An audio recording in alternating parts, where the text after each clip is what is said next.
After the 10th season, the champion Yi Xiu quietly retired. However, upon his retirement, he was urgently summoned to lead the Chinese Glory national team in the inaugural World Invitational tournament.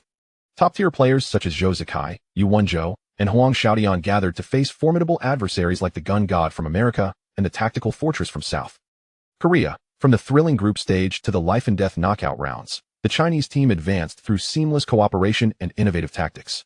Beyond the arena, the bonds and growth among teammates were equally touching. This was a pinnacle battle about glory, faith, and teamwork.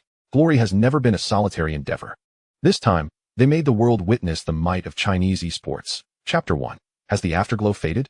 In June in H City, the air was already thick with humid warmth. The cicadas had yet to reach their peak chorus, but the sunlight was fierce, filtering through the layered leaves of the old camphor tree at the entrance of the Xingxin internet. CAF, casting dazzling spots of light upon the concrete ground. Chungwa stood at the entrance, hands on her hips, watching workers carefully hang the brand new, gilded plaque reading 10th Season Glory Professional League Champion Xingxin Team. On the wall, her eyes were slightly red, yet her lips could not help but curve upwards in an uncontrollable smile. The recent grand finals, which had drained everyone's spirit, still felt vivid. The cheers, the clattering of keyboards, and the ecstatic roars that nearly lifted the roof of the venue, all crystallized into this heavy, radiant plaque before her. Boss, it's tilted. Raise the left side a bit more. Yes, perfect. Baozi shouted enthusiastically around the ladder, busier than a traffic conductor. Baozi, stop directing, the workers are professionals. Tang Rou laughed, handing a bottle of water to one of the workers. She appeared somewhat slender, but her eyes sparkled with brightness, her sharp energy having matured into a more composed brilliance after a season of trials. Luo Ji and Wenyu were inside, checking accounts and discussing bonuses for the exhausted network administrators. Wei Chun, with a cigarette in his mouth, lounged in front of the computer, gesturing animatedly, boasting about his decisive strike in the finals, even though his tactical formation had nearly observed the latter half from the edge of the map. The atmosphere was filled with a jubilant noise, a celebratory chaos, and a vigorous spirit as they stepped into a new chapter of life. Except for the person in the corner. Yi Xiu was nestled in his worn, ash-stained gaming chair, the screen not showing the Glory login interface, but rather a train schedule. His ashtray was already piled high with cigarette butts, his fingers unconsciously tapping on the table, his gaze somewhat vacant, the usual mocking demeanor replaced by an unusual detachment. The championship parade, countless interviews, victory banquets, commercial events as the captain and core, he had been dragged by Chungwa through an unceasing whirlwind, hardly finding time to rest. Only in the past few days had the clamor begun to subside. He yawned and rubbed his somewhat dry eyes. It was over. It had truly come to an end. For him, this championship was both an endpoint and the perfect fulfillment of a promising journey from assembling a ragtag team to reaching the pinnacle of the league, a tale that sounded mythical, yet only they understood the hardships involved. Now, the story had reached a conclusion. His phone vibrated on the table, breaking his train of thought. The caller ID displayed a number from B City, with a rather auspicious ending. Yi Xiu lazily swiped to answer. Hello, who is this? A voice on the other end, striving to maintain composure but betraying a hint of urgency, replied. Yi Xiu, it's me, Feng Xianjun. Oh, Chairman Feng. Yi Xiu shifted to a more comfortable position. What's the directive? Is the bonus approval process stuck? Or is the league in need of an image spokesperson looking to recruit me for free labor? Just so you know, I charge for services, but I want to photos. On the other end, Feng Xianjun seemed momentarily taken aback, clearing his throat. Ahem, let's get to the point. Are you still in H City at Xingxin? Yeah, preparing to pack up and head back home. What? Are you throwing me a farewell party? Back home. Feng Xianjun's voice abruptly rose, then quickly lowered. Don't rush to leave. There's something extremely important concerning the national glory. National glory? Yi Xiu raised an eyebrow, pulling out a cigarette to light. Old Feng, that's quite a heavy hat to place on my head. I'm just an ordinary retired citizen. I can't bear such a weight of national glory. You'd be better off seeking out those elite players still active. This matter is essential, and it requires you. Feng Xianjun's tone was resolute. The International Glory Alliance has just officially extended an invitation for the first Glory World Invitational tournament, set to take place at the end of August this year in Zurich, Switzerland. Our country needs to form a national team to compete. A World Invitational tournament? Yi Xiu exhaled a smoke ring. He had vaguely caught wind of this news, but he hadn't anticipated it would be confirmed so soon. This indeed marked a significant step for Glory on the global stage, one of great importance. That's fantastic. Yi Xiu expressed his agreement. The league is brimming with talent. Yu Wenzhou, Wang Jieshi, Zhou Zikai, Zhang Xinjie, any one of them could stand out as a formidable force. Forming a team would surely be a breeze to crush our international counterparts. I have faith in you. While a team needs to be assembled, It requires someone who can oversee the entire operation, command authority, and possess top-notch tactical vision to lead. Feng Xianjuan's voice carried a grave seriousness. The board and higher-ups have discussed this at length and unanimously agree that you are the best candidate for the captaincy. Captain? Yi Xiao was momentarily taken aback, then burst into laughter. Old Feng, you must be mistaken. Yi Xiao, have just retired. The glory textbook is a thing of the past for me, and now I'm just an unemployed drifter. Captaincy? That involves managing a bunch of superstar players and worrying about their meals, training, and tactics. What a troublesome job. Are you not concerned I might turn these national pillars into a bunch of hopeless cases? Yi Xiao, this is not the time for jokes. Feng Xianjun sounded a bit frantic. Your abilities are evident. Leading Xingxin to victory is the best proof. This national team needs your experience, your tactics, and your extraordinary dedication and understanding of victory. Apart from you, I cannot think of anyone else who can shoulder this responsibility. Feng Xianjuan's words were earnest, even carrying a tone of plea. He understood Yi Xiao's value was not solely in his technical skills.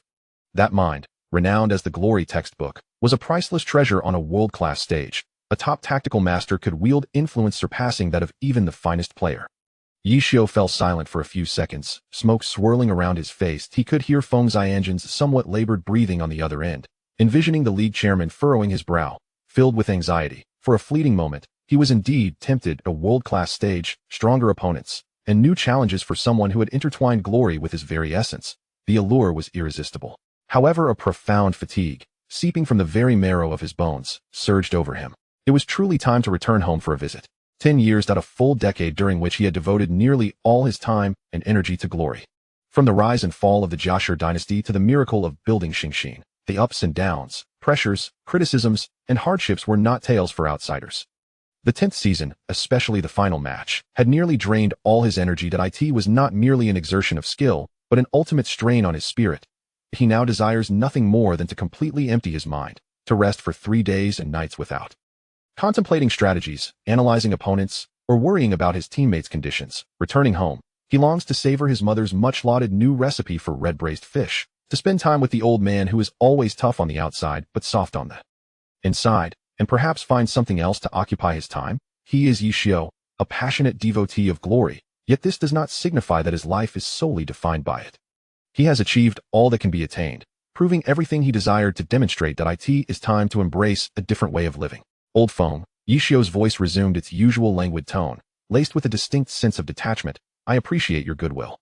To be honest, the World Championship sounds quite thrilling. Feng Xianjuan's heart leaped with joy. Yet, Yi Xiao's next words doused him like a bucket of cold water. However, I am truly exhausted. Yi Xiao's tone was calm, yet it carried an undeniable firmness.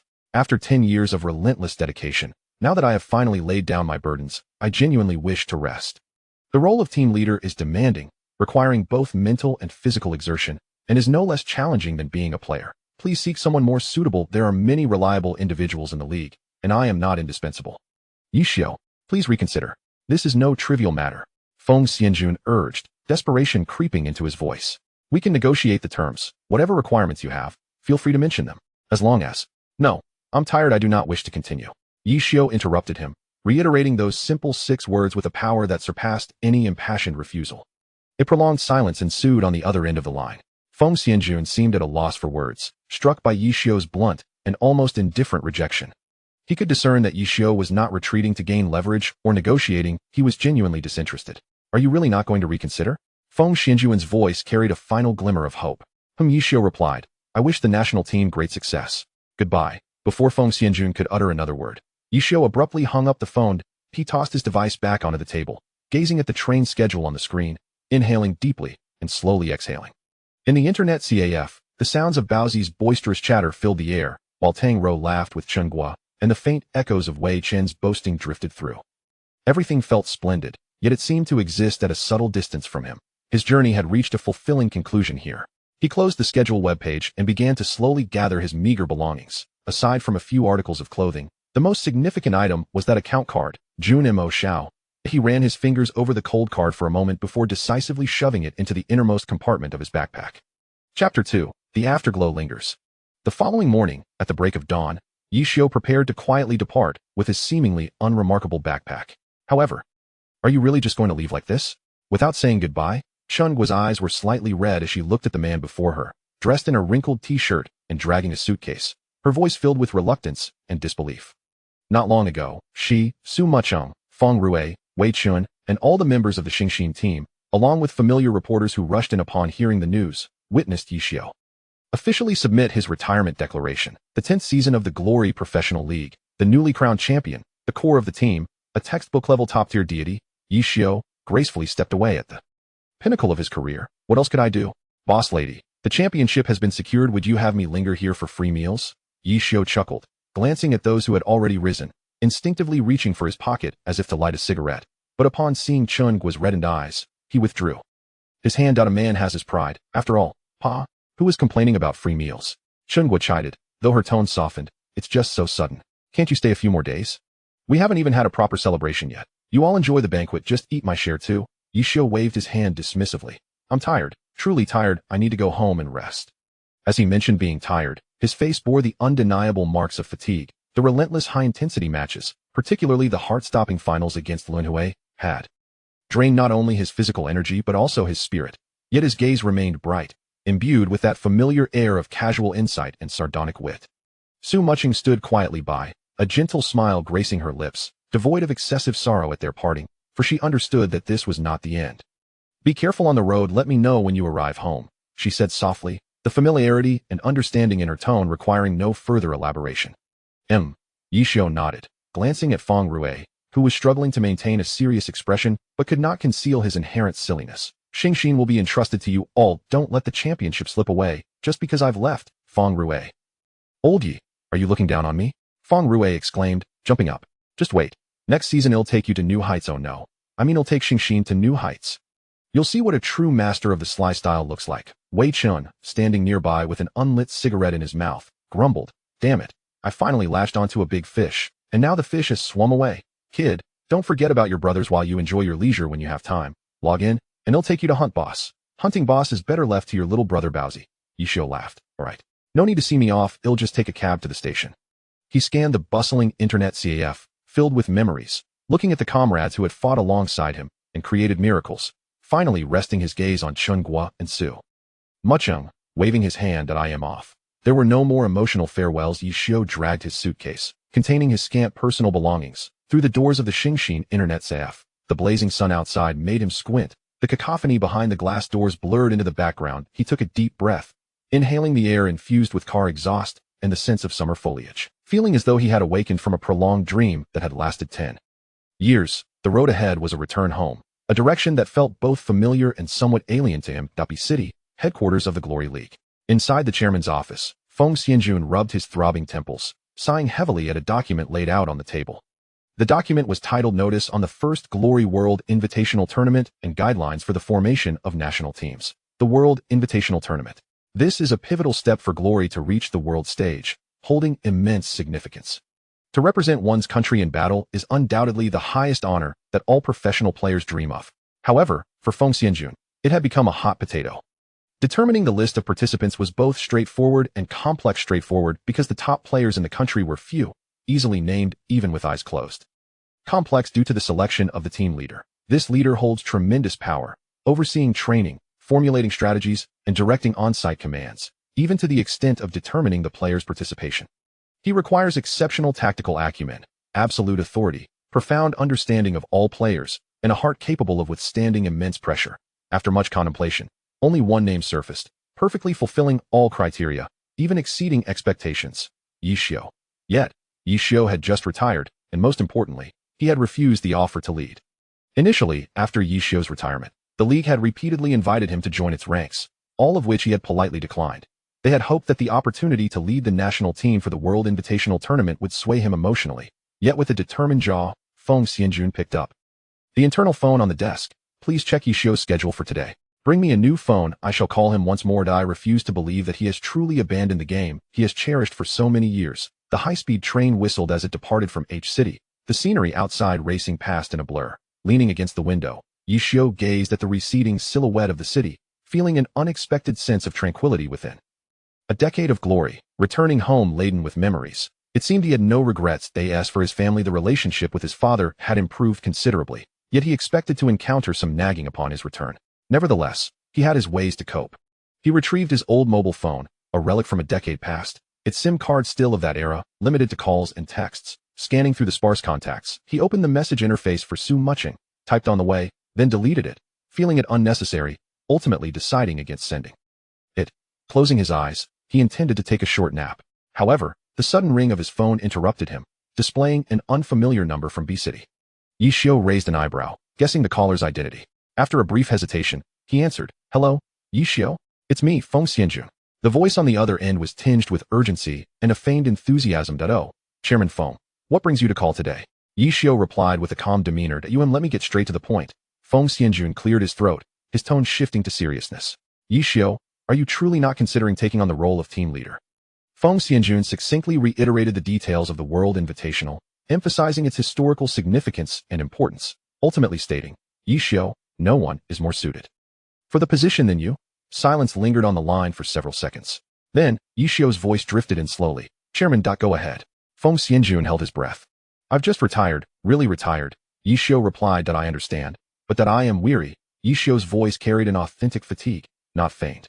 "After 10 years of relentless effort, I simply wish to rest and enjoy a decent meal at home." Why Yi Xiu? This is not just any competition. This is the world stage. It is about bringing glory to the nation. Feng Xianjun exclaimed passionately. "Indeed, that sounds even more exhausting." Yi Xiu sighed. Moreover, the responsibilities of team leader seem overwhelmingly burdensome. Managing training, strategies, and a group of challenging personalities. Isn't it sufficient to have Yu Wenzhou as captain? With Wang Jieshe and Zhang Xinjiu on board, there should be no tactical issues. Why must I be involved? They cannot maintain order. Feng Xianjun retorted. Each of those young men is a formidable presence. Who but you can command their respect? Your tactical prowess is unparalleled. Yi Xiu, this is not a negotiation, it is the nation calling for your assistance. Please, Chairman, you are placing an excessive burden upon me. Yi Xiu quickly responded. I am merely an ordinary retired citizen. The nation has many who can serve. I am not irreplaceable. I genuinely cannot take on this role. I urge you to find someone else. The signal is deteriorating. I must hang up now. Wait, Yi Xiu, the terms are negotiable. The compensation is generous. Whatever demands you have, please voice them. Feng Xianjun shouted into the phone, but all he received was the busy signal. Hello? Hello? Yi Xiu. Feng Xianjun was furious, nearly hurling the phone. He knew it would end this way. This fellow was impervious to persuasion. He paced back and forth in his office like a restless caged beast.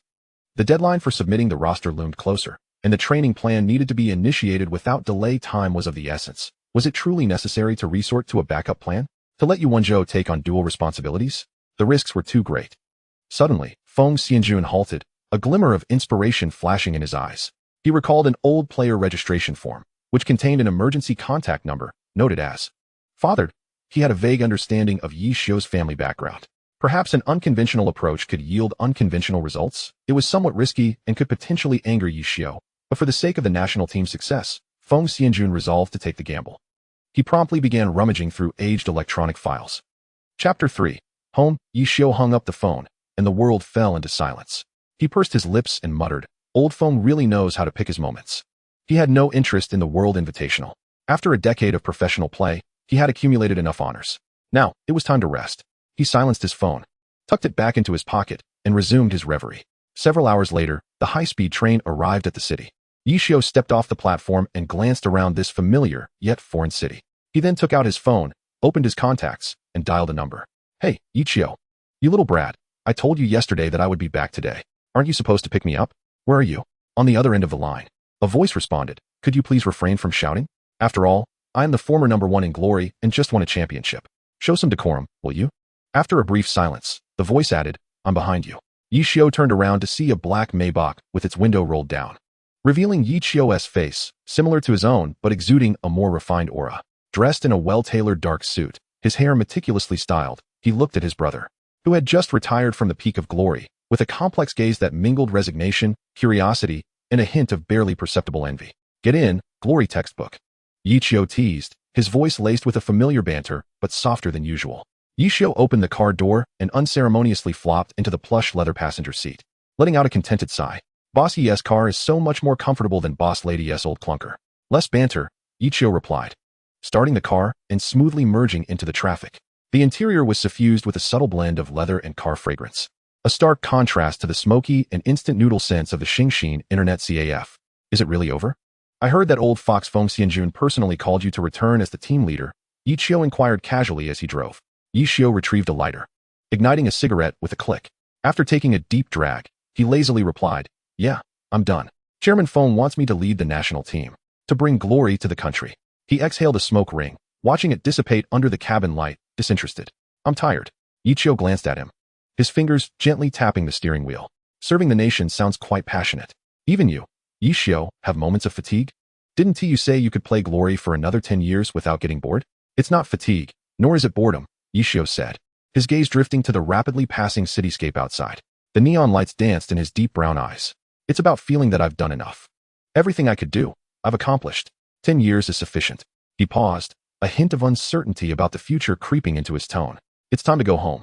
To see the old man, to accompany my mother, and to ponder what else I can do besides gaming." A brief silence enveloped the vehicle, punctuated only by the low rumble of the engine and the faint sound of Yichio smoking.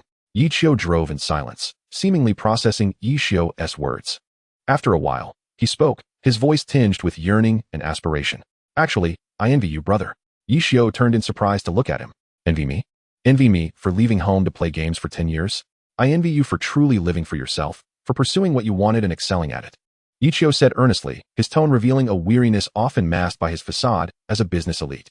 "The Yi family business is under strict scrutiny from our father, and I know it's my responsibility. But sometimes, I really want to set it all aside to try something different." His gaze grew distant. "I've always wanted to be a photographer, to wander the world with my camera, capturing moments and stories. I don't want to worry about balance sheets, stock prices, or board meetings." He chuckled self-deprecatingly. "Isn't that rather naïve?" Yichio listened quietly, the smoke swirling around him as he observed the suppressed light in his brother's eyes. He flicked the ash from his cigarette, choosing not to respond.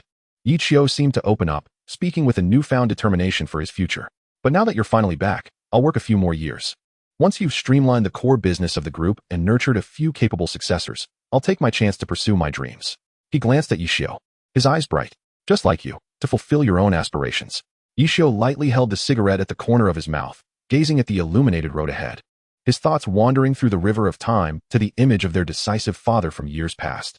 After a moment of silence, in a way that Yichio could not see, he subtly lifted the corners of his lips, silently reflecting, "Dreams, Yichio, you still think too simply. Do you believe that my return will easily sway father?" He understood their father too well. A man of steadfastness, he acted with decisiveness, rarely altering a course he had set. Yichio, as the most fitting heir to the Yi family, had his path likely paved by their father long ago. Waiting a few more years for Yichio to find a suitable successor to pursue his dreams was impractical. Their father merely hoped Yichio would soon shoulder the family legacy. Perhaps he understood Yichio's dreams better than anyone. But he also knew that some responsibilities must be borne by someone. Freedom and ideals, in the face of family duty, were not concepts lost on their father. He simply understood better than anyone that some choices come with sacrifices, such as dreams. Yichio remained silent.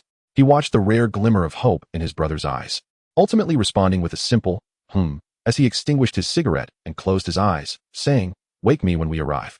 This chain of thought stemmed from Yichio's conjectures based on his father's image from over a decade ago. Yet how could Yichio, who had not returned home for years, fathom the changes their father had undergone? Time passed quickly, and with Yichio's proficient driving, they arrived after nearly an hour at a well-guarded, serene upscale residential area, halting in front of a standalone villa.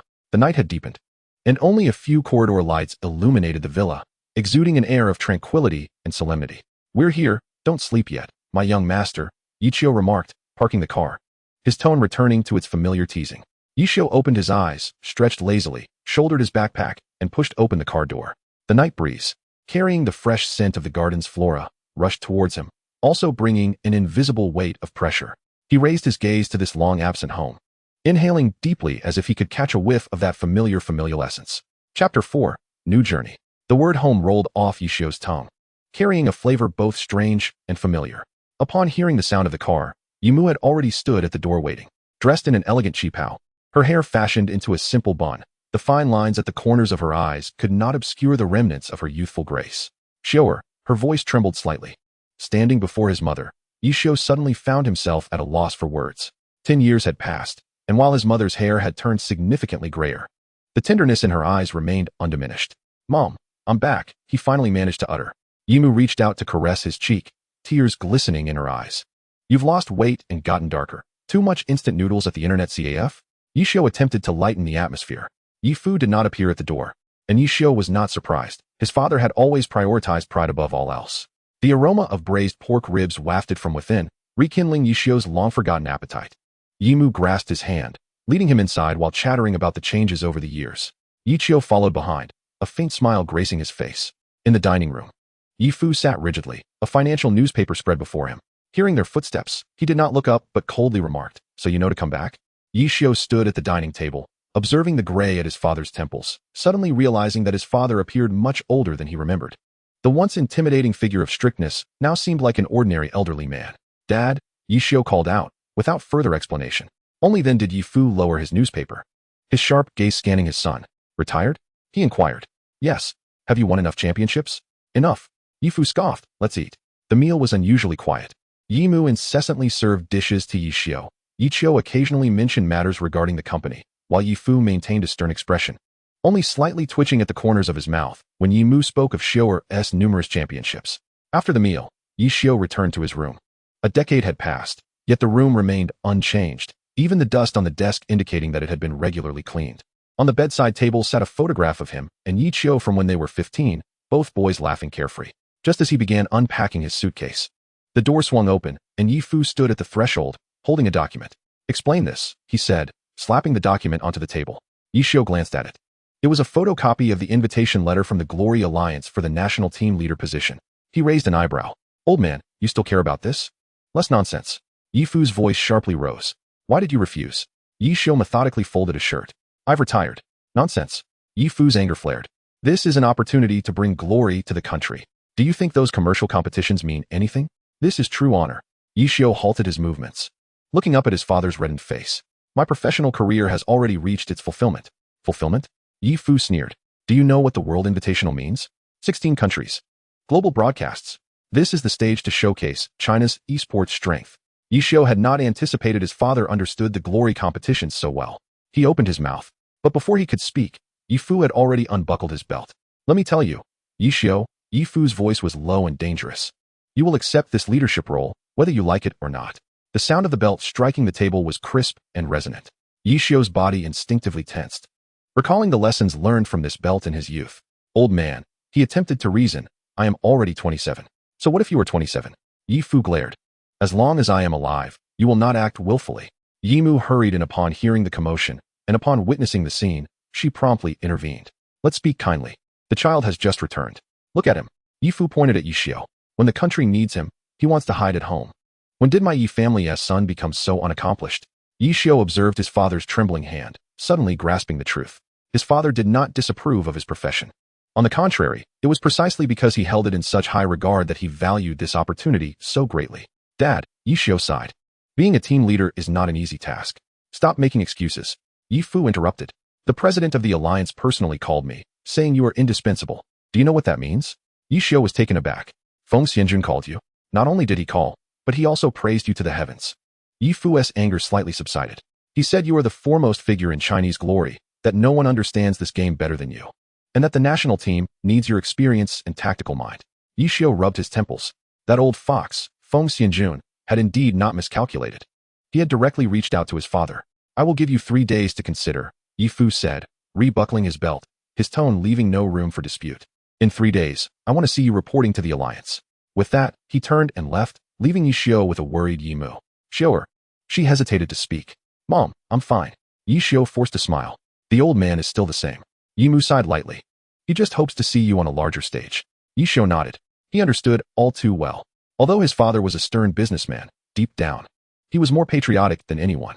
In the past, he opposed Yi Xiu playing games, believing it was a waste of time. Now, he supported him in leading the charge because it concerned national honor. In the stillness of the night, Yi Xiu lay on his bed, staring blankly at the ceiling. His phone vibrated, revealing a message from Su Muching. "Are you home?" "Yes," he replied. "The old man knows about the national team." A string of ellipses followed from Su Muching. Then came her response. "I knew it." Yi Xiu chuckled softly and continued typing. "I will report to the league in 3 days." "Not unexpected." Su Muching quickly replied. "Is there anything I need to prepare in advance?" "Nothing at all, but there is one thing I need from you. I should return for a while. By the way, please ask the boss lady to organize those alternate accounts I used back then. I have a use for them."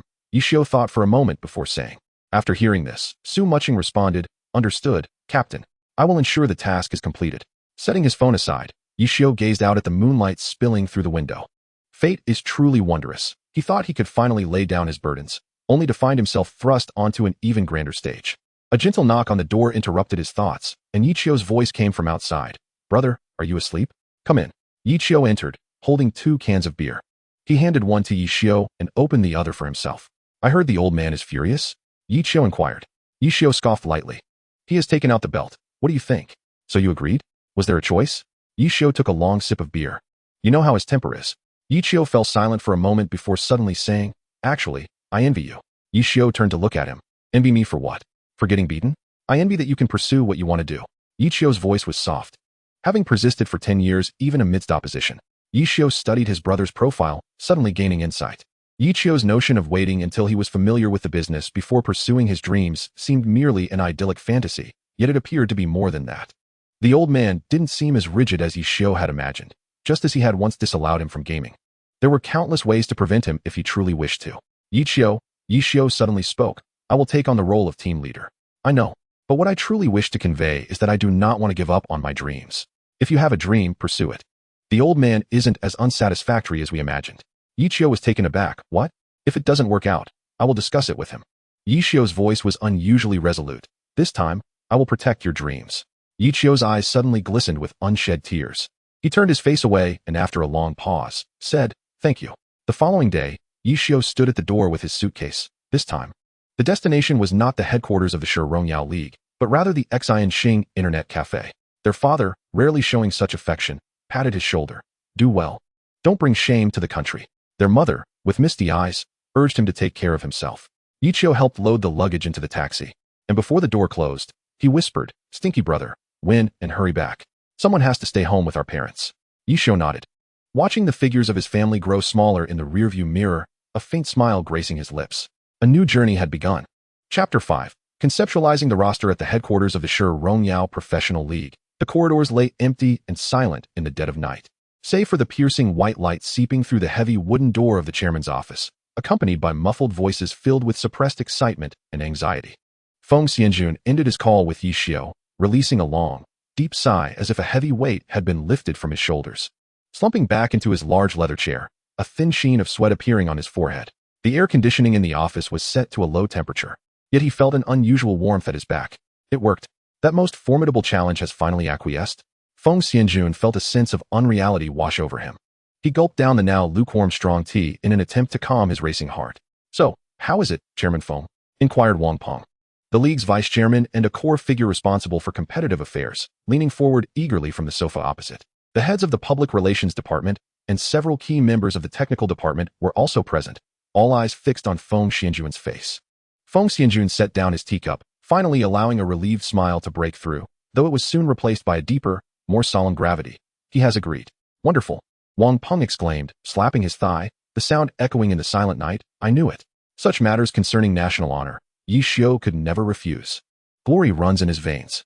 Do not celebrate too soon. Feng Xianjun waved his hand, his gaze sharpening. "He has agreed, but you do not yet know him. He has set conditions." "Conditions?" Chui Li asked, momentarily taken aback. "What conditions? Money? Power? As long as they are reasonable. The league can provide anything for the World Invite Championship." Feng Xianjun chuckled wryly, recounting Yi Chio's seemingly casual, yet profoundly significant demands. Full authority over all matters, including player selection, with final decision-making power, a veto right. The league must provide all necessary resources without obstruction. And lastly, he emphasized that his salary must be respectable. Wang Peng and several high-ranking officials exchanged glances, taken aback. Full authority? A veto? That's an immense power to grant. This meant Yi Chio would have complete control over the team representing the nation's highest honor, from personnel to tactics, with the league merely complying without interference. He aims to be the supreme ruler. A supervisor from the technical department whispered. "Supreme ruler?" Feng Xianjun scoffed, his expression complex. "He is qualified. Who among you can guarantee that within 3 months, a group of proud, unyielding top-tier experts can be molded into a team capable of contending with the world's elite? Who else but Yi Chio possesses such authority? Who else can understand glory to that depth?" He rose, walking to the expansive floor-to-ceiling window, gazing down at the city's dazzling yet cold nightscape. "Grant him what he desires. Whatever he wants, as long as the league can provide, let it be given. This is not the time for bargaining. Zurihi, we cannot afford to lose. The dignity of China's glory is at stake. Yi Chio is our only and greatest trump card." Feng Xianjun turned around, his face bearing the unmistakable resolve of the league's president, Wang Peng. Immediately draft a formal letter of appointment and authorization documents with the highest standards of the league, clearly defining all the powers vested in Yi Xiu as the team leader. After a moment's thought, Feng Xianjun added, the Public Relations Department must prepare the official announcement and promotional plan for the World Invitational. But all information regarding the formation of the national team, especially the choice of team leader, must be kept strictly confidential until Yi Xiu arrives in the city.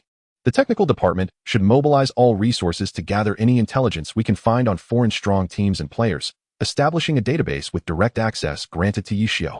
One command after another was swiftly issued, as the atmosphere in the office transformed from tense anxiety to a serious and efficient operation.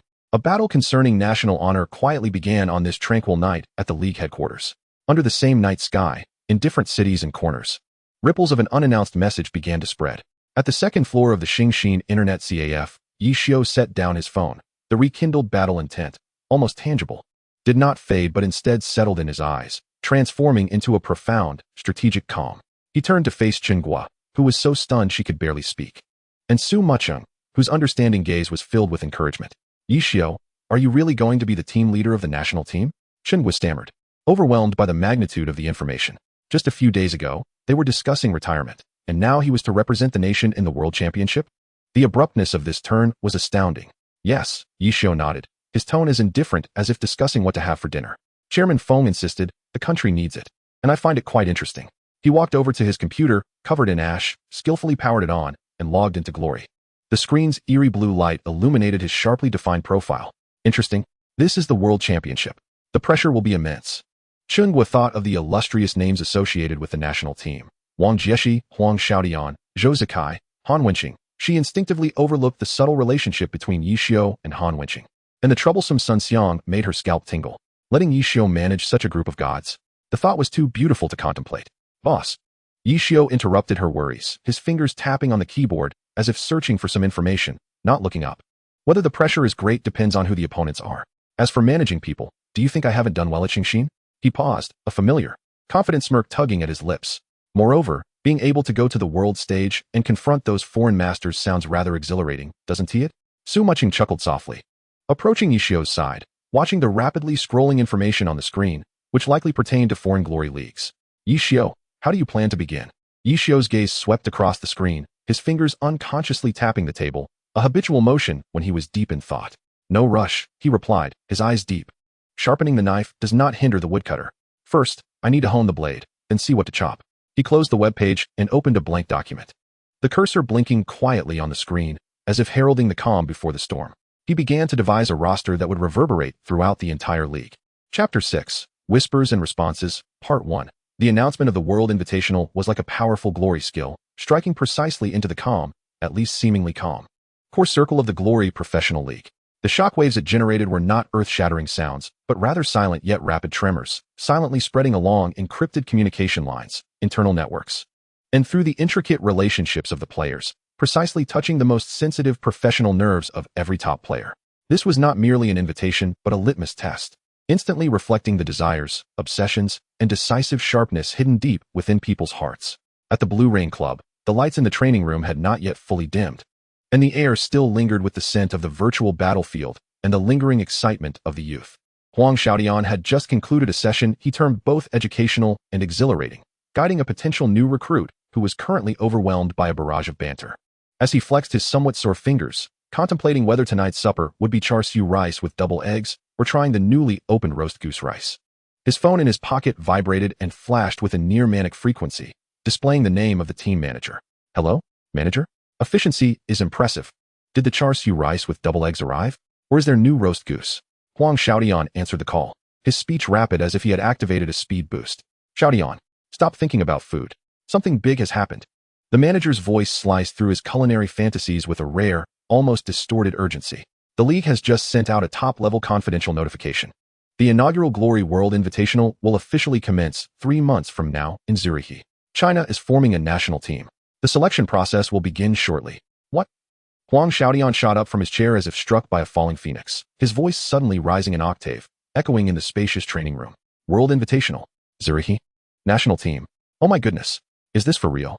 This is explosive. This is insane. The world stage.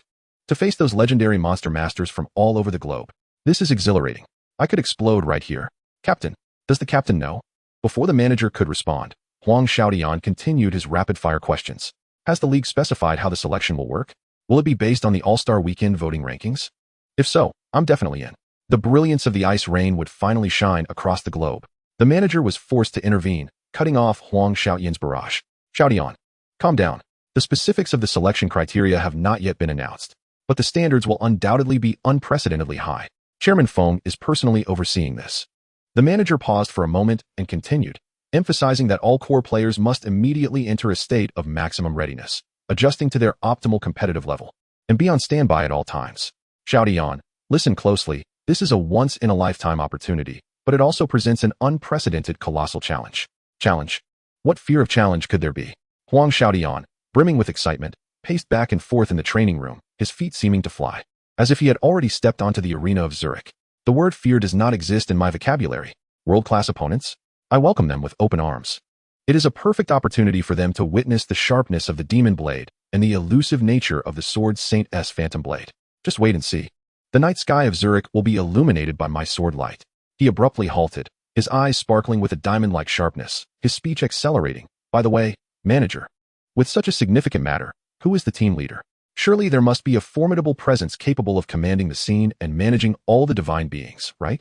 Which ancient deity has been summoned from their mountain retreat? Wei Lada? No. He is leisurely enjoying himself in the online game. Could it be Senior Wu Xiefeng? Or has the league truly managed to invite that esteemed individual? His mind raced with thoughts of several legendary figures, long sealed in myth and textbooks, including the original operator of Yiji Qiu, who symbolizes the origin of glory and is renowned far and wide. However, subconsciously, he naturally ruled out Yi Xiu, who had just recently retired and should presently be in some corner, indulging in online gaming. The more he thought, the more his blood surged, curiosity sprouting like wild grass. The manager lowered his voice, filled with a sense of sharing a monumental secret and a hint of unnoticeable reverence. According to reliable internal sources, the team leader is someone the league has invested heavily in, utilizing their utmost connections and prestige, barely managing to secure a genuine living legend. The manager paused again and continued. The identity is currently classified as a top secret. Even President Feng is tight-lipped. However, it is said to possess a weight sufficient to silence all factions within the league. It is the kind of influence that can compel even the most unruly individuals to fall silent. Sufficient weight? A legendary figure? A top secret? Huang Xiaoyan's footsteps suddenly froze in place, his brows arching with intensity. The information revealed by the manager instantly conjured countless possibilities in his mind. A mysterious figure, of transcendent status, capable of silencing the entire league's management? This excitement felt akin to a match against an equal, even more exhilarating than the World Championship itself. Oh, a mysterious big shot? How intriguing, truly fascinating. All right, I understand. However, that doesn't seem right. I should be familiar with someone renowned enough to fit such a description. Shun Ti? There can't be that many individuals deserving of such mystery. He took a deep breath, forcibly suppressing the swirling thoughts and the plethora of questions ready to spill forth, his gaze sharpening with unwavering focus, ensuring he was in peak condition. From this day forth, the training volume will double, always prepared to bring glory to the nation. Hey, I am eager to discover who this legendary figure truly is. A fierce flame, mingling ambition with a thirst for exploration, blazed in his eyes. He could hardly wait to tear away the veil of mystery and compete with this legendary existence. In the Batu Club, the night had deepened, yet the lights in the captain's office remained stubbornly alight, like a solitary and resolute lighthouse. Han Wenqing had just concluded a nearly 3-hour tactical review meeting for the new season. A hint of lingering fatigue settled between his brows, yet his eyes remained as sharp as a tempered steel blade, reflecting an undeniable cold light under the illumination. The tactical notes sprawled across the desk were densely filled, the handwriting strong and vigorous, penetrating through the paper. At that moment, the encrypted communicator on the desk, which only received the highest priority messages, lit up with a blinding red light, accompanied by a low yet unmistakable buzz. Han Wenqing's gaze shifted from the tactical board to the communicator. He extended his broad, calloused hand, steadying himself as he opened the message. The screen clearly displayed a top-secret notification from the Glory League headquarters. World Invitational confirmed. Zurich, national team formation imminent. Team leader's identity confidential. Please confirm whether you accept the preliminary summons. His gaze scanned each line. The angular features of his face, as if carved from rock, showed no blush of excitement or slightest hint of surprise. The content of the message seemed to disturb the stillness of a deep pond, creating a barely perceptible ripple in his eyes, soon overshadowed by a deeper solemnity. When his gaze fell upon the final crucial option, Please confirm whether you accept the preliminary summons. His movements bore not a trace of hesitation. His rough fingers glided over the cold screen with the weight of 1,000 decisions, precisely and unhesitatingly selecting the glaring, negative crimson option, refuse. He did not even write a single word in the reason box. It was as if this decision was not an impulse, but rather deeply rooted in his marrow, etched into the depths of his soul, needing no verbal justification or embellishment. He stood, his tall and robust figure casting a long, heavy shadow in the light. Approaching the expansive floor-to-ceiling window, he gazed out at the city's stark, angular silhouette, silently standing in the night, reflecting his own unyielding style. In the distance, the emblem of the Batu Club, symbolizing iron and resilience, radiated a solemn and dignified glow under the spotlight. The World Championship? National honor? These sacred words stirred far less in Han Wenqing's heart than the brewing journey of the new season for Batu within this very building. His blood coursed with the iron and fire of Batu's unwavering spirit over the past decade. His battlefield lies solely within Batu. His glory, his pursuit. The flames he has burned throughout his career are all for Batu to once again lift that trophy, symbolizing the highest honor in the nation. Donning the national team's jersey? Perhaps it may be regarded as the highest commendation, yet for him, if he cannot represent his nation in the most impeccable manner, it feels more like a deviation from his mission, a betrayal of the vow he made to Batu's day. The pinnacle he seeks bears but one name, Batu champion. Furthermore, the vague confidentiality surrounding the identity of the team leader only intensifies within him a sense of concealed complexity and latent uncertainty. Han Wenqing has traversed the realm of glory for a decade, relying on his prowess, his conviction, and the righteous strength of his fists. He does not require a commander who lurks in shadows, cloaked in mystery. He places his unwavering faith solely in the will he has forged over 10 arduous years and in the fists of the king of fighters that possess the power to shatter all barriers. The unknown signifies risk, and any potential threat to Batu's path to victory must be unequivocally eliminated. Knock, knock, knock. The office door was gently rapped upon. With a hint of cautious inquiry, the team manager entered, his face a tapestry of intricate emotions, a yearning for national glory, a lament for missed opportunities, but above all, a profound understanding tinged with resignation. He gazed at Han Wenqing's imposing silhouette, as weighty as a mountain yet as cold as iron, and softly spoke. Captain, the League has issued an urgent notification.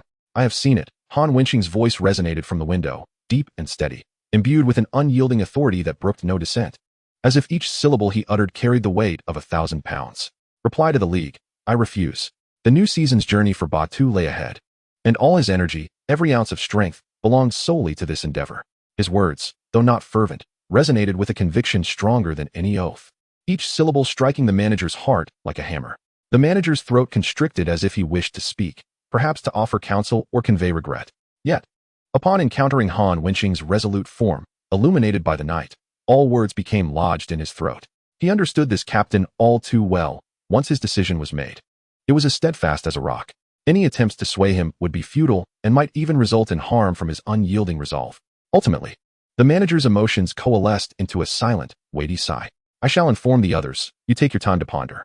He gently closed the door, leaving that solitary and determined figure enveloped in the interplay of light and shadow. The will of Batu's captain stands as the most unshakable cornerstone of this club. Meanwhile, Batu Zhangjiala sat alone in his usual spot, shrouded in darkness, illuminated solely by the soft glow of his computer screen, which highlighted his somewhat haggard yet intensely focused profile. In his grasp was the account card adorned with countless memories of laughter and tears by Hua Yao Wan. His fingers caressed the intricate floral patterns on the card's surface, relishing the familiar, slightly textured sensation as if he were touching the very pulse of his heart. Suddenly, the phone beside him lit up, a glaring white light stark against the dim room. He received a text from the manager, titled Glory World Invitation Tournament, inquiring if he could participate, along with a series of related matters, including a decision on whether to decline. Zhang Jiala's gaze was magnetically drawn to the 5 words World Invitation Tournament. In an instant, he felt his breath stutter, followed by an invisible hand tightly gripping his heart, which then surged violently, echoing within his chest like a drumbeat. Blood rushed to his head, only to recede moments later to his limbs, leaving behind a dizzying heat. The championship title of the World Tournament, for which he had poured all his effort and youth, had eluded him time and again, ultimately becoming the greatest regret and haunting specter of his career. That ultimate dream which had gnawed at his soul during countless sleepless nights. Fate, in the twilight of his career, just as he had nearly resigned himself to eternal regret and was preparing to exit quietly, had unexpectedly bestowed upon him such an opportunity. Akin to a miracle, a wave of heat surged unexpectedly to his eyes, the sensation of bitterness spreading instantly. He tightly shut his eyes, as if to forcibly suppress the torrent of emotions. The Bai Hua Liao Yuan account card pressed even more firmly against his chest. The cold plastic shell in stark contrast to his warm skin, transmitting an uncanny, spine-tingling sense of reality. Who is the team leader? Confidential? At this moment, Zhang Jiala cared not. Whether divine or demonic, regardless of which reclusive master the league had summoned, as long as he could step onto that stage. As long as he had the chance to grasp that long-coveted pinnacle symbolizing the highest hall of glory, he would be willing to sacrifice everything. He would not hesitate to burn his very life. This was no longer merely a club competition, nor a matter of fan expectations. This was Zhang Jiala's last, ultimate battle for redemption, for himself, for the countless times he had withered, yet stubbornly bloomed in the style of Bai Hua, for that championship curse weighing down his heart, which threatened to crush him. He abruptly opened his eyes, and in the dim light, those orbs, once clouded by repeated failures, now ignited with a fervor so intense it bordered on madness, pure to the utmost. That flame was named desire, named recklessness, named the resolute embrace of life against death. Zhang Jiala promptly replied to the manager, his fingers trembling with excitement. Manager, I can participate. He quickly opened his contacts. Locating the familiar name, Sun Zhiping, he swiftly typed a message, his fingers tapping out a crisp rhythm on the screen, as if knocking on the door of destiny. The message contained just 3 words, simple yet heavy as lead, bearing the weight of all his hopes and the faith of a do-or-die endeavor. Opportunity. Wait for me. As he pressed send, it felt as though he had expended all his strength, collapsing back against the chair, gasping for breath, his chest heaving violently. Yet, the flame in his eyes burned ever brighter, as if to incinerate this training room, along with all his past gloom, awaiting only rebirth through the ashes. In the city, the Huxiao Club's training room was ablaze with light, the air thick with the scent of sweat and youthful hormones. Tang Hao had just completed an intense one-on-one training session against a tenacious newcomer from the team. Wiping the sweat from his brow, he exuded the nonchalance of a victor, accompanied by a barely perceptible air of arrogance, as he carelessly swiped his phone screen. A notification marked with the league's utmost secrecy popped up. A World Invitation Tournament? National team selection? Tang Hao scoffed, a smirk of unabashed derision curling at the corners of his mouth, his voice resonating clearly in the suddenly hushed training room, momentarily halting the movements of several rookies still packing up their gear. Ah, the national team? It reeked of bureaucratic formalism and hierarchy. He continued to scroll, and upon seeing the words regarding the confidentiality of the team leader's identity, his disdain crystallized into a palpable sense of offense. Concealed intentions, a facade of mystery. Tang Hao emitted a cold snort from his nostrils, his gaze sharp as a blade, mercilessly piercing the text on the screen. He slammed his phone face down on the table with such force that it produced a sharp crack, causing a nearby cup to tremble. The abrupt noise rendered the training room silent as a pin drop, all team members instinctively pausing, holding their breath as they turned their attention to their captain. Who dares to remain nameless? What is this nonsense? And to determine the roster based on acceptance or refusal, he lifted his head, scanning the suddenly mute team, his eyes brimming with profound distrust towards this unknown authority, a blatant challenge in his demeanor. Humph, whoever they may be, daring to dictate terms to me, Tang Hao? They should first inquire whether I, with my formidable prowess, would consent. The allure of the World Championship was akin to a tempting poisoned apple, shimmering enticingly. Tang Hao was not entirely immune to its call. It represented a grander stage to showcase his undeniable strength. Yet, the shadow of a leader who dared not reveal their face or name loomed large over the concept of the national team, instinctively evoking within him a strong repulsion and deep-seated skepticism. He, Tang Hao, the unequivocal core of Huxiao, the newly crowned first rogue, had forged his path through sheer might and unwavering confidence. He had no need for a veiled overlord. To him, such an air of mystery either signified a lack of genuine strength or was merely a ploy by certain factions within the league to maintain balance and play political games. This disgusted him. What are you all standing around for? Tang Hao's cold voice shattered the silence. Has training concluded? Do you believe yourselves worthy of competing in Zurich? Rising to his full height, exuding an aura of authority, he declared that those who wanted to prove themselves must let their abilities speak. Do not expect any fortunate breaks from the national team's title. Grabbing his gear bag, he strode out of the training room without a backward glance, leaving behind a group of teammates exchanging glances, each lost in their own thoughts. He needed to discern what tricks this so-called selection was truly playing. If the rules were unjust, if that enigmatic leader was a mere facade, he, Tang Hao, would not hesitate to overturn the table in his own way. Chapter 8. Gathering in the city, at the second floor of Xingxin Internet CAF, Yi Xiu faced a document with a blinking cursor. On the screen, a list of elite names was being typed. Yuan Zhou, Wang Jieshi, Zhou Zikai, Huang Xiaodian, Zhang Xinjia, Xiao Shiqin, Chu Yunxiu, Su Mucheng, Li Xian, Zhang Jiala, Feng Rui, Sun Xiang, Tang Hao. His gaze lingered on the name Han Wenqing for an extended period. His fingers hovered above the keyboard, but ultimately, he refrained from typing that name, instead marking a conspicuous question mark in the adjacent blank space. Amid swirling smoke, Yi Xiu's eyes were sharp and profound. Han Wenqing's refusal was unexpected yet understandable. That man possessed his own stubbornness and principles. Without this hardest whetstone and most reliable anchor, the national team's daunting responsibilities and stabilizing force would need re-evaluation. The sharpness of Sun Xiang and Tang Hao needed guidance, but their stability required further refinement. Each name on the list represented immense potential and latent conflict. How to meld these accustomed solo stars into a cohesive unit. How to focus Zhang Jiala. How to facilitate cooperation between Sun Xiang and Tang Hao. How to harness the strength of the four tactical masterminds. Feng Rui's transformation, and the vacant position representing absolute strength and experience. Yi Xiu exhaled a smoke ring while contemplating the screen, a mix of anticipation and gravity crossing his face. The absence of a strong backbone would escalate the complexity of this team. A glimmer of focused intensity shone in his eyes, akin to a chess player confronted with a complex endgame. He picked up his phone and dialed Feng Xianjun, his tone relaxed yet firm. Old Feng, I've sent you the initial draft of the roster based on their selections. Feng Xianjun inquired, what about Han Wenqing? His response was a clear refusal. Yi Xiu paused. Understood. No need to persuade him further.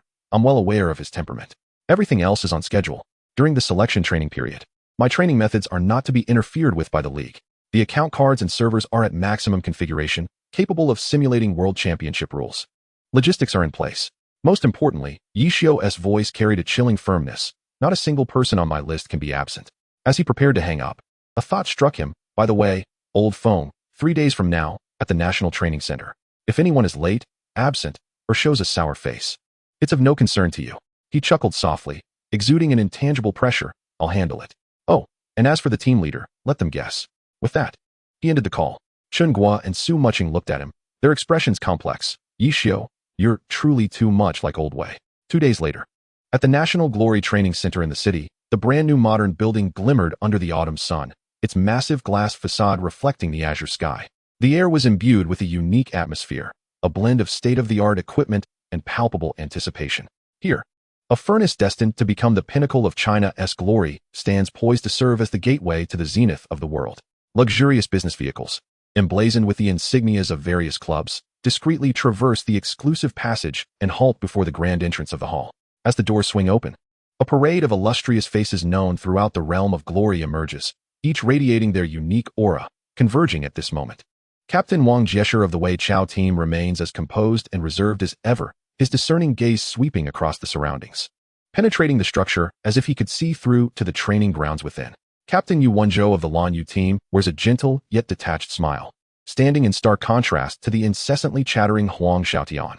With a hefty gear bag slung over his shoulder, Huang disembarks, his eyes darting about in excitement. His words tumbling forth like a switch flipped. Wow, is this really the legendary National Training Center? It's impressive, bigger than our Lan Yu base. I wonder how the cafeteria is. Captain, do you think that mysterious leader has arrived? They're certainly well hidden. Could it possibly be an old man with a white beard? Or perhaps not even human, but an external aid? Zhou Zikai of the Lun Hui stands quietly at the side, his cap pulled low, shielding him from the prying eyes of the curious. Only his occasionally raised gaze is sharp as an eagle-ass. Captain Chu Yunxiu of the Yan Yu team is dressed in neat casual attire, her expression calm, yet scrutinizing. Xiao Shiqin from the Leiting team adjusts his glasses, his gaze behind the lenses filled with calculation and analysis. Li Xian of the Su Kong team bears a smirk tinged with irreverence as he sizes up the arriving colleagues. Zhang Jiala arrives alone, having declined the club's offer of an escort, and not accompanying Zhang Xinjia. He carries a simple backpack, the most significant item within being the card of the Bai Hua Liaowan account. His demeanor is remarkably serene, yet beneath that calmness simmers an almost fiery intensity. Seemingly oblivious to the surrounding environment and chatter, focusing solely on the impending challenge, although there lies a hint of something unusual beneath. Feng Rui appears at ease, even somewhat nonchalant, greeting his acquaintance Li Xian while occasionally glancing toward the entrance, a subtle hint of anxiety underlying his demeanor. Can he maintain his footing in this transformative atmosphere? Within the hall, league staff and several logistics personnel who arrived earlier are busily and efficiently tending to the players, guiding them through sign-in, distributing room keys, and temporary passes. The atmosphere, though seemingly tranquil, is rife with undercurrents. Each individual discreetly observes one another while speculating about the yet-to-appear, weighty, enigmatic leader. Sun Xiang has arrived. A voice whispers. The entrance is obscured by the imposing silhouette of a tall figure.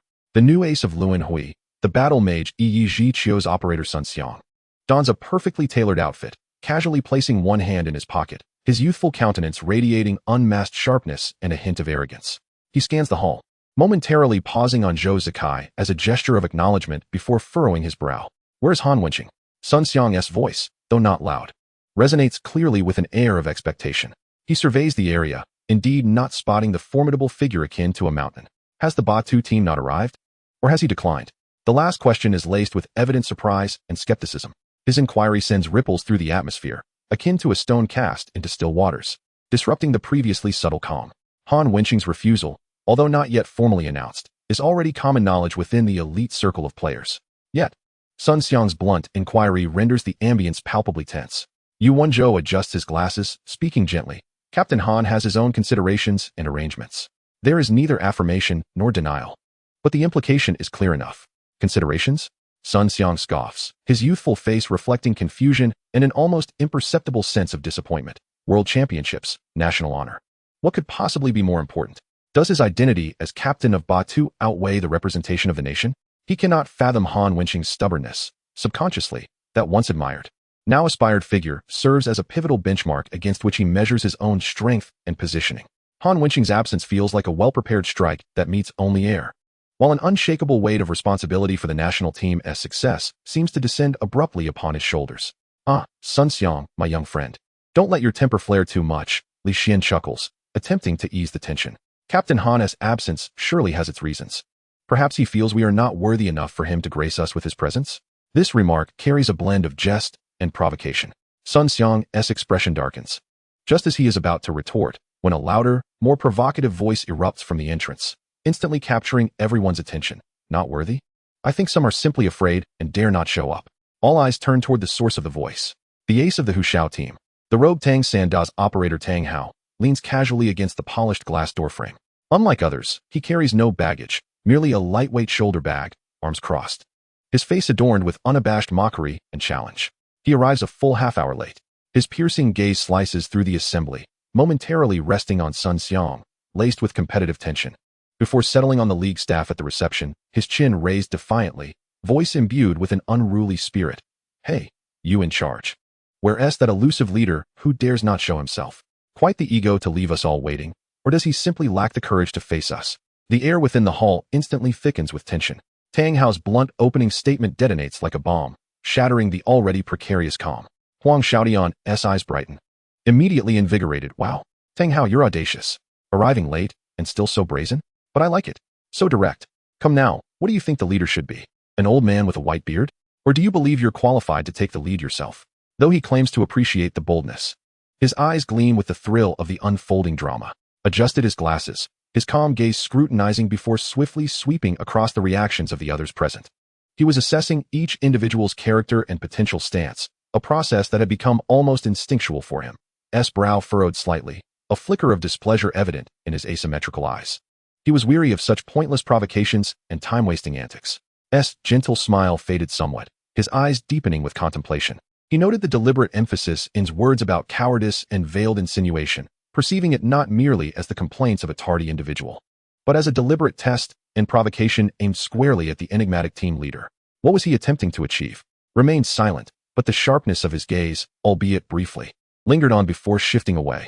Crossed her arms, a playful smirk gracing her lips. On the other hand, whistled audibly, embodying a spirit of mischief. Merely cast a fleeting glance at, his expression devoid of any ripple of emotion, as if were merely an inconsequential noise.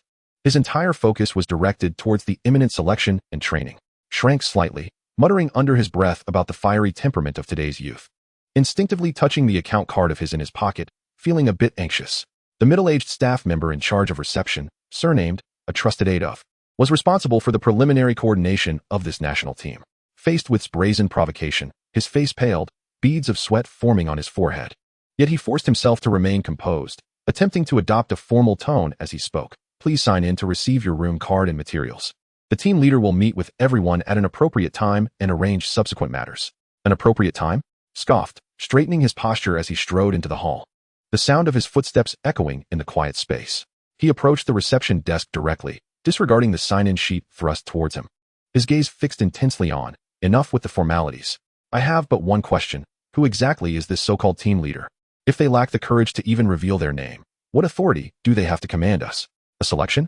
Very well. But if you wish to direct me, then you must demonstrate true capability. He slammed his hand on the table, producing a resounding thud that reverberated with intimidating force. Bring them out. Let us have a match. If you can defeat me, I shall acknowledge you as the team leader without question. If not, it would be wise to replace them. The hall fell into a profound silence. Rarely at a loss for words, closed his mouth in curiosity, watching the unfolding scene with keen interest. Arms crossed, observed with a cold detachment, his gaze reflecting scrutiny and the same question, whether this mysterious team leader was truly deserving. And exchanged glances, both aware of the gravity reflected in each other's eyes, was openly challenging authority, placing the conflict directly in the limelight. This was not merely a test of the leader's authority, but a significant trial for the entire selection mechanism and the future cohesion of the team. How would the elusive team leader respond? His face turned ashen, sweat pouring down as he trembled, unsure how to reply. Just as the tension reached a breaking point, a subtle yet distinct sound of a door creaking open echoed from the side of the hall, leading to the internal training area. All eyes, magnetically drawn, pivoted towards that direction.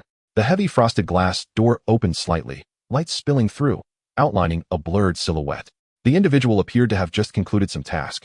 A faint whiff of tobacco lingering around them, a scent that seemed oddly familiar to some. As the figure emerged, it became apparent that it was. Upon entering, he stated directly, "Stop standing around. Take your seats. I know you're all eager to learn the identity of the team leader, but hold your horses. They'll be here shortly, and you'll find out then." Without waiting for a response, called for and exited. Chapter 9. Discussions in the spacious and brightly lit tactical analysis room of the National Training Center. The atmosphere was tense yet charged with an undeniable restlessness. The candidates for the national team took their seats around a long conference table, guided by an unspoken understanding, and occupied one end, embodying the essence of steadiness and wisdom. Sat alone in a corner, his hat pulled low, maintaining his silence. Sat next to, his fingers incessantly tapping the table, clearly brimming with unspoken words, and maintained a relatively calm demeanor, though their eyes held a hint of curiosity. Seated at a slight distance, sat upright, his gaze focused to the point of being almost vacant. As if the surrounding world held no significance except for the intricate trajectories of ammunition, he was unconsciously sketching in his open notebook. Appeared somewhat restless, his eyes darting among the faces around him. And two impetuous newcomers sat on opposite sides of the long table, resembling two barrels of gunpowder ready to ignite. His expression was grim, the absence of casting a lingering shadow over him. With arms crossed and a smirk that betrayed no subtlety, occasionally shot provocative glances towards the entrance.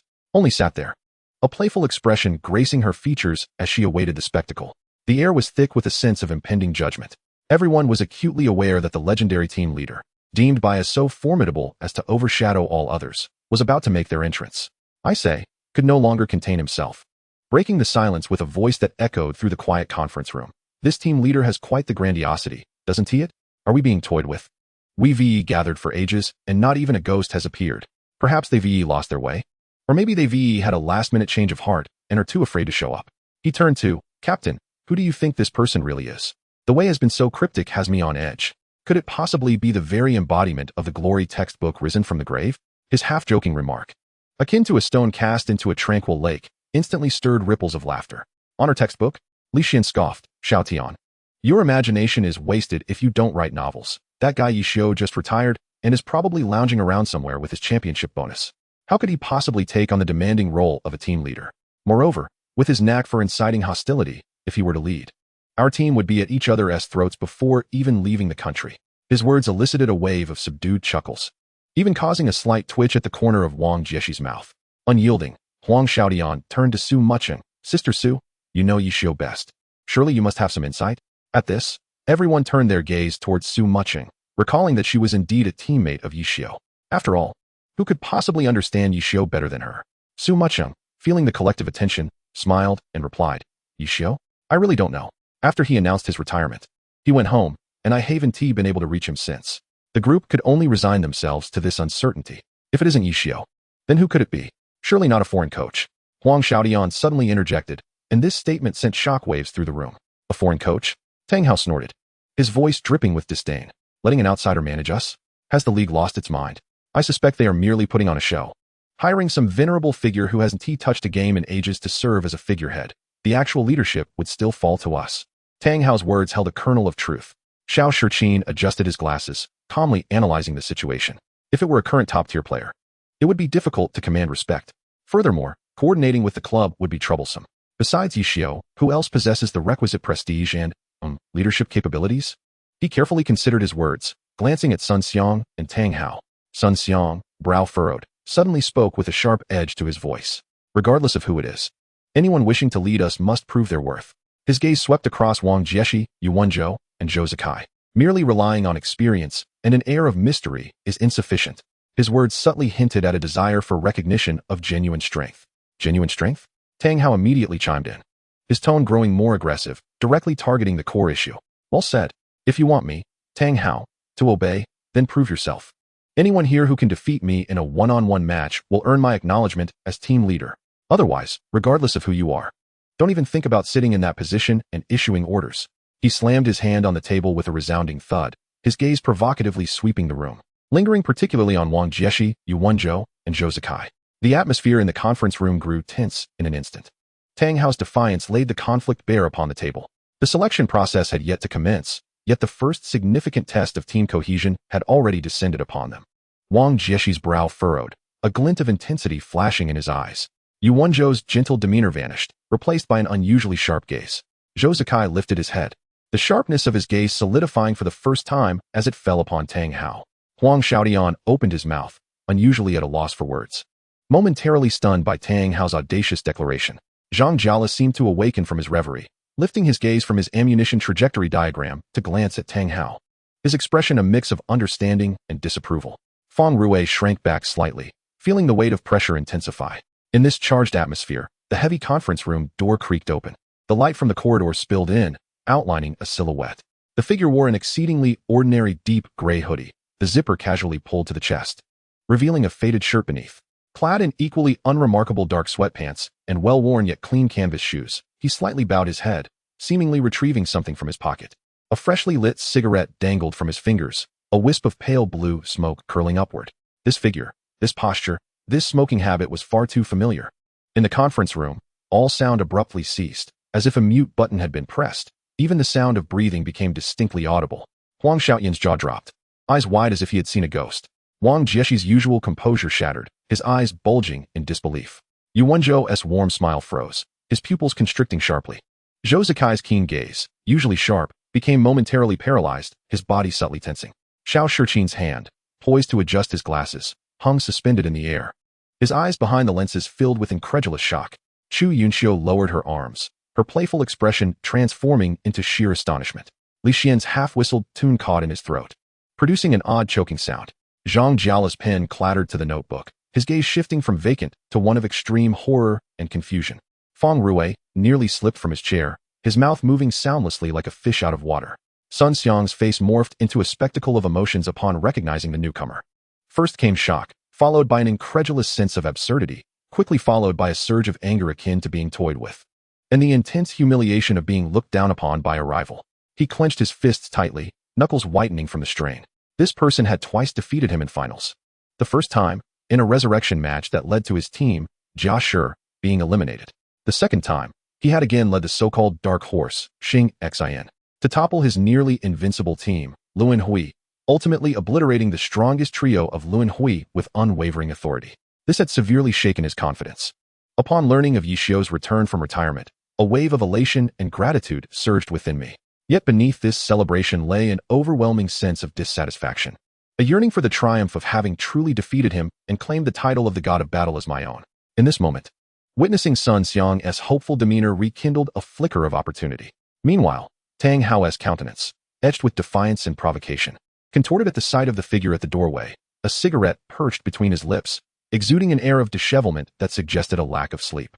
It was as if he had been struck squarely in the chest, the arrogance he once wore now stifled, leaving his face flushed with shock and a sense of absurdity. Chapter 10. A show of authority. With a soft creak, the door swung open. A familiar scent, mingling cheap tobacco with the lingering essence of sleepless nights, wafted in before the figure itself materialized. The silhouette at the entrance seemed momentarily choked by the stifling atmosphere of the conference room. After a light cough, He leisurely inhaled from his cigarette and raised his gaze.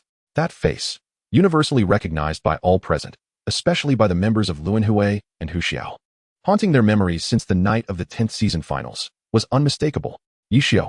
It was indeed Yixiao, the very individual who had, on the grand stage of the finals, wielded his enigmatic Qianji umbrella to utterly vanquish Luanhui and seal Sun Xiang's Yixiao in the shameful position of runner-up. The one who had, under the spotlight, hoisted the championship trophy and nonchalantly declared his retirement, stating his intention to return home for a well-deserved rest. The individual who, in the eyes of everyone, should have vanished from the professional scene, becoming a mere legend. And here he was, appearing before us, clad in faded casual attire that seemed out of place in the National Training Center, still with a cigarette in hand. Yixiao appeared somewhat unsettled under the piercing gazes that seemed to bore into him, taking another drag from his cigarette before ambling in with his characteristic, somewhat languid gait. His canvas shoes made soft thuds against the smooth floor, each step resonating with the taut nerves of those present. He approached the vacant seat beside the lead position, clearly designated for the team captain, yet instead of taking a seat immediately, he turned around, facing the assembly of top-tier players representing the pinnacle of Chinese glory, who were momentarily frozen in shock. Yixiao flicked the ash off his cigarette, a familiar smirk playing at the corners of his mouth, imbued with a hint of mischievousness, as his gaze casually swept over the myriad of expressive faces. "Oh, everyone is here? It seems I've arrived late." A brief, suffocating silence ensued. Then, the conference room erupted as if a drop of boiling oil had splashed into water. Huang Xiaodian was the first to thaw, springing from his chair, trembling finger pointing at Yixiao, his words tumbling out like gunfire, the speed so frantic it nearly tripped over itself. "What the heck? Old Yixiao. Yibuxiao, what are you doing here? Didn't you retire? Didn't you say you were going home to sleep and enjoy your old age? What are you doing here dressed like you just crawled out of an all-night internet CAF? You must have taken a wrong turn. This is the National Training Center, not the shabby second-floor internet CAF you folks at Xingxin haunt. This is too much of a joke. My heart. It's too much for my heart." His astonishment crashed like a tsunami, mingling with the chaos of thoughts triggered by overwhelming information and a primal urge to critique Yixiao's unyielding presence. Wang Jiesher inhaled deeply, his characteristic sharp eyes now piercingly focused on Yixiao's face, as if attempting to unearth the truth beneath that laid-back demeanor. He slowly uttered 2 words, the weight of his tone suggesting a profound reconfiguration of his worldview. "Yixiao?" A myriad of thoughts surged through his mind, the most pressing being that this would resolve the current predicament of their team. Yu Wenzhou's habitual gentle smile had vanished, replaced by an unprecedented gravity and a dawning realization. He adjusted his glasses, his gaze behind the lenses calm, yet incisive, dissecting the unfolding situation with surgical precision. His initial inkling upon hearing that voice was confirmed now. The impact was significant, though somewhat anticipated. He was more concerned with what Yixiao's appearance in this manner, with this identity, signified. All right, wasn't it mentioned that aside from the official players, one additional individual could serve as a substitute? Perhaps he could handle the solo competition. Zhou Zikai remained silent, his cap pulled lower, his hands, resting under the table, instinctively clenched into fists. The vivid image of being defeated in the finals by Jun Mo Shao flashed in his mind, crystal clear. He gazed at Yixiao, his eyes deep as a cold pool, the calm surface concealing a tempest of battle intent and renewed vigilance. Li Xian's previously nonchalant expression froze, as if struck by a spell, taking a moment to regain his voice, which came out dry and incredulous. "Yi Shen? This is a bit too shocking. Isn't it?" He felt as though he were watching an absurd play. Chu Yunxiu let out a series of short, ambiguous laughs, rubbing her throbbing temples, casting a glance at Su Muching beside her. "Well, Muching, you kept this from me." However, she too appeared somewhat dazed by this unexpected turn of events, requiring time to digest it. Xiao Shiqin fell into a deep state of contemplation, his fingers unconsciously tapping rapidly against the table. Yixiao as the team captain? The impact of this revelation was akin to a tactical nuclear bomb. His mind raced, feverishly calculating the implications of Yixiao's arrival, which undoubtedly represented the optimal solution for the current team. Zhang Jiala's expression was the most complex. Following the initial shock, he was engulfed by profound disappointment and a sense of absurd bitterness, feeling as though fate had played a cruel trick on him. The legendary captain he had hoped would lead him to the World Championship was none other than Yixiao, the very rival who had shattered his championship dreams countless times on the battlefield of glory, who was the greatest nemesis of his career. The flickering flame of rebirth ignited within him, burning more fervently, for his presence would undoubtedly elevate the team's strategy to greater heights. He lowered his gaze to the sketches of ammunition trajectories on his notebook, symbols of hope and explosive potential, as his expression swiftly darkened, fingers turning pale from the tension of his grip. Feng Rue was utterly bewildered, his mouth agape as if he could fit an egg inside. He glanced at Yi Xiao, then at the petrified faces of those around him, finally sweeping his gaze over the serious expressions of Wang Jieshi and Yu Wenzhou, feeling as if he were trapped in a bizarre dream. Yi Xiao had become the captain of the national team? This world was utterly insane. The pressure of transitioning into a Qi master intensified as he contemplated playing the rogue under Yi Xiao's watchful eyes. It was both exhilarating and disquieting. Meanwhile, Sun Xiang's complexion shifted from a sullen gray to an unappealing shade reminiscent of liver. A profound sense of humiliation and the fury of being mocked surged within him like volcanic magma. The memory of being toyed with by Jun Mo Shao during the finals of Season 10, that scene of being outmatched 3-1, sliced through his pride like a sharp blade. He abruptly stood, the legs of his chair screeching against the smooth floor, creating a jarring sound. He fixed a fierce stare on Yi Xiao, his eyes reddening with rage, his voice trembling with the weight of suppressed fury, sharp with betrayal and disdain. Yi Xiao, is it truly you? What kind of ridiculous joke is this? What gives you the right to stand here? You're retired, aren't you? How can you be the captain? A mere retiree. His accusations brimmed with resentment and the fury of being overshadowed by Yi Xiao once more. For his presence had always been a source of discomfort. His roar ignited a fuse. Yi Xiao, beside him, Tang Hao slammed his palm against the solid wooden conference table, producing a thunderous sound that made the water cups tremble. He shot up, eyes ablaze like an enraged beast. Glaring at the man casually smoking, his demeanor calm and collected. All the shock transformed into an overwhelming blaze of anger and profound humiliation. So it was you, playing tricks, concealing and revealing, leading us all in circles. Isn't it? He pointed at Yi Xiao, his voice hoarse and distorted from extreme agitation, filled with provocation. Enough of your nonsense. Yi Xiao, if you're a man, come with me to the arena right now. One-on-one. If you can't defeat me, get the hell out. You're unworthy of this captaincy. He adhered to the principle of strength above all, in his eyes. Yi Xiao's retired status and mysterious demeanor made him the epitome of unworthiness. The conference room was instantly drowned out by Huang Xiaoyan's shrill cries, Sun Xiang's roars, Tang Hao's howls, and various gasps of disbelief, as emotions of doubt, shock, anger, and absurdity surged like a tempest. In the eye of the storm, Yi Xiao remained as tranquil as a still pond. He leisurely finished his last puff of smoke, expertly flicking the butt into the corner trash can. His movements as familiar as if in his own Xingxin internet CAF. Then, he disregarded the fiery glares of Sun Xiang and Tang Hao, ignored Huang Xiaoyan's rapid-fire insults, and paid no heed to the artistic expressions of disbelief on the faces around him. He pulled out a chair beside the main seat and sat down leisurely, thinking to himself that this team was indeed difficult to lead. He had initially wished to foster camaraderie and secure a world championship, but the result was estrangement. Since you all act this way, I shall no longer pretend, and I will show you my true strength. Yi Xiao clasped his hands casually on the table, leaning slightly forward. The habitual lazy smile on his face faded, replaced by a calmness so profound it was almost unsettling. It was a tranquility forged through countless pinnacle battles. Having seen through all pretenses, and having wielded control over the rise and fall of dynasties, an absolute serenity that emanated the very essence of glory itself. His gaze swept across the room as if tangible, silencing even the most boisterous Huang Xiaoyan, who fell silent as if grasped by the throat. The fiery anger of Sun Xiang and Tang Hao seemed to be frozen by an invisible chill, their momentum stalling involuntarily. The cacophony of the conference room was forcefully subdued by a mere glance from him. Yi Xiao's gaze ultimately settled on the furious Tang Hao, whose hair bristled like an agitated bird, the corners of his mouth curling into a cool, teasing arc. His voice not loud, but piercing through the remaining clamor with an undeniable authority. But you are unworthy of anger. I am not like you. I have merely secured dozens of consecutive victories and my 4th championship in glory, nothing more. And you wish to defeat me? The last time we faced, you were the one who lost. If you refuse to accept it, fine. He paused, his calm eyes scanning the equally enraged Sun Xiang. Then drifting over the observing Wang Jieshi, the scrutinizing Yu Wenzhou, and the deeply contemplative Zhou Zikai, finally resting back on Tang Hao. In the depths of that tranquil gaze, it seemed as if a long-dormant flame belonging to the god of battle was quietly rekindling, rising anew. However, dear Tang Hao, one at a time. Dealing with all of you at once is simply too cumbersome. How about this? Yi Xiao reclined slightly against the back of his chair, his tone casual as if discussing dinner plans, yet the words he uttered bore the weight of mountains. Will you all come at me together? Chapter 11. The rules. Yi Xiao's light-hearted challenge of will you all come at me together was akin to dropping a bomb into boiling lava, instantly propelling the chaos of the conference room to a breaking point. What the hell? Old Yi, have you lost your mind? Are you high from smoking, or have you stayed up all night and boiled your brain? Do you realize what nonsense you're spouting? Huang Xiaodian was the first to leap from his chair, his fingers trembling like dry twigs in a gale, saliva nearly spraying onto Xiao Shiqing's glasses. The more Huang Xiaodian spoke, the more agitated he became. All come at me together. Who do you think you are? 1 against 13?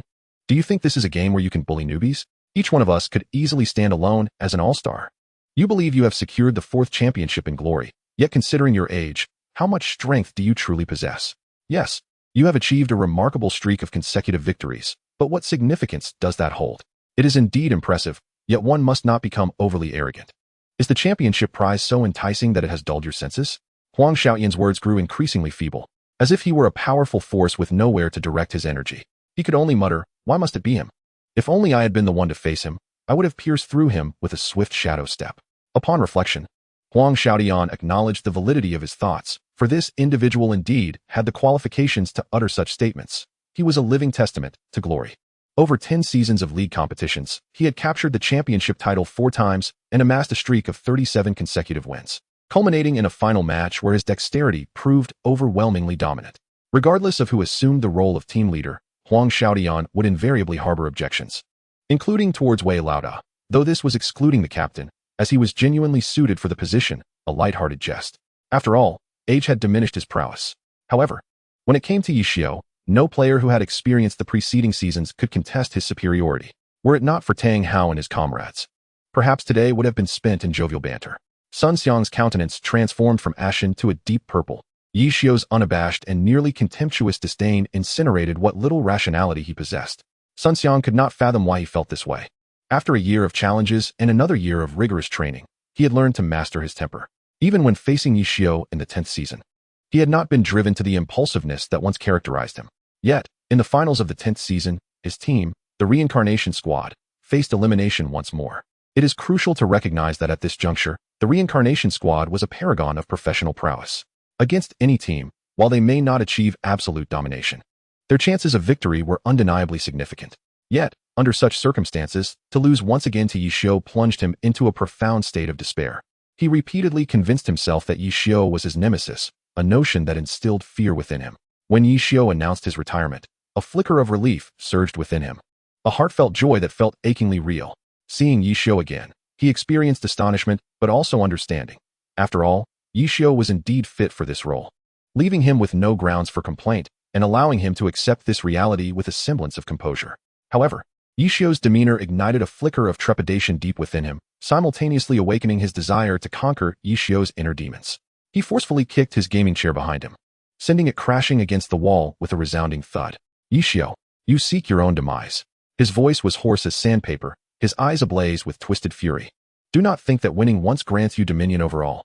Today, I shall nail you back to the computer city with Chuexia. No need for assistance. His muscles tensed, ready to pounce. Sun Xiang, calm down. Yu Wenzhou's voice cut through the chaos, as sharp as an ice pick piercing the din, carrying an unusual severity. His expression was grave, for Yi Xiu's audacious actions far surpassed anything he had anticipated. He forced himself to quell the tumultuous thoughts racing through his mind. Beneath the facade of arrogance, what were Yi Xiu's true intentions? Was it a show of power? A test? Or was it something darker? His cold gaze swept over the enraged Sun Xiang and Tang Hao, and a chilling hypothesis surfaced. These young individuals were fortunate indeed. Had he and Yi Xiu been teammates in their prime, perhaps that year would have unfolded differently. Tang Hao, in a fit of rage, laughed maniacally. His laughter akin to a grinding wheel honing metal, suffused with a chilling murderous intent and an insatiable desire for destruction. Yi Xiu, well done. You have more madness than I. Very well. If it is a fight you want, then let us engage. Today, if I do not defeat you, I shall be unworthy of wielding Tang San's spear.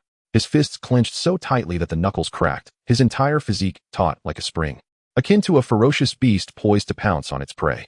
Zhou Zikai remained silent, yet the sharpness of his gaze, concealed beneath the brim of his cap, resembled a blade honed through fire, his body poised in optimal readiness for battle. Chu Yunxiu crossed her arms, a hint of gravity beneath her playful demeanor as she observed Yi Xiu, considering whether to temper the intensity of the encounter, so as not to let him suffer too greatly. Li Xian's whistle abruptly ceased, leaving his expression one of bewilderment. Xiao Shiqing's brow furrowed deeply, his fingers unconsciously tapping on the virtual keyboard, frantically calculating the myriad possibilities behind Yi Xiu's audacious strategy. Zhang Jiala raised his head, his gaze toward Yi Xiu a complex amalgamation of astonishment, humiliation, disbelief, and a flicker of unrecognized hope. akin to a firefly's faint glow. What did he hope for? Perhaps he yearned for this individual, who had thwarted his chances of victory, to lead them to the pinnacle of the world stage, fulfilling their shared dream. Feng Rui's face blanched, desperately signaling to Yi Xiao, internally screaming, "Boss, this is spiraling out of control. 14 of us could drown you with our spit. What is all this noise?"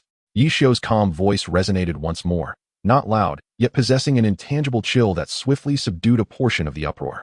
He even appeared disinterested in the furious Sun Xiang and Tang Hao, his gaze penetrating through the chaos to land squarely on Yu Wenzhou and Wang Jieshi, imbued with an insight that pierced through all pretense. "Captain Yu, Captain Wang, do you too believe my mind has been clouded?"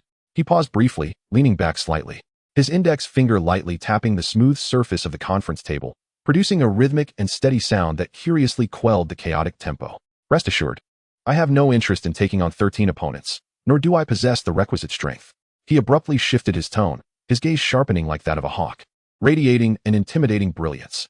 "What I mean is, all of you, including the substitutes, now, immediately, proceed to training room number 1 to log in your accounts. The map, random. The rules, indiscriminate brawl. The sole objective, before the training session concludes, eliminate God said, let there be light, Yi Xiao's temporary account, from the arena entirely. There are no restrictions on methods, nor on cooperation. You may choose to fight individually or form temporary alliances. As long as you can kill me or drive me out of the map's boundaries, you win. If victorious, I, Yi Xiao, will immediately pack my things and vacate the team leader position for whoever wishes to take it. If you lose," Yi Xiao's voice suddenly deepened, like a colossal stone pressing down, imbued with an unassailable iron will. "Then silence yourselves and stow away your pitiful pride and petty thoughts. Remember, from the moment you step through this door, your only identity is as members of the Chinese National Glory representative team. And I am your team leader. Do you understand?" Chapter 12 Training Room Number 1 came alive with a massive circular screen. 14 top-tier login devices stood ready. The atmosphere was so tense it felt as if it could drip with moisture. Silence enveloped the space, punctuated only by suppressed breaths and the soft hum of the login devices powering on. Each person felt the immense pressure of Yi Xiao's words. Winning would mean they could oust this arrogant leader. It was not merely about expelling him. After all, no one was more suited for the position than Yi Xiao. Yet they yearned to put this insufferable man in his place. For those who perceived Yi Xiao's intentions, this was also a golden opportunity to openly punish him. Why? Because he had claimed the championship, and envy ran deep. Losing was not an option. 13 individuals, each wielding their unique skills, could easily take him down. At most, he might annoy them, but who knew what schemes he would devise to ensnare these young players? Soon, everyone eagerly approached the computers, with Tang Hao and Sun Xiang being the first to dash to their respective positions. With a rough motion, they inserted their account cards, their eyes fiercely glaring at the screen as if they intended to devour Yi Xiao alive from the other side. They harbored but one thought: eliminate Yi Xiao at all costs. Yu Wenzhou, Wang Jieshi, and Zhou Zikai appeared much more composed, yet their movements were equally swift and decisive. They understood that this was far more than a mere contest of pride. Yi Xiao was imparting a lesson in the most direct and brutal manner. What was he aiming to demonstrate? What was he striving to prove? Zhang Jiala logged into Baihua Yaowan in silence, his fingers trembling slightly over the keyboard. The thought of defeating Yi Xiao ignited a morbid craving within him, quickly drowned by a deeper sense of confusion and helplessness. Could they truly achieve victory? In the midst of chaos? The map loaded, Forgotten Canyon. As the system's cold prompt resonated, the vast circular screen transformed with a dreamlike quality. In an instant, a complex and rugged canyon map emerged before their eyes, filled with towering stone pillars resembling ancient giants' remnants, reaching towards the heavens. Narrow crevices crisscrossed like the earth's cracked wounds. This was a renowned brawl map within Glory, where visibility was severely limited, and the terrain was complex and ever-changing. A true crucible testing players' adaptability and combat instincts. 14 silhouettes materialized almost simultaneously at various points along the map's edge. There were no opening remarks, no probing actions. Almost the moment they landed, the flames of battle erupted. Yet, unexpectedly, their target was not each other. Tang Hao, controlling Tang Sanda, surged forth like an unleashed tiger, embodying a relentless and violent momentum. Locking onto the solitary figure at the center of the map, God said, let there be light, Yi Xiao's temporary account, a battle mage. In that moment, consumed by fury, he disregarded the treacherous terrain, activating steel bones, charging headlong into any potential ambushes, like a cannonball fired from a cannon. His fists sliced through the air with a piercing whistle, as if to shatter the confines of space, hurtling towards Yi Xiao. Yi Xiao, die! His roar threatened to bring the virtual canyon crashing down. Simultaneously, on the other side, Sun Xiang's one-leaf autumn blazed like a burning meteor, tracing a brilliant and perilous trajectory, also ignoring the labyrinthine complexity of the terrain. With his spear raised, his fighting spirit surged like a tidal wave, unleashing dragon breaks the army from another angle, charging towards the center where Yi Xiu stood with thunderous might. His objective was crystal clear, even more so than Tang Hao's.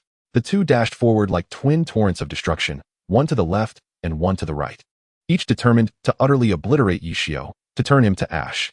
They collided with unyielding resolve at the center of the map. However, just as their skills were about to reach, God said, "Let there be light." Yi Xiu moved. On the screen, God said, "Let there be light," glided sideways with an astonishing fluidity, as though drawn by invisible threads, tracing an uncanny arc amidst the tightly woven assault from Sun Xiang and Tang Hao. Yi Xiu's avatar shifted left and right, his feet striking the ground with a rapid and intricate rhythm. It was not merely lateral dodging, it was akin to the grace of calligraphy. Each subtle change of direction perfectly timed to exploit the gaps in his opponent's attacks. Another character shake? Tang Hao's voice rose sharply, but Yi Xiu's frequency and amplitude were unlike ordinary serpentine maneuvers. He employed the most fundamental swaying movements to execute a flawlessly predictive evasion. Simultaneously, he thrust his spear at an astonishingly sharp angle upwards. The strike was aimed not at Tang Hao himself, but rather at a massive rock precariously suspended beside him. With a resounding thud that echoed like a muffled thunderclap, the rock was precisely dislodged, tumbling with an immense shadow that obscured the sky and an overwhelming force, crashing down onto the path of Sun Xiang's Yi Xiu, who was charging forward. Damn it! Is this another demolition tactic? Can't you employ any other strategy? Sun Xiang's pupils constricted, as if he had glimpsed the scythe of death. He was compelled to abruptly break his unstoppable charge of the Hao Long Pajun, rolling awkwardly to the side to evade. The enormous rock crashed down where he had just been, stirring up a cloud of dust, reminiscent of a bomb detonating in the canyon, completely disrupting his previously overwhelming offensive. As Tang Hao's fist met empty air, his old strength waned and new strength had yet to emerge. Yi Xiu's divine presence descended like a persistent shadow. The spear employed no grand technique, merely a simple, standard attack with a thrust, yet the angle was astoundingly cunning, akin to a venomous serpent striking, instantly exploiting a gap in Tang Hao's defense. Blood sprayed forth, blossoming into eerie flowers within the virtual canyon. Though the damage was not severe, the humiliation was profound. Damn it! Tang Hao was both startled and furious, resembling a cat whose tail had been stepped on, forced to retreat defensively. Having successfully landed a blow, Yi Xiu did not linger in battle. Instead, he slipped away like a nimble eel, vanishing into the shadow of a massive stone pillar, leaving no trace behind. Don't let him escape.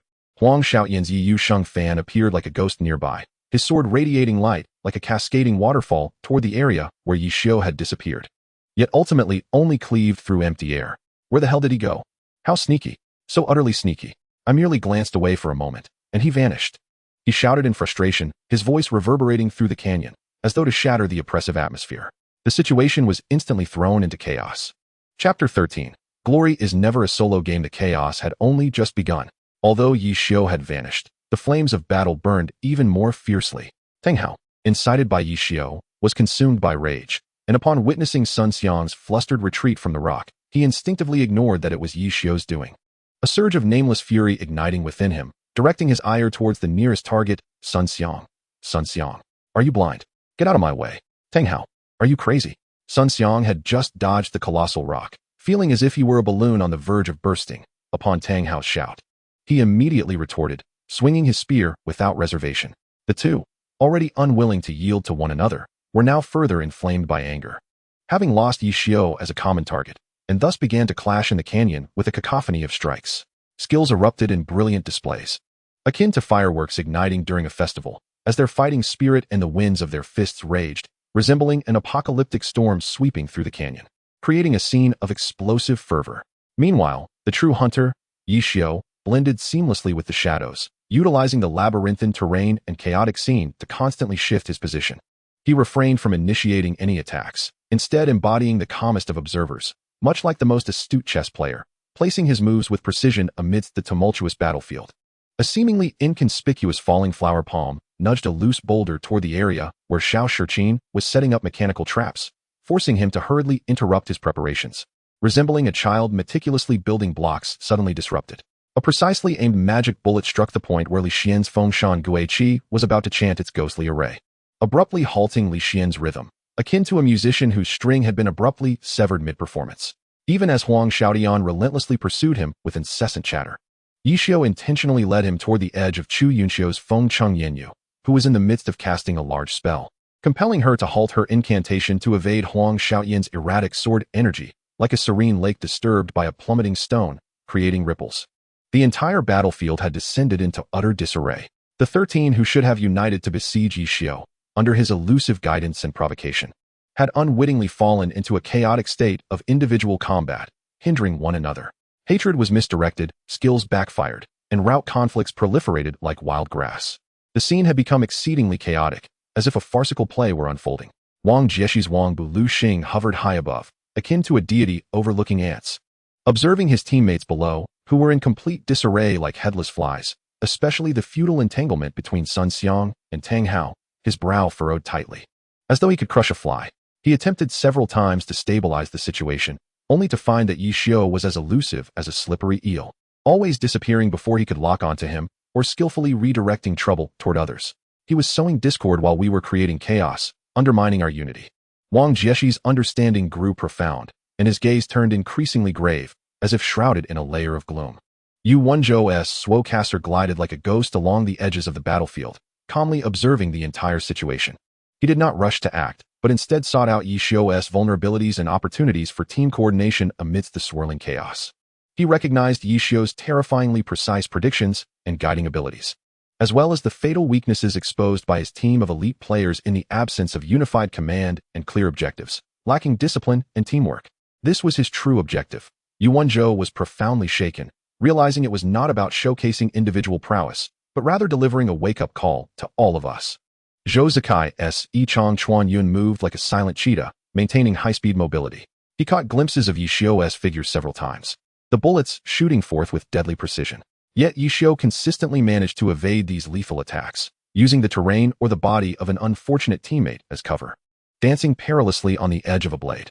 Zhou Zikai's gaze grew increasingly bright, embodying the thrill of encountering a true adversary, as if he had discovered a resplendent jewel amidst the darkness.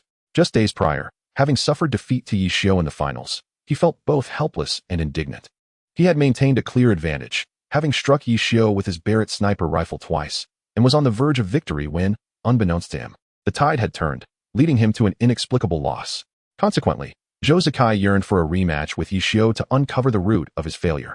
Zhang Jiala's flamboyant display, amidst the chaos, appeared somewhat lost.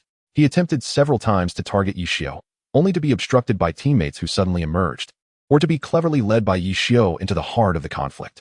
Observing the chaotic battlefield on the screen, witnessing the ungraceful brawl between Sun Xiang and Tang Hao, an overwhelming sense of disappointment and helplessness surged within him, akin to a tide. Was this truly the caliber of so-called top-tier players, unable to unite towards a common goal? As time slipped away, like fine grains of sand in an hourglass, silently yet inexorably, the circular screen displayed the life bar of God, said "Let there be light." Plummeting below the perilous threshold of 10 after enduring numerous harrowing skirmishes and Zhou Zikai's precise long-range sniping. The vivid crimson digits were akin to gaping wounds, strikingly alarming. However, the situation for the 13 assailants was even more dire. Apart from the relatively composed Wang Jieshi, Yu Wenzhou, Zhang Xinjia, Chu Yunxiu, Xiao Shiqing, and the nearly inactive Su Muqing, who were holding up, the others bore significant losses in their mutual entanglement. Tang Hao and Sun Xiang had lost nearly 40 of their health due to each other's strikes and stray bullets, only now realizing Yishio's precarious health status, prompting a temporary cessation of hostilities, though their eyes remained fiercely locked, like two opposing wolves. Huang Xiaodian, in his fervor to eliminate Yishio, had recklessly absorbed damage from Li Xian's area skill, losing nearly a third of his health, inciting him to unleash a torrent of curses at Li Xian, his voice echoing through the canyon like thunder. Li Xian, too, had been grazed by a spell from Chu Yunxiu, leaving him in a rather disheveled state, resembling a drenched chicken. Fang Rue fared the worst, attempting to stealthily ambush Yishio, only to be repelled by Yishio's shockwave, crashing into Wang Jieshi's scholar's broom. Tumbling together, their health rapidly deteriorating, akin to two pitiful creatures struggling in a quagmire. Zhang Jiala had also suffered nearly 30 health loss, a combination of friendly fire and the repercussions of attacking Yishio. The battlefield resembled the aftermath of a brutal melee, strewn with chaos. Yet they had failed to grasp even a corner of Yishio's attire. Enough. A calm yet undeniably powerful voice resonated through the training room's public channel, reaching every ear. It was Yishio, standing proudly atop a towering rock in the center of the map, despite his health being reduced to a mere sliver. His demeanor was as steady as a mountain, proclaiming his invincibility to all. The spear tilted towards the ground, its tip glinting coldly in the virtual sunlight, reminiscent of a blade poised to reap victory. Below, the individuals who had just been hurling accusations at each other involuntarily ceased their movements, gazing up at that figure. Tang Hao and Sun Xiang halted their fierce glares, begrudgingly looking upwards. Yi Xiu's voice emanated through the speakers, devoid of his previous languor, replaced by a calmness that seemed to perceive all in a hint of disappointment. Look at yourselves. 13 of you, targeting one, and yet here we are. My health is nearly depleted. But what about yours? Aside from infighting, friendly fire, and meaningless disputes, what remains? A scattered bunch. Is this the pinnacle of skill you take pride in? Is this the national team you intend to bring to Zurich to challenge the world's finest? His words struck like a cold lash against the hearts of everyone present, especially for Tang Hao and Sun Xiang. Witnessing their health plummet to nearly half and the chaos surrounding them, a burning humiliation and a sense of being thoroughly exposed drowned their anger. Wang Jieshi, Yuanzhou, Zhou Zikai, and others fell silent, their expressions grim. Yi Xiu's words were piercing, yet they found themselves unable to retort. This chaotic siege had laid bare their most fatal weaknesses. Teamwork, collaboration, national honor. Yi Xiu's voice carried a hint of mockery, questioning whether these ideals held less weight in your hearts than your meager pride and desire to prove yourselves. Tang Hao, Sun Xiang, did you not wish to convince me? Look at yourselves now. You can't even control your own actions. How do you expect to convince others? How do you intend to win the world championship? Tang Hao and Sun Xiang's faces turned ashen, their fists clenched tightly, knuckles widening, yet they could not utter a word. Yi Xiu's words were like a sharp dagger, slicing through their proud exteriors to reveal the reckless and immature core within. The same applied to the others. Yi Xiu's voice rose, imbued with unprecedented severity. You Wenzhou, Wang Jieshi, where is your tactical acumen? Where is your command ability? You just watch as the team descends into chaos. Zhou Zikai, your aim is precise. But without Jiang Boitao's cohesion, what good is precision if you cannot coordinate with your teammates? Xiao Shiqin, where are your traps? Did you lay them beneath your teammates' feet? Huang Xiaodian, be silent. Your trash talk is utterly useless. My ears are nearly deafened by your noise. Huang Xiaodian, ever the opportunist, thrived amidst chaos. Nearly half of his health had been diminished by his own actions, and had it not been for him, he could have endured for at least 3 more minutes. Zhang Jiala, are your munitions aimed at your teammates? Yi Xiu unflinchingly named names, laying bare the mistakes and issues of each individual amidst the chaos. Those called out wore expressions of deep dismay, yet none could muster a rebuttal. The training room was engulfed in a profound silence, as if time itself had frozen in that moment. The only sounds were the heavy breaths of the crowd and the blinding 10 health bars on the screen, silently mocking them. He paused, his tone leaving no room for dissent. I once told Sun Xiang in the game, I wonder if he remembers. Now I share this with all of you. Glory has never been a solitary game. After speaking, Yi Xiu surveyed the room. If you continue in this state, I shall inform Chairman Feng that we should withdraw from this competition. There is no point in participating only to lose. It is better to avoid the humiliation. The outcome was evident. I am not dead yet, but you have already lost. You have lost utterly. Today's evaluation ends here. Everyone, disband and return to your rooms to rest. Each of you must reflect on why you play Glory. What does Glory mean to you? Most importantly, why have you come here? Yi Xiu's voice regained its calm, yet it bore a weighty force. Additionally, I possess a list of international participants along with their profiles, which includes their match videos. You should take a copy to watch later. As everyone prepared to leave, Yi Xiu called out to them.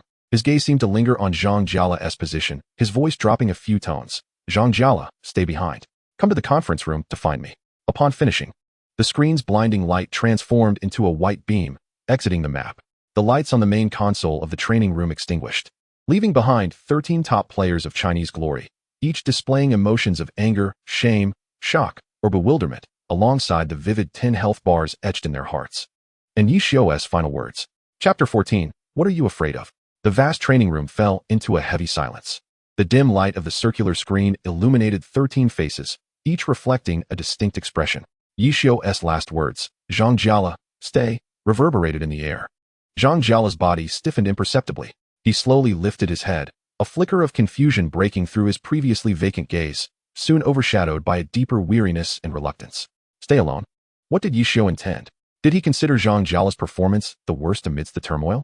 He instinctively clenched his fists, his nails digging into his palms. Yet he felt no pain.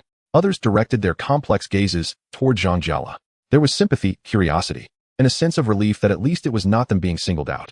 Sun Xiang and Tang Hao remained pale, Yet Yishio's merciless reprimand had doused much of their anger like cold water, leaving only a heavy humiliation and a suffocating frustration.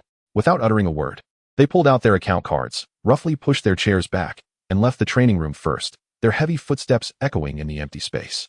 Yu Wenzhou and Wang Jieshe exchanged glances, both recognizing the gravity and contemplation mirrored in each other's eyes. They said nothing, quietly gathered their belongings. Casting Zhang Jiala an ambiguous glance, Yu Wenzhou offered a hint of reassurance, while Wang Jieshe scrutinized him before departing in turn. Zhou Zikai lowered the brim of his cap, fading away like a silent shadow. Huang Xiaodian opened his mouth, seemingly intending to speak to Zhang Jiala, but upon witnessing his distant demeanor, he ultimately swallowed his words, sighed heavily, and hurried after Yu Wenzhou. Xiao Shiqin, Chu Yunxiu, Li Xian, and others also departed in silence, the atmosphere oppressive to the point of suffocation. Feng Rue and Su Muching lingered until the end. Feng Rue cast a worried glance at Zhang Jiala, wanting to say something, yet was gently pulled by Su Muching, who shook her head. The two tiptoed out as well. In an instant, the expansive training room was left with only Zhang Jiala. He remained seated, motionless. Before him, the character by Hua Liao Wan stood silently, its health hovering around 70, yet its posture conveyed an inexplicable sense of desolation. The cold white light from the overhead lamp illuminated him, casting a long shadow of solitude. The air still seemed to carry the remnants of the earlier chaos. The acrid scent of battle, the fading brilliance of skill effects, and Yishio's palpable disappointment. Zhang Jiala lowered his head, gazing at his hands resting on the keyboard. These hands had once orchestrated the dazzling displays of the ammunition expert by Hua Liao Wan on the competitive stage, yet they had trembled countless times in frustration after defeats. Today, however, they appeared utterly powerless, unable even to lock onto a target amidst the turmoil. Yishio's words struck like daggers. Are your ammunition aimed at your teammates? He shut his eyes, a multitude of memories flashing through his mind. The confetti raining down after the finals loss, the blinding smiles of the opponents lifting their trophy, the disappointed gazes of fans, and Yishio's ever slightly infuriating smile, alongside the champion flags rising behind him time and again.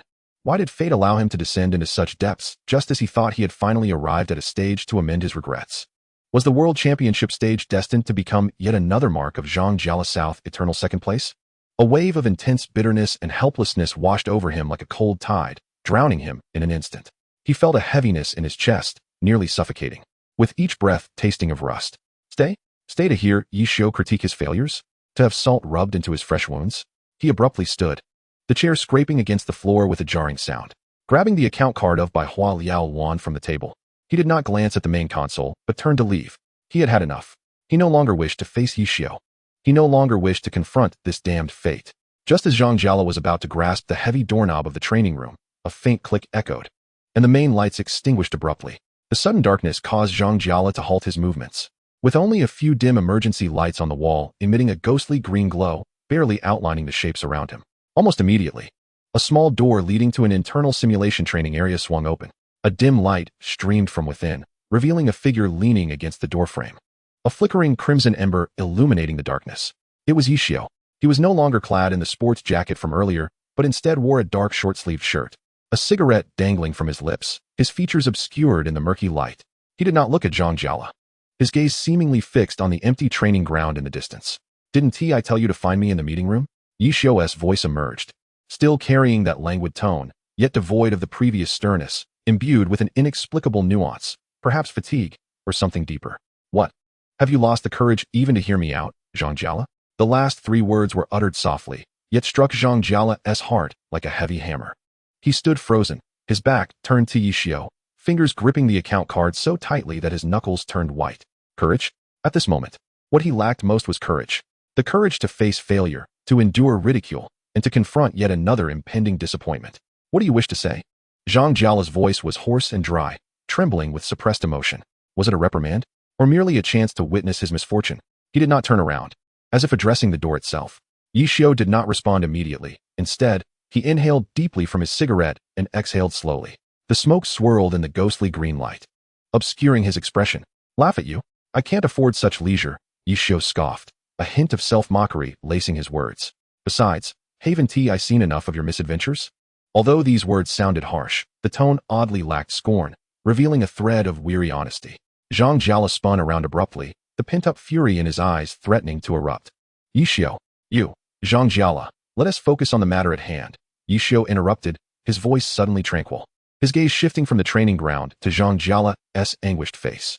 In his eyes, there was no longer the commanding presence from the meeting room, nor the sharp calmness from the chaotic battles, only an almost translucent serenity that pierced through the soul. What are you afraid of? Chapter 15. We are professional players. What are you afraid of?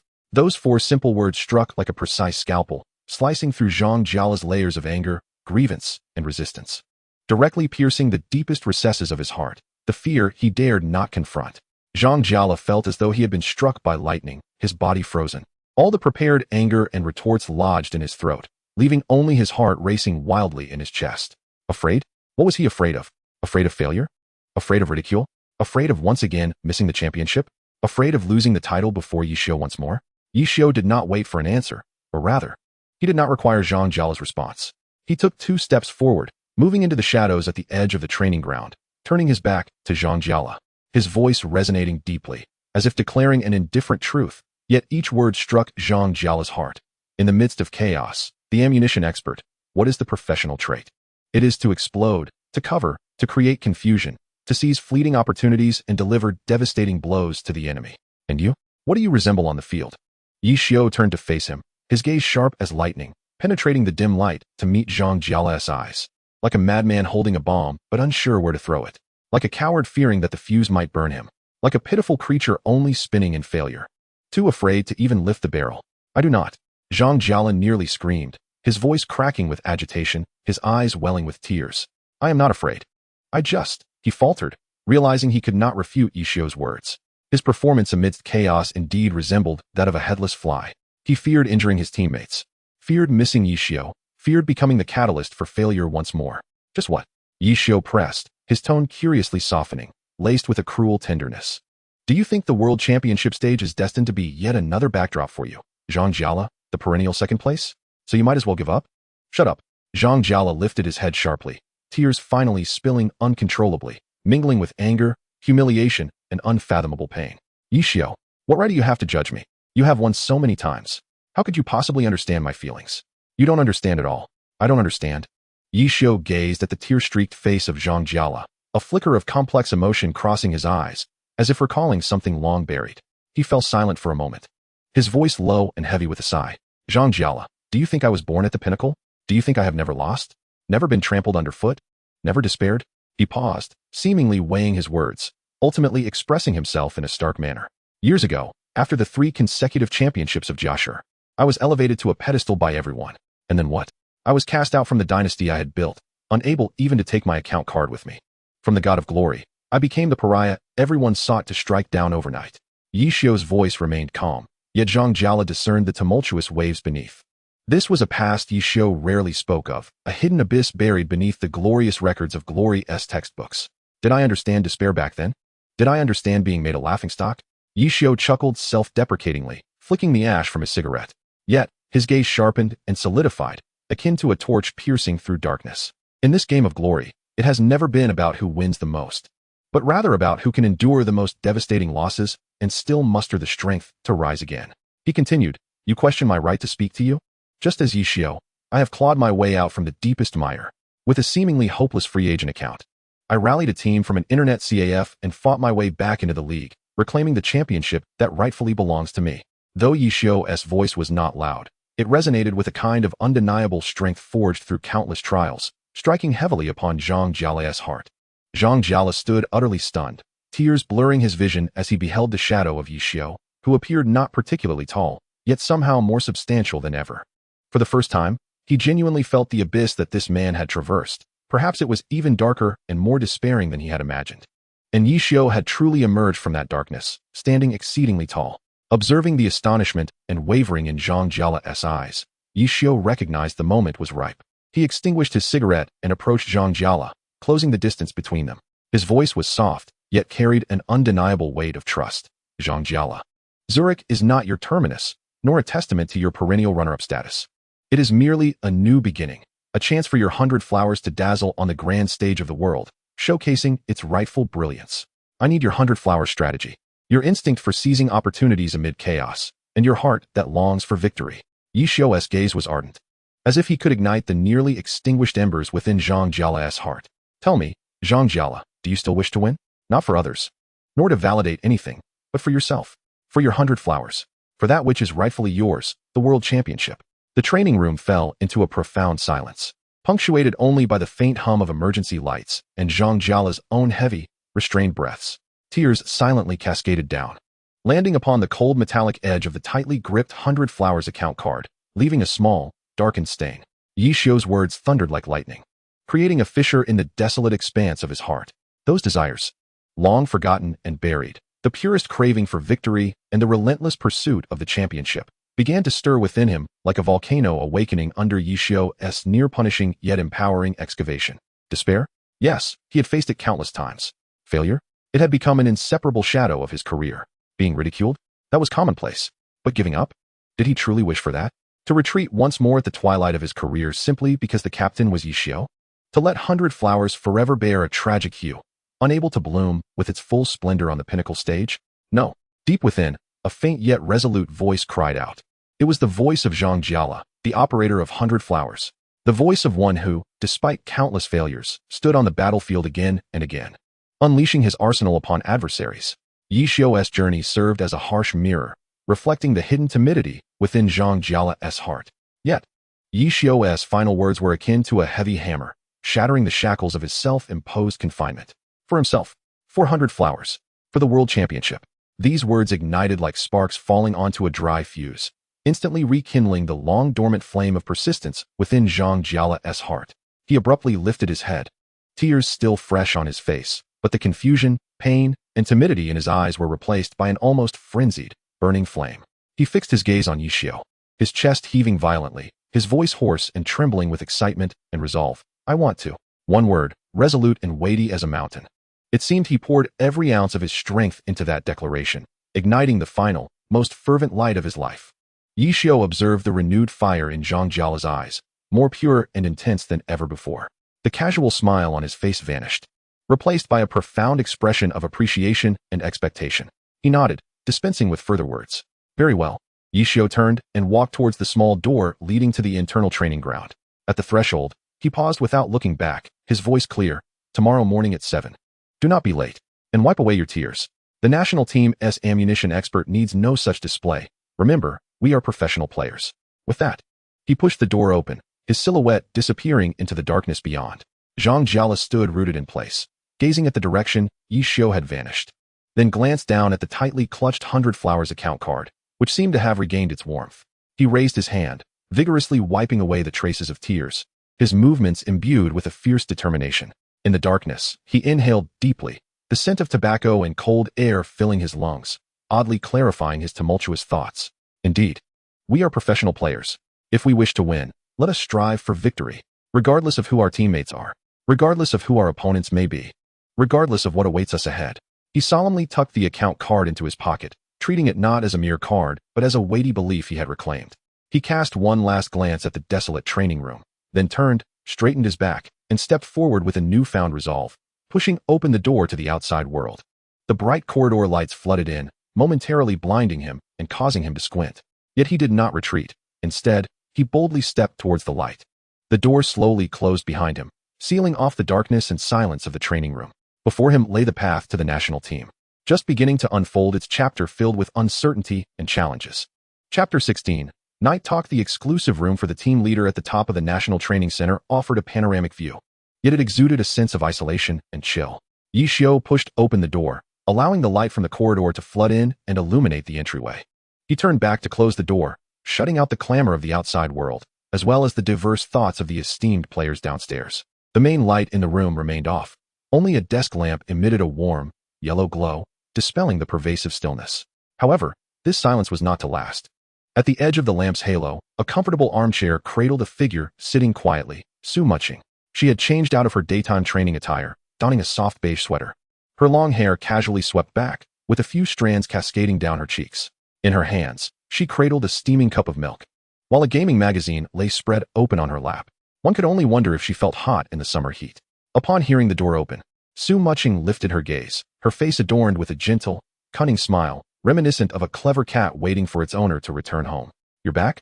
Her voice was light, breaking the silence of the room, addressing him playfully as the formidable villain. Yi Xiu paused momentarily before throwing himself into the chair opposite the desk. Exhaling deeply, as if shedding a heavy burden. He rubbed his brow, fatigue evident on his face, a fatigue not born of physical exertion, but rather from the mental strain of high tension. He responded vaguely, his gaze drifting over the cup of milk in Su Muching's hands and the magazine on her lap. Its cover prominently featuring a special report on Xingxin's championship win, with Yishio and Junimo Shao occupying most of the page. A weak smile tugged at Yishio's lips. What brings you here at this hour, drinking milk and perusing magazines? The boss might dock your pay if she finds out. Su Muching smiled slightly, setting the magazine aside, and sliding another cup of pre-poured warm water towards Yishio. Stop with the banter. Here, this is for you. You look more exhausted than after a full day of finals. Her gaze lingered on Yishio's somewhat pale face, revealing unmasked concern. So how did it go? Did you enjoy playing the villain? You should have seen how furious Tang Hao and Sun Xiang were. They turned green with anger. Is Zhang Jiao all right? Yishio picked up the cup, the warm liquid soothing his dry throat.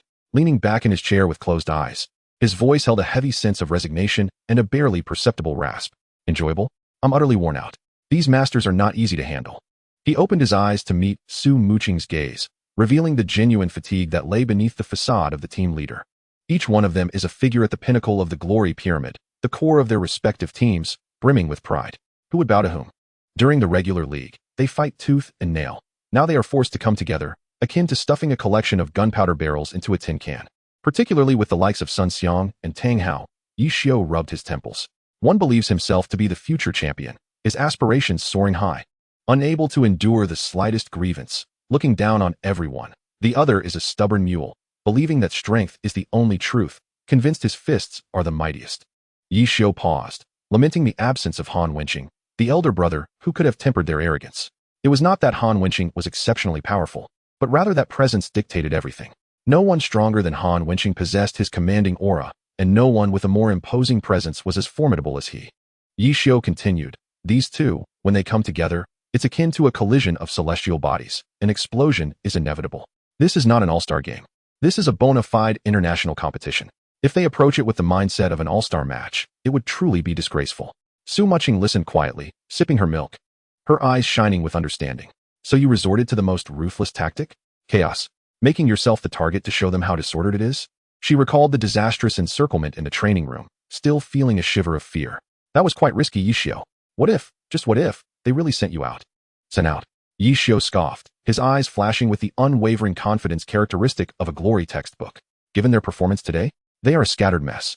Each fighting their own battle, their hatred shifting faster than their skills. Don't even talk about sending me out. If anyone managed to reduce my health to below 10, it would be a stroke of luck for them. It was only thanks to Xiao Yan's timing and Zhou Zikai's accurate shots, not to mention Zhang Jiala's chaotic shooting, that somewhat hindered them. His tone was calm, yet imbued with an understanding of everything. However, Yishio shifted his tone, the gravity of the situation settling in. It was indeed risky, but it had to be done. This thorn must be removed right from the start. Letting it fester would be far worse when we face those foreign teams with their high tactical cohesion and superior skills on the world stage. It wouldn't just be a matter of losing some health. The team could collapse from within, leaving us with nothing. He paused, his voice dropping to a somber tone. I would rather they hate me now, curse me, direct all their frustrations towards me than to end up blaming each other on the battlefield in Zurich. Each fighting their own battles, bringing disgrace upon ourselves before the world. The room fell into a brief silence, filled only with the faint hum of the desk lamp and the sound of Su Muching sipping her milk. Did you keep him back alone to help him? Su Muching asked softly, recalling how Zhang Jiala had left the training room, his eyes red yet his back straight, a stark contrast to the despair he had previously exuded. Yishio did not answer directly. Instead, he gazed out at the distant, dazzling city lights, his expression somewhat distant. Help him? Perhaps. More accurately, I sought to reignite the flickering flame within him. He returned his gaze to Su Muching. You know, Muching, Zhang Jiala's issue has never been about skill or even a weak mindset. He has been crushed by the weight of failure, trapping himself within a cage named destiny. He is not afraid of his opponent, but rather of the possibility of failure itself, especially the dread of failing before me once more, for I am, in a sense, the harbinger of his nightmares. He chuckled self-deprecatingly. Today as Chaos saw him performing at his most erratically. This was not due to a decline in skill, but rather his subconscious evading the fear of being the catalyst for defeat, terrified of once again proving himself to be the perennial underdog in my presence. Yishio sighed. Such mental entanglements cannot be unraveled by mere consolation or encouragement, which would only seem disingenuous. A more drastic approach is necessary. He must confront the festering sore of self-pity within him. must feel pain, pain that penetrates to his very core, before he can be compelled to unleash the fierce ambition to win that has been suppressed for years. Is that why you brought up Joshua? Su Mu-chung inquired softly. She understood the significance of that past to Yishio. It was a scar deeply buried in his heart, rarely revealed. Yishio fell silent for a moment, nodding slightly, his voice barely above a whisper. Yes. Let him comprehend the taste of despair and being trampled upon, a sensation I have experienced as well. Moreover, it was far more bitter than he could ever imagine. His tone was calm, yet it bore the weight of profound intensity. Glory is not measured by the elegance of one's victories, but by the courage and strength one possesses to rise anew after the most disgraceful defeats, reclaiming lost glory with compounded fervor. He gazed at Su Mu-chung, his eyes deep and contemplative. Zhang Jiala harbors a fire within, albeit obscured by ash. Today, I helped him brush off some of that ash. Whether that fire can blaze brightly enough to reach Zurich remains contingent upon his own resolve. Su Mu-chung observed Yishio's profile, illuminated by the dim yellow light, and a wave of complex emotions surged within her. This man consistently acts in the most unfeeling manner while genuinely considering the well-being of others. He bears all the pressure, scorn, and resentment upon his own shoulders, solely to enable the team to advance further. Chapter 17. Teammates and rivals. What about the others? Su Mu-chung shifted the topic, wishing to lighten the mood. You team, Wang team.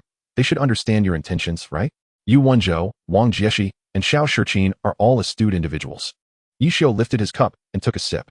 Perhaps they were initially taken aback by my arrogance, but once they regained their composure, they could surely discern the true purpose behind this chaotic endeavor. He reflected on their restrained conduct amidst the turmoil, particularly noting Yu Wenzhou, who had been diligently observing and analyzing. With their presence, the foundation of the team would remain intact. He paused, his brow furrowing. The troublesome part is that chatterbox, Huang Xiaodian. After I shouted at him to be quiet today, he must have a plethora of grievances bottled up. That Li Xian lad is also one to revel in chaos. Chu Yunxiu has been somewhat indecisive, lacking the necessary assertiveness. As you have a good rapport with him, take the opportunity to discuss this with him. As for Feng Rue, his transitional phase lacks sufficient honing.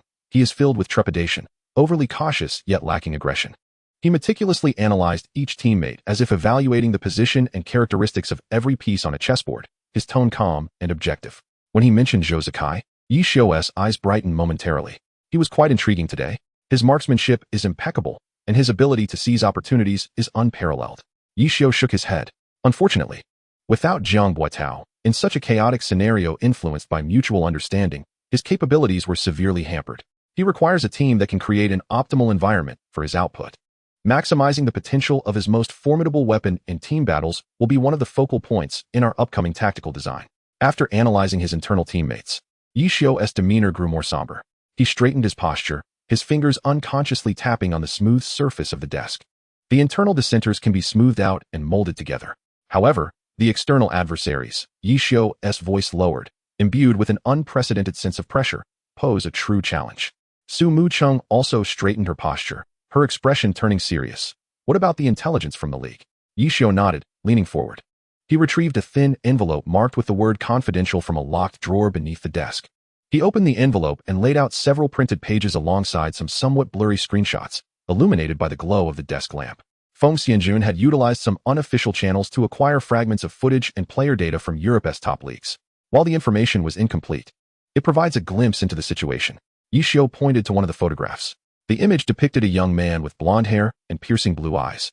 His expression as chiseled as a sculpture, clad in a uniform emblazoned with the Swedish flag and a dragon emblem. His gaze was sharp as a hawk, emanating a formidable aura even through the screen. The character he controlled was a battle mage wielding an exaggerated weapon resembling the skeletal wings of a Western dragon. Identified in Swedish as Longxiang Adin. Sweden's team, Aurora, Core Ace.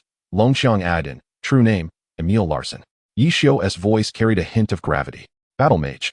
Technical characteristics, an extreme combination of strength and speed, with precision and execution that borders on mechanical. His combat style is fiercely aggressive and destructive. European media have dubbed him the Nordic Thunder God.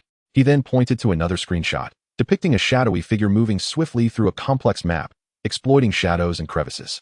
The profession is listed as an assassin, translated as Shadow Dancer Saigon. Main assassin of the team, Shadow Dancer Saigon, operated by Lena Anderson. Technical characteristics, elusive, with an uncanny understanding and utilization of the map. She excels at pinpointing assassination opportunities, particularly adept at creating chaos and eliminating key targets during team battles. Analysis of the scant footage available indicates her synergy with Longxiang is exceptionally lethal. Yi Xiao's finger moved to the third photograph, featuring a middle-aged man wearing gold-rimmed glasses, exuding an air of elegance. His gaze was profound, a hint of a smile gracing his lips. He is the coach and tactical analyst of the Swedish team, Sven Nilsson. This individual warrants particular attention. Sven Nilsson, a former member of the Swedish national chess team, is a master tactician. It is said that he devises tactics akin to a game of chess, contemplating 10 moves ahead with remarkable adeptness for exploiting rules and maps, thereby establishing intricate tactical traps. His tactical style is referred to as the Bingfeng Keej, and once an opponent succumbs to his rhythm, they feel as if ensnared in a quagmire, utterly constrained. Yi Xiao set down the photograph, leaned back in his chair, and rubbed his brow, his expression revealing unmasked gravity. This is merely the tip of the iceberg. There is also the Zhou Ji from America, rumored to possess an all-star caliber super assault combination, Korea S. Wang Chao. Known for its plethora of individual operation prodigies and aggressive playstyle, and Germany's Gangtai Billy, whose teamwork and discipline are terrifying, each one formidable in its own right. He glanced at Su Mucheng, his eyes ablaze with fervor yet burdened by unprecedented pressure. Mucheng, what we are facing are monsters from across the globe, standing atop their respective glory systems. They possess tactical philosophies, operational habits, and even interpretations of glory that are vastly different from ours. And what do we have? Yi Xiao's voice was low and resonant. A group of individuals recently battered by their own, harboring a belly full of resentment with nowhere to vent, mere scattered soldiers. Initially, there were 3 months left, but he had just received news that the competition had been moved up to July 17th. Today is already June 15th, leaving us with less than a month, excluding travel time to Zurich. The author, Dai Lan, did not explicitly state the end date of the 10th season, but through contextual inferences and conventional scheduling, it can be estimated. The regular season typically spans 38 weeks, starting in September and continuing until the following May or June, followed by approximately half a month for playoffs. Thus, if the regular season commenced in September 2011, it would conclude between May and June 2015, with the playoffs finishing around mid-June 2012, as suggested by the narrative. To mold this arrogant bunch, each unwilling to concede to the other, into a cohesive unit while thoroughly studying these distinctly styled world-class teams is an insurmountable task. Yi Xiao exhaled deeply, as if attempting to expel all the pressure within him. This task is truly beyond human capability. He seized the remaining half glass of water on the table and downed it as if it were a fortifying spirit. Su Mucheng listened quietly, observing the unmasked fatigue and pressure on Yi Xiao's face. She could feel the weight of that formidable responsibility. Without uttering any comforting words, she simply rose and approached Yi Xiao from behind, gently placing her hands on his shoulders, applying just the right amount of pressure to knead his taut neck and shoulder muscles. Thus, her voice, tender yet resolute, flowed into Yi Xiao's weary heart like a warm current, affirming the necessity of his leadership. You, the non-human team captain. Yi Xiao was momentarily taken aback, then burst into silent laughter. His tense body involuntarily relaxed under Su Mucheng's massage. He closed his eyes, savoring this rare moment of tranquility and support. Just then, the internal encrypted communicator on his desk, written in a serious tone, suddenly emitted an urgent, low buzzing vibration. Yi Xiao's eyes sprang open, and Su Mucheng's hands came to a halt. An emergency communication at such a late hour? Yi Xiao quickly grasped the communicator, and the screen displayed the sender as the head of the technical department. The message was exceedingly brief, yet transformed Yi Xiao's gaze into a sharp, cutting edge. Team leader Yi, we have received a segment of the latest training match from the Sweden team, suspected to involve the Denmark team. The segment has been sent to your encrypted terminal. Please check. Yi Xiao immediately rose and moved to the encrypted computer terminal by the desk, swiftly inputting a complex series of commands. The screen, illuminated as a video file, encrypted through multiple layers, began to transfer. Su Mucheng leaned closer, her expression tense. Once the file transfer was complete, Yi Xiao inhaled deeply and pressed the play button. The screen flickered to life, the image somewhat shaky and grainy. Clearly a long-distance covert recording. Nonetheless, it distinctly showcased the blue dot representing the Sweden team, under the iconic, thunderous charge of the Longxiang Adin, synchronized with the ghostly assassinations of the shadow dancer Shigen, and the precise, terrifying collaborative control of the other team members in the rear as they utterly dismantled, encircled, and crushed the red dot representing the Denmark team. The entire offensive was fluid, with exquisite coordination, exuding a sense of devastating power and a chilling, efficient aesthetic of tactics. The video was brief, lasting less than 2 minutes, yet it concluded with the image of Longxiang Adin raising his spear high, surrounded by a fallen array of corpses. emanating a suffocating aura of oppression. Yi Xiu's gaze was fixated on the figure of the battle mage radiating ferocity on the screen, his fingers unconsciously drumming against the table, producing a rapid tapping sound. Su Muching also gasped, murmuring, "Such a powerful and fearsome coordination." In the room, the only sounds were the low hum of the computer fan and the rhythmic tapping of Yi Xiu's fingers on the table, bathed in the dim light of the desk lamp. One half of Yi Xiu's profile was shrouded in shadow while the other was illuminated by the cold glow of the screen. His eyes were exceptionally profound, swirling with seriousness, vigilance, and a flicker of excitement that only ignites when encountering a formidable adversary. He gradually leaned back in his chair, his gaze unwavering from the figure referred to as the Norse god of thunder on the screen, his voice low and grave, as if speaking to himself, yet also to Su Muching. "It seems the troubles are greater than anticipated." Hearing this, Su Muching smiled. "I believe we will win, for you are with us." Chapter 18. The next day, at 7 in the morning, in the National Training Center's first training ground, the autumn morning light streamed through the enormous floor-to-ceiling windows, casting bright patches of light upon the floor, yet failing to dispel the palpable gravity in the air. The vast circular tactical screen had already illuminated, casting a ghostly blue glow upon the neatly arranged 14 seats below. The members of the team arrived one after another, their footsteps resonating distinctly in the expansive training ground. No conversation was exchanged, and the atmosphere was steeped in a heavy silence. The memory of yesterday's chaotic defeat and Yi Xiu's unrelenting reprimand weighed heavily on everyone's hearts like a leaden burden. Sun Xiang and Tang Hao arrived last, their expressions grim, avoiding even a glance at each other as they distanced themselves while sitting, exuding an aura that discouraged any approach. Zhang Jiala occupied a position at the edge, his gaze no longer vacant but bearing a sharp focus, his fingers unconsciously tracing the edges of the tactical notebook resting on his lap. Yu Wenzhou, Wang Jieshi Zhouzikai, and Xiao Shiqin appeared comparatively calm, yet a veil of profound contemplation shrouded their brows. Huang Xiaodian, unusually silent, had his eyes darting around, clearly brimming with unvoiced thoughts. Su Muching sat quietly in her designated spot, her gaze occasionally sweeping towards the main control desk. Feng Rue sat beside her, manifesting signs of restlessness, his eyes reflecting a blend of confusion and anxiety. When Yi Xiu's figure appeared at the entrance of the training ground punctually, all eyes instantaneously fixated upon him. He was still clad in that deep gray sports jacket, a cigarette hanging unlit from his mouth, his demeanor suggesting a lingering drowsiness. Yet his eyes gleamed with remarkable clarity and sharpness, a stark contrast to the fatigue of the previous day. He disregarded the complex gazes directed at him and walked straight to the main control desk, slapping a document onto the surface with a resounding thud. "Everyone's here? Good. No one is late." Yi Xiu's voice shattered the silence, his tone flat and devoid of emotion, indicating that the consequences of yesterday's actions still held weight. Sun Xiang and Tang Hao's faces darkened further, yet they restrained themselves from erupting. "How did you all sleep last night? Have you gone through the materials I provided yesterday?" Yi Xiu nodded, shifting his gaze to the large circular screen.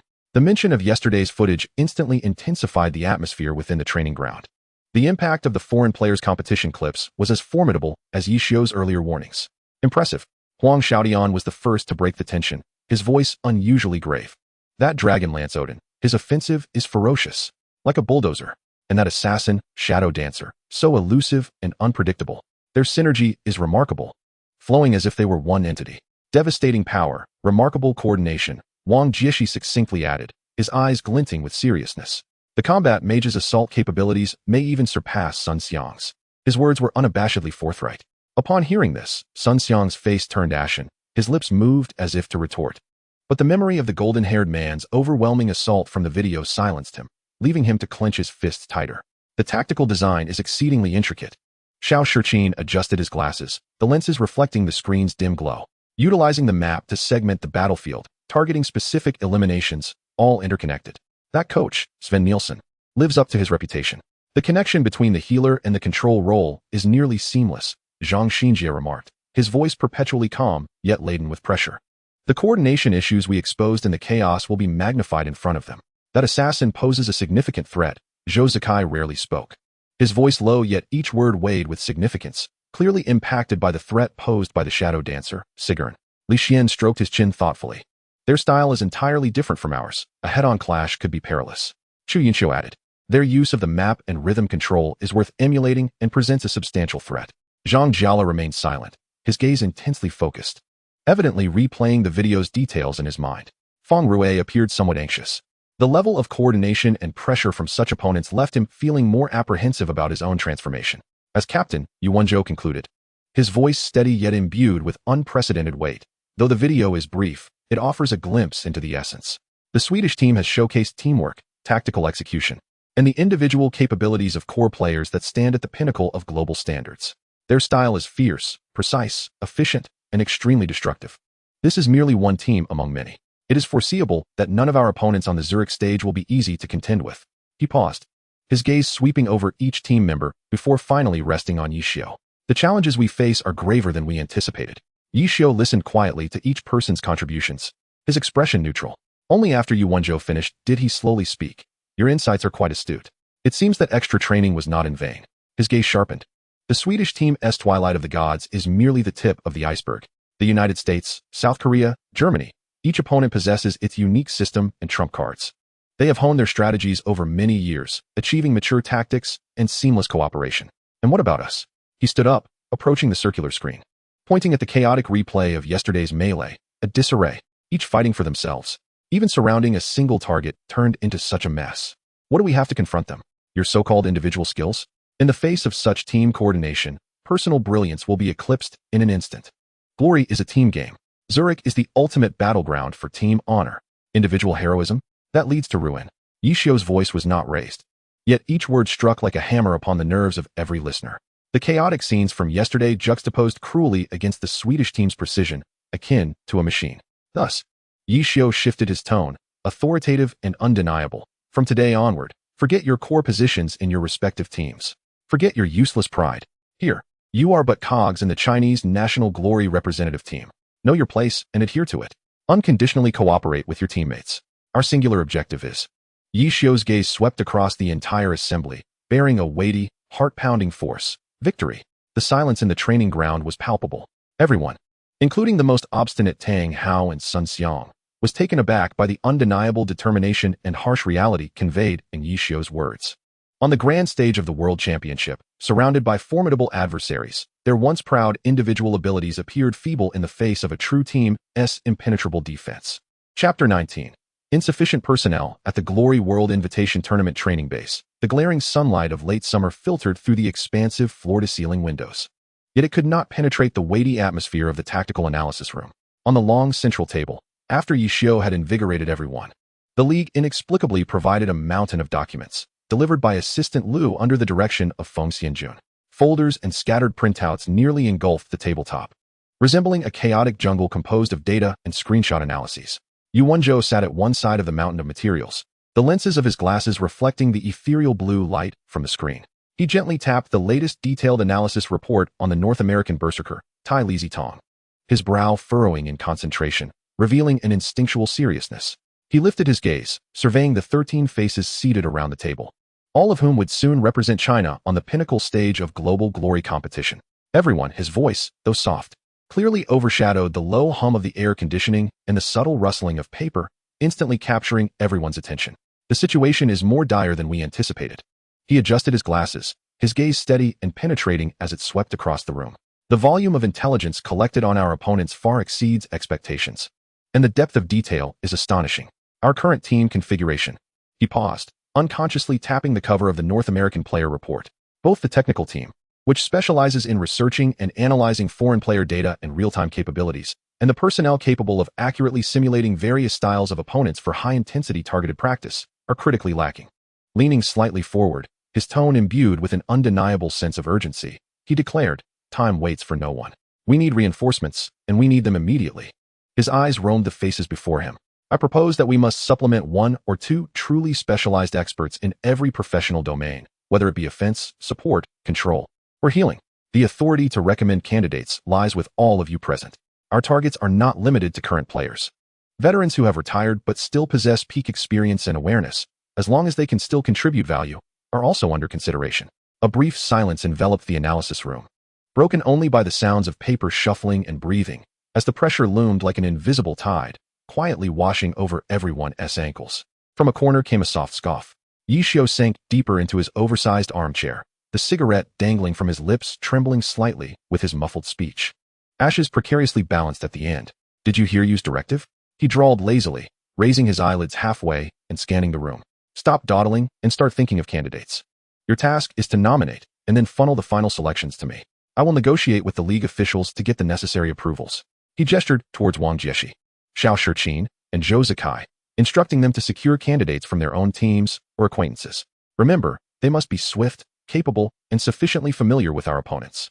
Before he could finish, a figure nearly leapt from their chair. The swordsman. We don't even need to think about the training partner position, Huang Xiaodian exclaimed, his words spilling forth like a torrent, fingers excitedly tapping the table. It has to be Lu Hanwen.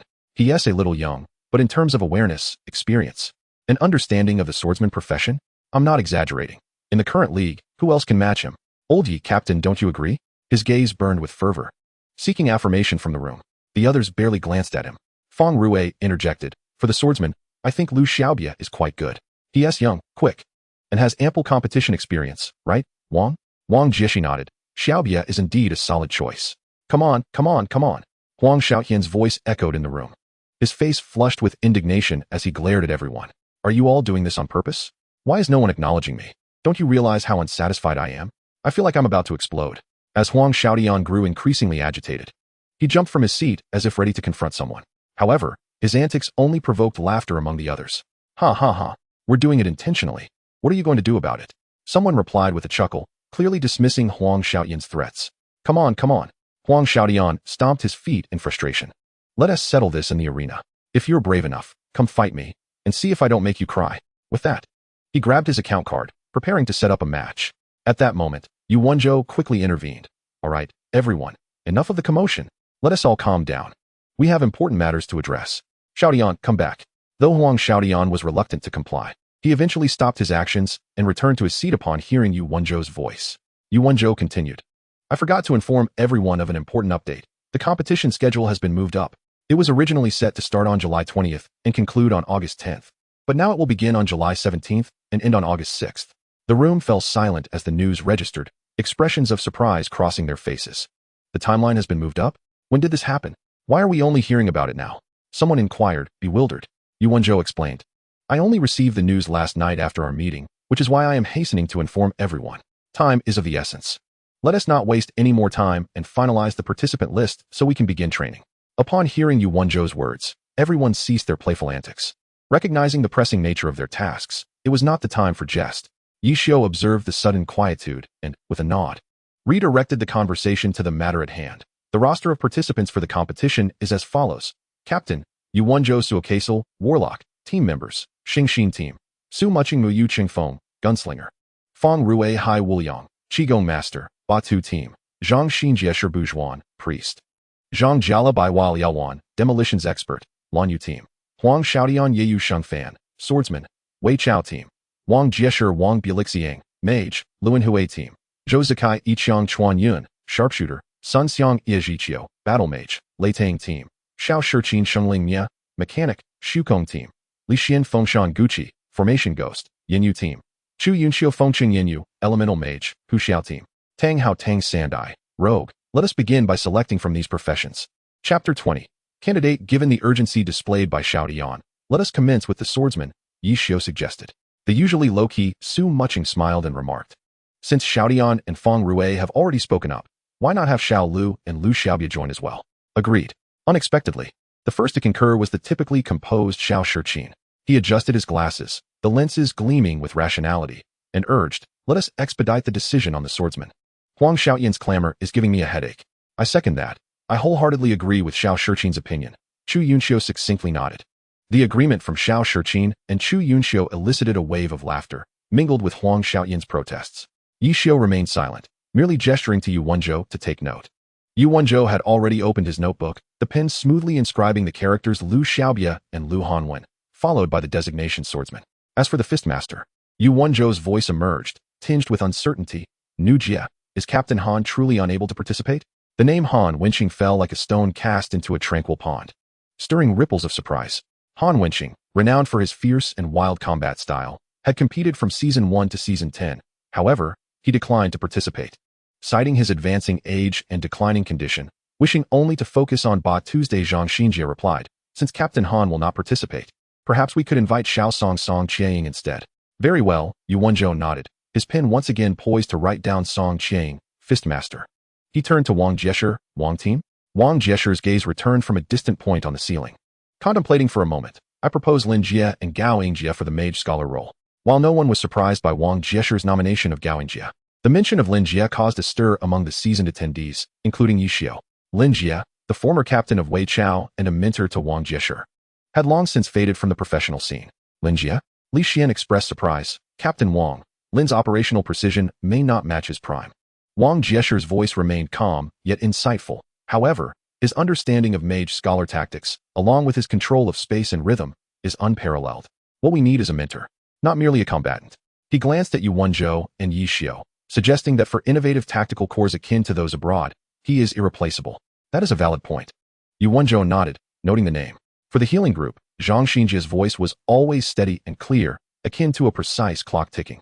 He adjusted his glasses, the lenses reflecting a cool light. I nominate Fang Shiqian, the god of healing? Su Muqing's eyes brightened. Precisely, Zhang Xinjie affirmed. Fang's healing artistry has reached a pinnacle, and his ability to read the overall situation and make crucial decisions is textbook-worthy. We are up against the world's top offensive combinations, and the pressure on healing will be unprecedented. Fang's experience and capacity to handle extreme pressure are the insurance we most require. His reasoning was coherent and irrefutable. I second that. Su Muqing immediately declared. Agreed. Xiao Shiqin adjusted his glasses once more.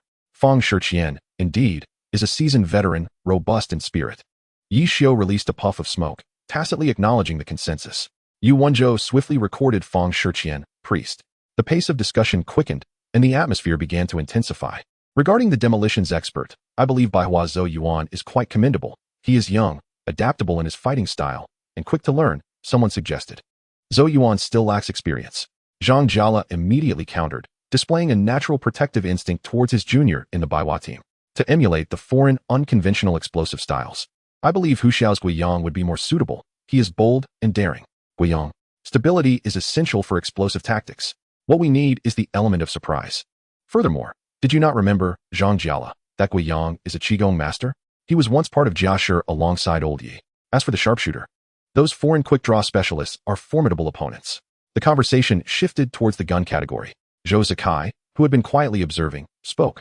I nominate Luan Hui's Yunyan. His fundamentals are solid, and his mimicry skills are exceptional.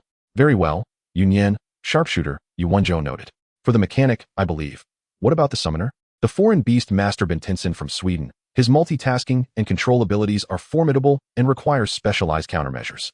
What about Li Yuan from Lanyu? His summoning skills are insufficient. Yu Wenzhou interjected. If we truly seek a specialized training partner and analyst for summoning, I believe Xingxin's Luo Ji would be an excellent choice. His theoretical knowledge is robust, though he lacks practical experience, which would be an ideal opportunity for him to learn. Xiao Shiqin proposed. Luo Ji, the one who studies mathematics? Sun Xiang scoffed. Can he be relied upon? Don't dismiss him so easily. Fang Rui immediately defended his junior. Our Luo Ji is a hidden gem, intelligent and resourceful. He is precisely the talent we need for research and analysis. Training partner? With practice, experience will surely follow, right, Old Yi? Yi Xiao exhaled a plume of smoke, mumbling a non-committal HM as a form of tacit support for Fang Rui. Yu Wenzhou annotated the name of Luo Ji with summoner, data analyst. The room was filled with a cacophony of voices, a blend of agreement and dissent. As the analysis chamber resonated with the distinctive clash of professional insights and tension characteristic of seasoned competitors, each nomination was weighed with meticulous consideration, with every name representing a carefully contemplated tactical necessity. Some advocated for current mid-generation players, while others fervently recommended legendary veterans. The list gradually took shape amidst fervent discussions, becoming increasingly robust. On Yu Wenzhou's notebook, names multiplied, and the occupational distribution broadened. Sun Jiping, Blade Master. Guo Mingyu, Exorcist. Lin Jie, Gao Yingjie, Mage Scholar. Fang Shiqian, Priest. Yun Yin, Sharpshooter. Luo Ji, Summoner Analyst. Each name bore the weight of past glories or future potential, alongside a heavy sense of responsibility. The fervent debate gradually subsided, akin to retreating tides, leaving behind a fleeting tranquility born from consensus. The air was imbued with a faint aroma of smoke mingled with the scent of ink on paper. Yu Wenzhou gently pushed the notebook to the center of the long table, its pages densely populated with names, corresponding occupations, and annotations, resembling a meticulously crafted pre-battle cipher. Everyone, take a look at this preliminary roster. His voice restored its usual gentleness, yet carried an undeniable tone of affirmation. Sun Jiping, Guo Mingyu, Lin Jie, Feng Shiqian, Yun Yan, Luo Ji, and several others. Is there anything amiss? Or does anyone require a substitution? His gaze swept slowly over the assembled individuals, akin to a meticulous commander inspecting the final formation. A moment of silence ensued. Wang Jieshi nodded slightly. Xiao Shiqin adjusted his glasses to scrutinize the details of the list once more, while Zhou Zikai's eyes lingered briefly on a few names before settling into calm. Huang Xiaodian opened his mouth, seemingly eager to contest a position, but upon glancing at Lu Hanwen's name on the list, he swallowed his words, his fingers unconsciously tapping a rhythm on the table. Zhang Jiala stared at Sun Zhiping's name with a complex expression, ultimately letting out a soft hum. No one raised further objections. This roster, a culmination of the wisdom of 14 individuals and countless debates, was silently approved. Very well. Yu Wenzhou retracted the notebook, a weight lifting from his heart. This list nearly encompassed all critical positional needs. Captain Yi, with the roster confirmed, it will be your responsibility to report and coordinate with the league. He turned to the captains, including Wang Jieshi and Zhou Zikai. Please reach out and communicate with those involved from your respective teams or familiar veterans promptly. Time is of the essence. Yi Xiu remained slouched in his chair, eyes half closed, seemingly detached from the earlier heated discourse. It was only when Yu Wenzhou mentioned his name that he lazily stirred, stretching languidly, his bones emitting faint cracking sounds. He casually picked up the nearly empty pack of inexpensive cigarettes from the table, extracted one, and flicked a lighter to ignite it with a crisp snap. Amidst the swirling smoke, he mumbled an acknowledgement of the reporting task. He gestured towards Yu Wenzhou's notebook with the cigarette-laden fingers and glanced around the table, his expression imbued with a habitual, inscrutable, languid mirth. The list seems satisfactory. It includes both the old-timers and the younger generation, ample enough. He took a leisurely drag from his cigarette and continued. However, he deliberately elongated the final word, recapturing the attention of all present. 13 pairs of eyes. Whether sharp, steady, curious, or tinged with impatience, fixated upon his slightly obscured visage cloaked in smoke. Yi Xiu appeared to relish this focus, the corner of his mouth curling into a deeper smile, tinged with a hint of mischievous triumph. He flicked off the ash, sending tiny remnants cascading down. But we still need one more. He articulated these 4 words clearly, his gaze piercing through the haze, landing precisely on the shadowed corner of the conference table. Mo Fan. The name was pronounced distinctly, akin to a stone cast into the still surface of a lake. What? Sun Xiang was the first to exclaim, his face a canvas of shock and unabashed skepticism, instinctively glancing towards the corner. Huang Xiaodian reacted like a cat whose tail had been stepped on, nearly leaping from his seat. What the hell? Old Yi, what are you playing at?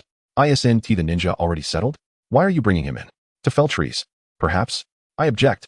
His words tumbled out at an astonishing speed, a barrage of inquiries, with the primary grievance stemming from the memory of Mo Fan having once felled half of his health with a tree. Tang Hao furrowed his delicately arched brows slightly, casting a puzzled look at Yi Xiu. Feng Rui wore an expression of amusement, nudging Su Muching beside him. Meanwhile, Su Muching bore a knowing smile, seemingly unfazed by Yi Xiu's choice. The analysis room was suddenly enveloped in a thick atmosphere of intense doubt and bewilderment. The air felt as if it had solidified, leaving only the faint curl of smoke from Yi Xiu's cigarette quietly wafting. Objections are futile. Felling trees is also a skill, if you have the talent. You go chop them down. Yi Xiu silently added in his mind, feeling a sense of completeness among the Xinhui members. Damn, old Yi. You're accusing me of using my position for personal gain. You've got some nerve. Huang Xiaodian exploded once more. Yi Xiu regarded the agitated Huang Xiaodian with a slight smile, unperturbed by the chaos unfolding around him. Chapter 22. Preparations underway after concluding amicable discussions with the league. Yi Xiu cast a glance at the training grounds. The captains of each team had embarked on their respective phone calls, while those not tasked with recruitment were diligently engaging in foundational cooperative training under Zhang Xinjie's meticulous directives. Observing the orderly progression of events, Yi Xiu nodded in satisfaction, realizing that the foreign teams must be exerting some pressure on these great players. Take Sun Xiang and Tang Hao as an example. Although Sun Xiang's expression remained as sour as if someone owed him millions, his gameplay was exceptionally earnest, with every movement and skill connection striving for precision. Tang Hao, silent, executed his actions with an intensity that seemed to release all his frustrations onto the training ground. Zhang Jiala was even more focused, his gaze sharp enough to be intimidating. Yi Xiu withdrew his gaze, picked up another personal phone, and dialed a familiar number, Chengguo at Xinjing Internet Cafe. Chengguo was seated at the bar, observing the ebb and flow of players, while the curious glances of some younger patrons stirred a sense of helplessness within her. Sigh, fame brings trouble, she sighed inwardly. Just then, a voice interrupted her thoughts. Sister Chun, could you spill some news about the stronghold? Has Su Jie been selected? Chen Guo snapped back to reality. Realizing it was Xiao Chong standing before her, his face a mask of curiosity. With a wry smile, she replied, Little Chong, I truly don't know. Yi Xiu has retired. And Mu Cheng has gone out for some fresh air. I have no news. Before Xiao Chong could voice his doubts, Chen Guo's phone suddenly rang. She glanced at the screen and saw it was Yi Xiu calling. Little Chong, perhaps we should wrap this up for today? You can head back now. I need to take this call, she said quickly. Although reluctant, Xiao Chong could not persist any longer. Especially since Chen Guo's phone clearly displayed that it was indeed Yi Xiu calling. Internally groaning, he felt certain that something significant was afoot. Yet he did not dare linger to eavesdrop. With no other choice, he watched as Chen Guo answered the call and then departed alone. Once Xiao Chong left, Chen Guo answered the phone almost instantly, her distinctive loud voice bursting forth with unrestrained excitement and a hint of anxiety. Hello, Yi Xiu. How's it going? Is everything smooth on the national team front? Is anyone giving you trouble? I mean, is anyone being disrespectful? How's Mumu? He hasn't called me. Make sure to tell her I miss her. And has that little brat Sun Xiang blown up again? If anyone dares to stir trouble, just let me know. And I'll send Lao Wei over to give them a piece of my mind. Listening to the barrage of concern and exclamations from the boss lady, Yi Xiu felt his usual stern demeanor soften, even breaking into a wry smile. Boss lady, calm down. I'm fine. I just finished dealing with Chairman Feng and am about to handle a few troublemakers. We don't need Lao Wei for now. If he shows up, he might just dismantle the entire league headquarters with his mouth. Dealing with Chairman Feng? Chen Guo's voice brimmed with gossiping excitement. Do tell. How did you manage to persuade him? Just a minor matter. I needed some manpower, Yi Xiu replied casually, before shifting to the main topic. Boss lady, I need your assistance. Please contact a few people and have them drop everything to purchase the fastest train or plane tickets to report to the National Training Center immediately. What? Who? How many people? What for? Chen Guo was taken aback. I'll send the list to your phone. As he spoke, Yi Xiu's fingers danced across the keyboard, sending the names, Bao Rongxing, Tang Rou, Luo Ji, and Wenyu, and Xiao Yifan. Oh, and Lao Wei is coming too, with Huang Xiaodian and my support. Lao Wei's unique perspective might just bring unexpected results as a sparring partner. What? Baozi, Tang Rou, Luo Ji, and Wenyu, and Lao Wei? Chen Guo's voice shot up an octave, filled with shock. Yi Xiu, what are you thinking? The National Training Center is a serious place. Do you think this is just a team-building exercise for us? You're trying to bring our entire Xinjiang team in. Is that really appropriate? They've all gone on their breaks, and I don't even know if I can gather them all back. Yi Xiu patiently listened to Chen Guo's barrage, and when she finally paused for breath, he replied with an air of undeniable trust and shamelessness. Boss lady, stay calm. Baozi's exuberance will inject some much-needed life into the dreary training ground. It might even disrupt those rigid foreign tactics. Tang Rou and Yifan need a more intense challenge. And as for Lao Wei, he paused, a sly tone creeping into his voice. His quirky approach is a cultural heritage. I need him to enlighten Feng Rue and give those high and mighty foreign tacticians a taste of our unique style. Rest assured, our Xinjiang team is united and obedient. They'll all come. Trust me, Yi Xiu declared firmly. These individuals will be of great use. They are not going for leisure. They are going to work. Tell them they represent Xinjiang and our country, bringing glory to the nation. The league will cover their travel and accommodation expenses. Have them pack their things and set off immediately. The sooner, the better. On the other end of the line, Chen Guo fell silent for a full 5 seconds, clearly engaged in an intense internal struggle.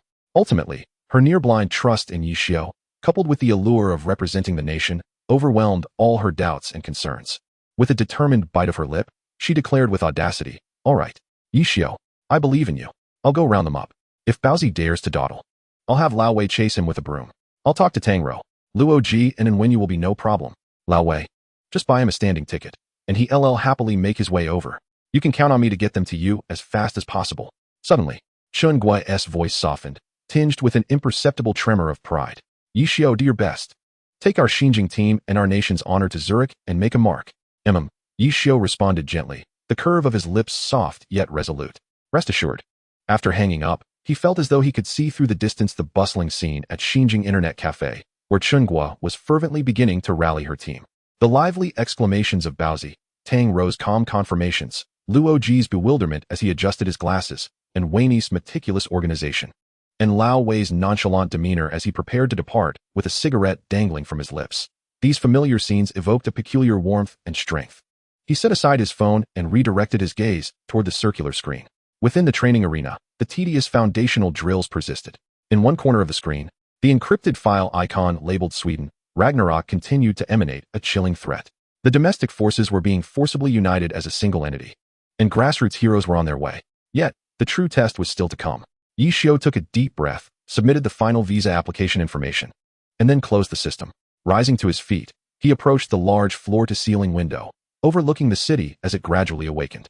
The morning light, faint yet golden, cast a delicate sheen over the cold training center.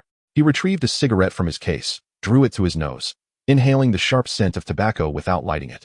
The furnace had been ignited, and the firewood was on its way. What lay ahead was the most brutal and crucial phase, tempering.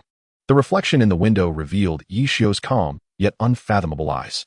In those eyes resided anticipation, gravity, and a flicker of indomitable battle spirit ignited by the prospect of facing formidable foes, an essence belonging to the sacred texts of glory. Chapter 23. Rules of the World Invitational Tournament. In the afternoon, at the National Training Center's first training ground, the colossal circular screen emitted a cold, deep blue light, resembling the eye of a profound universe, silently gazing upon the 13 solemn faces below. The disastrous internal skirmish from the previous afternoon, along with the foreign player data obtained from Yi Xiao, detailing the suffocatingly oppressive playstyle of their team, weighed heavily upon each heart like two cold iron mountains. The air was thick and palpable, each breath tinged with a cautious hesitation. Even Huang Xiaodian, known for his verbal bombardment, unusually kept his mouth shut, his right index finger tapping nervously on the cold alloy table, his usually mischievous eyes now filled with an urge to act and a concealed anxiety, both emotions fiercely tearing at him. Leaning against the main control desk in his specially designed esports chair, Yi Xiao held a cheap, unlit cigarette between his lips. His demeanor appeared as languid as ever, yet when his half-closed eyes surveyed the room, they bore a penetrating calmness and sharpness. Beside him stood Yuanzhou, the captain of Blue Rain, quietly exuding a gentle demeanor while his gaze, hidden behind glasses, remained intensely focused, as if he were mentally rehearsing the impending brutal training. Everyone was present. This morning had been consumed by practice matches, and it was time to properly train you all. Yi Xiao's voice, though not loud, resonated through the empty training ground like a stone cast into still waters, shattering the suffocating silence. The additional meal from yesterday should have been digested by now, right? The appetizer is over. Now we must get serious. He paused momentarily and casually tilted his head toward Yuanzhou. You team, please read out the specific rules for our World Invitational Tournament. Hearing this, Yuanzhou shook his head in exasperation. You really don't want to say a word more, do you? He stepped forward, facing the massive circular screen. The screen flickered to life, clearly and coldly displaying the official rules of the Glory World Invitational Tournament, each letter shimmering with undeniable authority. Everyone, Yuanzhou's voice was warm and clear, imbued with a unique, convincing steadiness characteristic of Blue Rain. The rules of the World Invitational Tournament differ from those of the domestic Glory Professional League in several critical ways that could overturn tactical frameworks. Familiarizing ourselves with and thoroughly adapting to these differences is the foremost task of our upcoming training. His fingertip precisely indicated the center of the screen. First, let us discuss the individual competition. The arena match system is nearly identical to the rules we use during our domestic playoffs. Both sides send out 5 players in succession, scoring points based on the number of opponent players killed, with each kill earning 2 points. However, if a player from one side manages to achieve a 1 versus 3 feat, they will receive an additional point, allowing for a maximum of 11 points in a single arena match. Yuanzhou's gaze swept across the assault team. While everyone is familiar with the rules, it is essential to clarify that the intensity of the opponents in the World Invitational Tournament, as well as their unpredictable individual styles, far exceed any domestic player. This raises the demands for our arena players' explosive potential, endurance under high-intensity combat, and adaptability in the face of unfamiliar and bizarre playstyles to an almost harsh level. Each point may need to be fought for with both health and willpower. The group nodded silently. Although the pressure was considerable, it remained within the realm of comprehension. The true storm center lay in the next section. Yuanzhou's fingers steadily moved toward the core area, his tone growing heavier. The most significant difference, and indeed a transformative challenge, lies in the team competition. In our domestic league, we have long employed the 5-to-1 model, 5 starters and 1 substitute, allowing for 1 substitution during the match. This provides us with valuable tactical flexibility and the opportunity to adapt on the fly. However, in the World Invitational Tournament team competition, Yuanzhou's voice suddenly intensified, each word hammering against everyone's nerves. The format is a 6-man full roster, with no substitutes allowed. 6 players must remain on the field from the sounding of the starting horn until the conclusion of the match. No rotations, no adjustments, no respite, no substitutes. A full battle throughout. Li Xian could not contain a gasp, his voice tinged with a barely perceptible tremor. As one of the ethereal dual phantoms, He understood the significance of a complete roster better than anyone. This signifies that Xiao Shiqin adjusted his glasses resting on the bridge of his nose, the lenses reflecting the cold light of the screen. His typically rational voice was now laden with gravity, indicating that even a single critical mistake from any player on the field, targeted and annihilated by the opponents, or merely a decline in performance due to intense competition, could lead to a permanent reduction in the team's combat strength. After a moment of contemplation, Xiao Shiqin continued. Thus, the margin for error has been compressed to nearly zero. The demands on individual stability, the precision of team collaboration, and the endurance required for 6 individuals to maintain peak performance under extreme pressure are nothing short of hellish. It was rare for him to employ the term hellish. Moreover, Chu Yunxiu, arms crossed, added in a voice of chilling clarity, her gaze instinctively drifting toward Zhang Xinjia's direction. The absence of substitute rotations means that the pressure on the core damage dealer and the healer will multiply exponentially. Particularly for the healer, there can be no relaxation whatsoever. Mental acuity must remain absolutely taut at all times. Should they become ensnared by the meticulously crafted tactical chains of the opponents, leading to focused annihilation, the collapse of the entire team could transpire in an instant. Her concerns were palpable. Zhang Xinjia, maintaining an expressionless demeanor, sat upright like a pine tree. Yet the index finger of his right hand resting on his knee tightened imperceptibly. The priest of Batu had long since grown accustomed to sustaining lifelines amidst a hail of bullets. But the iron law of no substitutes meant that the healer must not falter, tightening around his heart like a cold noose. This was not merely a competition. Rather, it was a brutal crucible binding 6 individuals together in a shared descent into a bloody grinder. The fall of any one of them would pull all into the abyss. Wang Jieshi's emblematic mismatched eyes narrowed slightly, as if his vision pierced through the screen into the more distant void. The map sizes are generally larger than those in domestic competitions, and the rules are more merciless, imposing unprecedented ultimate demands on the depth of tactics, the instinctive, unconditional trust among team members, and the exquisite synergy that transcends mere words. Additionally, a single moment of discordant breath could prove to be the last straw that breaks the camel's back, jeopardizing the entire endeavor. His voice, though not loud, bore an incisive clarity that sent a shiver through everyone present. Sun Xiang and Tang Hao, though silent, conveyed everything through their taut jawlines and solemn expressions. They were accustomed to charging into battle under the spotlight, relishing the privileges of being core players and the protection of their teammates. However, under these rules, if individual valor cannot seamlessly integrate into the gears of the team, it would not only fail to contribute, but might also become the most conspicuous target and the deadliest breach, dragging the entire team into the abyss. Yu Wenzhou inhaled deeply. Summarizing, the rules stand as an iron wall before us. To cross it, comprehend it, and ultimately master it is the first and most treacherous barrier we must surmount on our path to the zenith of Zurich. Therefore, adaptive training is imperative, with intensity surpassing all prior experiences. He turned to Yishio, Captain Yi. Chapter 24. Team Division List. Now, let us discuss the groupings for this afternoon's training. Yishio's voice was crisp and decisive, devoid of any hesitation, carrying the cold authority of a battlefield commander. The low hum of the air conditioning in the training room seemed to freeze at the moment his words were spoken, leaving only the resonance of his voice reverberating against the metallic walls and smooth floor. The gazes of the 12 top players, whether originally languid, contemplative, or eager, were now drawn as if by invisible strings, firmly affixed to the figure behind the control panel, who held an unlit cigarette. Zhang Xinjia. Yishio's gaze landed precisely on that meticulous priest, stating, as the healer, "You will serve as the core observer this time, and will not participate in this round of combat. Your task is to maintain a god's eye view." He paused, each word striking the air like steel nails. Observe the entirety, record every tactical execution deviation, cooperation disconnection, skill transition error, and all foolish actions leading to collapse. His voice suddenly intensified, carrying a near-cruel emphasis. "I demand the most ruthless details." Zhang Xinjia's gaze behind his lenses remained undisturbed, merely nodding slightly, silently accepting this weighty command. His posture grew even more erect, resembling a ruler poised to measure all things. Among the remaining 12, Yishio's fingers swiftly glided across the control screen, the tips brushing against the smooth glass surface, producing faint friction sounds without hesitation, as he randomly divided them into 2 teams for a 6-player team combat training session. His gaze, sharp as a hawk's, swept across the entire room, strictly enforcing the no-substitute rule of the World Invitational. At the moment his words concluded, his fingers' movement abruptly ceased. The central circular screen lit up as if ignited by an unseen force, enlarging and projecting the team lists, the crimson text glaring against the dark blue backdrop of the base.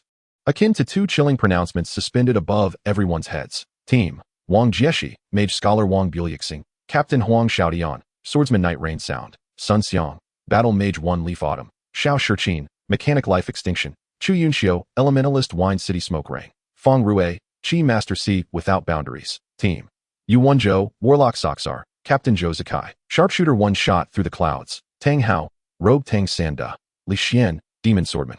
Encountering the Mountain Ghost Cry, Su Mucheng, Gunslinger Rainy Orange Wind, Zhang Jiala, Ammunition Expert 100 Flowers in Chaos. As the list was unveiled, the already tense air in the training room felt as though a red-hot iron had been cast into it, instantly sizzling with an invisible but searing tension. By the heavens! The first to erupt was Huang Xiaotian. He seemed to be ejected from his seat, pointing at the screen, his eyes bulging as if the displayed names were not those of teammates, but rather a terrifying prophecy that subverted the world's understanding. Is this a joke? Old Yi, did you slip? Is yesterday's leftover meal still clouding your mind? Am I really paired with Wang Dian? And what about Sun Xiang, the brawny oaf whose intellect seems to consist solely of muscle? Xiao Shiqin, the queen of Chu, the lecherous Feng? His words flowed with the rapidity of an uncontrollable Gatling gun, each syllable laced with incredulous fury. Yixiu, you must be doing this on purpose. Is this combination even feasible?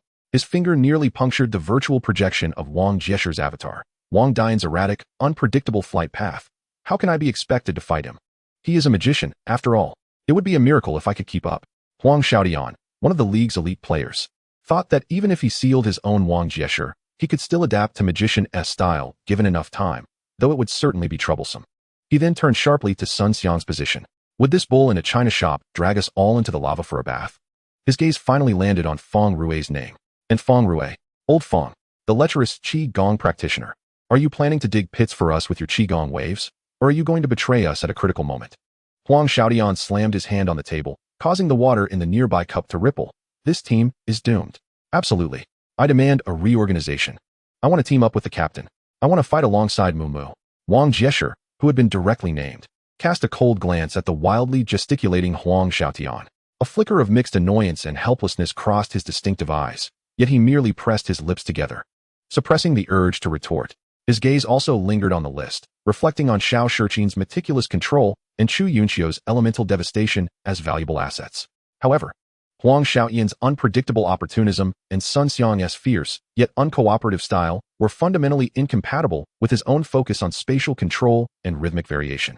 Although Feng Rui had transitioned from a thief to a Qi Gong practitioner, his lewd instincts ran deep, and in a team that required direct confrontation. His role and execution were fraught with uncertainty, like a bomb with an unpredictable detonation time. Sun Xiang let out a heavy grunt, clearly displeased with Huang Xiaotian's characterization of him as a brawny oaf and bull. His jawline tightened. Yet, as his rebellious gaze swept over the names of his teammates, Wang Jieshi and Xiao Shiqin, both renowned for their tactical acumen, he couldn't help but feel a hint of precarious balance amidst his arrogance. After all, he had been teammates with Xiao Shiqin for a year and understood the prowess behind their strategies, though he conveniently ignored that Yixiu was also a tactician and the earliest of them all. With them around, could they perhaps serve as a safety net? This fleeting thought crossed his mind as he crossed his arms and leaned back against his chair, his face still radiating confidence, or perhaps arrogance, though he seemed to sit a bit straighter. Meanwhile, the atmosphere within the team was equally peculiar and tense. Yuan Zhou examined his team configuration, the taciturn yet devastatingly skilled Zhou Zikai, the rebellious and individualistic Tang Hao, the sly control master Li Xian, the stable and reliable firepower of Su Mucheng, and Zhang Jiala, who had just been awakened by Yixiu and was striving to adjust his mindset to integrate into the team. This lineup boasted extravagant long-range firepower and had close-range burst potential. However, how would the control chain connect? How could Tang Hao and Zhou Zikai, with their inherent uniqueness, be made to understand cooperation? How could Li Xian's ghost formations be coordinated with the long-range coverage of Su Mucheng and Zhang Jiala, beneath Yuan Zhou's gentle exterior? His mind raced at an unprecedented speed, attempting to find a binding agent for this disjointed team. Tang Hao crossed his arms and cast a dismissive glance at Sun Xiang's name on the roster, then glanced at the silent Zhou Zikai and the affable Yuan Zhou. Curling his lip in disdain, he said nothing, but his eyes clearly conveyed the message: rely on others? Watch me crush them. Zhou Zikai merely adjusted the brim of his cap, his gaze calm and serene as if the surrounding tumult had nothing to do with him. All he needed was to enter glory and pull the trigger. Zhang Jiala took a deep breath, vigorously rubbing his face as if trying to erase some intangible burden. When he lowered his hands, his expression sharpened and refocused. He looked at Yu Wenzhou and gave a slight nod, as if striving to suppress the complex emotions regarding the team and forcing himself to get into the zone. Yishio, this division is undoubtedly shrouded in darkness. It is filled with your personal whims. I protest. I wish to exercise my democratic rights as a member of the national team. Huang Xiaodian's barrage of complaints continued. Protest denied. Yishio did not even lift his eyelids, decisively silencing the noise with a firm yet calm voice that bore an undeniable penetration. The rationale is straightforward. Dismantle the existing teammates and shatter their comfort zones. He scanned the entire room with a gaze as sharp as a blade, forcing those with grievances, conflicting styles, and incompatible personalities into the same pot. Only under extreme pressure and discomfort can the problems surface swiftly and thoroughly, revealing the potential for cooperation that lies beneath the personal halos.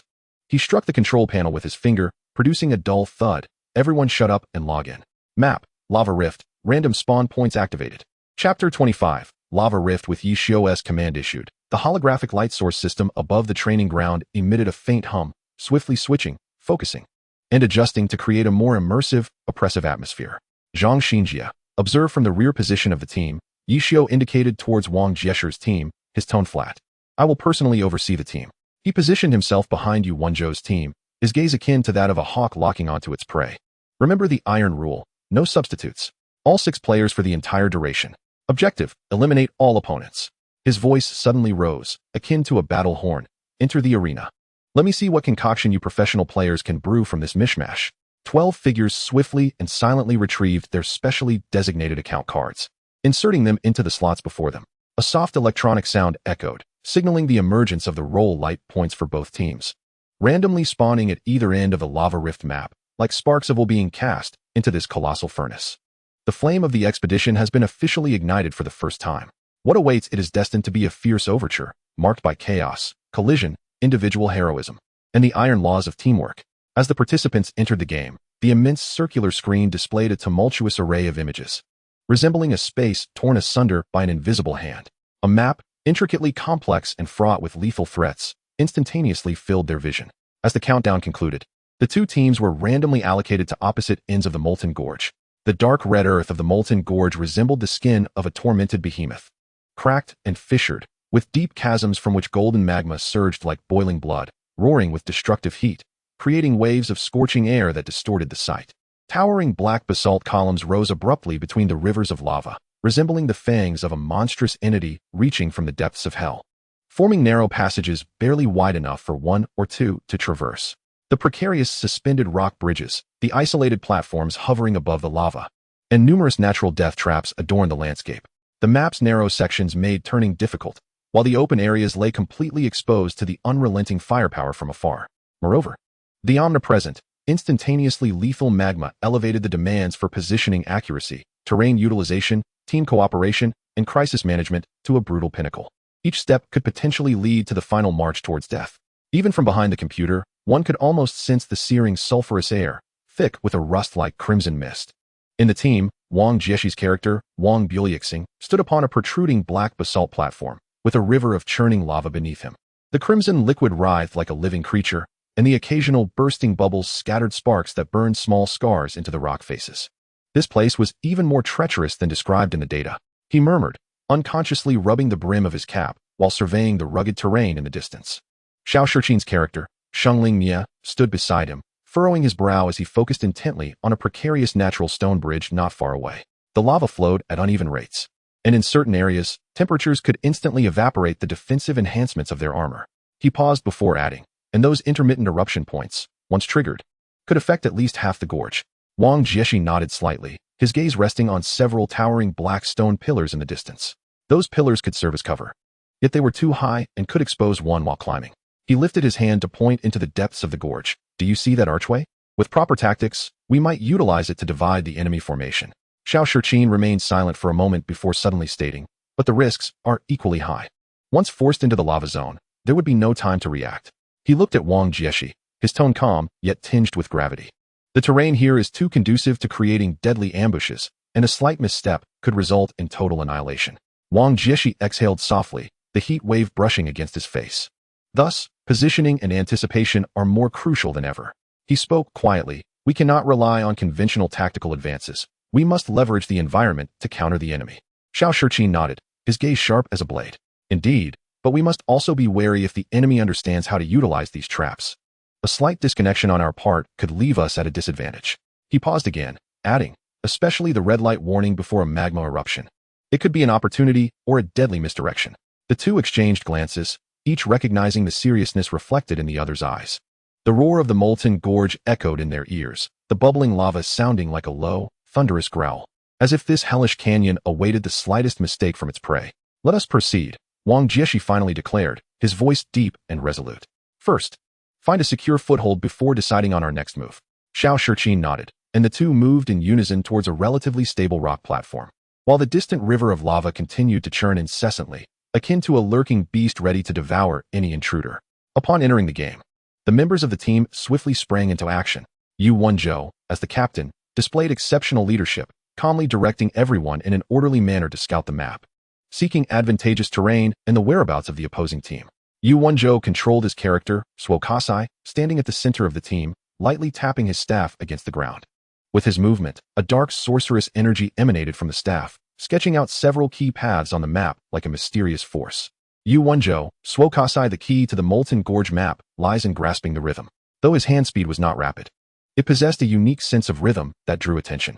Yu Wenzhou, Suo Kasai, as magma erupts, our positioning will be restricted, so we must cleverly utilize this time to establish an effective control chain. His voice resonated through the team, and the members listened attentively to his analysis and directives. Yu Wenzhou, Suo Kasai, once we locate the opposing team, do not rush to act.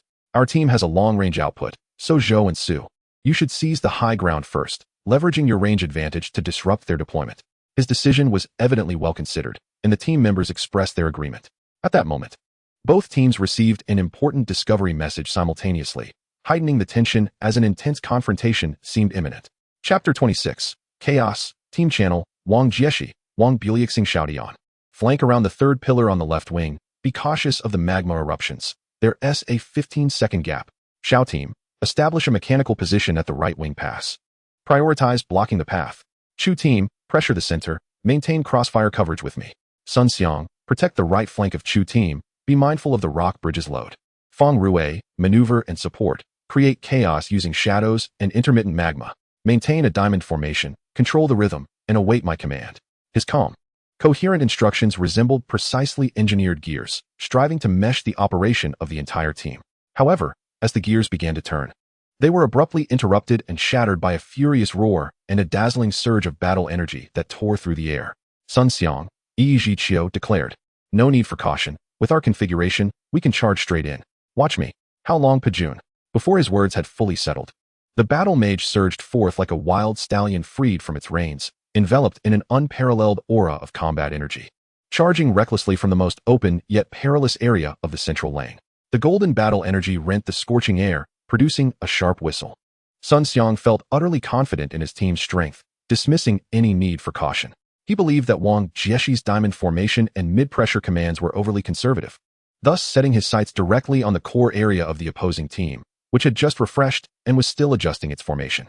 He intended to breach the enemy's defenses in the most domineering and straightforward manner, determined to cleanse the frustrations of the previous day with this victory and prove himself to be the mightiest spear. His sentiments were not unfounded. On the surface, their team indeed boasted a slight superiority in strength.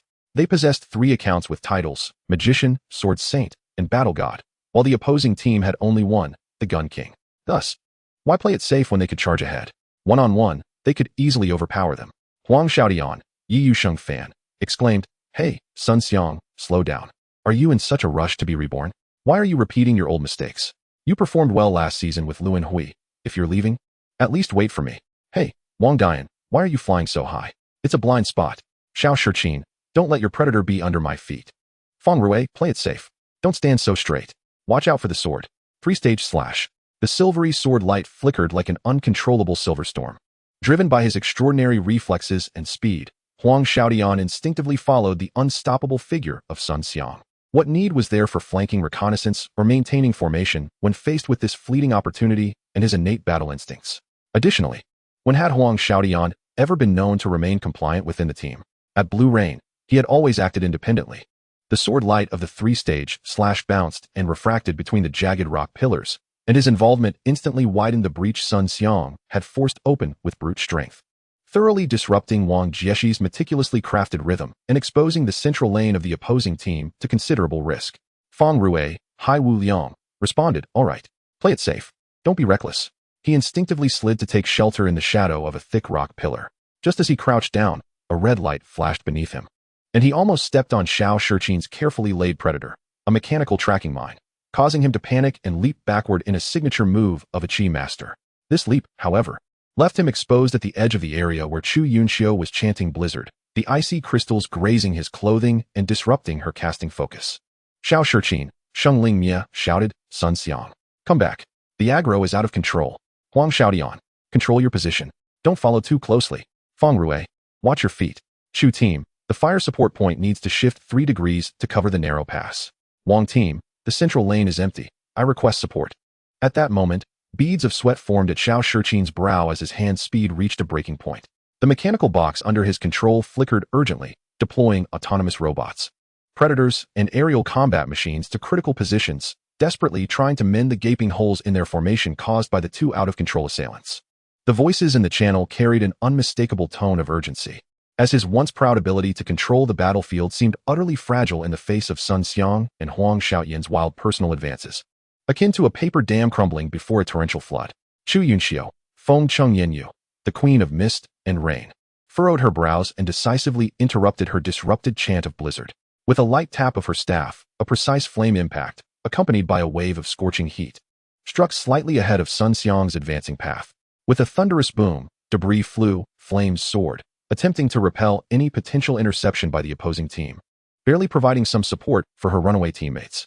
She pursed her lips, her expression icy, clearly dissatisfied with the severe disconnection and ineffective command within the team. Yet she was forced to expend significant energy on self-preservation and finding a safe position to output damage, unable to offer effective assistance. Wang Jieshi, Wang Buluxing, suspended in midair, had a chilling glint in his eyes, a reflection of a plan utterly derailed and authority openly challenged. He decisively abandoned his original tactical progression. With a swift sweep of his broom, a lava flask burning with an eerie green flame arced through the chaotic central lane, crashing forcefully into the area where his team might regroup. Simultaneously, frost powder fell silently like cold stardust, blanketing the flanks of his team's formation. Attempting to slow the enemy's encroachment speed, he was forced to descend from the role of the overarching commander to that of a mere firefighter and support, using his elusive abilities to desperately patch the fissures in the team. Team Channel, Torn Tactical Net, Yu Wenzhou, Suokusa Air, ordered, Xiao Zhou. Establish a fire suppression point at the high rock pillar at 3 o'clock. Mu Cheng, cover the backline of the team from a distance, restricting Wang Jieshi and Chu Yunxiu. Li Xian, lay down an ice formation on the left flank to delay the enemy's side and split the battlefield. Zhang Jiala, provide fire support on the right flank to contain Huang Xiaodian and Wang Jieshi, and be cautious of magma eruptions. Teng Hao, with the staff of Suokusa Air raised, concentrated the dark glow of his spell at the tip, attempting to leverage the narrowness of the map and his team's ranged firepower to swiftly establish a line of control interwoven with firepower, keeping the chaotic assault of the opposing team at bay. However, his command was abruptly interrupted by a disdainful huff and an unyielding charge from an approaching figure. Teng Hao, Tang Sanda, scoffed Humph. Stop dawdling. He saw Sun Xiang charging toward him like a mad bull, his eyes flaring with fierce light, a surge of scornful rage rushing to his head. He disregarded Yu Wenzhou's defensive arrangements entirely, unleashing his formidable strength as his muscles tensed and his skin shimmered with a metallic sheen.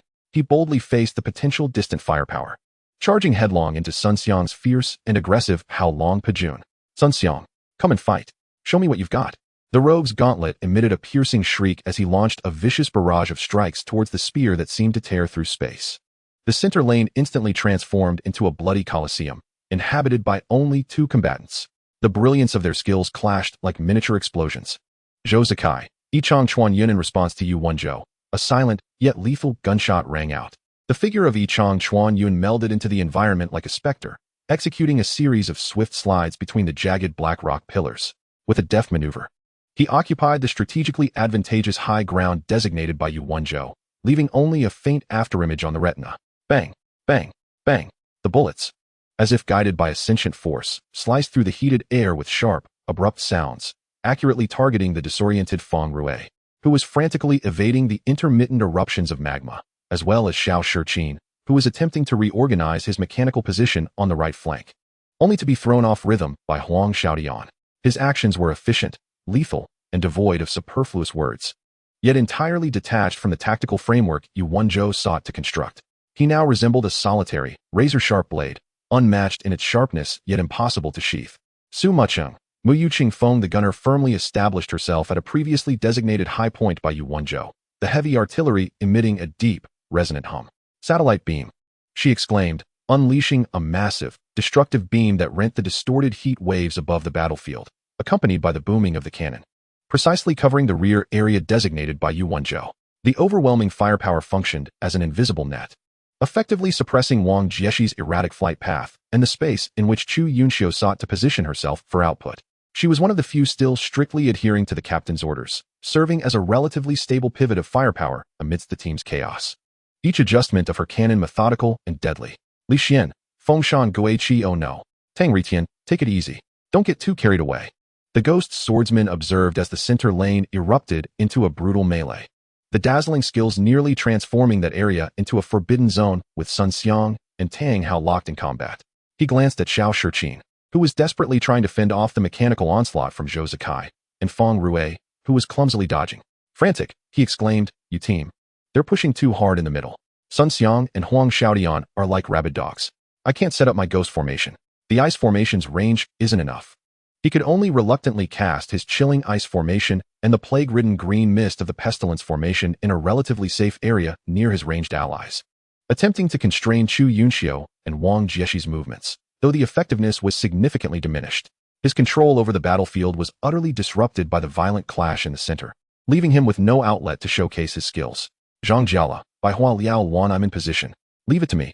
Chapter 27. The Great Chaos. Zhang Jiala, controlling the ammunition expert, took a deep breath, forcing himself to ignore the savage brawl in the center lane and the deafening sounds of collision. Following Yu Wenzhou's orders, he continuously tossed flashbangs, explosive shells, and fired immobilization and freezing rounds on the right flank. In an instant, a dazzling array of visual effects erupted violently amidst the dark red rock pillars, shrapnel flying, ice crystals scattering, and the intense light and smoke effectively disrupting Huang Xiaodian and Wang Jiexi's routes, compelling them to evade. His firepower was both ferocious and spectacular, akin to a blossoming display of deadly fireworks, yet each movement bore a subtle caution and hesitation. He seemed to be struggling against the impulse to rush into battle, carefully calculating the trajectories to avoid harming his teammates, especially the reckless Tang Hao, who charged into the enemy ranks. This restrained approach rendered his once proud explosive power, reminiscent of blooming flowers, somewhat constrained. Yu Wenzhou, Suo Kusa Air. The incantation of Suo Kusa Air was interrupted as he observed Sun and Tang, magnetically attracting fire from both sides, and Zhou Zikai's nearly solo efforts effectively slicing through the battlefield. His brow furrowed tightly, and for the first time, a serious expression crossed his gentle features. He decisively abandoned the idea of establishing a complete defensive line. With a wave of his staff, a pitch-black, ominous six-star light prison silently materialized in the air, precisely descending upon Xiao Shiqin, who was desperately attempting to regroup while being suppressed by Zhou Zikai's bullets. Simultaneously, the purple aura of the chaotic rain, accompanied by an irritating whisper, stealthily enveloped Wang Jiexi, who was trying to support the center lane or find an opportunity to collaborate with Chu Yunxiu. He was forced to transition from tactician to crisis manager and opportunistic hunter, employing the formidable control skills of the sorcerer to create localized advantages, seeking opportunities amidst the chaos. The battlefield had devolved into a boiling cauldron of uncontrollable lava. Every command was like an ice cube dropped into boiling water, instantly dissolving in the greater tumult. Sun Xiang's Yi Qiu and Tang Hao's Tang Sanda clashed like two frenzied prehistoric beasts, each collision shaking the very earth. The narrow, suspended rock bridge became their arena, with the churning, roaring, golden-hued molten death flowing beneath. Fulu Long Xiang Tian. Sun Xiang roared, his spear carving a brilliant golden arc, the roaring phantom of a golden dragon surging toward Tang Hao with an insatiable force. Chokehold. Tang Hao's eyes glinted fiercely as he stood firm, absorbing the damage with unyielding resilience, his blood-red gauntlet slicing through the air with a piercing shriek as he aimed for Yi Qiu's throat. Ruthless and cunning, his approach was one of desperation. The golden dragon's phantom and the grappling hand's shadow intertwined, resulting in a flurry of damage numbers. Both combatants' health plummeted like a dam bursting, each dropping below the critical 50 threshold. In their eyes, there existed only each other, Every assault was executed with unwavering determination, and each evasion was fraught with peril. The furious currents and remnants of skills rampaged within the constricted confines, ensnaring Feng Rue, who sought opportunities through his cloud grab technique, and Li Xian, who attempted to lay down a ghost formation to divide the battlefield, causing them to be tossed about in disarray, desperately searching for cover as their abilities were repeatedly interrupted. Zhou Zikai's gunshot pierced the clouds like a silent harbinger of death, exploiting the intricate terrain to its utmost. He wove through the shadows of the rock pillars, merging with the darkness, gliding dangerously close to the edges of mortality amidst the fiery eruptions of lava. The Barrett sniper echoed with a thunderous crack. Xiao Shiqin had just laboriously summoned an aerial combat machine, Windstorm, attempting to establish aerial visibility, but before it could ascend and unfold, a long-range sniper bullet obliterated it midair, scattering burning fragments across the sky. The onslaught continued as the figure of the marksman emerged eerily from behind a massive rock illuminated by the lava, dual pistols raised, unleashing a deadly torrent of fire. The bullets were not indiscriminate. Instead, they wove into a lethal metallic tempest, precisely sealing off all paths through which Feng Rue might attempt to flank Zhou Zikai, using his cloud body technique. The bullets grazed the edge of the Qi Master-esque garment, embedding themselves into the rock and sparking a flurry of flames, forcing Feng Rue to roll back in retreat, the golden glimmer of his cloud grab technique flickering at his fingertips. Yet he could find no opportunity to unleash it. The world channel was inundated with Huang Xiaoyan's rapid-fire messages, exclaiming in frustration, "Zhou Zikai, don't run. Face me." The Sword Saint head-on. A few times, with his extraordinary speed and reflexes, Huang Xiaoyan created indistinguishable clones using his sword shadow step, the glinting sword light attempting to break through and disrupt Zhou Zikai's suffocating rhythm. However, Zhang Jiala timely supplemented with a blinding flash grenade, its brilliant light and the massive shockwaves from explosive grenades always perfectly driving him back and interrupting his combos. "Zhang Jiala, where are you throwing that grenade?" It almost blew up this handsome face of the Sword Saint. "Do you understand teamwork?" Huang Xiaoyan's messages flooded the channel, filled with pent-up rage. Chu Yunxiu's Wind City missed, and Wang Jieshi's Wang Buliuxing struggled to uphold the team's waning ranged firepower. Blizzard, seizing a fleeting moment between lava eruptions. Chu Yunxiu waved her staff, unleashing a piercing storm of ice crystals that detonated at the edge of the team's ranged area, attempting to freeze Su Muqing's movements and slow down Yu Wenzhou's chanting speed. Inferno Strike. A searing pillar of fire descended with a roar, crashing upon the edges of Li Xian's hastily arranged plague formation, attempting to disperse the nauseating green fog. Wang Jieshi, with the magician's bizarre flight trajectory, fluttered through the rock pillars like a butterfly, rising and falling in an unpredictable manner. He continuously hurled lava flasks, tracing eerie arcs towards Yu Wenzhou's feet, while acidic rain and dry ice enveloped Su Muqing's cannon position, aiming to disrupt their positioning and output rhythm. However, the team possessed Yu Wenzhou's formidable control. After the six-star light prison fell short, a silent, binding vine stealthily coiled around the handle of Wang Jieshi's broom. Although he narrowly escaped with an extreme sweeping maneuver, his actions had already become distorted. Su Muqing's stable yet ferocious heavy artillery support remained relentless. The explosions of the anti-tank cannon erupting beside the rock pillar where Chu Yunxiu was hiding, while the laser cannon's beam grazed the edge of Wang Jieshi's cloak. The scorching air disrupting his flight path, coupled with the interference from Li Xian's ghost formation, which, while insufficient in coverage, still lingered, the slowing effects of the ice formation, and the continuous health drain from the plague formation, the team's range suppression seemed futile, constrained at every turn. Wang Jieshi was compelled to execute a series of astonishing, almost acrobatic evasive maneuvers in midair, narrowly avoiding Su Muqing's sniping and Yu Wenzhou's relentless curse, his flight path fraught with forced erraticism and peril. The magician's elegance morphing into a struggle for survival. Chapter 28 ends. God's Perspective. Zhang Xinjie's cold record, standing beside the control panel.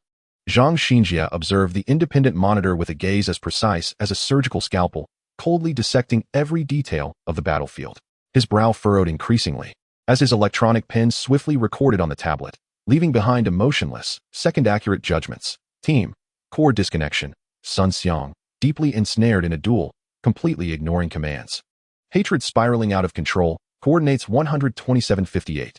Huang Xiaoyan, led by combat instincts, disrupting formation, coordinates closely following Sun Xiang 12959. Control failure. Xiao Shiqin, perfectly suppressed by Zhou Zikai. 0315 mechanical position collapsed, command channel in disarray, and self-rescue. Support lost. Feng Rue, position hazy. 0308 attempted to ambush Zhou Zikai failed. 0312 forced back by stray bullets, oscillating between sneaking and support. Range disruption. Chu Yunxiu, output environment poor, forced to interrupt chanting twice. Wang Jieshi, compelled to evade with high mobility, support disconnected.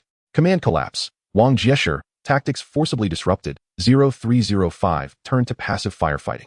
Meanwhile, Team Yishio was also conducting detailed records. Team, tactical tier, Tang Hao, completely detached from tactics, engrossed in dueling, coordinates 12560. Zhou Zikai, efficiently executing point kills. 0310, destroying aerial combat machinery. 0314, suppressing Feng Rue, drifting from the system. Control chain weak. Li Xian, control disrupted by mid-lane vortex, ice formation. Plague formation, insufficient coverage of original plan 40. Right-wing efficiency. Zhang Jiala, executing distraction orders, effectively interfering with Huang Xiaotian and Wang Jieshi, but the burst rhythm slightly stagnated. Core stability. Yuanzhou, 03186 Starlight Prison forced Xiao Shiqin back. 032, 2 Chaotic Rain, covering Wang Jieshi. Su Muching, firepower coverage stable, suppression powerful. Command adaptation. Yuanzhou, 0305 decisively abandoned original plan, shifted focus to capitalize on mistakes. As the two were recording, the situation on the field seemed to have quietly arrived at a pivotal moment, a catastrophic instant. Just as the chaotic symphony reached its most frenzied crescendo, it descended with a thunderous crash. At 3 minutes and 25 seconds, after a fierce exchange between Sun Xiang and Tang Hao, where the fierce dragon-piercing heart collided with the Overlord's consecutive punches, the immense shockwave violently repelled both combatants. The golden dragon-shaped battle aura clashed fiercely against the crimson shadows of their fists, annihilating everything in its wake. The dazzling effects of their skills were blinding. Both sides' health points plummeted like an avalanche, instantly crossing the perilous threshold of 30. Sun Xiang was thrust backward towards the edge of the map, right onto a narrow rock bridge that could barely accommodate a single person, suspended above a seething pit of deadly crimson lava. The scorching waves of heat surged upward, almost licking the metallic boots of Yi Jiqiu. Sun Xiang, retreat, turn right. Wang Jieshi urgently called out in the channel, his voice tinged with unprecedented urgency. Wang Bu Luxing simultaneously reacted. His Mia Ju Xing Chun swept violently, initiating a high-speed dive that stirred up a fierce gust, attempting to whisk Sun Xiang away from the brink of death. An opportunity. In the team channel, Yu Wanzhou's gaze suddenly sharpened like a blade, instantly seizing this fleeting yet decisive moment capable of determining victory. His Suoku-sa air staff pointed silently and swiftly, casting a precise soul strike that ensnared Huang Xiaotian, who, upon realizing Sun Xiang's peril, instinctively abandoned his entanglement with Zhang Jiala and positioned himself too far forward in pursuit of the critically injured Tang Hao. The soul strike possessed a stunning effect, a control spell frequently utilized by warlocks. Almost at the moment Huang Xiaotian was enveloped by the aura of fear, his movements frozen. Like a leopard lying in wait for the opportune moment, Zhou Zikai, who had been silently prowling at the edge of the battlefield, erupted. The silhouette of his one shot through the clouds sprang forth from a massive rock illuminated crimson by the lava below. With a smooth slide and roll, he fluidly occupied a slanted and optimal sniping position. Raising his dual guns, he unleashed a torrent of lethal fire. The bullets rained down in a storm of chaos. Yet this was not an indiscriminate spray. The bullets seemed to possess a soul, precisely weaving into a deadly metallic storm net. 3 bullets formed a triangular blockade at the only entrance of the narrow rock bridge Sun Xiang had to retreat through, sealing his escape route. 2 bullets were cunningly aimed at the trajectory Wang Jieshi would take while diving to save him. Several more bullets, like relentless vermin, covered all possible angles for Huang Xiaotian, who was paralyzed by fear, to evade. This was a lethal blockade of both the rescue route and a finishing blow, cold, precise, and efficiently suffocating. Chain reaction. Under the influence of the soul strike's fear effect, Huang Xiaotian's mind was blank, his actions momentarily stalled, and the phantoms of his sword shadow steps dissipated like bubbles, his true form frozen in place, becoming the most conspicuous target. Wang Jieshi's sweeping dive was abruptly interrupted by Zhou Zikai's exquisitely predicted bullets, as if the bullets had eyes. His rescue posture faltered midair. The gust of wind ceased abruptly. Sun Xiang, on the verge of stepping off the edge of the rock bridge, faced the roaring, deathly pit of lava below. His pupils constricted violently, fingers nearly igniting sparks on the keyboard as he attempted an extreme maneuver to roll away. However, Zhou Zikai's scalpel-like bullets completely strangled all his avenues of escape. A cold despair gripped his heart in an instant. Damn it! Sun Xiang could only emit a frustrated roar in the channel, and Yi Jiqiu's figure uncontrollably stepped into the void, plummeting like a bird with broken wings into the deadly molten flow below. System notification, in crimson text, Yi Qiu has exited the battlefield. Fatal damage, lava. The team instantly lost one member. The core damage dealer has fallen. Almost in the same second that Sun Xiang fell, the fear-stricken Huang Xiaotian became the most obvious target. Team Su Muqing's charged energy laser cannon was poised to strike. The massive beam, imbued with destructive energy, roared forth. Zhang Jiala seized this fleeting opportunity to throw a focused explosive shell. The concentrated high explosive detonated violently under Huang Xiaotian's feet. Even as Tang Hao shook off Sun Xiang's entanglement, he hastily tossed a gasoline bottle into the fray. Fiery flames erupted instantaneously. Various devastating skill illuminations overwhelmed the immobilized Yi Yu Sheng fan entirely. The swordsman's figure shattered amidst the explosions, lasers, and flames like a fragile piece of paper. System notification, Yi Yu Sheng fan has exited the battlefield. In less than 4 minutes since the start, the team had lost 2 core generals. The formation was utterly shattered. The outcome was inevitable for the remaining Wang Jieshi, Xiao Shiqin, Chu Yunxiu, and Feng Rui, facing a nearly intact 6-member team, with only Tang Hao's health critically low. Wang Jieshi's eyes glinted coldly, completely abandoning rescue and command. The trajectory of Wang Buluxing became unprecedentedly erratic, as if performing a death dance over the lava. Lava vials, acid rain dry ice, and stellar rays poured down like they were free of cost, targeting the critically low Tang Hao and the forward-positioned Li Xian. Chu Yunxiu likewise unleashed astonishing firepower, her staff swirling, summoning thunder and fire. A furious storm gathered above Li Xian's head, with massive lightning striking down. Simultaneously, an absolute zero field of extreme cold suddenly expanded beneath Tang Hao's feet. Her and Wang Jieshi's outburst formed a brief, yet lethal crossfire. Under the double impact of Tang San's attack, Tang Hao's health points plummeted to 0. Tang San's attack has exited the battlefield. Li Xian's Fengshan Guiqi was also struck down by Chu Yunxiu's thunder and subsequent ice spikes, collapsing before his ghost formation could take shape. Fengshan Guiqi has exited the battlefield. This desperate counterattack from the team took down 2 of the opposing team. Yet the cost was Xiao Shiqin being ensnared by Yu Wenzhou's binding spell, immediately followed by being obliterated by Su Muqing's precise piercing cannon. Sheng Lingmia has exited the battlefield. Feng Rui's Hai Wu Liang attempted to disrupt Su Muqing using a wave of energy, only to be met with a decisive shot to the head from Zhou Zekai's Barrett sniper rifle, instantly depleting his health bar. Hai Wu Liang exited the battlefield. In the end, only Wang Jieshi and Chu Yunxiu remained. Wang Jieshi, utilizing the extreme maneuvers of a magician, managed to withstand the increasingly precise control chain of Yu Wenzhou's sorcery, binding spells, corrosion spells, Zhou Zekai's ghostly fatal strikes, and the effortless long-range firepower of Su Muqing and Zhang Jialu for an additional 30 seconds, before ultimately being struck by a deviously angled bullet, hitting the balance point of his broom and falling, only to be engulfed by Su Muqing's cannon. Wang Buluxing exited the battlefield. Isolated and without support, Chu Yunxiu was overwhelmed by Zhang Jia Li's chaotic thunder, the dazzling rain of bullets claiming the last vestige of her health. Feng Chengyanyu exited the battlefield. System notification, cold declaration. A grand glory appeared on the screen, and within the training ground, an eerie silence enveloped the atmosphere. Chapter 29. Evaluation. The training ground was exceptionally quiet, with only the low hum of the equipment's cooling fans and the residual sound of the magma map simulation gradually fading. Akin to the sighs that linger after a battle, the 5 members of the team, particularly Sun Xiang and Huang Xiaotian, wore grim expressions. Their lips pressed tightly together as they stared intently at the glaring red defeat emblazoned on their screens, accompanied by their characters' dimmed avatars. Their eyes swirled with intense resentment, frustration, anger, and a hint of incredulous bewilderment and emptiness. They had lost, and so swiftly, so frustratingly, that they hadn't even managed to unleash their full potential. Akin to 2 heavy blows landing on cotton, only to be met with a cold blade across the throat. Though the team had emerged victorious, Yu Wenzhou, Su Muqing, Zhang Jialu, and the others bore no trace of joy, only an inescapable gravity and deep concern over the exposed issues. Zhou Zekai remained silently seated, gently removing his headphones and placing them on the control panel, his gaze beneath the brim of his hat tranquil.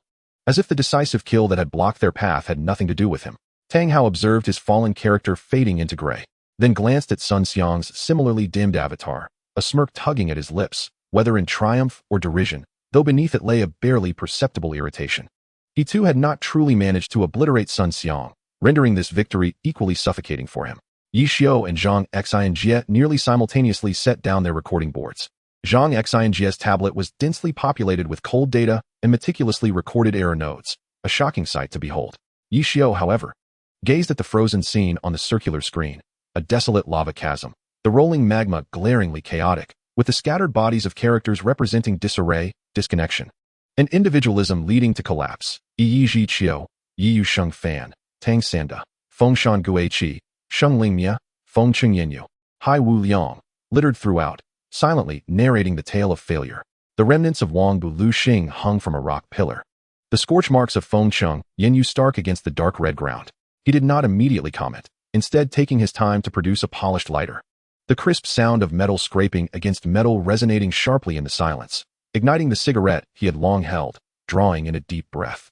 The pale blue smoke spiraled upward, obscuring his calm expression, yet behind the haze, his eyes revealed a profound understanding, almost cold in its clarity. Did you see that? Yi Xiao's voice shattered the suffocating stillness, not loud, yet like a cold steel needle, it pierced each person's eardrum, plunging deep into their hearts. Is this your team now? Huh, you performed worse than in a showcase match.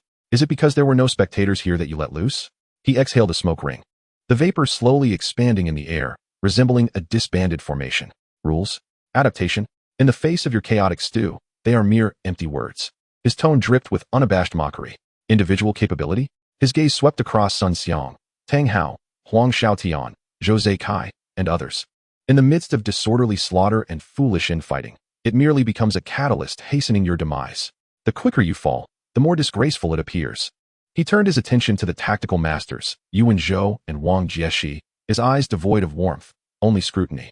Your strategies, no matter how beautifully written or intricately conceived, in the face of absolute chaos and lack of execution, are akin to words etched in sand. He paused, emphasizing, one wave comes, and everything is lost, not even a splash remains. His gaze shifted to the two provocateurs, Sun Xiang and Tang Hao, with a piercing scrutiny reminiscent of observing primitive combat.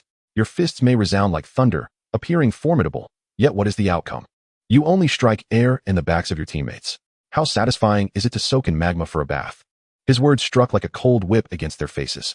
Huang Xiaotian, Yi Xiao's voice took on a hint of mockery, akin to watching a farce. Your trash talk is unparalleled in speed, yet what of it? You cannot even direct your own teammates' actions. Apart from creating noise and disrupting channels, what purpose do you serve? Oh, perhaps you do serve a purpose, he added, successfully attracting fire and dying rather quickly. His chilling gaze swept over the remaining members, Xiao Shiqin, Chu Yunxiu, Fang Rui, Li Xian, Zhang Jialu, Su Mu Cheng, and Zhou Zaikai, observing those who were either lost in confusion amidst the chaos, Fang Rui, struggling to survive under pressure, Xiao Shiqin, Chu Yunxiu, feeling power without purpose, suffocated, Zhang Jialu, or simply remaining aloof, detached from the fray, Zhou Zaikai. Each evaluation was precise and scathing. The training ground was so quiet that one could hear a pin drop, with only Yi Xiao's words echoing like ice picks, stinging the cheeks and reducing dignity to dust. The air was thick with the scent of gunpowder, sweat, and humiliation. This was merely the beginning. Yi Xiao's voice suddenly turned grave, like a heavy hammer striking an anvil. The furnace's temperature would rise, becoming ever more brutal. Either forge oneself into a qualified ingot capable of seamlessly integrating into the machinery of the team, or, as he coldly uttered his final words, imbued with a metallic chill, await the inevitable transformation into the neglected dross at the bottom of the furnace. Presently, Yi Xiao extinguished the remaining half of his cigarette forcefully in the frigid metal ashtray of the control panel, the sizzle echoing like a proclamation of an impending conclusion. His voice suddenly turned frigid, carrying an undeniable, almost ironclad command. Everyone, review the last hour on the spot. Engrave in your minds every foolish mistake, each exposed flaw, and every blunder that led to the collapse, scene by scene, line by line. Vice Captain Zhang, he directed towards Zhang Xinjia, send your records, unchanged, to each person's tablet. His gaze swept like a cold searchlight over faces that were either ashen, solemn, or defiantly unyielding. In 1 hour, the same map, the same opponent configuration. We shall engage once more. The final declaration, resolute and authoritative, struck the hearts of all present. If you do not perform well, you shall continue until dawn, until the only words remaining in your minds are team. He abruptly turned, striding towards the main control panel, leaving behind a figure as unyielding as iron, seemingly detached from all emotions that lingered in the air. The ethereal blue glow of the circular screen illuminated his sharply defined profile, and within the depths of his gaze, there was neither disappointment nor anger, only an almost ruthless mastery over the inevitable process of tempering, and an unwavering certainty regarding the final outcome. The flames of the furnace, amidst the chaos, failure, and humiliation of the first clash, were not extinguished. Rather, they were ignited anew by this cold declaration, burning more fiercely and mercilessly. The true forging had only just begun to tear away the veil of gentleness, revealing beneath it the cold and cruel essence of steel. The echoes of failure reverberated in the silent training room, destined to become the first heavy clang of forging rebirth, molding a team of iron and blood. Chapter 30. Yi Xiu takes the stage. The final notes of Yi Xiu's admonition still buzzed in the thick air, sharp as shards of ice. He did not glance back at the faces behind him, some ashen, some bewildered, some defiantly unyielding. Instead, he turned resolutely and returned to the front of the control panel. He reclined into his chair with a languid demeanor, as though the tempestuous reprimand had been entirely unrelated to him. With a newly lit cigarette between his lips, tendrils of smoke spiraled upwards, obscuring his expressionless profile. His fingers danced casually across the keyboard, bringing the massive circular screen to the replay interface of the Lava Rift map, where the trajectories of character deaths and skill activation points were highlighted in a startling manner. Yet, he did not focus on it. Instead, he clicked on the flashing penguin icon in the lower right corner. A chat box appeared. Little Cold Hands and Waney, 345. Captain, are you there? Little Cold Hands and Waney, 346. There are a few logical details regarding the enhancement plan for my equipment, especially the Light of Revelation Cross, that I need to confirm with you. Jun Mo Xiao, Yi Xiu, 347. Yes, send me the enhancement records and attribute simulation files to my email. I will review them shortly, though I may not finish today. I will complete it this evening. Little Cold Hands and Waney, 347. All right, Captain, I appreciate it. I've sent the email. Jun Mo Xiao, Yi Xiu, 347. By the way, please log in later and place that equipment in the guild warehouse. Setting it for only Wu Dao Jun to retrieve. I will need it shortly. Little Cold Hands and Waney, 348. Understood, Captain. Yi Xiu took a drag from his cigarette, his fingertips striking the keyboard once more, seemingly accessing data tables in the email attachments. As a flurry of complex attribute values and equipment icon thumbnails scrolled rapidly across the screen. For a moment, his gaze was intensely focused. The meticulous attention of the captain of Xingxin towards his team's equipment starkly contrasting with the cold reprimand directed at the national team. Amidst the swirling smoke, the only sound that resonated in the silent training room was the crisp tapping of the keyboard, further amplifying the heavy silence that enveloped the 12 individuals behind him. An hour passed slowly in this almost frozen low-pressure atmosphere. The digits on the electronic clock ticked silently. Tick-tock. The soft chime of the hour echoed like a stone cast into a deep pool. Yi Xiu finally shifted his gaze away from the screen, leaning slightly forward. His elbows resting on the control panel, the ash accumulating long on the cigarette he held between his fingers.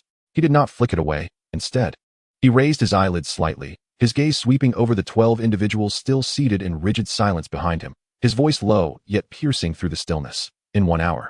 How did we lose that training match? How did we win? What were the issues? Have you figured it out? Silence. A deathly silence. Zhang Xinjie adjusted his glasses, meticulously recording data on his tablet. Yu Wenzhou's brow furrowed, evidently pondering the points of tactical execution that had faltered. Wang Jiexi's eyes, large and small, hung low, fixated on his hands resting on his knees. Xiao Shiqin was still unconsciously mimicking the rhythm of keystrokes on a mechanical keyboard with his fingertips. Chu Yunxiu crossed her arms, her expression still icy. Su Muqing lowered her head slightly, gazing at her feet. Sun Xiang strained his neck, staring at a patch of light on the opposite wall. His jaw clenched tightly. Huang Xiaodian, unusually silent, pressed his lips into a straight line, his fingers anxiously fidgeting with the armrest of his gaming chair. Feng Rui's gaze wandered, seemingly examining the patterns on the ceiling. Tang Hao crossed his arms, the curve of his lips vanished, leaving only a sullen demeanor. Zhou Zikai lowered his hat further down. Li Xian sighed, his shoulders slumping. Zhang Jiala rubbed his face, appearing somewhat fatigued. No one spoke. Embarrassment, unwillingness, frustration, and reflection, all these emotions fermented in the silence, heavy enough to suffocate. The replay records lie on each individual's tablet, the cold data and precisely timed error nodes dissecting their once proud personal abilities, leaving them vulnerable within the team. Yi Xiu waited a few seconds, and the ash finally succumbed to the weight, cascading onto the smooth metallic surface of the console. He chuckled softly, the sound resonating in the silence with an air of undeniable clarity, as if to say, indeed, if they cannot comprehend, then let them continue to ponder. He extinguished the cigarette with a decisive motion. However, mere contemplation is futile. He stood up, stretching his neck with a faint crack, deciding that if his mind could not grasp it, he would allow his body to remember, embarking on another round. His gaze swept over the crowd, ultimately resting on the two female competitors, his tone unexpectedly imbued with a hint of gentleness. Yun Xiao, Mu Chong. Your long-range pulling and fire control in the last round were satisfactory. You've applied pressure, so take a breather this round, have some water, and let the audience observe well. Chu Yunxiu and Su Mucheng were momentarily taken aback. Su Mucheng instinctively glanced at Yixiu, who gave a slight nod in response. As for the others, Yixiu's gaze shifted back to the remaining 10 male competitors, the warmth vanishing in an instant. Replaced by a cold, businesslike demeanor, the map remained unchanged, and the team configuration stayed the same. He paused briefly, swiftly manipulating the control screen. The rules underwent slight adjustments, his tone devoid of inflection, as if addressing a trivial matter. Team, Xinjia, you will take Yun Xiu's position. Zhang Xinjia nodded immediately. Without a hint of hesitation, understood. He promptly stood up and proceeded to the training area with meticulous precision. Team, Yi Xiu's eyes fell on Yu Wenzhou, the corners of his mouth seemingly lifting in a barely perceptible arc. I will take Mu Cheng's role. The training room was suddenly filled with a chorus of hushed gasps. Even the typically expressionless Zhou Zikai slightly raised the brim of his cap. Yi Xiu is personally entering the fray. Of course, I am merely utilizing a priest account. Yi Xiu appeared oblivious to the crowd's reactions, continuing to speak to himself as his fingers danced across the keyboard, inputting the final commands. The login port connected to the main console lit up, and a brand new character was projected onto the circular screen, replacing Su Mucheng's Mu Yucheng Feng. Wu Dao Jun, priest, equipment, complete set of Xiaoshou Bing Liang, loaded, exuding a unique, nonchalant yet profound essence characteristic of Yi Xiu. The equipment information displayed afterward caused everyone's pupils to constrict. That was the signature silver gear used by Xing Xin's healer and Wenyu. Just moments ago, they had been discussing the equipment, and now it was directly applied to this temporary priest account by Yi Xiu. I borrowed the equipment from Shaoan. Making do with it, Yi Xiu remarked casually, as if he were borrowing not a top-tier silver set, but merely a pen. Playing a game with a priest will allow you to experience the taste of healing, and let us see if, with a healer's support, you can manage to rein in those troublesome habits of yours. What are you all staring at? Yi Xiu's voice rang out again, tinged with impatience, urging them to log in and enter the battlefield. The map remains the lava rift, with random spawn points. The objective remains unchanged: eliminate the opposing team. His gaze swept over team's newly joined Zhang Xinjia, then over the character Wu Dao Jun he controlled, finally settling on the various expressions of the crowd. The subtle curve of his lips deepening. This time, he spoke slowly, his voice imbued with an indescribable pressure. Do not perish so disgracefully, at the very least. Do not die under the gaze of this half-hearted priest. Two lists were ruthlessly projected onto the central circular screen. Team, Wang Jieshi, Mage Scholar Wang Bulu Xing, Captain Huang Xiaodian, Swordsman Yi Yusheng Fan, Sun Xiang, Battle Mage Yi Zhiqiu, Xiao Shiqin, Machinist Sheng Lingmia, Zhang Xinjia, Priest Shibu Zhuan, Feng Rui, Qi Master Hai Wu Liang, Team, Yu Wenzhou, Warlock Su Kusa Air, Captain Zhou Zikai, Sharpshooter Yi Chong Chuan Yun, Tang Hao, Rogue Tang Sanda, Li Xian, Demon Swordsman Feng Shan Gui, Qi, Yixiu, Priest Wu Dao Jun, Zhang Jiala, Ammunition Expert by Hua Liao Wan. Old Yi, you big-hearted fellow. You're both playing the priest and commanding. How many brains do you have? Huang Xiaodian was the first to leap up, his finger nearly piercing the screen, and Sun Xiang, you big fool, you must heed Wang Jieshi's advice this time. Comrade Zhang Xinjia, you must hold the line. You team, keep your mute sharpshooter and that brute Tang Ri Tian in check. Stealthy Fong, follow closely in my footsteps. Let us develop in stealth. Shut up, I said. Who said I would command? Yi Xiu could no longer endure and directly interrupted Huang Xiaotian. He then turned to Yu Wenzhou and said, I'm getting older, this round. You can take command, and I'll just be a priest. Enter the battlefield. Yi Xiu's command severed all distractions, allowing everyone to exhale in relief. 11 figures, excluding Yi Xiu, inserted their account cards, the fleeting glow of glory login briefly illuminating the training room. It represented the characters of both teams, their light points glowing softly at the randomly generated spawn points on the lava rift map. Yi Xiu himself took his place at the team's command seat, his fingers resting on the keyboard as Wu Dao Jun's perspective unfolded on the screen. Chapter 31, Release and Guard, Bait and Net. The map finished loading. Wang Jieshi, Wang Bulu Xing, surveyed the spawn point. It remained a relatively open platform surrounded by massive rock pillars. The main passageway leading to the central archway to the right front, while the left side featured a narrow, winding stone path over bubbling lava. The spawn point was unchanged.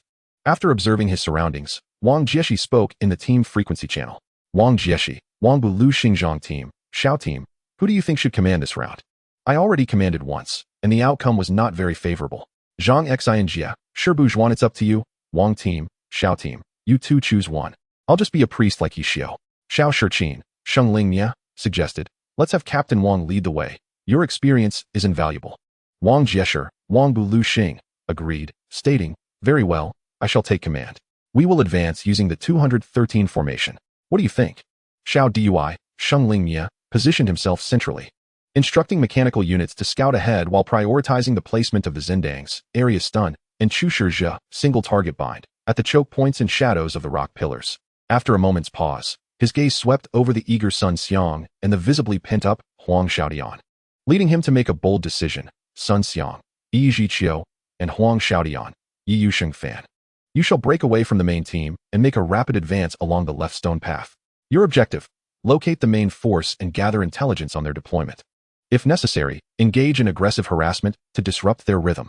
Remember, focus on disruption while preserving your own safety. If you spot Yu Wenzhou, Suo Kusa Air, alone in position, mark him immediately and prioritize interfering with his spellcasting. Wang Jiesher then addressed Zhang Xinjia and Feng Rue, saying, Zhang Xinjia, Shibuzhuan, and Feng Rue, Hai Wu Liang, you will accompany me. Feng Rue, your task is to closely guard Vice Captain Zhang. Utilize the terrain's shadows and your Qigong skills to ensure the safety of our healing core. Vice Captain Zhang, maintain your focus on the overall situation. Critical healing and dispelling shall be your responsibility. The directives were clear and precise, with well-defined roles. Wang Jiesher's strategic essence was evident, since Sun Xiang and Huang Xiaodian were untamed stallions. It was wiser to release them rather than force them into a formation that might lead to further disarray. Instead, they would be allowed to serve as daggers, disrupting the opponent's plans. Simultaneously, the invaluable healing core, Zhang Xinjia, would be closely protected by the more defense-oriented Feng Rue, ensuring the team's sustainability. The center would rely on Xiao Shiqin's meticulous control, with Feng Rue and himself forming a solid offensive core. Xiao Shiqin seemed to grasp Wang Jiesher's intent and replied affirmatively. Seeing no objections from Xiao Shiqin, Wang Jiesher commanded, let's proceed. With renewed vigor, Sun Xiang's eyes sparkled with battle intent as he brandished Yi Zhiqiu and charged boldly down the narrow stone path to the left. Finally, I can unleash my full potential. Watch me turn the tide. Huang Xiaoyan's spirit lifted, with Yi Yusheng Fan following closely, his sword flashing as he darted forth like an arrow released from a bow. Understanding the importance of protecting the healer and developing strategically, Feng Rue promptly maneuvered Hai Wu Liang close to Shibuzhuan, the Qigong master's energy swirling subtly. Xiao Shiqin remained silent as Sheng Lingmia's mechanical rotor buzzed to life. Zhang Xinjia nodded slightly, his gaze sharp and focused like that of a hawk searching the battlefield. After their previous defeat, the team understood the significance of tactics, setting aside any unusual emotions and beginning to heed their commands. The team's new respawn point was situated at the opposite end of the map, adjacent to a wide yet tumultuous lava river, with several precarious stone bridges connecting to the opposite shore. Yu Wenzhou, Suo Kusa Air, swiftly surveyed the terrain, his eyes behind the lenses as cold as ice. The respawn point remained unchanged. Li Xian, Fengshan Guiqi, was tasked with the left flank near the lava river area, focusing on establishing ice formations to slow and plague formations to reduce defense at the entrances of the stone bridges and surrounding shadows, constructing the first line of defense. Zhang Jiala, by Hua Liaowan, took the right flank, utilizing light and shadow along with grenades to block visibility and access, forming a crossfire blockade with Li Xian. Tang Hao, Tang Sanda, was to remain on the same platform as Yi Dui, responsible for close protection, intercepting any enemies attempting to ambush Yi Dui. His directives were equally swift and precise, but the most critical element followed immediately. Xiao Zhou, Yichang Chuanyun, you will act independently. Utilize your range and mobility to scout ahead, proactively seeking the team's position. Upon discovery, do not seek permission. Engage in high-intensity harassment immediately. Focus on remote suppression and precise takedowns, maximizing the delay of their advance and disrupting their formation. Remember, prioritize harassment and restraint while preserving your own safety. Engage and retreat, leading any potential pursuing forces into our preset trap area. Yu Wenzhou then turned to Wu Daojun, suggesting that Yi Dui should operate freely for the time being. Yu Wenzhou's strategy was bolder, resembling an intricate trap. Using the exceptionally skilled and survivable Zhou Zikai as bait, they would launch an offensive, employing his formidable long-range suppression to harass and restrain, thereby disturbing the enemy's rhythm while luring them deeper. Meanwhile, the main five would huddle defensively, relying on Li Xian's ghost formations and Zhang Jiala's firepower to weave a deadly net in the preset area near the perilous lava river. Waiting for the enemy to be lured in by Zhou Zikai. Zhou Zikai remained silent, merely nodding slightly. The silhouette of Yichang Chuan Yun sprang into action, executing a series of clean and agile slides and shifts, resembling a shadowy leopard as he chose a concealed path along the steep rock wall, swiftly vanishing into the jagged stones and rising sulfur mist. Li Xian, Zhang Jiala, and Tang Hao immediately commenced their tasks. Li Xian's ghost formation began to chant. Zhang Jiala's grenade was poised for launch, while Yixiu observed the surroundings from behind, and Tang Hao stood vigilant beside Yixiu, scanning the area below. The formation of 6 was tight, resembling a spiked iron barrel, quietly awaiting the prey drawn in by the bait. The lava rift fell into an eerie silence once more, the only sounds being the bubbling of the magma and the intermittent rumblings from beneath the earth.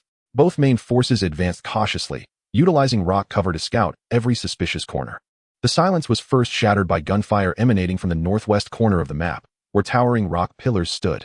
Bang, bang, bang, bang, bang. The gunfire was brief, precise, and rhythmical, akin to the whispers of death. It was not a sweeping barrage, but rather an exceptionally efficient series of targeted shots. Zhou Zikai's Yichang Chuan Yun materialized ghost-like at the edge of a massive rock pillar, revealing merely the barrel and the glint of the scope. His line of sight was extraordinarily wide, instantly locking onto the rapidly advancing daggers, Sun Xiang and Huang Xiaodian. Maneuvering their characters, Yi Zhiqiu and Yi Yusheng fanned down the left stone path. Zhou Zikai decisively unleashed his attack, wielding the weapon Sui Shuang and Huang Hua, aiming at the 2 adversaries. With a series of resounding blasts, 3 anti-tank rounds arranged in a triangular formation precisely covered the path of Sun Xiang's Yi Zhiqiu as it surged forward along with the evasive maneuvers. The fiery explosions and shockwaves erupted, scattering debris across the narrow stone pathway. Simultaneously, a volley of stiff projectiles, akin to venomous serpents, shot towards Huang Xiaoyan's Yi Yusheng fan, targeting the impending landing spot on a protruding rock. The prediction was impeccable. Chapter 32, Luring the Enemy? Counter-luring? Damn it! Zhou Zikai, Sun Xiang roared, forced to interrupt his charge, executing a clumsy roll to evade the heart of the explosion, only to be staggered by the shockwave. Huang Xiaodian reacted with remarkable speed, his sword glimmering as he altered the trajectory of his descent, narrowly avoiding the area covered by the stiff projectiles. Yet his aggressive momentum was disrupted. Damn, Zhou Zikai, you are relentless. If you have the guts, come down and face me in a duel. Firing from above is hardly the mark of a true hero. His words flowed incessantly, yet his gaze remained fixed on the apex of the rock pillar. He discerned Yichang Chuan Yun, the northwest rock formation. He is sniping at us. Sun Xiang promptly reported the position in the channel. Wang Jieshi, controlling Wang Bulu Xing, hovered above the advancing team in the mid lane, immediately commanded, Sun Xiang, Xiaodian, execute the plan, engage him. Do not let him escape. Xiao team, accelerate the advance. Be wary of the main force's ambush. However, Zhou Zikai's harassment was far from over. After his initial fire revealed his position, the figure of Yichang Chuan Yun did not linger, swiftly descending the steep rock face like a gecko, disappearing into the shadows of another rock pillar after a series of agile leaps. As Sun Xiang and Huang Xiaodian attempted to encircle him, deadly bullets once again struck from an unforeseen angle. This time, the barrage had an even broader coverage. The bullets rained like a metallic storm, not directly targeting them, but instead blanketing several narrow passages and jumping points along their encirclement route. They were forced to either charge through and sustain damage or take a longer detour. Simultaneously, a few precise airborne projectiles were launched towards Sun Xiang and Huang Xiaodian from behind, attempting to sever their connection with the advancing mid-lane team. Zhou Zikai, the currently recognized top player in the league, single-handedly disrupted the movements of Sun Xiang and Huang Xiaodian, although he capitalized on the advantage of range. One could not deny that Zhou Zikai was flawlessly executing Yu Wenzhou's strategy of harassment and containment. He moved like a slippery eel through the intricate terrain, each appearance accompanied by accurate and lethal bullets, effectively pinning Sun Xiang and Huang Xiaodian in place, preventing them from carrying out their probing tasks while draining their health and energy. He fought while retreating, maintaining the most precarious yet safest distance, perfectly within his range, yet rendering close combat nearly impossible. He is leading us into a trap. After being forced back once more, Huang Xiaodian finally grasped the situation and shouted in the channel, Sun Xiang, do not chase too deep. Be cautious of ambushes. Sun Xiang also sensed something amiss, halting Yi Zhiqiu, his spear positioned defensively as he scanned the jagged rocks and the churning river of lava below. Damn it, he moves like a fish. In the team channel, Yu Wenzhou, Suo Kusa Air Xiao Zhou has successfully contained the team's sharp blades. Li Xian, what is the completion rate of the Ghost Formation? Li Xian, Fengshan Gui Qi. The Ice Formation at the left stone bridge entrance is complete, and the Plague Formation is in place. The Shadow Formation has filled the Dark Formation, reducing visibility accuracy. We are merely waiting for the catch. Zhang Jiala, by Hua Liao Wan. The right flank blockade is ready. Flashbangs and incendiary bombs cover the critical pathways. Tang Hao, Tang send a TSK. Is no one coming? Can Zhou Zikai handle it? If not, I could join in. His tone carried a hint of impatience, yet his body remained tense, guarding by Yi Xiu's side. Tang Hao was quite dissatisfied with the arrangement. But after the previous training session, despite the victory, he felt the need for improvement, thus he remained compliant this time. Yu Wenzhou, Suo Kusai. Air patience. The bait is set, and the net is cast. Wang Jieshi will not allow the sharp blades to be trapped. The mid-lane advance will inevitably accelerate. Pay attention to the movements in the mid-lane, especially Wang Bu Luxing's position, just as Yu Wenzhou anticipated in the mid-lane. Wang Jieshi observed that Sun Xiang and Huang Xiaodian were being delayed by Zhou Zikai alone, their advance hindered, and his brows knitted in concern. Wang Jieshi, Wang Bu Luxing Xiao team, mechanical units, advance for reconnaissance. Feng Rui, secure the flanks. Since we are here, we must bring some gifts. Wang Jieshi, Wang Bu Luxing Deputy Zhang, prepare to disperse. Their main force must be lying in wait ahead. We shall accelerate and feign a forced breakthrough, alleviating the pressure on Sun Xiang and allowing for a better retreat. The duo in the mid lane, Wang Jieshi and Xiao Shiqin, under Zhang Xinjia's protection, suddenly accelerated. The mechanical creations of Sheng Ling Mia buzzed, surging forward like a swarm of bees. The silence of the lava gorge was utterly shattered. On one side was Zhou Zikai's precise harassment and containment, firmly pinning the team's sharp blades in the rock pillar area. On the other side, the mid-lane team charged forward under immense pressure, while the main five of the team lay in ambush in the predetermined trap zone. Akin to venomous serpents lurking by the riverside, their cold fangs bared, awaiting their prey to step into the final realm of death. The air in the lava gorge seemed to freeze, with only the bubbling of the lava and Zhou Zikai's intermittent accurate gunfire resonating through the air. The predetermined trap area of the team was close to the left stone bridge by the turbulent lava river, where Li Xian's Ghost Formation, the coldness of the Ice Formation, the murky poison of the Plague Formation, and the shadows of the Dark Formation loomed like a predatory swamp. Zhang Jiala's grenade fuse was poised at his fingertips, while Tang Hao stood like a rock in defense. Yu Wenzhou's Suokusa Air remained safely at the rear, his staff lowered. Yet his gaze behind the lenses resembled the most precise radar, penetrating the rising sulfur mist, firmly locking onto the movements of the advancing mid-lane team. Wang Jieshi's duo in the mid-lane was rapidly advancing towards the Stonebridge area. The mechanical creations of Sheng Ling Mia, the Predators, and the self-propelled artillery buzzed like loyal worker bees, clearing the path ahead, scouting. Wang Buliuxing hovered at a slightly elevated position, his broom sweeping out a peculiar trajectory, as if observing, or perhaps laying a trap. The advance was swift, extraordinarily swift, far exceeding Yu Wenzhou's expectations. This speed was not reckless. Rather, it bore a deliberate, focused sense of pressure. A sense of alarm surged within Yu Wenzhou. His fingers unconsciously drummed the edge of the keyboard. He keenly detected several exceedingly perilous signals. An abnormal speed. The advance through the middle lane was devoid of any probing or hesitation. Entirely disregarding the constraints posed by Zhou Zikai on Sun Xiang and Huang Xiaodian, as though those two were inconsequential pawns. Their target was directly aimed at the predetermined ambush point, moving at such velocity that it seemed they would crash headlong into a trap. Yet, this behavior contradicted Wang Jiexin's usual cautious and adaptable style. Unless he feared nothing of the trap, or perhaps he possessed countermeasures. An intention of encirclement? Wang Jiexin's, Wang Buliuxing, flight path appeared to support the middle lane, yet upon closer analysis of his movement trajectory, Yu Wenzhou discerned that he was subtly curving northwest, seemingly preparing to flank Zhou Zikai and disrupt Sun Xiang and Huang Xiaodian from above. This was not merely support for the middle lane. It resembled the exploitation of aerial vantage to seal off and encircle Zhou Zikai's potential retreat route. What were Wang Jiexin's intentions? Did he aim to use the middle lane's advance to draw the main force's attention while allowing the highly mobile mage scholar to cooperate with Sun Xiang and Huang Xiaodian, leaving the isolated Zhou Zikai as their primary target? Most disconcerting to Yu Wenzhou was the sudden disappearance of Feng Rui, Hai Wuliang. Beside Zhang Xinjia, where the Qi master should have been closely guarding, only the priest remained. Shi Bujuan continued to move steadily, casting the area-enhancing skill Holy Fire to cover advancing teammates. Yet the shadowy figure that habitually lurked in the shadows, poised to unleash a Qi wave, had vanished. Where had Feng Rui gone?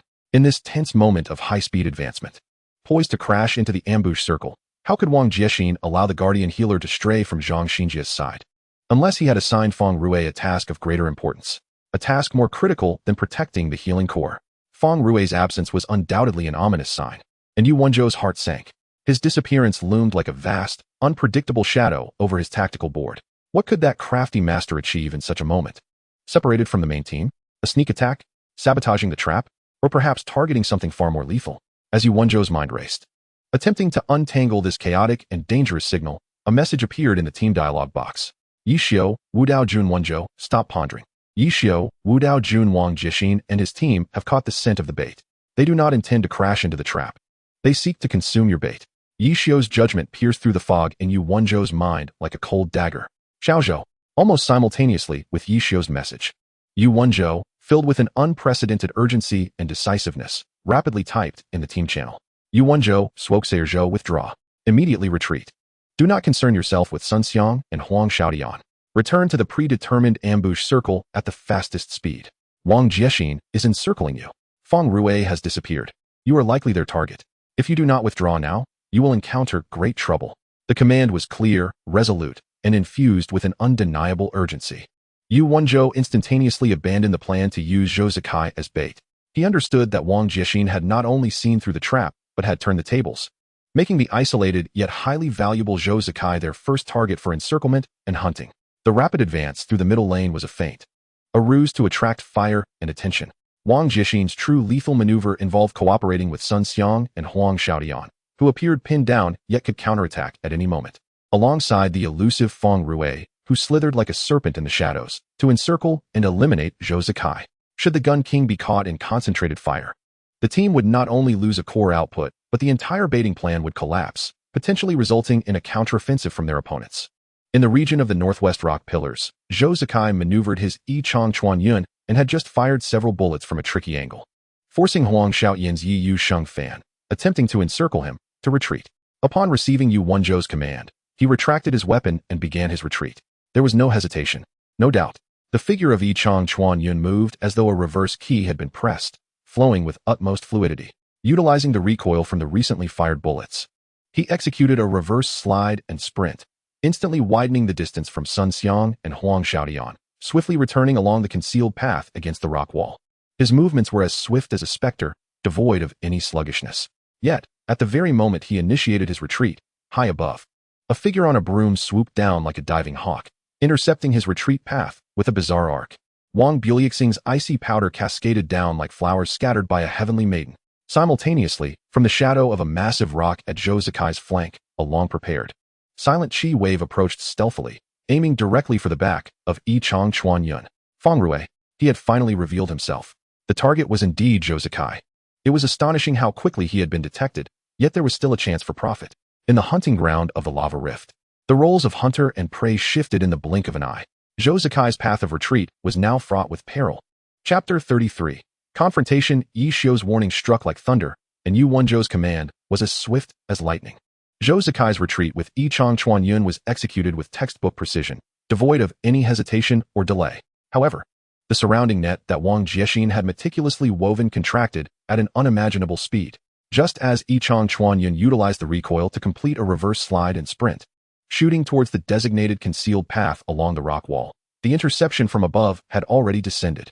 Wang Jiexin's Wang Buliexing seemed to foresee every step of Zhou Zikai. The magic scholar, riding a broom, swooped down, tracing a bizarre flight path that carved a lethal arc, precisely positioning itself in the airspace directly above Zhou Zikai's retreat route. The cold powder of Han Bingfen descended like frost from the heavens, instantly blanketing the area below. The air appeared to freeze, emitting a subtle cracking sound. Zhou Zikai keenly sensed his movement speed plummet, a chilling aura seemingly attempting to seep through the screen. You shall not escape. Wang Jiexin's icy voice resonated in the channel. Simultaneously, a lava flask, accompanied by a whistling wind, plummeted down, not targeting Zhou Zikai directly, but rather the narrow passageway he was bound to traverse. The crimson flames and searing lava rapidly spread across the confined rocky path, forming a scorching barrier of death, forcing Zhou Zikai to either brave the damage or take a detour. An even deadlier strike emerged from the shadows. Just as Zhou Zikai was forced to sidestep due to the deceleration from the Han Bingfen and the obstruction of lava ahead, a seemingly ordinary giant rock concealed a long-prepared, silent wave of thought energy that erupted suddenly. The Chibo Dan. Feng Rui manipulated Hai Wuliang like a venomous serpent emerging from the earth, charging at Zhou Zikai. The patience and timing of the master of the sneaky style were vividly displayed in this moment. The condensed shockwave of thought energy was silent, yet possessed terrifying penetrating power. Aimed directly at the exposed flank of Zhou Zikai after his evasive maneuver. The angle was exquisite, and the timing was ruthless. Zhou Zikai's gaze sharpened. His extraordinary operational awareness ignited in an instant. In an almost impossible situation, he forcefully interrupted his lateral momentum as if his body were bending backward. The gun body technique propelled his dual guns, not aimed at the enemy, but rather aimed forcefully at the ground. The tremendous recoil pushed his character perilously close to the fatal Chibo Dan, narrowly sliding away. The Chibo Dan detonated against the adjacent rock wall, scattering debris. Yet the crisis was far from over. Slowed by the Hanbing Fun, blocked by lava ahead, with Feng Rui lurking menacingly to the side, and Wang Bu Liuxing glaring down from above. Sun Xiang and Huang Xiaodian had already recovered from their initial shock, their eyes igniting with fierce battle intent. Haha, Wang Jieshi. Splendid work. Zhou Zikai cannot escape.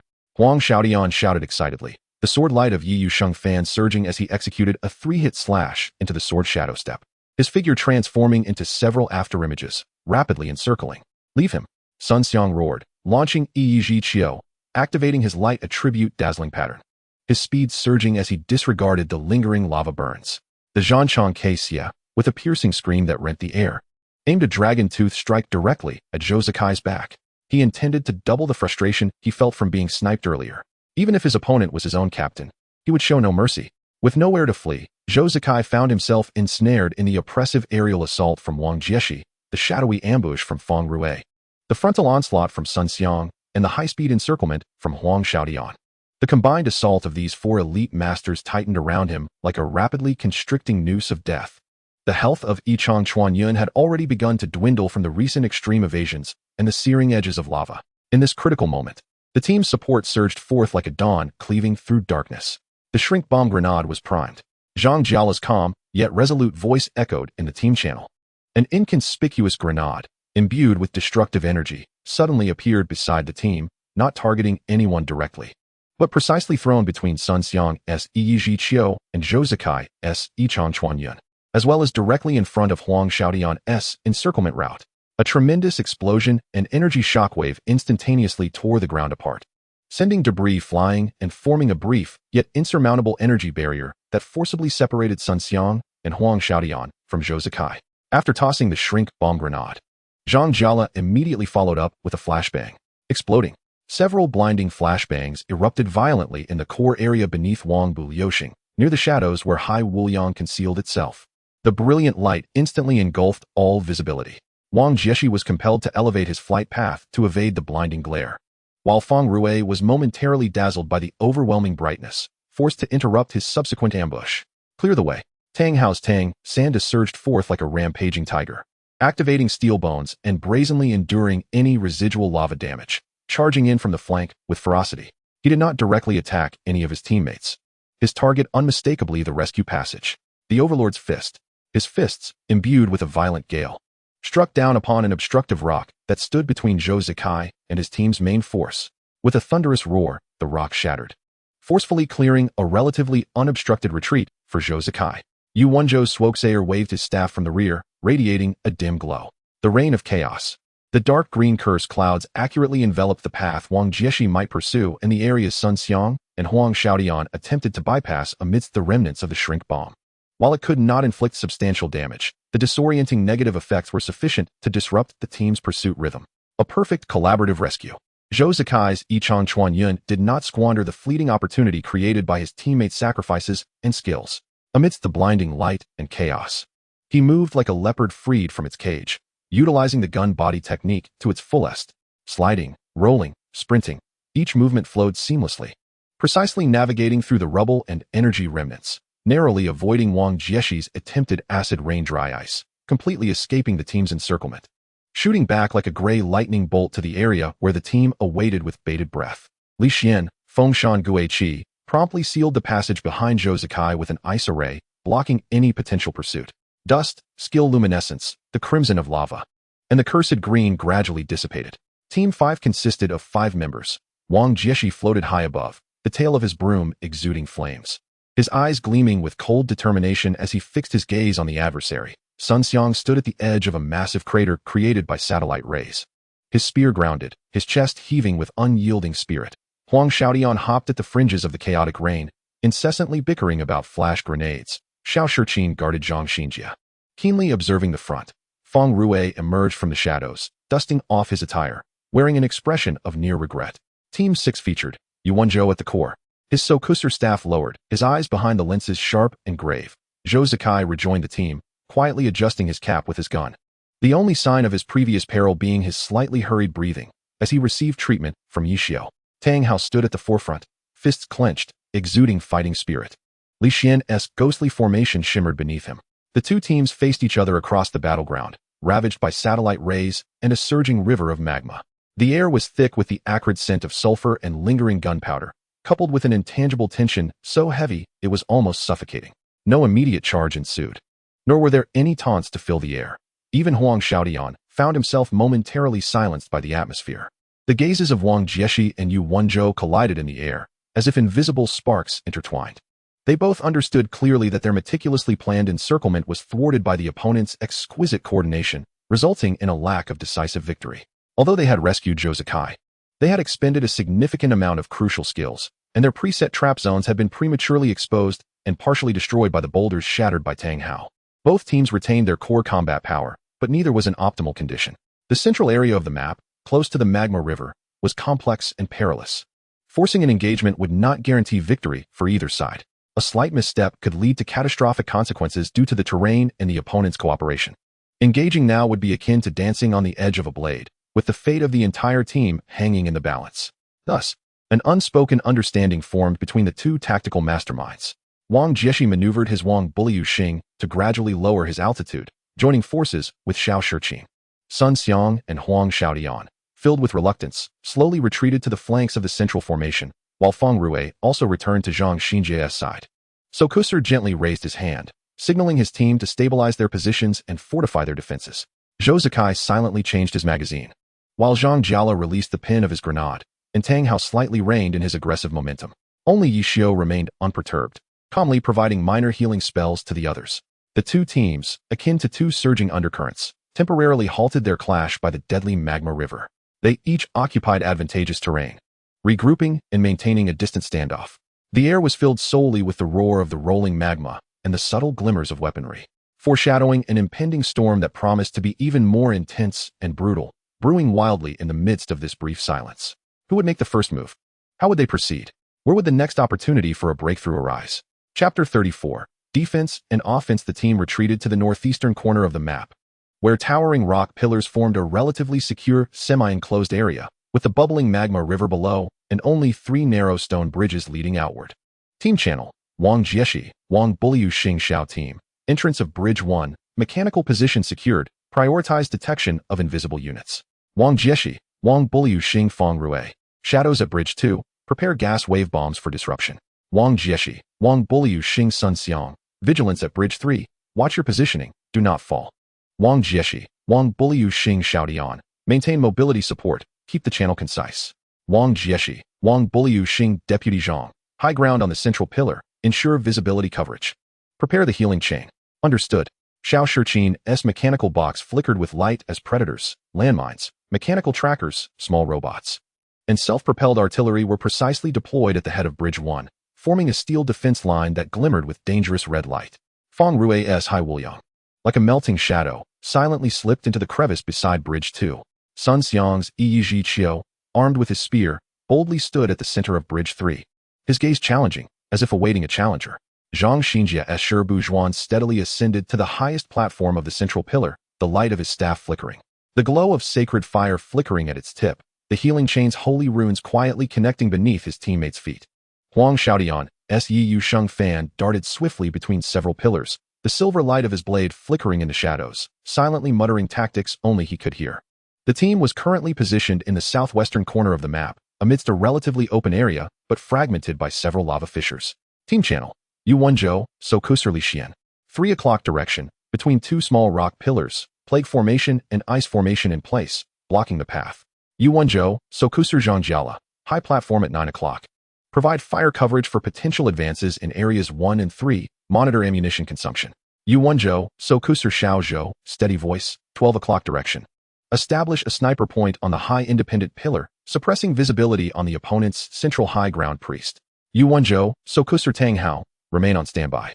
Await my orders to engage.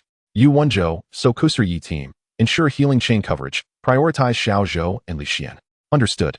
Li Xian's Fengshan Gui Qi sword swung. The purple-black plague formation and ice-blue ice formation accurately landing at the designated positions, exuding an ominous aura. Zhang Jiala's by Hualiao Wan leapt gracefully onto the rock platform. Heavy grenades already in hand. Zhou Zikai's Yichang Chuan Yun glided like a phantom, utilizing his gun's mobility to swiftly occupy the high ground designated by Yu Wenzhou. The dark muzzle of his sniper rifle silently raised, locking onto the figure emanating soft holy light atop the distant pillar, Shibujuan. Tang Hao, arms crossed, stood at the side of Yu Wenzhou, his sharp gaze fixated ahead like a tiger poised to pounce. Yi Xiu's Wu Dao Jun stood in a relatively safe position, the soft glow of healing spells circulating among teammates like a breath. However, his gaze predominantly lingered on the overall map and the status bars of his squad members. The team adopted a defensive stance, with Zhang Xinjie at the center, Xiao Shiqin controlling the field, and Wang Jieshi providing support. We can initiate with long-range suppression, with Zhou Zikai fixating on Zhang Xinjie as the key. Yi Xiu's deep voice resonated in the team channel, supplementing Yu Wenzhou's strategy. You, apply pressure, force them out. Or into mistakes. Understood, Yu Wenzhou replied, raising the staff of Swokasser. Chaotic rain. Cover the central high ground and the first bridge. A purple halo, accompanied by an irksome whisper, instantly erupted in the area where Wang Jieshi, Zhang Xinjie, and Xiao Shiqin were positioned. Almost simultaneously, a sharp sound tore through the air, accompanied by the roar of molten lava. Zhou Zikai's Barrett sniper rifle. The bullet, spiraling with destructive energy, shot directly at Shibujuan. Zhang Xinjie's expression remained unfazed as Shibujuan, like a prophet, executed a minuscule sidestep. The bullet grazed the edge of the priest's robe and embedded itself into the rock wall behind, causing a shower of debris. Damn, so accurate. Huang Xiaodian exclaimed in the channel. Zhang, be careful. Wang Jieshi's Wang Buliexing swept his broom, sending a flaming lava vial hurtling towards the rock column beneath Zhou Zikai, attempting to disrupt his positioning with splattered magma. Concurrently, he swiftly maneuvered through the chaotic rain, scattering ice powder to mitigate the curse's effects. Mechanical interference. Xiao Shiqin's Shangling Lai swiftly activated 2 aerial combat machines. Howling winds surged from the mechanical stronghold, recklessly charging toward Zhou Zikai to obscure his line of fire. Sun Xiang, seeing that the chaotic rain did not affect him and witnessing Zhou Zikai firing, felt a surge of adrenaline. Wang, should I distract Zhou Zikai? He was about to activate the Haolong Pujuan to charge forward. Sun Xiang, remain in position. Zhang Xinjie's calm yet authoritative voice rang out, accompanied by a precise healing spell that illuminated Xiao Shiqin, stabilizing his health amidst the ongoing erosion of the chaotic rain. Sun Xiang's motion abruptly halted, frustration flashing across his face, yet he managed to suppress it. The team's offensive surged like a tide. Firepower coverage. Zhang Jiala's Bai Yaowan danced as he unleashed explosive grenades, electric grenades, and freezing grenades, casting them towards the first and third bridge areas like festive fireworks. Boom. The shockwaves and frost, along with electrical effects, wreaked havoc on the narrow bridge. The ghost formation extended. Under Yu Wenzhou's direction, Li Xian manipulated the Fengtian Guqi to advance, with the dark array and silent formation descending right behind the plague and ice formations, further constricting the team's operational space, particularly threatening to the chanting Wang Jieshi and the positioning Xiao Shiqin. After forcing Zhang Xinjie back with a shot, Zhou Zikai, facing the oncoming mechanical constructs and Wang Jieshi's interference, did not confront them head-on. He calmly executed a slide from the high rock column's side, firing both guns in a chaotic barrage. The bullets were not random. They precisely struck the predator mines laid by Xiao Shiqin, while simultaneously suppressing Feng Rui, who was attempting to observe from the side shadows. Feng Rui, driven back by a barrage of bullets, gritted his teeth in frustration. The team was pinned near their spawn point, and Zhang Xinjie's healing rhythm remained steady, yet their output points were restricted. The team's long-range advantage was evident, but Tang Hao, the melee burst point, had yet to find an opportunity. Yi Xiu quickly analyzed, his fingers dancing across the keyboard, as Wu Dao Jun cast a precise holy judgment light on Zhou Zikai, who had just lost health from Wang Jieshi's lava vial, instantly restoring his health. You apply pressure. Force them into a healing chain overload or positional error. Yu Wenzhou understood. If only Mu Cheng were here. A satellite beam and a few shells would force them out regardless. Yu Wenzhou, Swokasser Li Xian, Press forward with the ghost formation. Zhang Jiala. Shift focus to suppressing Sun Xiang at the third bridge. Xiao Zhou. Maintain intermittent pressure on the priest's high ground. Tang Hao prepare. Target, the third bridge. Force Sun Xiang out or create chaos. The orders were given. Li Xian's ghost swordsman, braving potential harassment from Wang Jieshi and Xiao Shiqin, pushed forward again. A new ice formation beginning to cover the third bridge area. Zhang Jiala's ammunition storm concentrated its fire on Sun Xiang, who stood at the center of the third bridge. Ice bullets, fire bullets, and paralysis bullets intertwined like a web. Damn, they're focusing on me.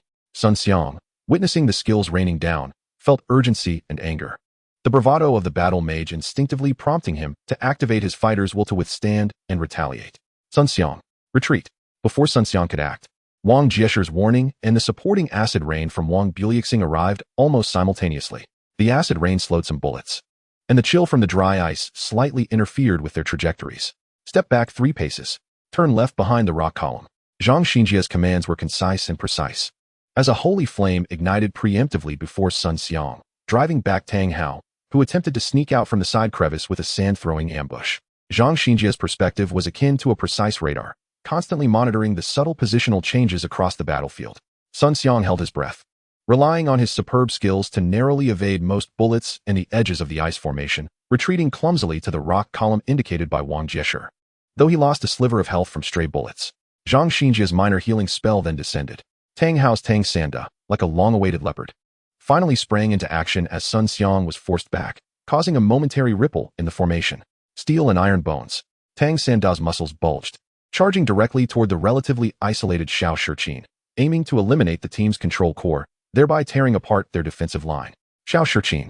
Wang Jieshi's pupils constricted as Wang Buliuxing immediately dove downwards, green flames billowing from his broom.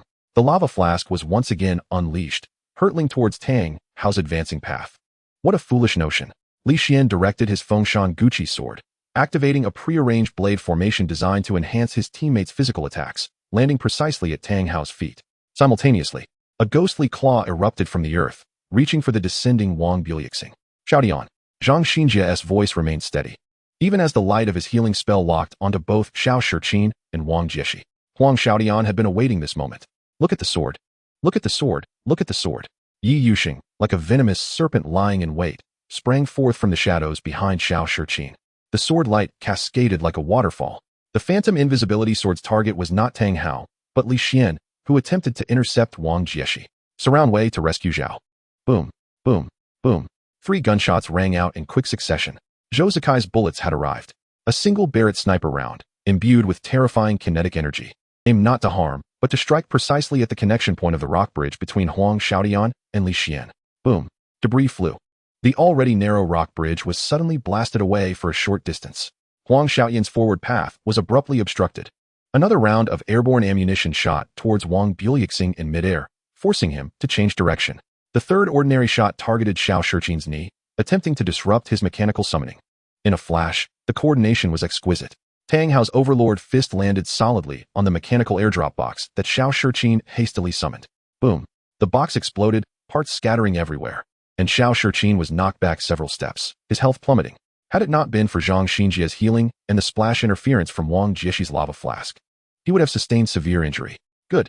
Yi Xiao exclaimed in the team channel, the radiance of Wu Dao Jun's healing spell intensifying, effectively stabilizing the health lost by Tang Hao during his advance. The team channel was filled with tension. Xiao Shiqin's mechanical stronghold was breached. Huang Xiaoyan's rescue was silenced by Zhou Zikai's gunfire, and Wang Jieshi's assistance was neutralized by the combined efforts of Li Xian and Zhou Zikai. For the first time, Zhang Xinjia's healing chain felt immense pressure while maintaining Xiao Shiqin, the affected Sun Xiang, and the grazed Feng Rui's health. Constrict. Form a diamond defense centered around Zhang. Wang Jieshi commanded with a hint of suppressed gravity. Xiao Shiqin, prioritize repairing the breach. Feng Rui, prepare to strike, interrupt their subsequent coordination. The team began to retract tighter into the central area of the rock pillars, like a giant turtle struck by a blunt force. With Zhang Xinjia's stone not moving as the strongest part of the shell, the team was relentless in their assault. Suppress. Unleash all range firepower. Li Xian's ghostly formation continued to envelop the area. Tang Hao harassed the flanks, searching for a breakthrough. Xiao Zhou maintained a steadfast watch on the priest. Yu Wenzhou swiftly commanded, expanding their gains. Soxayer's curse arrow shot towards Wang Jieshi like a venomous snake, restraining his movements. Zhang Jiala's ammo storm intensified, blanketing the area the team was retracting into. Li Xian's ghostly formation pressed forward, the ice formation slowing, the plague formation causing persistent damage, and the silence formation disrupting skills, creating an invisible quagmire that rendered every movement and counterattack of the team exceedingly arduous. Zhou Zikai's bullets were like a grim reaper's summons. Each gunshot tightened the nerves of the team members, especially Zhang Xinjia, who devoted all his focus to predicting and evading the lethal sniping, increasing his healing burden. Meanwhile, Tang Hao darted around the periphery of the team like a bloodthirsty shark, continually probing the weak points of the defensive circle with bricks, sand throws, and jabs, ready to unleash a thunderous strike upon finding an opportunity. The team's ironclad defense began to show the slightest cracks under the sustained high-pressure fire and exquisite ranged control. The greatest pressure point rested on Zhang Xinjia. Zhou Zikai's sniping loomed like a sword above, forcing him into extreme evasive maneuvers with every shot. Yu Wenzhou's curse arrows and corrosive spells gnawed at his mana and healing efficiency like parasites. Although the area damage from Li Xian's ghostly formation was not high, it accumulated to a considerable level. Zhang Xinjia had to constantly monitor the entire team's health, calculate the distribution of the healing chain, predict Zhou Zikai's bullet trajectories, and avoid the magma eruptions and ghostly formation areas beneath his feet. His operations remained precise, stone not moving, navigating through a hail of bullets and magical bombardments. The light of holy light, restoration, and minor healing consistently shining upon his teammates. Yet the beads of sweat trickling from his brow and his slightly hurried breaths revealed the mental strain he was under. Zhang, mana, Wang Jieshi succinctly reminded in the channel, casting a dispelling powder towards Zhang Xinjia, eliminating a lingering curse that was draining his health. 53. Manageable. Zhang Xinjia's voice remained steady, albeit with a barely perceptible tension beneath the surface. He glanced at his status bar. The cooldown for the mana potion was still 17 seconds. The most relaxed among the team, Yi Xiu's gaze was sharp, closely monitoring every subtle movement of stone not moving on the screen, calculating the timing of the potion. You team, increase mana consumption. Silence formation over the priest area. Li Xian, layer the plague formation. Xiao Zhou, give him a surprise, disrupt his rhythm. Accuracy doesn't matter. Just make him move. Although Yi Xiu claimed not to be the commander in this match, everyone knew his commanding ability was on par with any present. While he stated he wouldn't lead this round, who could resist pointing out the enemy's weaknesses? Xiao Shiqin had the most authority in this regard. Therefore, the orders issued by Yi Xiu were met with unconditional trust. Yu Wenzhou immediately executed. Li Xian, silence formation, priest coordinates, 137, 89. Plague formation covering the surroundings. Zhang Jiala. Triple flashbangs, target the priest's high ground, disrupt visibility. Xiao Zhou, free fire, suppress his movement space. Chapter 36. The team's counterattack as Yu Wenzhou's directives were further disseminated. The team's offensive underwent a sudden transformation. Li Xian swung his Fengshan Guqi sword, the purplish-black silence formation enveloping a safe point where Zhang Xinjia habitually moved. Following closely, the glow of the plague formation spread around him. Zhang Jiala's 3 blinding flashbangs flew towards the high ground, where stone, not moving, stood in a triangular formation. Zhou Zikai's dual pistols unleashed a rapid barrage of fire. The bullets not aimed at lethality, but rather weaving a dense curtain of bullets that confined Shurbujuan's ability to maneuver left, right, or even retreat. He was compelled to advance only forward, towards the precipice of the silent formation and the seething magma below. A flawless psychological trap, forcing Zhang Xinjia into a blunder. Zhang Xinjia's pupils constricted sharply. The silent formation, once ensnared within, he would be unable to utilize any skills for a brief period, a dire predicament for the priest. The blinding light of the flashbang disrupted visibility. The barrage of bullets obstructed movement. There was no perfect evasion route. In a fleeting moment, he made the choice to charge through the edge of the silent formation. Zhang Xinjia, truly one of the 4 great strategists, managed to devise a means of survival even in such a critical moment. He capitalized on the brief duration of the edge effect. Simultaneously, he executed a daring sidestep, evading the core area of the flashbang, enduring the blinding effect of the edge with his body. Pop, pop, pop. Several bullets struck Shurbujuan, blood spraying forth. The intense light rendered the screen a blinding white. Shurbujuan stumbled, plunging into the edge of the silent formation's violet glow. The skill bar dimmed instantly. Zhang, vice captain. The team channel erupted with exclamations. Healing chain. Zhang Xinjia's voice pierced through the blindness and silence, tinged with a rasp. Before charging into the edge of the silence, he had already connected the last flicker of the healing chain to the critically injured Xiao Shiqin. This was his contingency plan under extreme duress. An opportunity. Tang Hao attacked Xiao Shiqin fiercely. Li Xian followed suit. Xiao Zhou suppressed Wang Jieshi. Yi Xiao's eyes sparkled with intensity. The healing light of Wu Dao Jun blazed fiercely, ready to welcome Tang Hao's assault. Tang Hao's Tang San had long been primed, resembling a tiger scenting blood, initiating a powerful knee strike, akin to a cannonball crashing into the recently stabilized Xiao Shiqin. Li Xian's Fengshan Guqi followed closely, the blade array descending once more.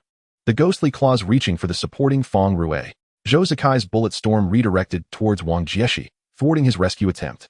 The team concentrated all firepower on Xiao Shiqin. They aimed to breach the ironclad core of the team during Zhang Xinjia's brief silence. The team faced imminent peril. Damn it! Huang Xiaodian panicked.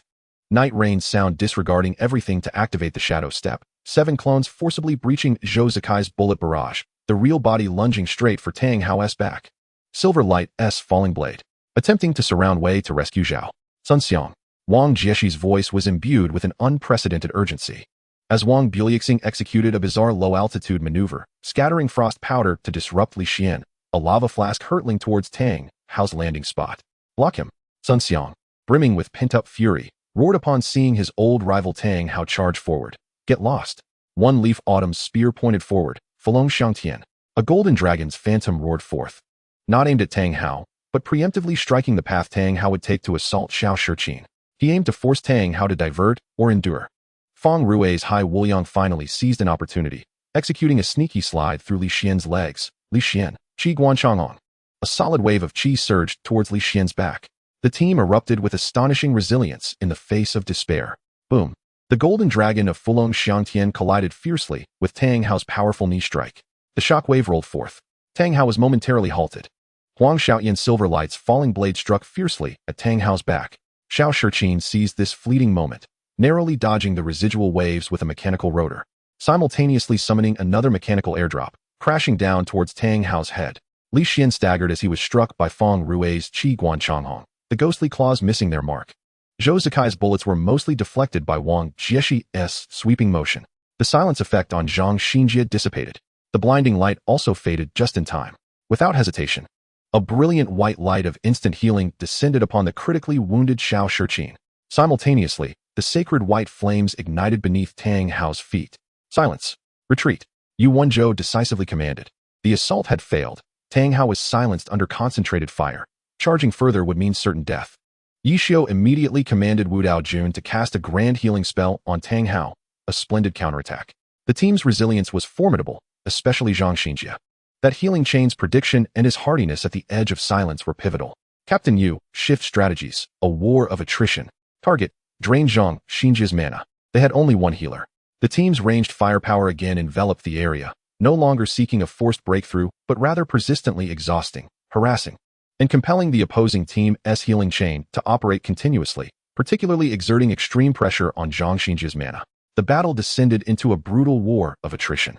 The team, fortified by Zhang Xinjia's stability and Xiao Shiqin's reconstructed mechanical defenses under his command, staunchly held the core area. Meanwhile, the opposing team relied on Yu Wenzhou's remote control and Zhou Zikai and Zhang Jiala's firepower to gradually encroach upon the opposing team's defensive space and the priest's mana. The magma of the lava rift flowed tirelessly, the scorching air distorting vision, the rhythm of battle dancing atop a searing blade. On Zhang Xinjia's status bar, his mana trickled down like fine sand in an hourglass, steadily and ominously diminishing. Each healing spell illuminated at 393227 was accompanied by a shortening of the blue bar. Sweat gathered on his forehead, trickling down his cheek, yet the gaze behind his lenses remained as calm as an icebound lake, meticulously calculating the consumption of each skill, the benefits of every maneuver, and the timing of mana potions. His voice remained steady and concise in the team channel. Mana at 21, next potion in 8 seconds. Captain Wang, prepare to change formations. Wang Jieshi had been awaiting this signal. The war of attrition was unfavorable for the team. They must break the stalemate. The glimmer in his uneven eyes flickered as he swiftly analyzed the entire situation. The core of the opposing team's consumption was Zhou Zikai's ranged pressure and Yu Wenzhou's control. Vice Captain Zhang, hold on for the last 8 seconds. Team Xiao, concentrate all self-destructors in Zhou Zikai's area to create chaos. Sun Xiang, launch a frontal assault on Li Xian's ghost formation. Force Yu Wenzhou to expend his control. Cast his gaze upon the restless swordsman lurking in the shadow of the rock pillar. You follow me. Our target is Swokasser. Feng Rue, keep an eye on Zhang Jiala. Do not let him provide fire support.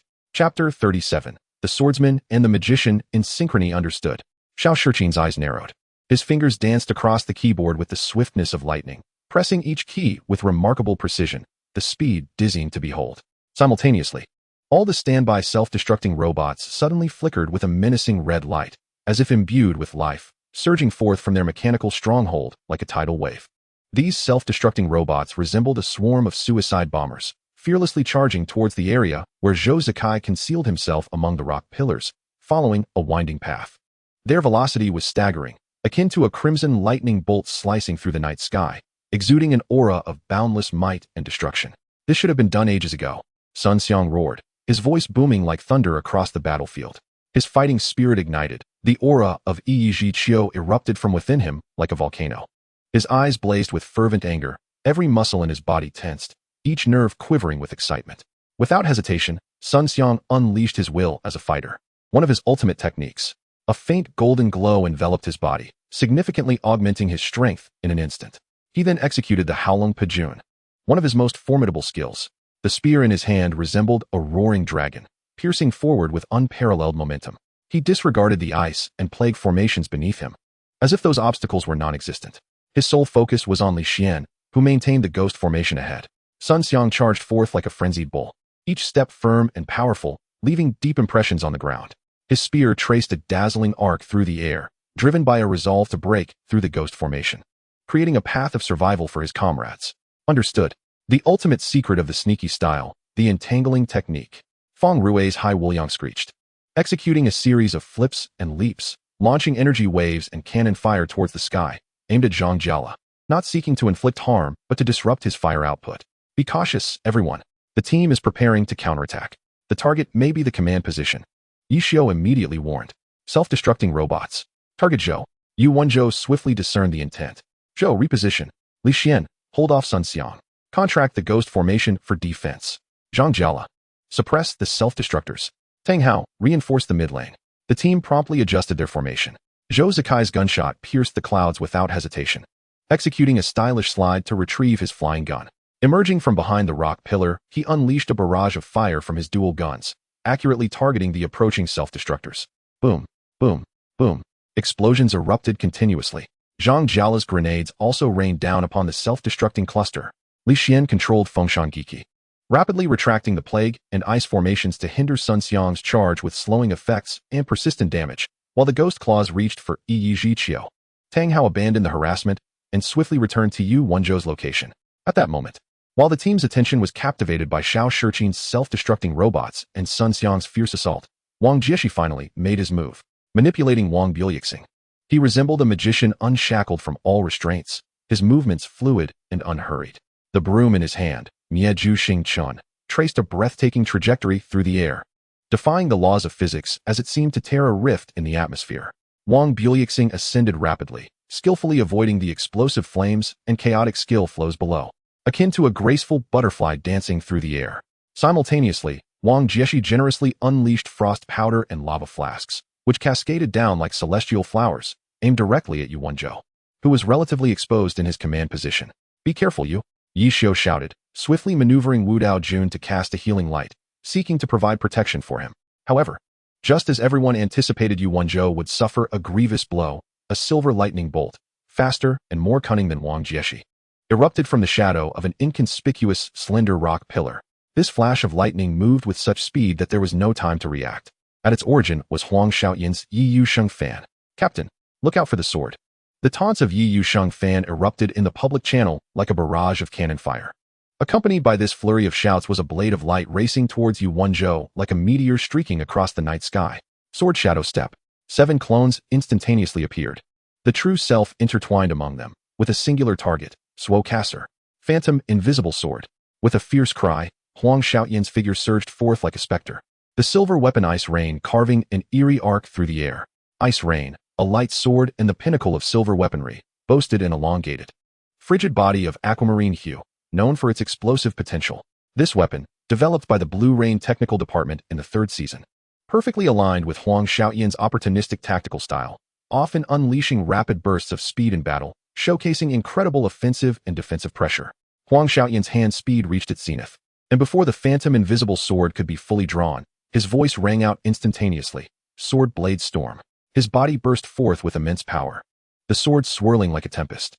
Wang Jieshi's diving harassment appeared ferocious, but was, in truth, a clever feint.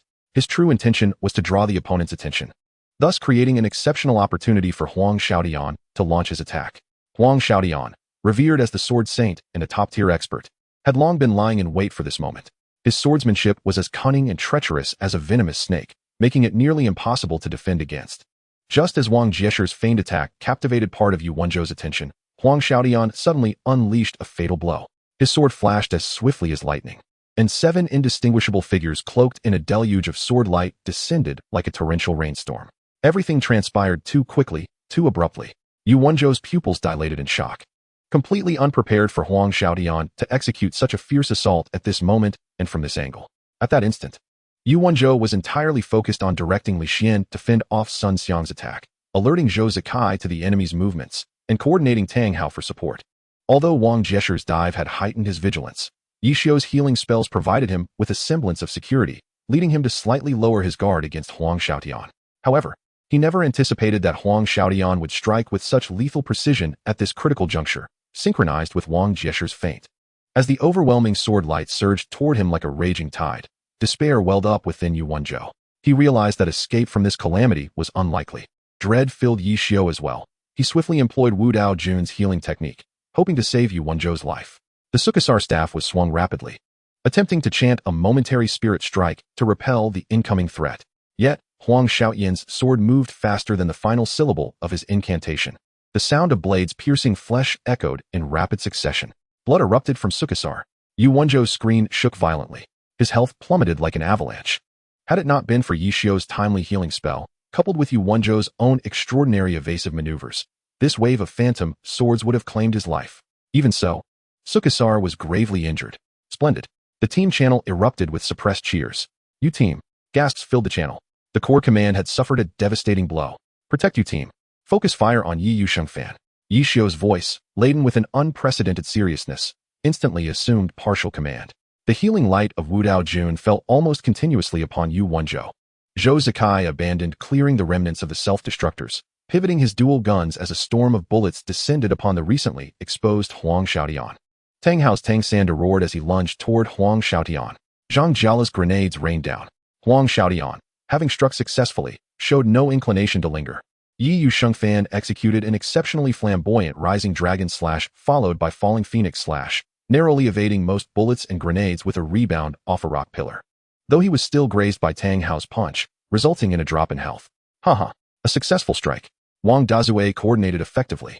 Huang Xiaotian boasted in the channel, swiftly retreating toward Wang Jieshi for cover.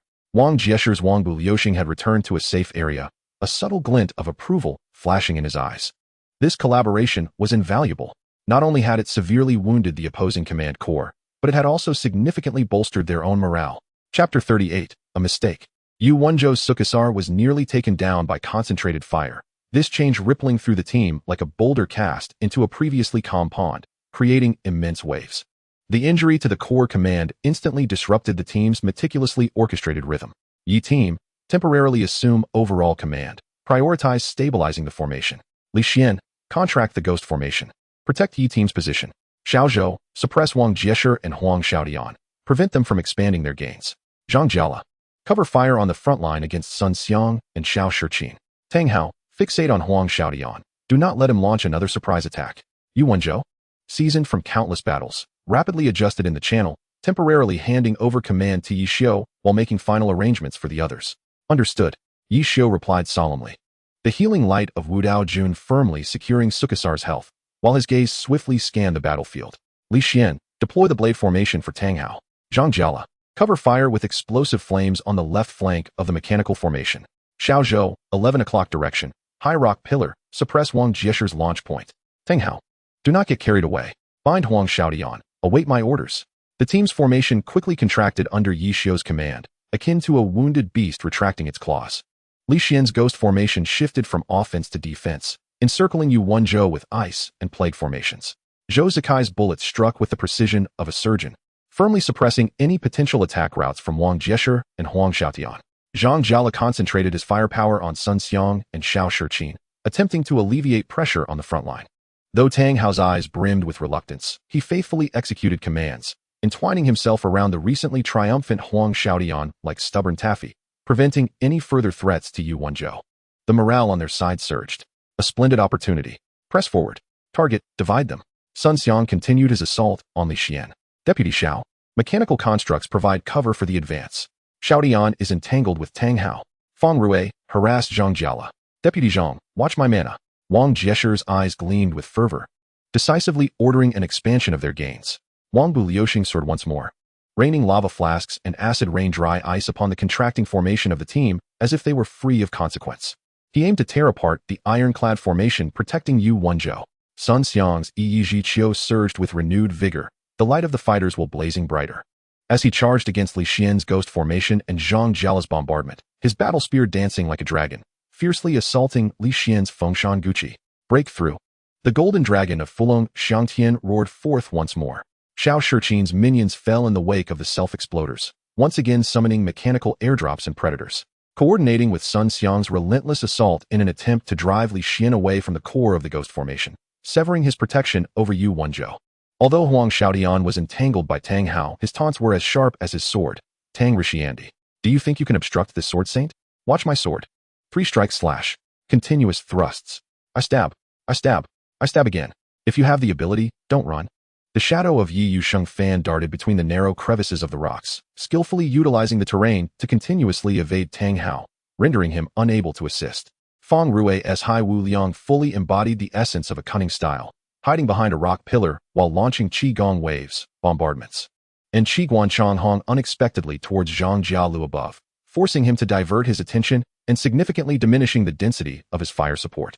The offensive from the team surged like a tide.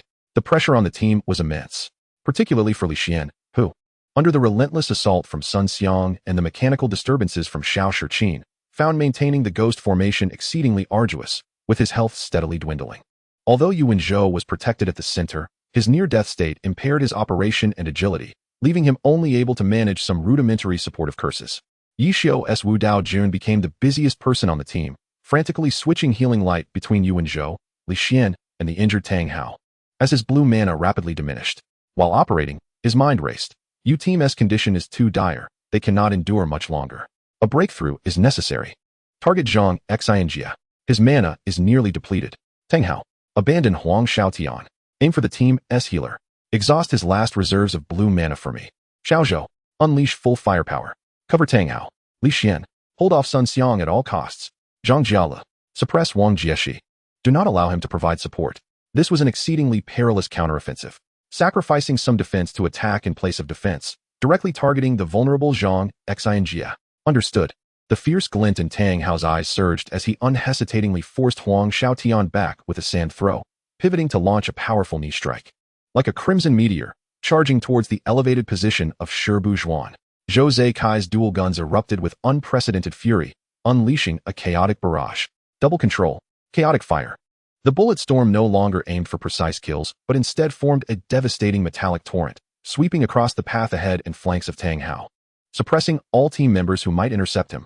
Zhang Jialu redirected all firepower as explosive bullets, freezing bullets, and electric bullets rained down upon Wang Bu Luxing and Wang Jieshi, who attempted to provide support.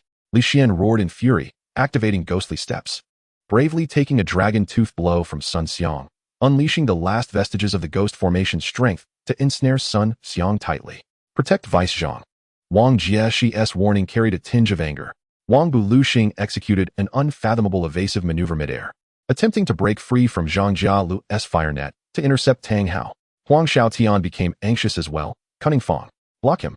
Yi Yusheng Fan recklessly activated sword establishing heaven and earth, forcibly accelerating in a bid to pursue Tang Hao.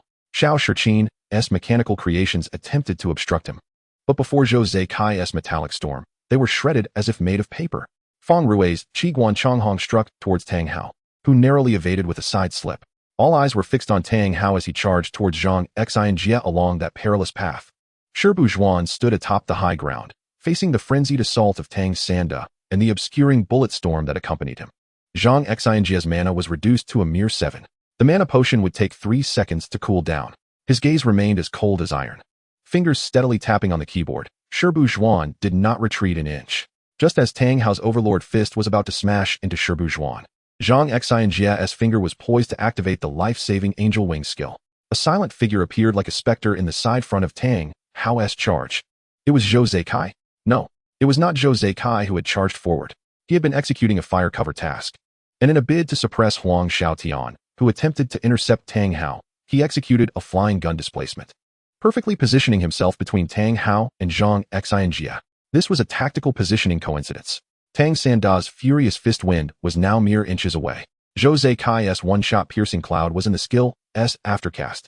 Without hesitation, Zhou Zaikai's actions surpassed thought. He executed a side slip while crossing his arms protectively in front of him. Gun body technique block. Bang! A thunderous sound resonated, shaking the very core. Tang Sanda's overlord fist, capable of splitting mountains, slammed into the crossed arms of one-shot piercing cloud. Blood erupted like a firework. The health of one-shot piercing cloud plummeted into the red danger zone. The force hurled him backward, crashing heavily against a rock pillar. Yet, Shirbu Zhuan remained unscathed. Zhang Xianjia's finger hovered in midair, the glint behind his glasses revealing a moment of astonishment. A profound silence enveloped the arena. Even the roar of the lava seemed to pause for an instant. To block for a teammate, the usually taciturn and battle-focused Gun King, Zhou Zaikai. In formal competitions, teammates are immune to damage, but Yishio had not activated this setting during the match to increase the challenge for everyone, unexpectedly leading to a failed counter due to a tactical positioning error. This sudden turn of events caused Tang Hao's movements to momentarily falter. He gazed incredulously at the flying Zhou Zaikai. Xiaozhou. The voices of Yishio and Yu Wenzhou echoed in the team channel, filled with shock and sorrow. Wu Daojun's healing light immediately locked onto the critically injured one-shot piercing cloud. An opportunity. Wang Jieshi instantly seized this rare chance. The team's strongest firepower was on the brink of death. The core commander gravely injured. The formation exhibited a massive flaw due to Tang Hao's reckless advance and Zhou Zaikai's unexpected injury. All forces pressed forward. Target, eliminate Yu Wenzhou. Zhou Zaikai. Break, through Li Xian. Xiaotian. Entangle Tang Hao. Xiao Team. Mechanical obstruction. Vice Zhang. Mana. Chapter 39. Yu Wenzhou eliminated the team, surged like a famished tiger pouncing on its prey, launching a final assault with great fervor against the opposing team. Sun Xiang's Yi Jiqiu radiated a dazzling glow, seemingly burning with its last vestiges of fighting spirit. He roared and unleashed his ultimate move. Angry Dragon Piercing Heart. This move was immensely powerful, akin to a fierce dragon charging directly at the opposing team's defenses. At this moment, due to Zhou Zakai's misstep in positioning, Li Xian was shaken to his core, and his defenses were instantly breached by Sun Xiang's assault. Simultaneously, Xiao Shiqing's self-destructors and predators surged forth like a relentless tide, overwhelming the core area of the team. They swiftly sealed off Yu Wenzhou's potential escape routes, plunging him into dire straits. Meanwhile, Huang Xiaotian's Yi Yusheng fan coiled around Tang Hao, who was momentarily distracted by Zhou Zakai's gunfire like a cunning viper. The relentless onslaught of Yi Yusheng fan left Tang Hao struggling to respond and unable to break free. Lastly, Feng Rui's Qiguan Changhong exhibited no restraint, launching yet another thunderous strike towards the elevated Zhang Jiala. This powerful blow seemed intent on toppling Zhang Jiala from his lofty perch. Wang Jieshi's Wang Bu Luxing descended like a diving bomber, exuding an unstoppable momentum. Lava bottles, acid rain dry ice, and frost powder were unleashed, all aimed directly at the precariously shielded Suakusa heir, who was barely defended by Li Xian. The team found themselves cornered. Yishio's Wu Daojun executed frenzied maneuvers, alternating healing light between Zhou Zakai and Yu Wenzhou, but it proved to be a mere drop in the bucket. With Suakusa heir in a heavily injured state, facing Wang Jieshi's meticulously planned lethal dive, there was no avenue for escape. It was over. Wang Jieshi silently recited in his heart as the final magical power coalesced upon his broom. System notification: Suakusa heir has exited the battlefield. In the instant Yu Wenzhou's Suakusa heir was eliminated, the commanding voice of Yishio reverberated through the team channel, imbued with undeniable authority. Instantly seizing control of the situation, Li Xian, form a blade array immediately to support Tang Hao. Tang Hao, your life now serves as Zhou Zakai's shield. Block with your body, absorb with your skills. If Zhou Zakai falls, you bear the responsibility. Zhang Jiala, unleash grenades to cover the area where Huang Xiaotian and Wang Jieshi are located. Do not seek kills, but create as much chaos as possible to hinder their pursuit. Xiaozhou, Yishio directed his gaze towards the silent Gun King. Maintain distance. Utilize all range suppression, targeting Zhang Xinjia. Strike only Zhang Xinjia. Use your most cunning angles and most vexing attacks to force him into motion. Prevent him from monitoring the blue bar. Prevent him from assisting his teammates in recovering. The orders were clear, cold, and efficient. The remaining combat power of the team was instantly woven into a single, formidable force. Tang Hao's Tang Sander roared fiercely. His steel-like physique once again activated, serving as a moving fortress firmly positioned before Zhou Zikai's Chang Chuanyun. Clenching his fists tightly, he remained vigilant against any potential assaults. Li Xian's blade array enveloped him just in time. Zhang Jiala's ammunition expert executed a flurry of moves as explosive grenades, flashbangs, and freeze grenades were hurled mercilessly towards the area occupied by Wang Jieshi and Huang Xiaodian, the explosive flames and blinding light instantly engulfing that section of the battlefield. Without hesitation, Zhou Zikai immediately closed the distance with the team. As the current master of gunplay, he not only advanced but also adjusted his dual guns to target Zhang Xinjie's Shirbuzhuan. The bullets of Chang Chuanyun no longer sought a fatal blow. Instead, they stung like the most bothersome of wasps, strategically shooting towards every potential position Zhang Xinjie might move to. Each moment, he raised his hand to cast a spell. This forced him into continuous movement, evasions, and interruptions of the healing rhythm. The team's counteroffensive momentum was abruptly stifled by this sudden and highly targeted retaliation. Wang Jieshi and Huang Xiaodian found themselves temporarily ensnared by Zhang Jiala's grenade barrage, while Xiao Shiqin scrambled to mend the breach in the defensive line caused by the self-destructors. Sun Xiang was hindered by Li Xian's retracted ghost array and Tang Hao's watchful eye, unable to penetrate further, while Feng Rui was thrown into disarray by Zhou Zikai's disruptive fire. Zhang Xinjie's pressure surged.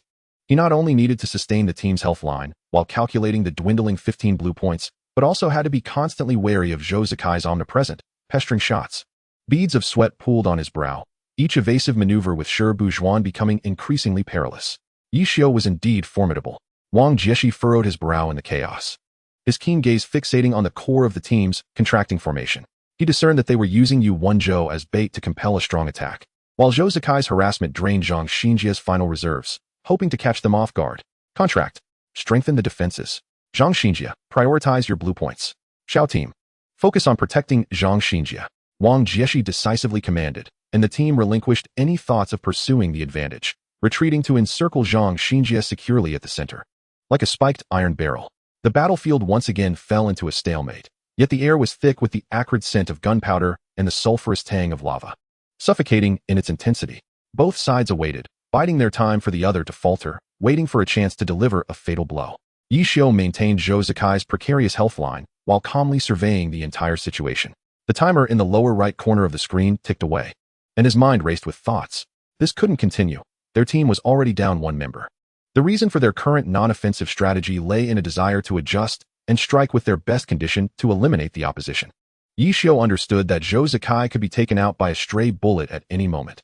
Once he fell, the team's strongest defensive core would collapse, sealing their fate. Even if he managed to hold on, Zhang Xinjie's blue points would suffice to sustain the team until their conventional tactics wore them down. The team would undoubtedly face defeat. His gaze swept across the scarred, golden fissures crisscrossing the lava rift map, and the ominous dark red glow beginning to emerge in several areas. A forewarning of a massive volcanic eruption. A bold, almost reckless thought crystallized in his mind in an instant. Everyone, pay attention. Yi Xiu's voice resonated through the team channel. Deep and clear, imbued with an undeniable resolve. Your team has been eliminated, and Xiaozhou's state has reached its limit. A head-on confrontation is futile. Contract defenses and move towards the map coordinates. 220, 180. That area is narrow with dense rock pillars, easy to defend and hard to attack. Li Xian, clear the path with the ghost array, and cover the rear passage with ice and plague arrays to block their pursuit. Yi Xiu, Wu Dao Jun Zhang Jiala. Smoke bomb cover. Yi Xiu, Wu Dao Jun Tang Hao, Xiaozhou, maintain pressure and harassment on Zhang Xinjie. Do not let him breathe. Yi Xiu issued clear commands in the team chat.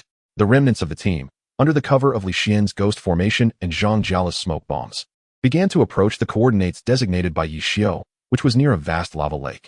The terrain was exceptionally rugged and complex, with several narrow rock bridges intertwined, leading down to the area where the magma rolled slowly and steadily.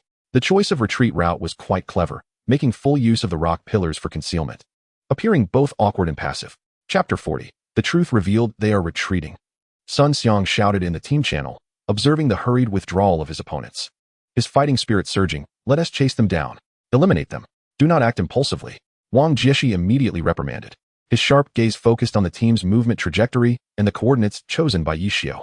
That area had an extremely treacherous terrain, with narrow rock bridges above a lava lake and intermittent eruption points. Yi Xiu's choice of that location must hold significant meaning. Significant meaning? I see them as having no way out. Huang Xiaotian exclaimed, my captain has already been eliminated, and Zhou Zikai is on the verge of falling too. Are they just waiting to be surrounded by us? Wang Jieshi, this is our opportunity. Take advantage of their plight to seize victory. Xiaotian makes a valid point. Xiao Shiqin calmly analyzed. Their retreat to that area appears defensible, yet forces them into a corner. Once we seal off their exit, combined with the map's magma eruptions, they will be like fish in a barrel. Yi Xiu may be betting that the map will assist them before we can deliver the final blow, a high-risk gamble. Zhang Xinjia adjusted his glasses, his voice tinged with fatigue, yet still steady. Blue energy is at 13. The terrain in that area is complex, making long-range fire coverage difficult, and the risks of close combat are exceedingly high. However, it is indeed an excellent location to trap them. Wang Captain, it is your decision. Wang Jieshi's gaze darted between the map coordinates, 220, 180, and the figures of his opponents retreating in disarray. He understood Yi Xiu's heart all too well. Every step could be a trap, yet the opportunity before him was too tempting. The gravely injured Yu Wenzhou and the cornered remnants of the team pursue. Wang Jieshi finally made up his mind, a glint of cold determination in his eyes, but maintained formation. Wang Jieshi, Wang Bu Lu Xing Xiao team. Deploy the mechanical units to the front, prioritize detecting invisibility and traps. Wang Jieshi, Wang Bu Lu Xing Vice Captain Zhang, stay central, ensure the healing chain covers. Wang Jieshi, Wang Bu Lu Xing Feng Rui, provide close protection for Vice Captain Zhang. Wang Jieshi, Wang Bu Lu Xing Sun Xiang, Xiaotian.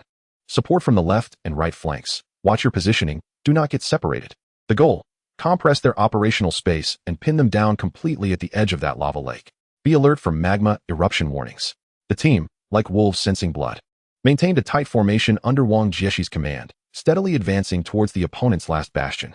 The team successfully retreated to the designated area. The terrain was indeed perilous, with enormous black rock pillars resembling the fangs of a giant beast thrusting into the magma lake, connected by precarious natural stone bridges barely wide enough for 1 or 2 people to pass. Below, the rolling red-gold magma emanated a lethal heat, and the air was thick with the pungent scent of sulfur and an unsettling atmosphere. Several areas on the map had begun to emanate an ominous dark red glow. Yi Xiu, Wu Dao Jun Li Xian, contract the ghost formation. Focus on sealing off the entrance to the main rock bridge behind us. Layer the ice formation and plague formation. Yi Xiu, Wu Dao Jun Zhang Jiala, deploy flashbangs and explosive firebombs to cover the middle section of the main rock bridge, creating visual obstructions and damage zones. Yi Xiu, Wu Dao Jun Tang Hao, Yu and Xiao Zhou retreat behind the innermost rock pillar, protect him from there. Yi Xiu, Wu Dao Jun Xiao Zhou, after retreating, abandon the harassment of Zhang Xinjia. Your new task is to use the high rock pillars to snipe at the advancing vanguards, Sun Xiang and Huang Xiaotian. Force them into mistakes, or make them fall. Understood. Everyone replied. When the team arrived, what awaited them was not a welcoming ceremony, but rather a barrage of gunfire. Bang, bang, bang. Zhou Zikai controlled his gun, executing precise shots. The bullets did not aim directly at the players, but struck the edges of the rock bridges beneath Sun Xiang and Huang Xiaotian or the rocky outcrops where they were about to land. Debris flew. The already narrow and unstable landing points became even more perilous. Damn, Zhou Zikai, are you annoying or what? Huang Xiaotian cursed while awkwardly dodging, the agility of the swordsman barely allowing him to maintain his balance. Sun Xiang was far more irritable. With one misstep, his foot slipped, and a rock dislodged by a bullet fell away. Be careful. Zhang Xinjia's healing spell timely descended, and Sun Xiang barely grasped the nearby rock crevice, half his body hanging above the lava, drenched in cold sweat. Suppress them. Wang Jieshi commanded upon seeing the situation. Xiao team, use the self-propelled artillery to suppress Zhou Zikai. Feng Rui, use the airwave bomb to disrupt. Do not let their sniper feel comfortable. Xiao Shiqin's self-propelled artillery roared as it shot towards Zhou Zikai's hiding place among the rock pillars. Feng Rui's airwave bomb also cleverly targeted the side of the pillar. Zhou Zikai was forced to shift, his sniping rhythm interrupted. Seeing this, Tang Hao immediately rushed out to help Zhou Zikai deal with the necessary troubles.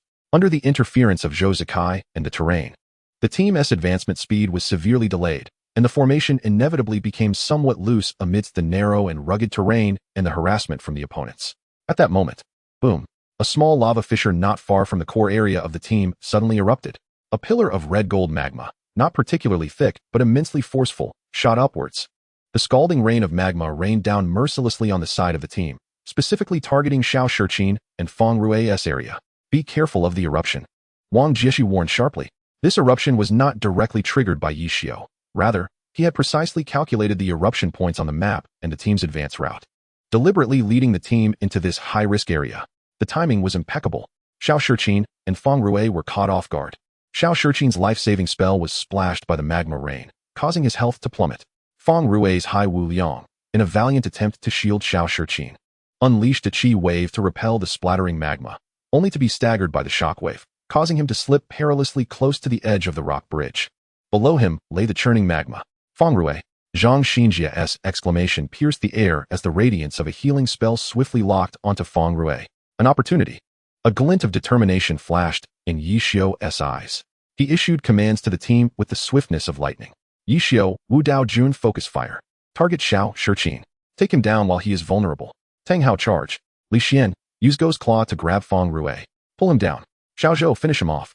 Zhang Jiala, cover with grenades to obstruct any support. The team erupted with their remaining might. Tang Hao's Tang Sander roared as he charged towards the magma-singed, unsteady Xiao Shiqin. Li Xian's ghost claw erupted from the ground, reaching for Feng Rui's ankle, precariously hanging at the edge of the bridge.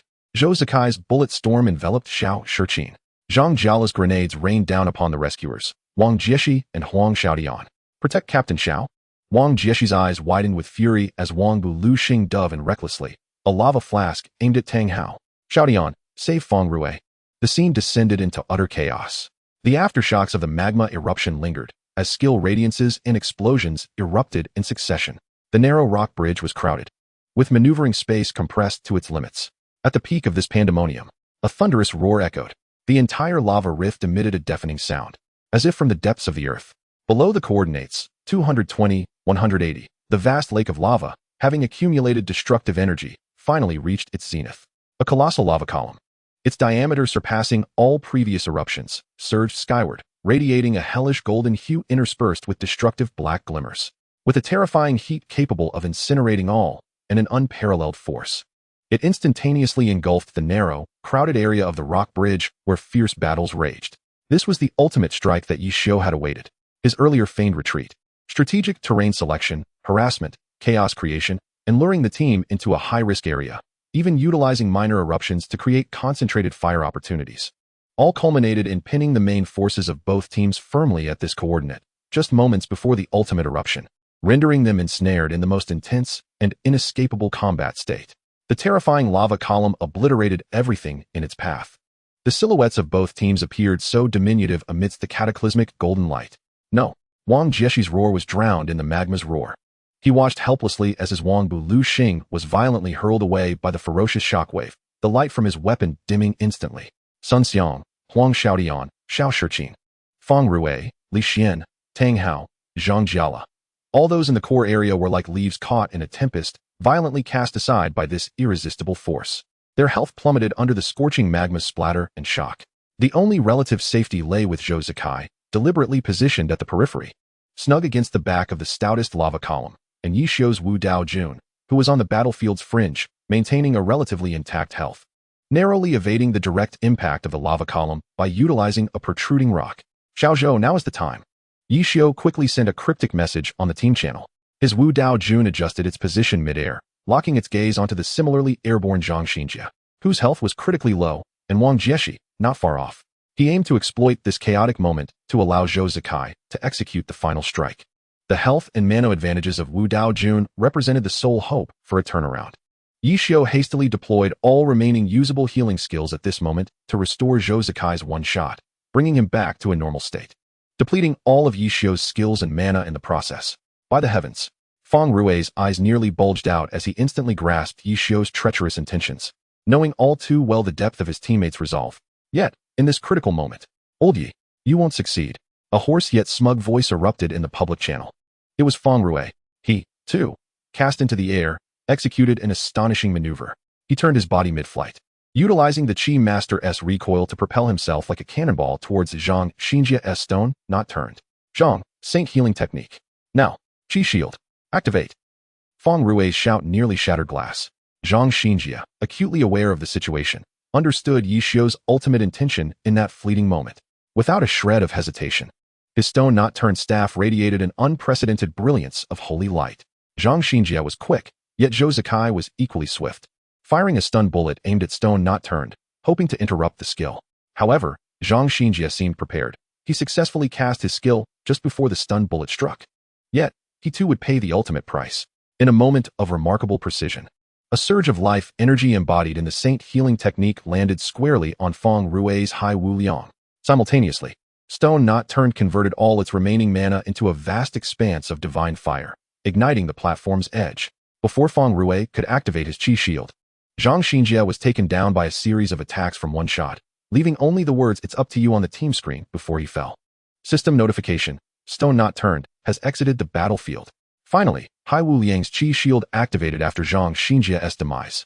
Bathed in the radiance of the Saint healing technique, Feng Rui's Hai Wu Liang surged with vigor, as a colossal, dense, semi-transparent golden shield expanded instantaneously, enveloping the remaining 5 members of the team. This is the most formidable defensive skill of the Qigong Master, manifesting a shield of one's own vital energy to block external harm. With a thunderous roar, the 3 members of the team, ejected by the towering lava column, plummeted like 3 blazing meteors, crashing forcefully against the edge of the rock platform. The tremendous impact caused the entire platform to tremble. Simultaneously, the shockwave from the lava eruption and the torrid rain of molten rock surged forth. Yet, Zhou Zikai did not cease his assault. A series of powerful abilities struck against the vital energy barrier encasing Hai Wu Liang, aiming to shatter it before the lava's expulsion concluded. However, fate was not on their side. Zhang Xinjie's timely recovery was sufficient to aid Feng Rui's Hai Wu Liang in enduring this perilous moment. At this juncture, Yi Xiu's Wu Dao Jun landed with less than 10 health remaining, yet his eyes sparkled with fierce determination. His strategy had succeeded, albeit not entirely. Utilizing the eruption of lava to deflect the opponent's assault while executing a tactical displacement, both sides were bound to be critically wounded during the molten spray. Yet as a healer, he had sustained negligible damage, granting him a distinct advantage. As long as he preserved Zhou Zikai, allocating all remaining healing skills to him, the latter, as a ranged fighter unharmed by the eruption, could potentially reverse the tide of battle before the others could react, ensuring that the team would not necessarily face defeat. This was precisely why Yi Xiu had persistently instructed Tang how to safeguard Zhou Zikai. However, upon witnessing the scene on the platform, his pupils constricted in alarm. A colossal golden vital energy shield, resembling an impregnable fortress, ensconced the 5 members of the team within its protective embrace. The shockwaves from the lava and the splattering magma, along with Zhou Zikai's near-manic barrage of fire, struck the barrier with sizzling intensity, yet could not penetrate. Although the members within the shield were jolted and their health diminished due to the impact, it was far from lethal, particularly for Feng Rui, who had been bolstered by the holy healing spell. Meanwhile, aside from Zhou Zikai, who was under Yi Xiu's meticulous protection and recovery, the remaining 3 members, Tang Hao, Li Xian, and Zhang Jiala, had succumbed to the splatter damage from the lava eruption and the second impact upon landing. Their health diminished to critical levels. To make matters worse, their landing position was perilously close to the edge of the holy fire ignited by Zhang Xinjie. The silence effect instantly enveloped all team members except Yi Xiu. It was over. Yi Xiu felt a jolt of dread in his heart. He had meticulously calculated the lava eruption and the advantage of health. Yet he had not anticipated Feng Rui, the master of cunning tactics, to exhibit such acute tactical awareness and decisiveness at this critical juncture. Nor had he foreseen that Zhang Xinjie would unhesitatingly allocate his precious holy healing spell to enable Feng Rui to activate the vital energy barrier. Focus fire. Healer. Wang Jieshi's cold voice resonated within the barrier, his eyes gleaming with intensity. He was the first to react. Wang Jieshi understood that eliminating Yi Xiu was paramount. For this audacious strategist had a penchant for causing chaos. Indeed, targeting Yi Xiu first in a team battle was the prudent course of action. Understood. Xiao Shiqing's mechanical constructs swiftly locked onto Wu Dao Jun. Huang Xiaoyan's swordlight, Sun Xiang spear, all firepower surged forth, cascading onto the predominantly standing figure of Yi Xiu, whose health was already precariously low as the vital energy barrier dissipated. In an instant, Yi Xiu's Wu Dao Jun was overwhelmed. Despite his remarkable skills, with his mana depleted and health critically low, he was powerless to turn the tide. The screen abruptly darkened. System notification: Wu Dao Jun has exited the battlefield. Subsequently, under the team's relentless pursuit, the remaining members of the opposing team were systematically eliminated. Tang Sanda has exited the battlefield. Bai Hua Liao Wan has exited the battlefield. Yichang Chuanyun has exited the battlefield.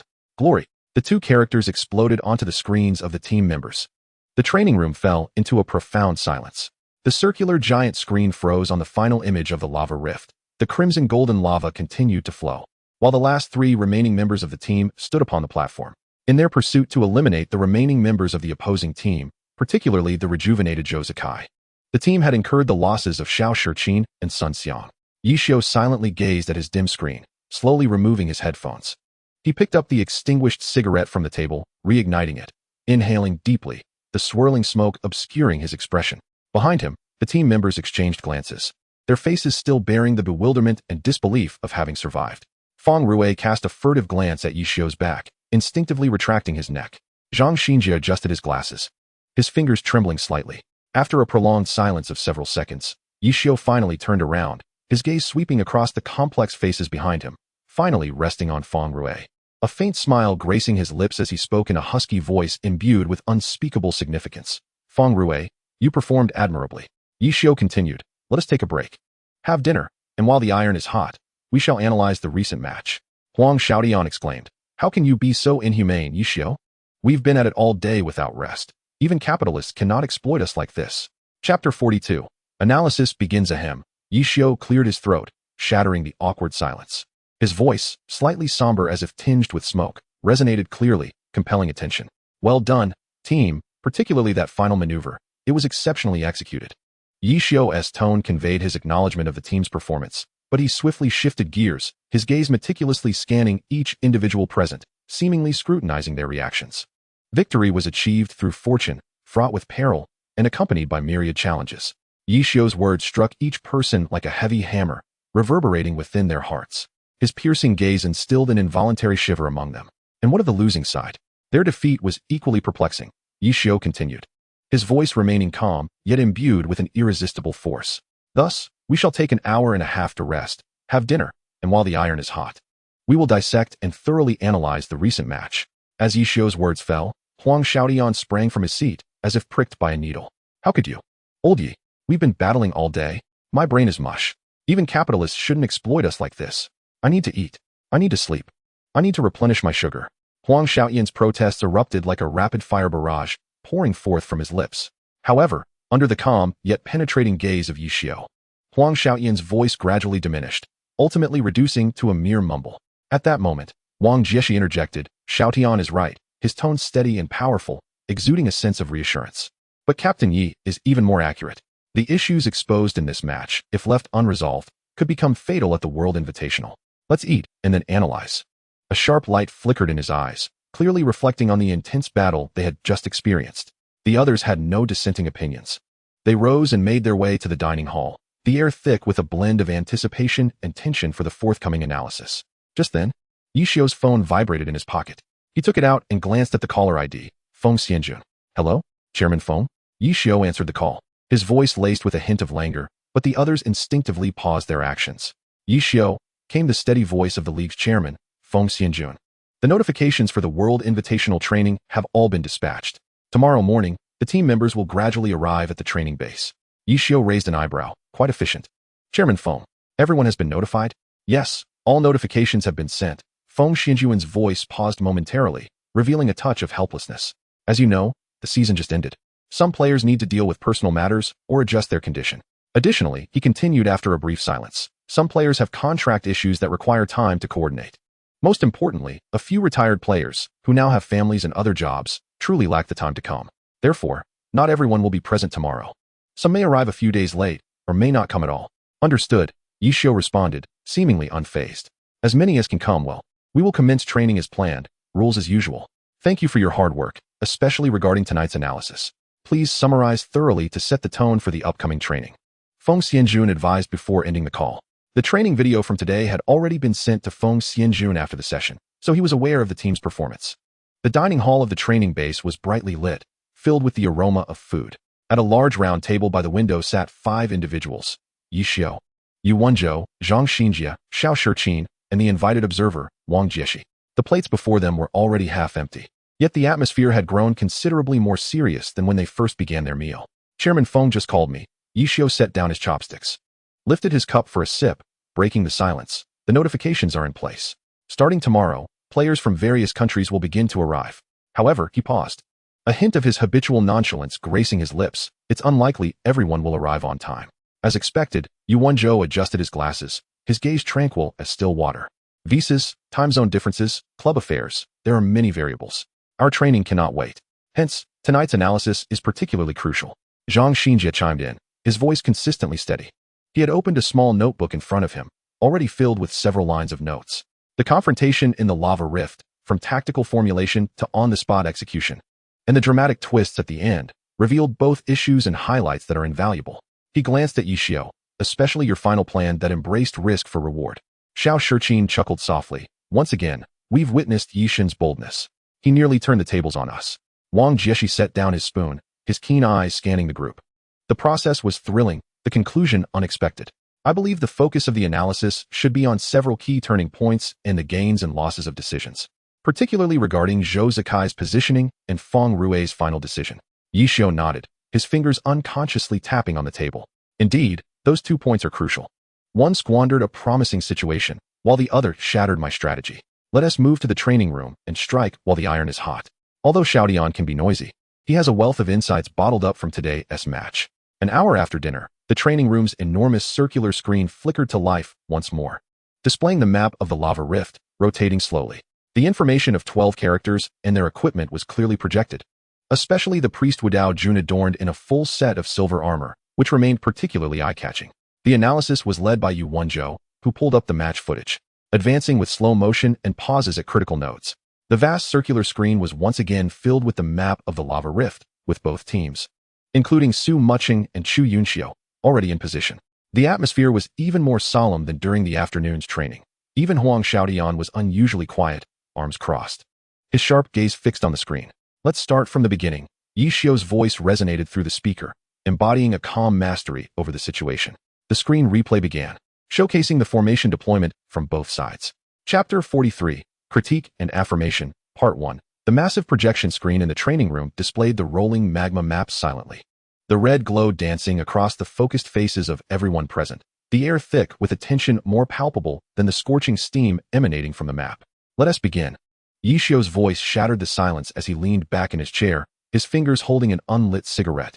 The screen illuminated, revealing Wang Buliuxing suspended in the air, with Sun Xiang's One Leaf Autumn and Huang Xiaoyan's Night Rain sound like 2 daggers piercing the map below. Here, Wang Jieshi used a laser pointer to circle Sun and Huang. I adopted a 2-1-3 variation at the start, utilizing a swordsman and a battle mage for mobile harassment, probing the main force while alleviating their pressure in close formation. The core is to disrupt while ensuring Xinjia's safety, advancing steadily. His voice was steady, exuding the confidence of a commander. Wang Jieshi cast a glance at Yu Wenzhou and continued, stating that with the combined strength of Xiaodian and Sun Xiang, as long as they were not entirely encircled, it would be impossible for the 2 of them to capture their opponents. This was the reason he felt confident in dividing his forces. Though he had not anticipated Yu's audacity, the scene shifted to the perspective of the team, where Yichang Chuanyun, like a specter, moved swiftly among the jagged lava columns, the bullets precisely suppressing Sun Xiang and Huang Xiaodian. Yu Wenzhou adjusted his glasses and reflected that at that moment, he assessed that Xiao Zhou's survivability and long-range suppression capabilities were sufficient, even if discovered, to engage while retreating. The crux lay in successfully drawing the main force of the team, especially Wang's squad, into the ambush zone. The video continued, showcasing Zhou Zikai's precise suppression of Sun Xiang and Huang Xiaodian, pinning them firmly in the rocky column area. While the team was compelled to accelerate through the middle lane, Zhou Zikai's performance evoked a murmur of admiration. Zhang Xinjie objectively commented that Xiao Zhou had flawlessly achieved the tactical aim of harassment and containment, single-handedly holding back 2 of the team's sharpest blades while successfully drawing attention to the mid lane, thereby creating conditions for the trap. Yishio's gaze swept across the screen, ultimately resting on Zhou Zikai, recognizing that Xiao Zhou's initial harassment was indeed textbook level. The group did not linger on this segment, for Zhou Zikai's performance was so impeccable that there was little critique to be made. The video progressed, displaying Yichang Chuanyun executing its harassment duties flawlessly, causing Sun Xiang and Huang Xiaodian to roar in frustration. Suddenly, Wang Buliuxing descended from above in an eerie arc, exuding an impressive momentum, capturing the team's attention in an instant. As the video played slowly, reaching the first turning point, a message popped up in the team chat. Wang Jieshi, Wang Buliuxing attention. Cut off. With Wang Jieshi's message appearing, almost simultaneously, the lurking Hai Wuliang lunged forth like a venomous serpent, the shockwave bullets accurately blocking the path. Sun Xiang's Ke Xie and Huang Xiaoyan's Bing Yu Jianguang swiftly followed, and Yichang Chuanyun was instantly ensnared in a four-person encirclement. The video advanced to a critical moment where Yu Wenzhou discerned Wang Jieshi's encirclement intentions and urgently ordered Zhou Zikai to retreat. The scene froze on Zhou Zikai's graceful withdrawal but was intercepted by Wang Jieshi from above, with Feng Rui's shadow ambushing, creating a dire moment for Sun and Huang to counterattack. At this juncture, Yu Wenzhou magnified the image, emphasizing Zhou Zikai's position, stating that his command was to retreat immediately and as swiftly as possible back to the preset ambush zone. Xiao Zhou's reactions and operations were impeccable. The issue lay here. As Yi Xiu's tone turned serious, leaning slightly forward and pointing at the screen, remarking that while the harassment was perfect, the chosen retreat route was the shortest and most predictable, posing high risks in complex terrain against top tactical experts. They merely needed to predict your habits. He looked at Zhou Zikai, asserting that in top-tier confrontations, the retreat path must be more random, cunning, and even counterintuitive. One must consider how the opponent would block you. Wang Jieshi interjected, circling Feng Rui's lurking position with a laser pointer, affirming that while the execution was unparalleled, on a tactical level, the movement habits had been exposed. Wang Jieshi glanced at Feng Rui and remarked that he had evidently invested considerable effort in understanding Zhou Zikai's habits this past season. Indeed, who wouldn't he? After all, the reincarnation team is the most formidable in this season, Feng Rui proudly responded. Cough, cough, Wang Jieshi continued. Yi Xiu coughed lightly, and even Su Muching stifled a laugh.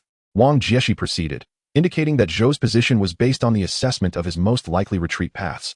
Zhou Zikai stared intently at the screen, watching as Yichang Chuanyun was engulfed by light and shadow, ultimately being narrowly saved by Tang Hao's Ba Wang Lian Quan, leaving him with minimal health. He remained silent for a moment, his voice low. Harassment, completed. Retreat, the route was predicted. A heavy sense of regret lingered in his eyes. Yu Wenzhou gently added that both response and operations were flawless during the rescue phase, but they exposed a sensitivity in tactical prediction during top-tier confrontations that required strengthening. As a team, the bait plan necessitated safer retreat strategies and support points. Reliance solely on operational prowess was insufficient. The video continued to play, quickly reaching the tug-of-war phase, where Shi Bujuan stood resilient against overwhelming bombardment, healing light flickering defiantly, though the blue bar visibly plummeted. Pressure the blue. Yi Xiu's commands during the replay were clear and ruthless. Wenzhou, silent array for 7 seconds. Shift the landing prediction 2 grids to the right. Li Xian, stack the plague array. Xiao Zhou, lock the left flank. At this moment, Yi Xiu's laser pointer precisely landed on the nearly perfect overlap of the silent array and plague array, as well as the bullet trajectories blocking movement. The timing and coordination are excellent, Yi Xiu remarked. The landing is cunning, the overlap precise, and the blockade effective. The strangulation tactic itself is remarkably successful. He shifted his focus, indicating the screen where they had aggressively engaged the edge of the silence, while simultaneously casting a healing chain to preserve Shi Bujuan from being annihilated. However, Zhang Xinjie had outperformed. Against top priests, single-point consumption is inadequate. A multidimensional, more sudden combination is necessary. Zhang Xinjie adjusted his glasses, observing his character's maneuvers under extreme pressure. The opponent's intentions are clear, calculating blue usage, evading, maintaining the healing chain. Precision and rhythm are nearing their limits. Charging the edge of silence is the least risky option. Preempting the healing chain is essential. Managing blue is crucial, and this was a good pressure test. Xiao Shiqin nodded earnestly from the side. Without that move from Zhang, I would have been eliminated on the spot. The defense would have collapsed instantly. Yu Wenzhou regarded the unwavering healing light of Shi Bujuan during the attrition battle. Zhang's blue bar is the lifeline of the team. Continuous pressure significantly constrained his operational space, creating conditions for what followed. Yi Xiu's insights into the priest's weaknesses and command timing were the core driving force. Zhang Xinjie's gaze behind his lenses was sharp, rapidly replaying the blue allocation in his mind. Suddenly, the screen jolted, as Wang Buliuxing dove to feign an attack, drawing all attention. The sword light of Yi Yusheng Fan erupted from the shadows, the phantom blade engulfing Swoke, Sa, entirely. Splendid. Huang Xiaodian could not help but exclaim at the review site. How about it? Am I not handsome? Just look at the timing and the angle of the sword strike. Was it not perfectly executed? Upon noticing the bewildered expressions of those around him, he quickly reined in his exuberance. However, Yu reacted swiftly, retreating and healing. Or else the situation could have turned dire. His tone carried both pride and a hint of apprehension. Yu Wenzhou gazed calmly at the screen depicting his character's demise. This was my error. I focused too much on the pressure at the front lines, lacking vigilance against Wang's feigned attack, and failed to adequately predict Xiaoyan's ambush position. The commander position suffered a devastating blow, which is catastrophic. Xiaoyan seized the opportunity brilliantly. His collaboration with Lao Wang's seamless. Yi Xiao, witnessing Huang Xiaoyan's performance, could not help but express his approval. Then, with a grave tone, he addressed Wen Zhou, stating, "As the commander, your awareness of personal safety under pressure must be heightened, especially when facing an opportunist of Huang Xiaoyan's caliber. If the commander falls, the team loses its brain." After a period of time, the scene transitioned to the pivotal moment of the team's counterattack. Tang Xin unleashed a powerful knee strike, akin to a cannonball hurtling towards the depleted Shibuzuan. A shot from Yijian Chuanyun opened fire, suppressing Huang Xiaotian. Counterattack. Target, Shibuzuan. Tang Hao charged forward. Xiao Zhou provided cover and suppression. Yi Xiao's commands during training were resolute. He meticulously tracked Tang San's frenzied movements and the barrage of bullets from Yijian Chuanyun with the red dot of his laser pointer. Just as Tang Hao's fist was about to make contact with Shibuzuan, Yi Xiao's voice rang out like a hammer falling. The scene rewound to slow motion. Yijian Chuanyun adjusted his position and angle mid-flight, landing precisely between Tang San's charge path and Shibuzuan. Faced with the unstoppable barrage of punches from the Overlord, Yijian Chuanyun instinctively blocked. The dull thud echoed in the training room. Yijian Chuanyun was sent flying like a kite with its string cut, his health bar empty and on the brink of death. Shibuzuan remained unscathed. A heavy silence fell, the air thick with tension. The red dot of the laser pointer froze on the still frame, capturing Yijian Chuanyun being knocked away and Shibuzuan's astonished gaze as he looked up, trembling slightly. The most significant turning point, the gravest error. Yi Xiao's voice, imbued with unprecedented severity, shattered the silence. The laser pointer jabbed emphatically at the point where Zhou Zikai had landed, affirming that while covering for Tang Hao was correct, suppressing Huang Xiaotian was also justified. The error lay in the choice of landing spot.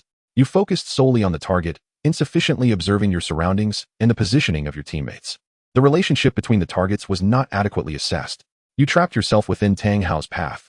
He surveyed the group, which led to the complete waste of the strongest firepower. The counterattack's failure, and a descent into dire straits. All eyes were fixed on that coordinate. Zhou Zikai's operational trajectory. The flying gun supporting and suppressing Huang Xiaotian and Tang Hao's charge intersected oddly with Zhang Xinjia's at that moment. The coincidence of tactical positioning was also a blind spot in communication. Xiao Shiqin analyzed. Tang Hao's command was to block Huang Xiaotian. Yi Xiao, in an attempt to break the deadlock, sought to eliminate Zhang Xinjia and issued a tactic to Tang Hao. Yet, Xiao Zhou, while executing the cover and suppression task, perhaps due to overwhelming pressure, placed too much focus on the flanking Huang Xiaotian, failing to notice Tang Hao's sudden change of direction. Zhou Zikai gazed silently at the screen. His lips pressed together. Yuan Zhou explained for him. Xiao Zhou's attention was intensely focused on suppressing Huang Xiaotian and safeguarding his retreat path. Tang Hao's charge was both sudden and rapid, compounded by the narrow terrain, which obstructed visibility. Yuan Zhou glanced at Zhou Zikai, noting that when he sensed Tang Hao's approach through sound and peripheral vision, the distance was already alarmingly close, and he was in the aftermath of a skill. Blocking was an instinctive reaction and the only viable option. Li Xian sighed at this moment. This instinctive block came at a tremendous cost. It not only thwarted a lethal strike from his teammate, saving the opponent's crucial healing core, but he was also left with critically low health. A promising situation was squandered in an instant. The team's strongest firepower nearly rendered ineffective. The entire counterattack plan collapsed, and they were forced into an unfavorable war of attrition. He turned to Zhou Zikai, saying, "Xiao Zhou, in such high-intensity melee situations, especially in confined spaces, your situational awareness regarding your teammates' positions must be prioritized.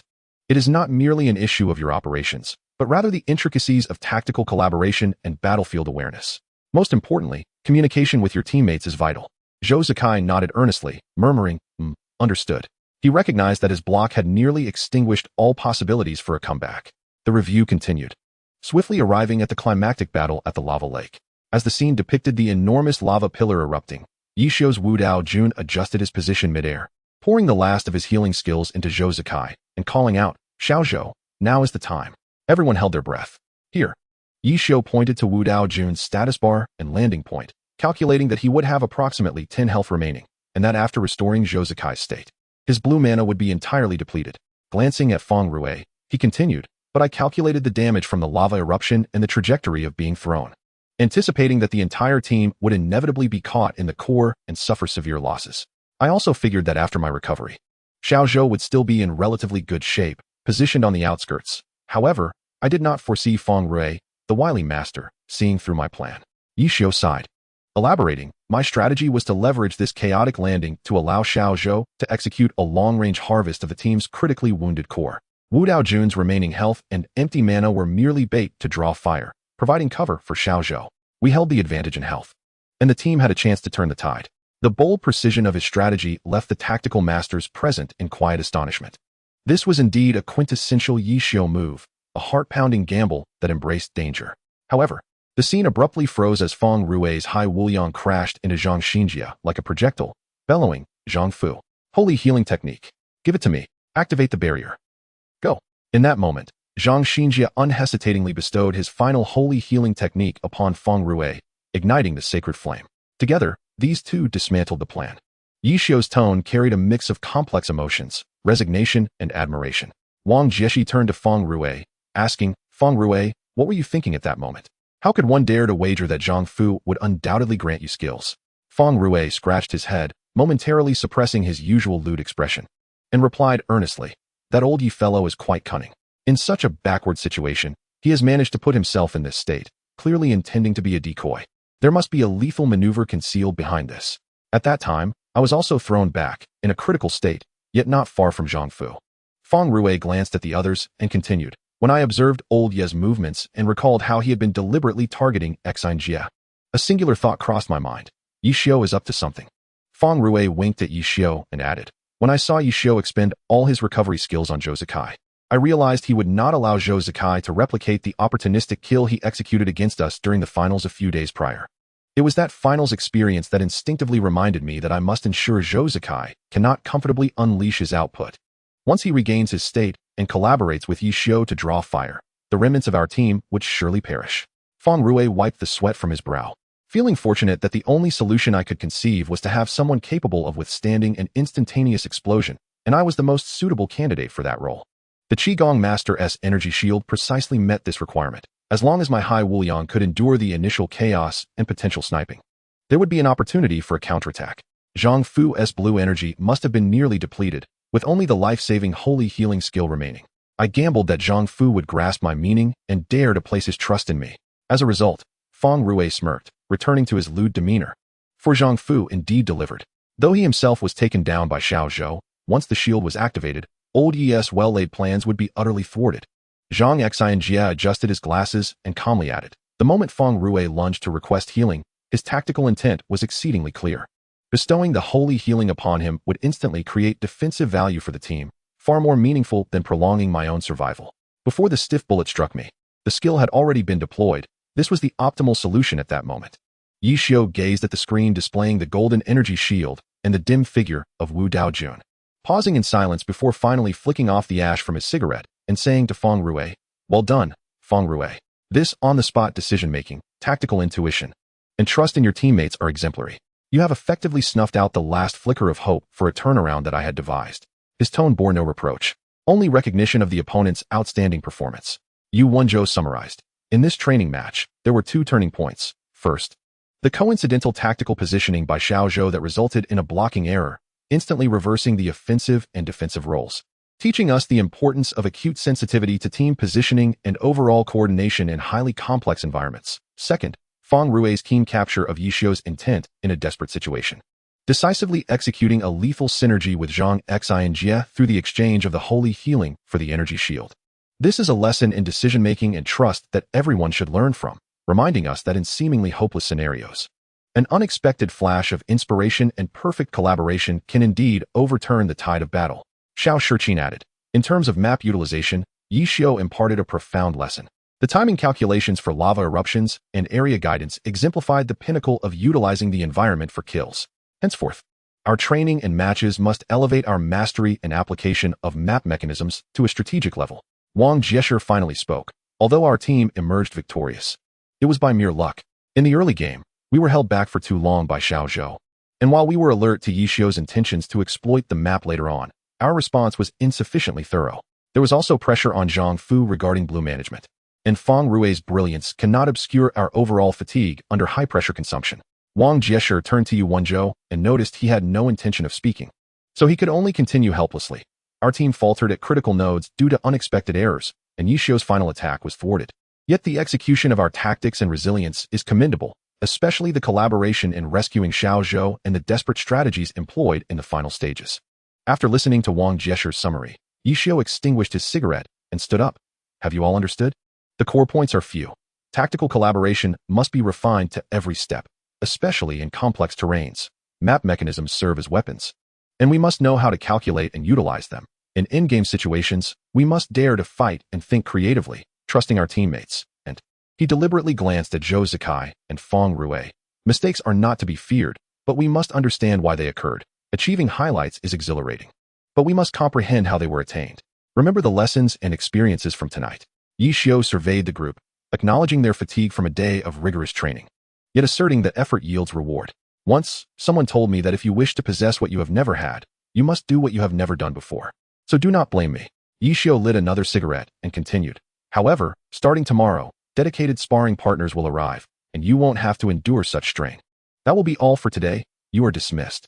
As he approached the door, resting his hand on the doorknob, as if recalling something, he turned back with a meaningful smile. By the way, Chairman Feng mentioned that tomorrow, if not everyone is present, we shall see who arrives first. The suspense lingered in the air as the door closed, leaving the tactical analysis room filled with anticipation. The others exchanged glances, each envisioning the faces of the diverse elite players soon to arrive. The journey for the Glory World Invitational Tournament, accompanied by the intensity of this recap, had quietly begun.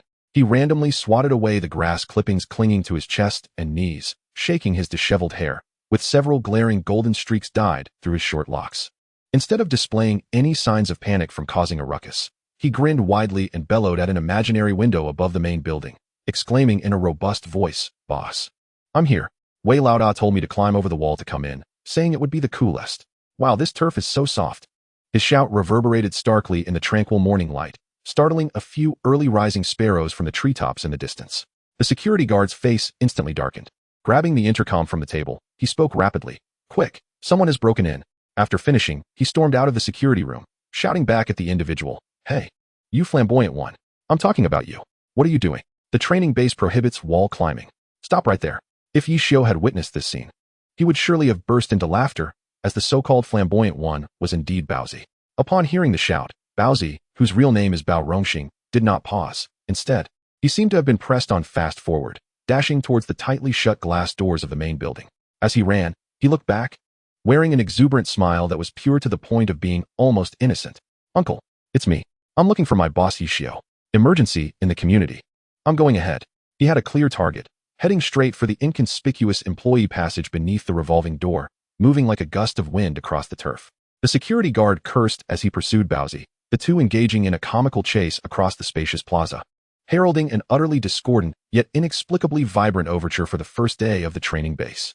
Baozi's intrusion was like a flamboyant projectile, bursting through the half-open employee passage door and disappearing into the interior of the main building. The security guard, panting, reached the door, only to hear a series of overly excited shouts coming from within. "Boss, where are you?" "Baozi is here." Leaning against the door frame, the guard gasped for breath, muttering a few curses about lunatics. Just as he prepared to continue his pursuit, the intercom crackled to life. "Xiao Wang, don't chase, he's one of ours."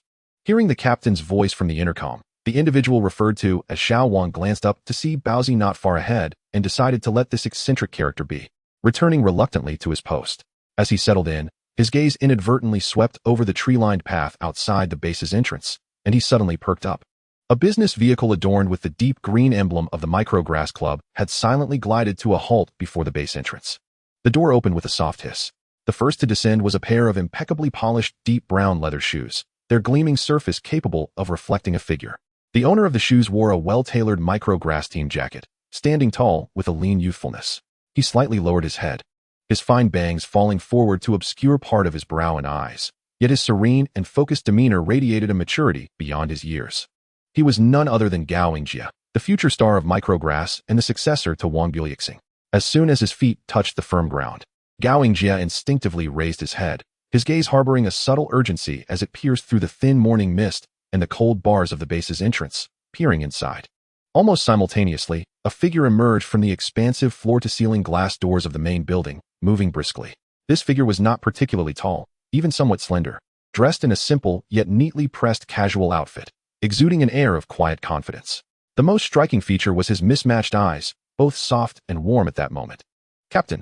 Gao Yingjie's eyes sparkled instantly, like two stars ignited, his previously calm expression dissolving into pure joy. He instinctively called out, his voice not loud, but clear enough to cut through the crisp morning air. Wang Jieshe, within the door, quickened his pace, a deeper smile gracing his face. His mismatched eyes curving in the same arc approaching the entrance, he raised his hand to swipe the sensor, causing the alloy door to slide open silently. Without exchanging unnecessary words, Wang Jieshe reached out and firmly patted Gao Yingjie on the shoulder, thinking to himself how reassuring it was to have a child from his own team. No more standing around, follow me inside, Wang Jieshe said to the few individuals behind Gao Yingjie. They nodded vigorously, trailing closely behind Wang Jieshe into the base. The micrograss business vehicle seemed to have activated a switch. Following closely was another vehicle, prominently adorned with the Whirlwind Club's striking insignia. As its door opened, a young man dressed in Whirlwind team attire stepped down. Zhao Yujie stood tall, his eyes brimming with an uncontainable fierceness, surveying the base entrance with the fearless energy of a newcomer. Just as he steadied himself, his gaze collided with another figure at the entrance. Lin Jingyan, clad in a simple sports jacket, no longer exuding the imposing presence of his peak years, or a subtle smile at the corner of his mouth. His gaze behind glasses calm and reserved. This former soul of the Whirlwind team, the first rogue of glory, was quietly watching his junior. Their eyes met briefly in the air, Lin Jingyan's smile remaining gentle, even offering a slight nod to Zhao Yujie. Zhao Yujie's eyes flickered momentarily before he merely pursed his lips, stiffly nodding in return, then hurriedly wheeled his suitcase through the base entrance. Lin Jingyan gazed at the whirlwind emblazoned bus, his smile fading slightly, transforming into an indescribable sense of complexity. The 100 Flowers team's vehicle arrived subsequently. As the door swung open, Zhou Yuan and Zheng Xian stepped out simultaneously. Zhou Yuan stood tall, his expression neutral, quietly collecting his belongings. Beside him, Zheng Xian appeared as though still in the throes of slumber, yawning as he ambled along, mumbling indistinctly about the overwhelming pressure of such an early hour. Shortly thereafter, the coach of the Thunderbolt team arrived, and as soon as it came to a halt, Dai Yinshi eagerly leaped out. With her high ponytail swaying, she energetically hopped twice upon disembarking, her large eyes curiously surveying the training center. Wow, the national team base. Here I come. Her melodious voice shattered the tranquil ambience. Xiao Dai, your luggage. Xiao Shiqin's gentle voice resonated from behind, as he carried the suitcases of both of them, gazing with a mix of exasperation and affection at his perpetually vibrant elemental mage. Coming, Captain. Dai Yinshi playfully stuck out her tongue and joyfully dashed back to retrieve the bags, chattering incessantly. When the luxurious, pitch-black business vehicle, devoid of any club insignia, silently halted a few meters from the entrance, an invisible aura of intimidation instantly captured everyone's attention. The door slowly swung upward, and a large foot clad in hefty black combat boots was the first to emerge, landing heavily on the ground with a dull thud. Sun Zhiping's tall and imposing figure completely stepped out of the vehicle, a crossbody bag slung over his shoulder, which bore the emblematic design of a giant sword. He stood upright, slightly tilting his head back, his unruly gaze scanning the crowd ahead. Anyone caught in his line of sight felt an involuntary constriction of breath. Quite the spectacle, a teasing remark laced with a strong regional accent pierced through the frozen atmosphere. Wei Chun leisurely extricated himself from a taxi.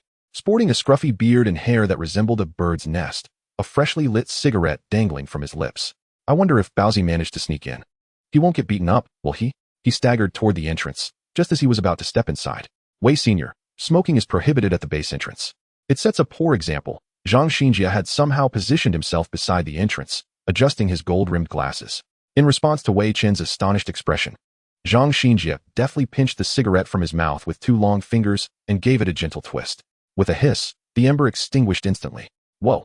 Wei Chen's eyes widened in disbelief. Xiao Zhang, that's a bit ruthless, isn't it? I just lit it. I haven't even taken a puff. Zhang Xinjia, with an impassive expression, tossed the cigarette but into a trash bin, declaring, rules are rules.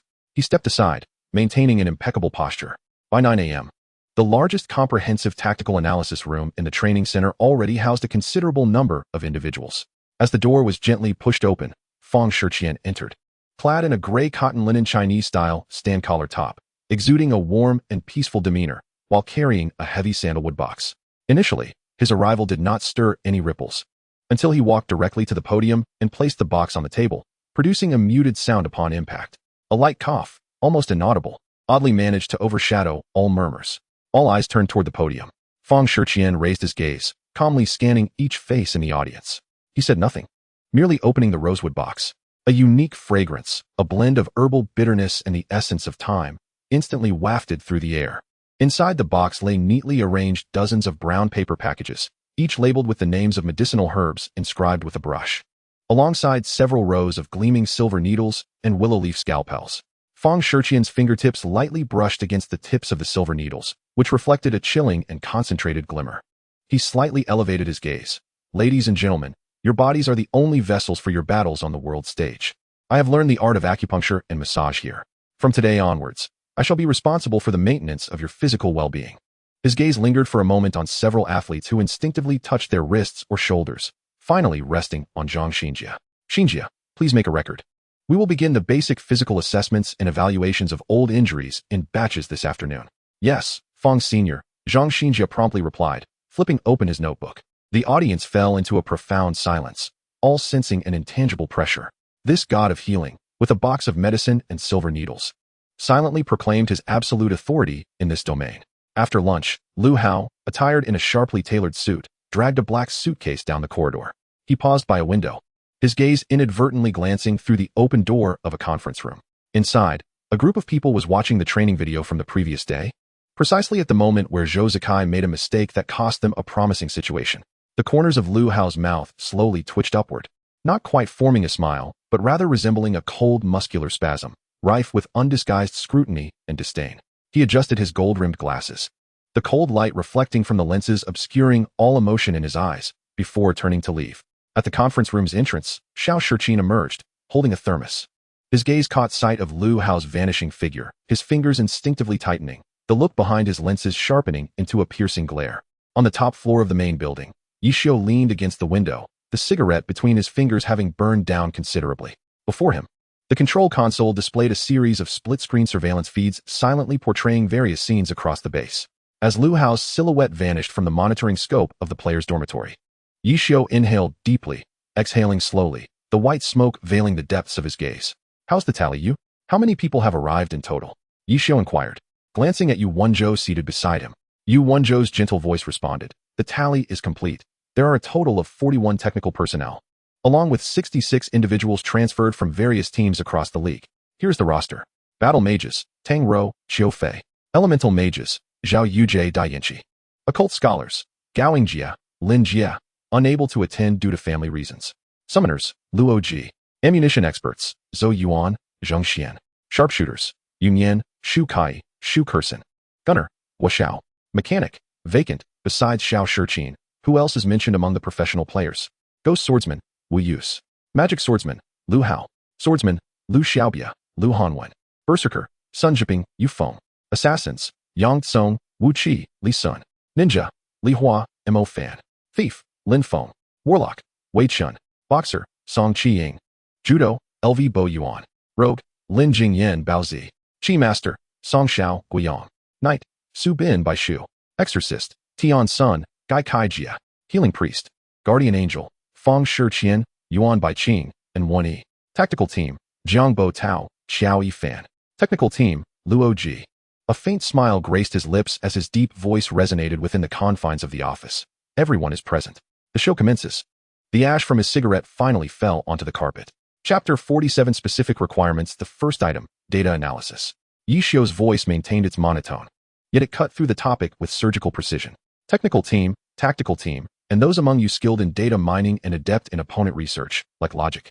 He gestured towards a young summoner squeezed within the crowd. Your goal is to gather all available footage, player information, team styles, habitual tactics, and micromanaging habits of the core players of the foreign teams we are about to face. I mean everything. Like combing hair with a fine-toothed comb through it all. Identify their weaknesses and unearth their strengths. Do not overlook even the minutest details. Even a player's proclivity to step left a half step must be noted. The main force lacks the time for this. Your eyes are their eyes. Luo Ji instinctively straightened his back, adjusting his glasses. His gaze behind the lenses sharpening with intense focus, as if he could already see vast quantities of data flowing before him. Jiang Bo Tao from the tactical team nodded slightly, his fingers unconsciously mimicking the rhythm of note-taking on his knee. Xiao Yifan swiftly opened a pristine notebook, inscribing the phrase detail preferences with such fervor that the tip of his pen nearly punctured the paper. The second item, proposal formulation. Yishio's gaze shifted towards the tactical team and several renowned players known for their tactical acumen, such as Jiang Bo Tao and Wu Yusu. Based on the information unearthed in the first item, devise a plan for me, tailored for different teams, various maps, and diverse opponent combinations. How should the main force engage? What formations should be employed? What should be the opening moves? How to respond to unexpected situations? I do not desire vague platitudes. I seek specific, executable plans. Even down to the second, the main force lacks the energy to contemplate these matters. Your minds are their command center. Zhang Bo Tao nodded with calm assurance, his eyes sharp as an eagle. Wu Yusu crossed his arms, his brow slightly furrowed, as if already simulating potential tactical models in his mind. Sitting in the front row, Xiao Shiqin's gaze flickered behind his glasses, his fingers lightly tapping on the table, clearly conceiving how to integrate the characteristics of a mechanic into various tactical blueprints. The third item, Yi Xiu's eyes finally swept over the players, each exhibiting distinct combat styles and expressions ranging from eager anticipation to solemnity. Simulated sparring. Your task is more direct. Act as punching bags, practice partners, and imagined foes. The main force needs to hone their skills, adapt to different play styles, and confront an array of peculiar tactical disruptions. You, his finger lightly pointed at Sun Zhiping. Tang Hao, Lu Xiaobi, Lu Han1, Yu Feng, Yang Tsong, and other battle-ready faces are their whetstones. Unleash your hidden talents. Mimic the styles of those foreign players. Replicate their professional combinations and imitate their most vexing strategies. The closer you resemble them, the better. The more troublesome you become, the better. This is exactly what the main force requires. Tang Hao's lips curled into an aggressive arc, his fists unconsciously tightening. Sun Zhiping emitted a low grunt from his nasal cavity, his fingers brushing against the cold hilt of his sword behind him. Lu Hanwen's eyes sparkled with excitement, almost unable to remain seated. Time. Yi Xiu's voice suddenly elevated, sharp as a steel needle, piercing through the atmosphere that had just begun to stir with the assignment of tasks. He abruptly raised his hand, pointing towards a corner of the conference table. There. Zhang Xinjia, like a meticulously crafted automaton, expressionless, pressed the start button on a silver stopwatch the moment Yi Xiu's words fell. Tick-tock. The sound of the mechanical seconds was faint yet strikingly clear, reverberating in the suddenly silent conference room, akin to a countdown to death, echoing in the hearts of all present. Schedule for the first 3 days, morning, 22:33 combat training afternoon. Group arena contest. The 13 main players will be divided into 2 teams for rotation. Yi Xiu's fingers glided across the screen, swiftly selecting several names. Morning 22:33, free combinations aimed at refining small-scale cooperation and explosive rhythms. In the afternoon, group battles against each other. The main force against the main force, full engagement. Channel all the pent-up energy from your training camp into this. His gaze swept over Wang Jieshi, Huang Xiaotian, Sun Xiang, and Zhou Zeikai, laden with unspoken pressure. For these 3 days, your sole task is to become intimately familiar with each other. Familiar to the extent that when the other raises a hand, you already know what they are about to do. Is that understood? Understood. The core members of the main team responded in unison, their voices imbued with a palpable sense of determination.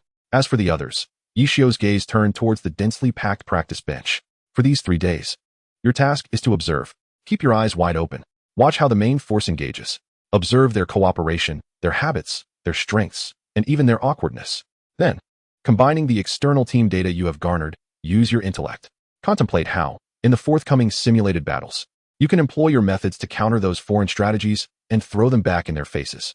He took a deep drag from his cigarette, igniting the last ember to a fiery red, before forcefully extinguishing the butt in an abandoned plastic bottle cap left on the table.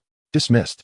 As Yi Xiu's final words echoed, the once frozen atmosphere of the conference room seemed to thaw instantly, erupting into a cacophony of excitement. What the hell? 19 days. Old Yi, you're going to squeeze us dry? Lao Wei was the first to wail, collapsing onto his chair with an expression that conveyed a profound sense of despair. The pressure was overwhelming. Zhang Xian wearily leaned against the wall, his eyelids beginning to droop. Ah, this is rather intriguing. Sun Zhiping, cradling his iconic heavy sword, leaned against the wall, a wild smile curving his lips, yet his gaze remained sharp as an eagle, scanning the figures in the core area, silently brimming with combat fervor. The crowd began to stir, the sounds of chair legs scraping against the floor, the rustling of notebooks, and hushed conversations mingled together like the cacophony of roaring waves retreating from the shore, surging toward the conference room entrance. In the corner, the young Luaji did not leave immediately. He remained seated on a makeshift folding chair, his notebook open before him, densely scribbled with every command and time marker that Yi Xiu had just issued. His fingers gripped the pen tightly, knuckles whitening from the pressure. The pen tip hovered just above the page, trembling slightly, leaving a hesitant ink blot beside the phrase time difference of 0.5 seconds.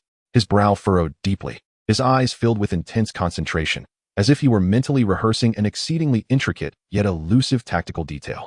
his focus a stark contrast to the gradually dissipating noise around him. Once the crowd had dispersed, Luoji rushed to Yishio's side. "Captain, could you provide me with some existing materials? I wish to study in advance." Yishio smiled slightly at the request, replying, "I will send them to your email shortly. For now, you should head back and rest. You've had a long day, take a good break." As night deepened, the lights in most areas of the training center were extinguished, with only a few rooms still aglow. The corridor echoed with the low hum of the air conditioning system. The heavy wooden door to Luoji's room was silently pushed open, a figure slipping inside and gently closing the door without a sound. The room was shrouded in darkness, save for one person seated before a computer, illuminated only by the faint glow of the power indicator. The figure did not turn on the lights, but walked straight to the chair beside the computer, as though it had been specially prepared for him. As the figure drew closer, the cold light of the screen flickered to life with a hum, illuminating Qiao Yifun's puzzled face. "Why not turn on the lights? Trying to be mysterious?" Qiao Yifun asked Luoji, his expression one of confusion. Luoji, appearing exasperated, replied, "No, Baozi came to find me earlier, wanting me to practice with him. I didn't want to go, so I said I was tired and wanted to sleep, sending him away.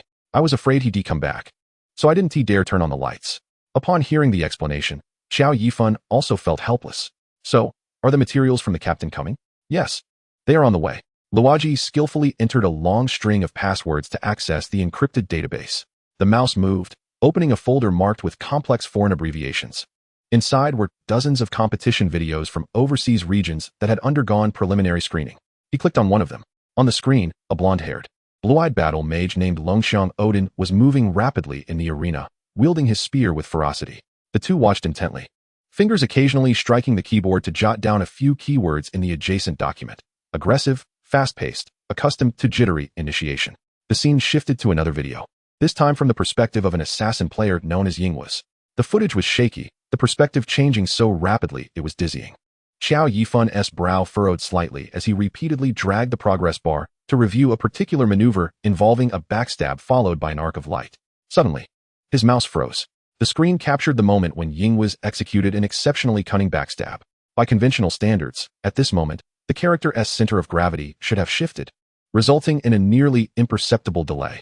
However, in the video, the assassin, as the dagger pierced the opponent's heart, twisted his body at an almost surreal angle and fluidity, seemingly defying the laws of physics, executing the movement a full 3 seconds early. The ensuing arc of light moved so swiftly that only a distorted afterimage remained on the screen. This was no ordinary maneuver. It transcended Qiao Yifun's understanding of elite assassin techniques. The method of forcibly canceling skill cooldowns and shifting weight exuded a jarring and uncanny quality, as if some unconventional means had distorted the character's actions. Luoji abruptly rewound the video, slowing it down frame by frame. He fixated on the illogical connection point of the assassin's movements, his pupils constricting sharply behind his glasses. His fingers unconsciously tightened, nails nearly embedding into his palm.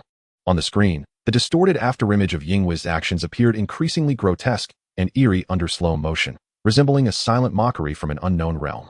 In the data room, only the low hum of the computer fan remained, and the dim glow of the screen illuminated the suddenly grave expressions on the faces of the two young men. Chapter 48. Self-interest. In the largest combat room of the training center, the air was thick with the faint scent of new equipment and the subtle buzz of electricity. 4 streamlined silver-white holographic simulation pods were arranged in a rhombus, their covers half open, resembling slumbering beasts. Yishio, with an unlit cigarette clenched between his lips, leaned against the control console, his fingers swiftly gliding across the touchscreen to bring up the combat roster. He addressed the 13 participants. "Your task this morning is quite simple. Engage in a joint training session of 2v2 and 3v3. Yesterday, the newcomers, the technical and tactical teams, were to gather materials from Zhangxinjia, and then you can commence your work. The sparring partners will remain." Upon hearing this, many individuals rose and exited with a clamor. As most of the group departed, Yishio called out, "First group, 2v2, Zhang Jiala and Feng Rui. You two pair up against Lao Wei and Lin Jingyan." "Hey, Lao Yi, are you targeting me?" Wei Chen exclaimed. "Why team me up with Lao Lin? The opposing team has a chaotic and cunning combination. How am I supposed to fight? I can't even unleash my skills." "Lao Wei, that's not right," Feng Rui interjected. "Being paired with Lao Lin is your fortune. Rest assured, I will take good care of you." "Taking care of what? Just don't drag me into trouble," Wei Chen grumbled. Yet he still dragged his account card toward the login area. Zhang Jiala flexed his wrist and smiled at Lin Jingyan. "Lord Lin, please show some mercy." Lin Jingyan adjusted his glasses, the lens reflecting a glimmer of light. "I shall do my utmost." Yi Xiao disregarded the verbal sparring and surveyed the remaining individuals. Team 33. Prepare yourselves. Tang Hao, Xu Yunxiu, Xiao Shiqin, you are in a group. The three named nodded slightly, exuding an aura as they proceeded to their positions. The atmosphere becoming somber. Yi Xiao paused for a moment, then called out, Yu Wenzhou, Su Mucheng, Li Xian, you are next. Team 22. His voice, though not loud, resonated clearly throughout the room. Huang Xiaodian, Zhou Zikai. For the opponents, Sun Xiang, Wang Jieshi, you are the team. After announcing the roster, Yi Xiao added, Map, random. You have 10 minutes for tactical preparation. Find your respective spots to strategize. Before he finished speaking, Huang Xiaodian had already shot up like a cannonball from the computer in front of him. He dashed over to Yi Xiao, clutching the distribution list, and began shaking Yi Xiao's arm violently. Come on, old Yi, are you kidding me? Pairing me with Zhou Zikai, the quiet one. Are you trying to drive me insane? Yi Xiao observed the animated Huang Xiaodian shaking his arm and replied, All right, if you don't want to team up with Zhou Zikai, then you can team up with Wang Jieshi. Huang Xiaodian fell silent. Wang Jieshi, well, that's a different story. Coordinating with him is exhausting. Laughter erupted among the crowd. Seeing that Huang Xiaodian had ceased his complaints, Yi Xiao turned his gaze to the remaining practice players. He raised his voice slightly, directing it toward the group of 10 or so orderly seated practice players on the other side of the training room. The observation mode will be open. You will enter the room shortly to observe. Each of you will focus on a specific position, recording operational details, skill connections, and tactical intentions. I want to see your notes after the match. Xiao Jiang, Jiang Buotao, organize this. Yes, team leader Yi, Jiang Buotao responded, immediately rising and speaking clearly and steadily. Everyone, bring your notebooks and pens, follow me. Observation numbers, 01, 22, 02, 33, 03, 22. Jiang Buotao paused, adding, also, ensure your notes are objective. Paying special attention to the decision-making logic and micro-operation handling of professional players under pressure, especially in response to unexpected situations and adversity. The practice players quickly gathered their equipment, excitement and nerves evident as they followed Jiang Buotao out, resembling a flock of ducklings trailing their leader. The training room suddenly felt much more spacious. Yi Xiao's attention finally settled on Tang Rou and Xiao Fei, who were situated at the back of the main group. Xiao Tang, Xiao Fei, Yi Xiao beckoned, you too. Don't follow the main group. Sit here and observe. Tang Rou's clear gaze met Yi Xiao's, filled with inquiry, while Xiao Fei straightened his back, his expression focused. Watch closely. Yi Xiao indicated the two empty computers beside him. With my highest authority, you will observe. You are responsible for monitoring Sun Xiang, Wang Jieshi, Huang Xiaodian, and Zhou Zikai. Pay attention to their ineffective commands, perspective switching frequency, micro-operational habits during skill execution, every detail, precise and unerring. Tang Rou's eyes sparkled with enthusiasm. Without hesitation, she rose and seated herself at Yi Xiao's side, her fingers poised on the mouse, as if this were not mere observation, but an imminent return to the battlefield. Xiao Fei took a deep breath, calmly sitting at the other computer, opening the special observation link shared by Yi Xiao. The name Xiao Fei held special significance for Yi Xiao. He had once been regarded as the successor to Yi Xiao, one of Yi Xiao's most promising juniors. Yet, fate proved to be dramatically ironic. Yi Xiao himself had been ruthlessly expelled from the team, and the role of Yi Xiao had been handed over to Sun Xiang. This turn of events left Xiao Fei in an awkward position within the team. Initially a key focus for development, he found himself stripped of his core position, and even his future became uncertain. Despite this, Xiao Fei did not give up. He showcased formidable strength and a solid foundation during the challenge matches. Subsequently, after Yi Xiao decisively defeated the team in the challenge matches, it was acquired. And while other members departed, surprisingly, Xiao Fei chose to remain at Jiashi, determined to lead this once glorious team back to prominence. As the only veteran figure left at Jiashi, Xiao Fei bore immense responsibility. Without Yi Xiao's guidance by his side, he felt an unprecedented pressure. In the past, he had always sought Yi Xiao's advice when confronted with insurmountable problems, but now he could only rely on himself to navigate and grow. Consequently, Yi Xiao developed a unique recognition of Xiao Fei. He saw in him a reflection of his former self, which prompted Yi Xiao to seize this rare opportunity to mentor him, inviting Tang Rou along as a fellow battle mage. Wow, old Yi, you're quite bold, pulling such a blatant side arrangement. Huang Xiaodian, who had been preparing to discuss with Zhou Zikai, immediately switched to a mode of mockery. And you, Xiao Tang, little Xiao Fei, watch closely and learn well. Observe this sword saint's operations. Are they elegant? Are they handsome? And Huang Xiaodian, Yi Xiao lazily interrupted, his voice piercing through the headphones and reaching everyone's ears. If you keep babbling, 10 minutes will slip by. A stifled laugh erupted from the crowd, quickly suppressed. Yu Wenzhou's gentle voice chimed in, tinged with a hint of helpless amusement. Xiaotian, focus. Tang Rou's lips curled into a subtle smile. Though her gaze remained fixed on the screen, while Qiu Fei remained his usual quiet self. Yi Xiu watched with satisfaction as the training room quieted and the two became engrossed in their tasks. He leisurely picked up the makeshift ashtray crafted from a mineral water bottle, examining the non-existent ash within as if appreciating a work of art. Zzz. Zhang Xinjia's voice suddenly resonated at the door of the training room, calm and unruffled. Clearly, he had overheard the conversation through internal communication from the adjacent room. Captain Yi, your targeted training approach, while highly efficient, places exceedingly high demands on the newcomer's information filtering and stress resistance capabilities. Moreover, openly discussing the core player's weaknesses as teaching examples in front of everyone might, seem a tad heartless? A few muffled chuckles erupted in the training room. Yi Xiu remained unfazed, even picking up a bottle of mineral water to flick away the ash from his cigarette. He leisurely replied towards the intercom, as for tactics, how could one call that heartless? It is merely tailored instruction. Deputy Zhang, you should also assist Jiang Buotao over there. He might struggle to manage alone amidst the crowd. In the adjacent tactical analysis room, Zhang Xinjia observed the dozen or so newcomers who had instinctively lowered their heads, fervently taking notes. He adjusted his glasses, the cold light reflecting from the lenses, and let out a barely audible sigh. They even specifically drove me out. The Heartless group lives up to its name. It was unclear from whom Zhang Xinjia had learned such humor. Chapter 49. The Chatterbox and the Mute's harmonious collaboration. Once the groups were assigned and everything was set, the participants began seeking their teammates to discuss the tactical arrangements for the upcoming session. However, it seemed that Huang Xiaotian was facing some difficulty. The cold glow of the computer screen illuminated Huang Xiaotian's face, which was filled with agitation. He turned to the quiet figure seated beside him, the ace of the reincarnation team, the Gun King, Zhou Zikai. The latter was intently focused on his monitor, his profile sharp and composed, his gaze tranquil, as if the impending high-intensity 22-player training was merely a routine login. Hey, Lao Zhou. Huang Xiaotian could no longer restrain himself, his fingers tapping rhythmically on the table. Partner, brother, can you say something? 10 minutes for tactical discussion, and 3 minutes have already passed. 3 minutes. Do you know how many words I can say in 3 minutes? I could analyze every embarrassing moment of that old Wang and that Sun Xiang kid from their debut to what they had for dinner yesterday. His words flowed rapidly like a torrent unleashed. Finally, Zhou Zikai slightly turned his face, his gaze landing on Huang Xiaotian. His eyes shone brightly, conveying a hint of inquiry. His lips moved slightly, as if he intended to speak, but ultimately he merely exhaled a barely audible sound. Huang Xiaotian almost lost his breath, slapping his forehead with a crisp clap. All right, you're impressive. Dejectedly, he turned back to his screen, his mouse pointer laden with resentment.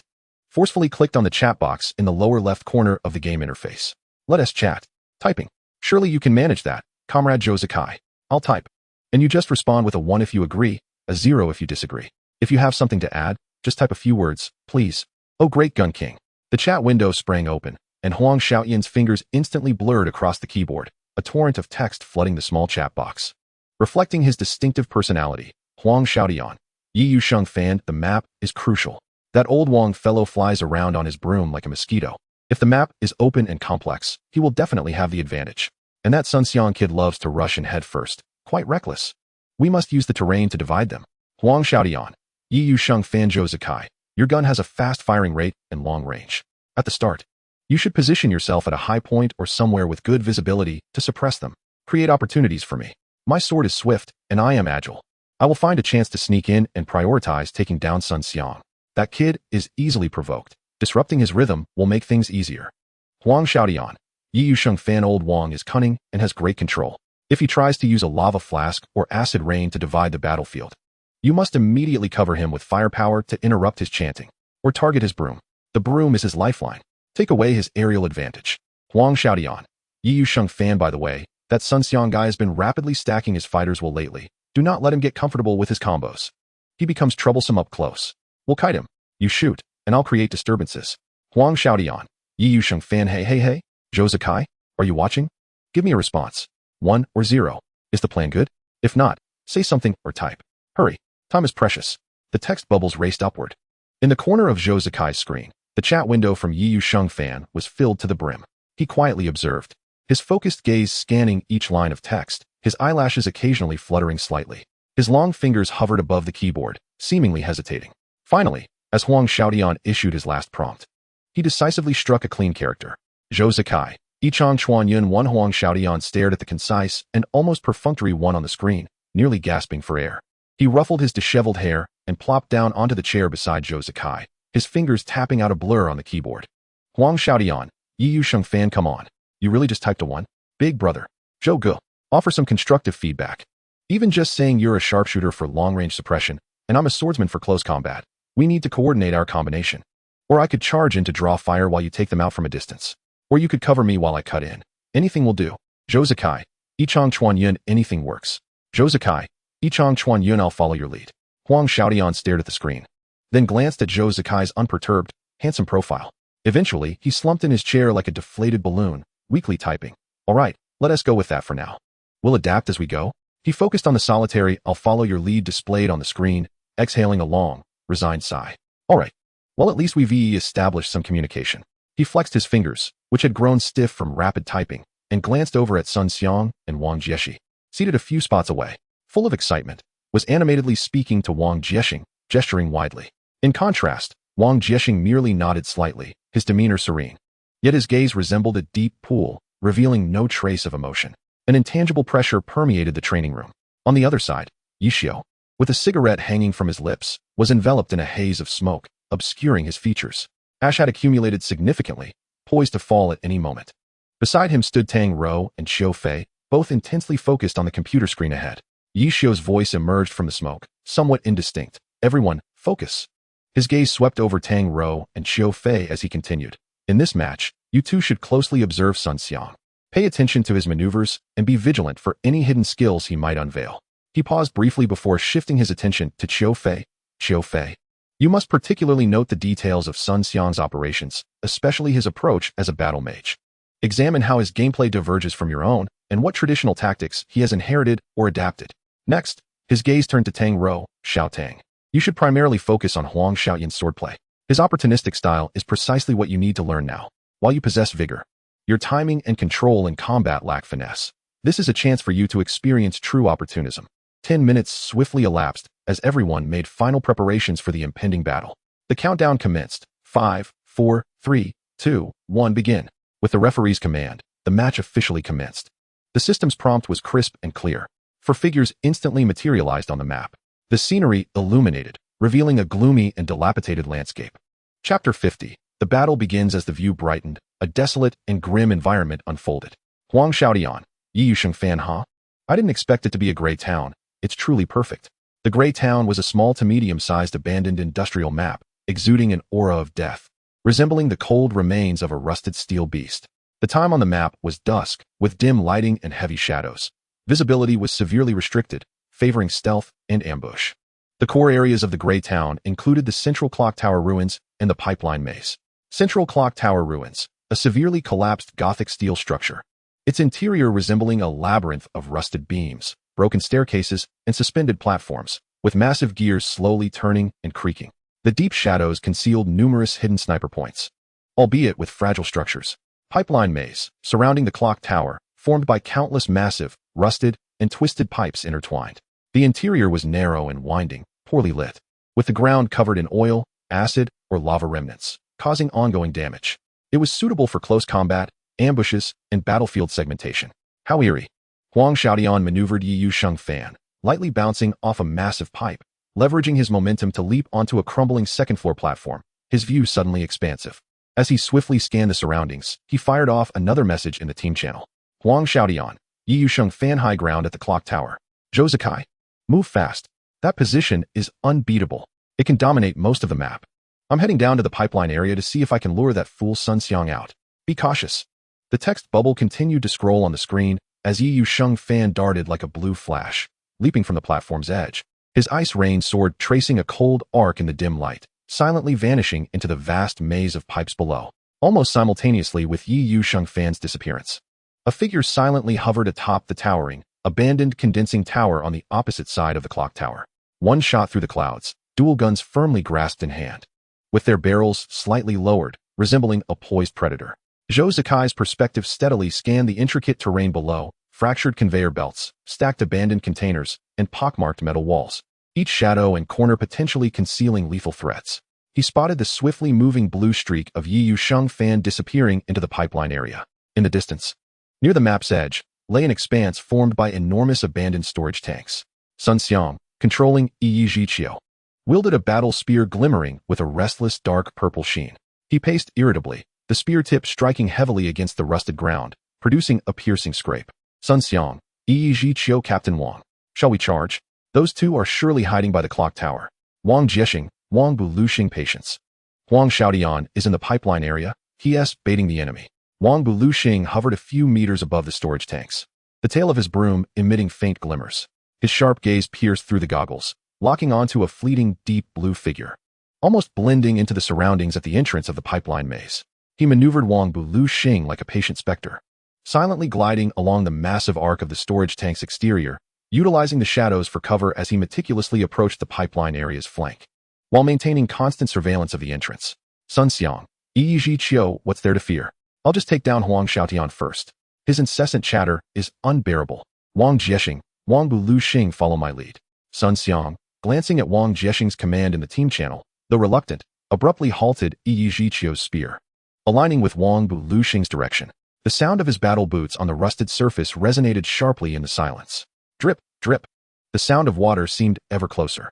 Deep within the pipeline maze, Yi Yusheng Fan moved like a specter, swiftly navigating the narrow, oil-slicked metal corridors. His ice rain soared lowered, footsteps nearly inaudible. Huang Xiaotian's perspective rapidly scanned the walls, riddled with rust holes and condensation. Suddenly, he detected an exceedingly faint sound in his headphones, akin to metal being compressed and grazed, emanating from above a vertical pipe at a corner to his left. An opportunity. Yi Yusheng Fan, without a moment's hesitation, abruptly halted his forward momentum, his body snapping back like a bowstring released in an instant. The glimmer of the sword manifested. The first segment of his strike surged forth, accompanied by a sharp whisper of wind, as he merged with his weapon, darting past the corner. The second segment of the sword's radiance slashed upwards, aimed directly at the shadow above the pipe that might conceal a hidden figure. Swish! The sword's edge tore through the air, yet it only met a void of rusted metal, as several flakes of rust cascaded down. The area above the pipe was empty. Damn! Old Wang, you cunning fox! Huang Xiaotian cursed under his breath, his fingers instinctively poised to taunt on the keyboard. However, just as Yi Yusheng Fan exhausted the force of the second segment of his strike and found himself momentarily stiff, an unexpected turn of events unfolded.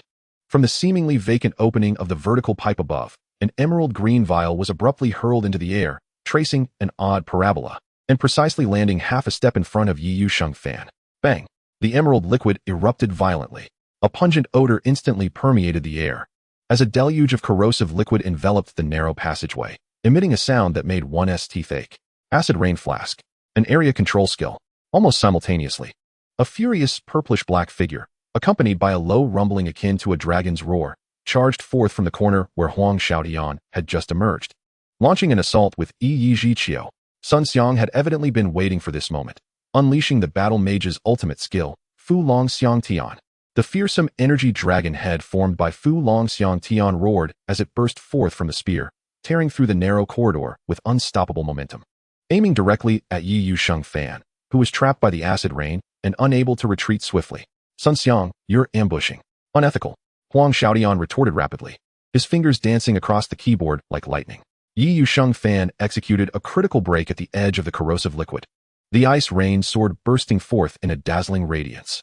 The sword determines the realm. The powerful judgment skill was unleashed.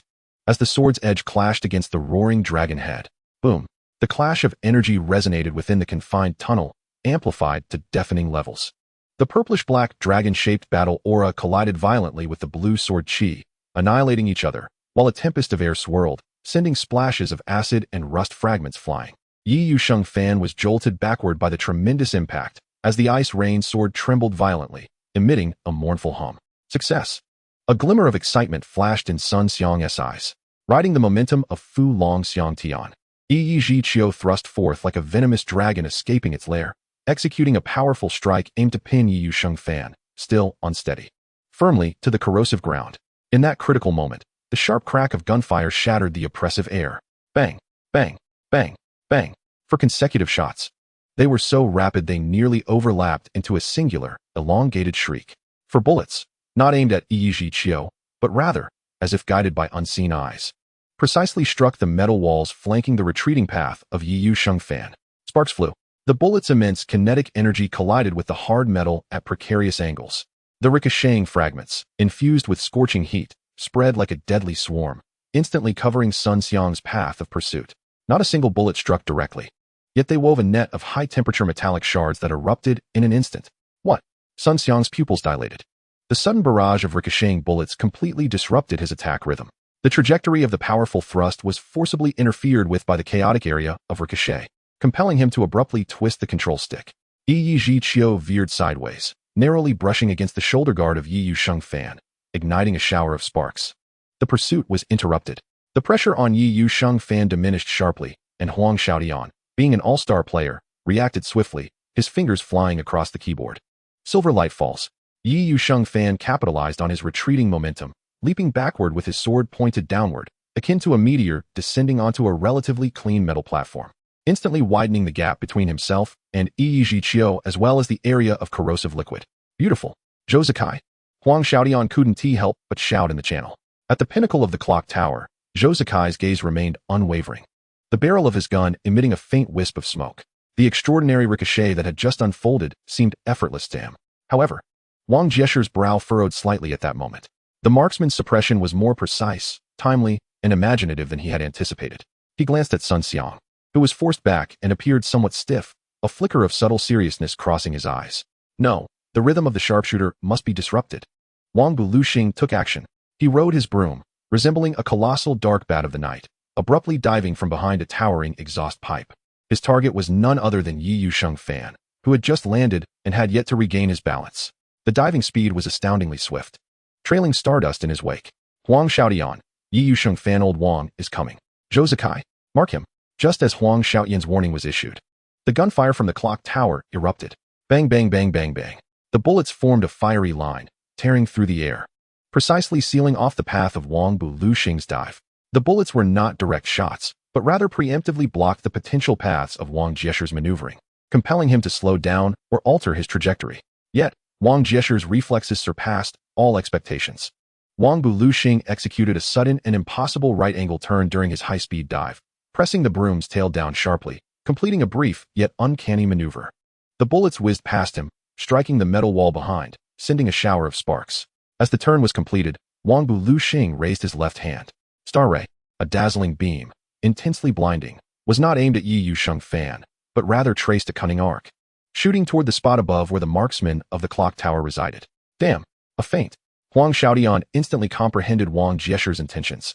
He aimed to utilize the architectural structures above Yijian Chuanyun to obstruct its line of sight, thereby interrupting Zhou Zikai's long-range support. At the pinnacle of the clock tower, Zhou Zikai's vision was abruptly engulfed by blinding light and the falling debris, plunging the screen into chaos. He maneuvered Yijian Chuanyun, swiftly rolling to evade the imminent assault. His fingers danced across the keyboard with unwavering rhythm, unleashing bullets in a blind fire towards the last known position of Wang Buluxing, creating a barrage of firepower. A subtle smile graced Wang Jieshi's lips. The objective was achieved. In that fleeting moment when Zhou Zikai's sight was obscured, Wang Jieshi unveiled his true lethal strike.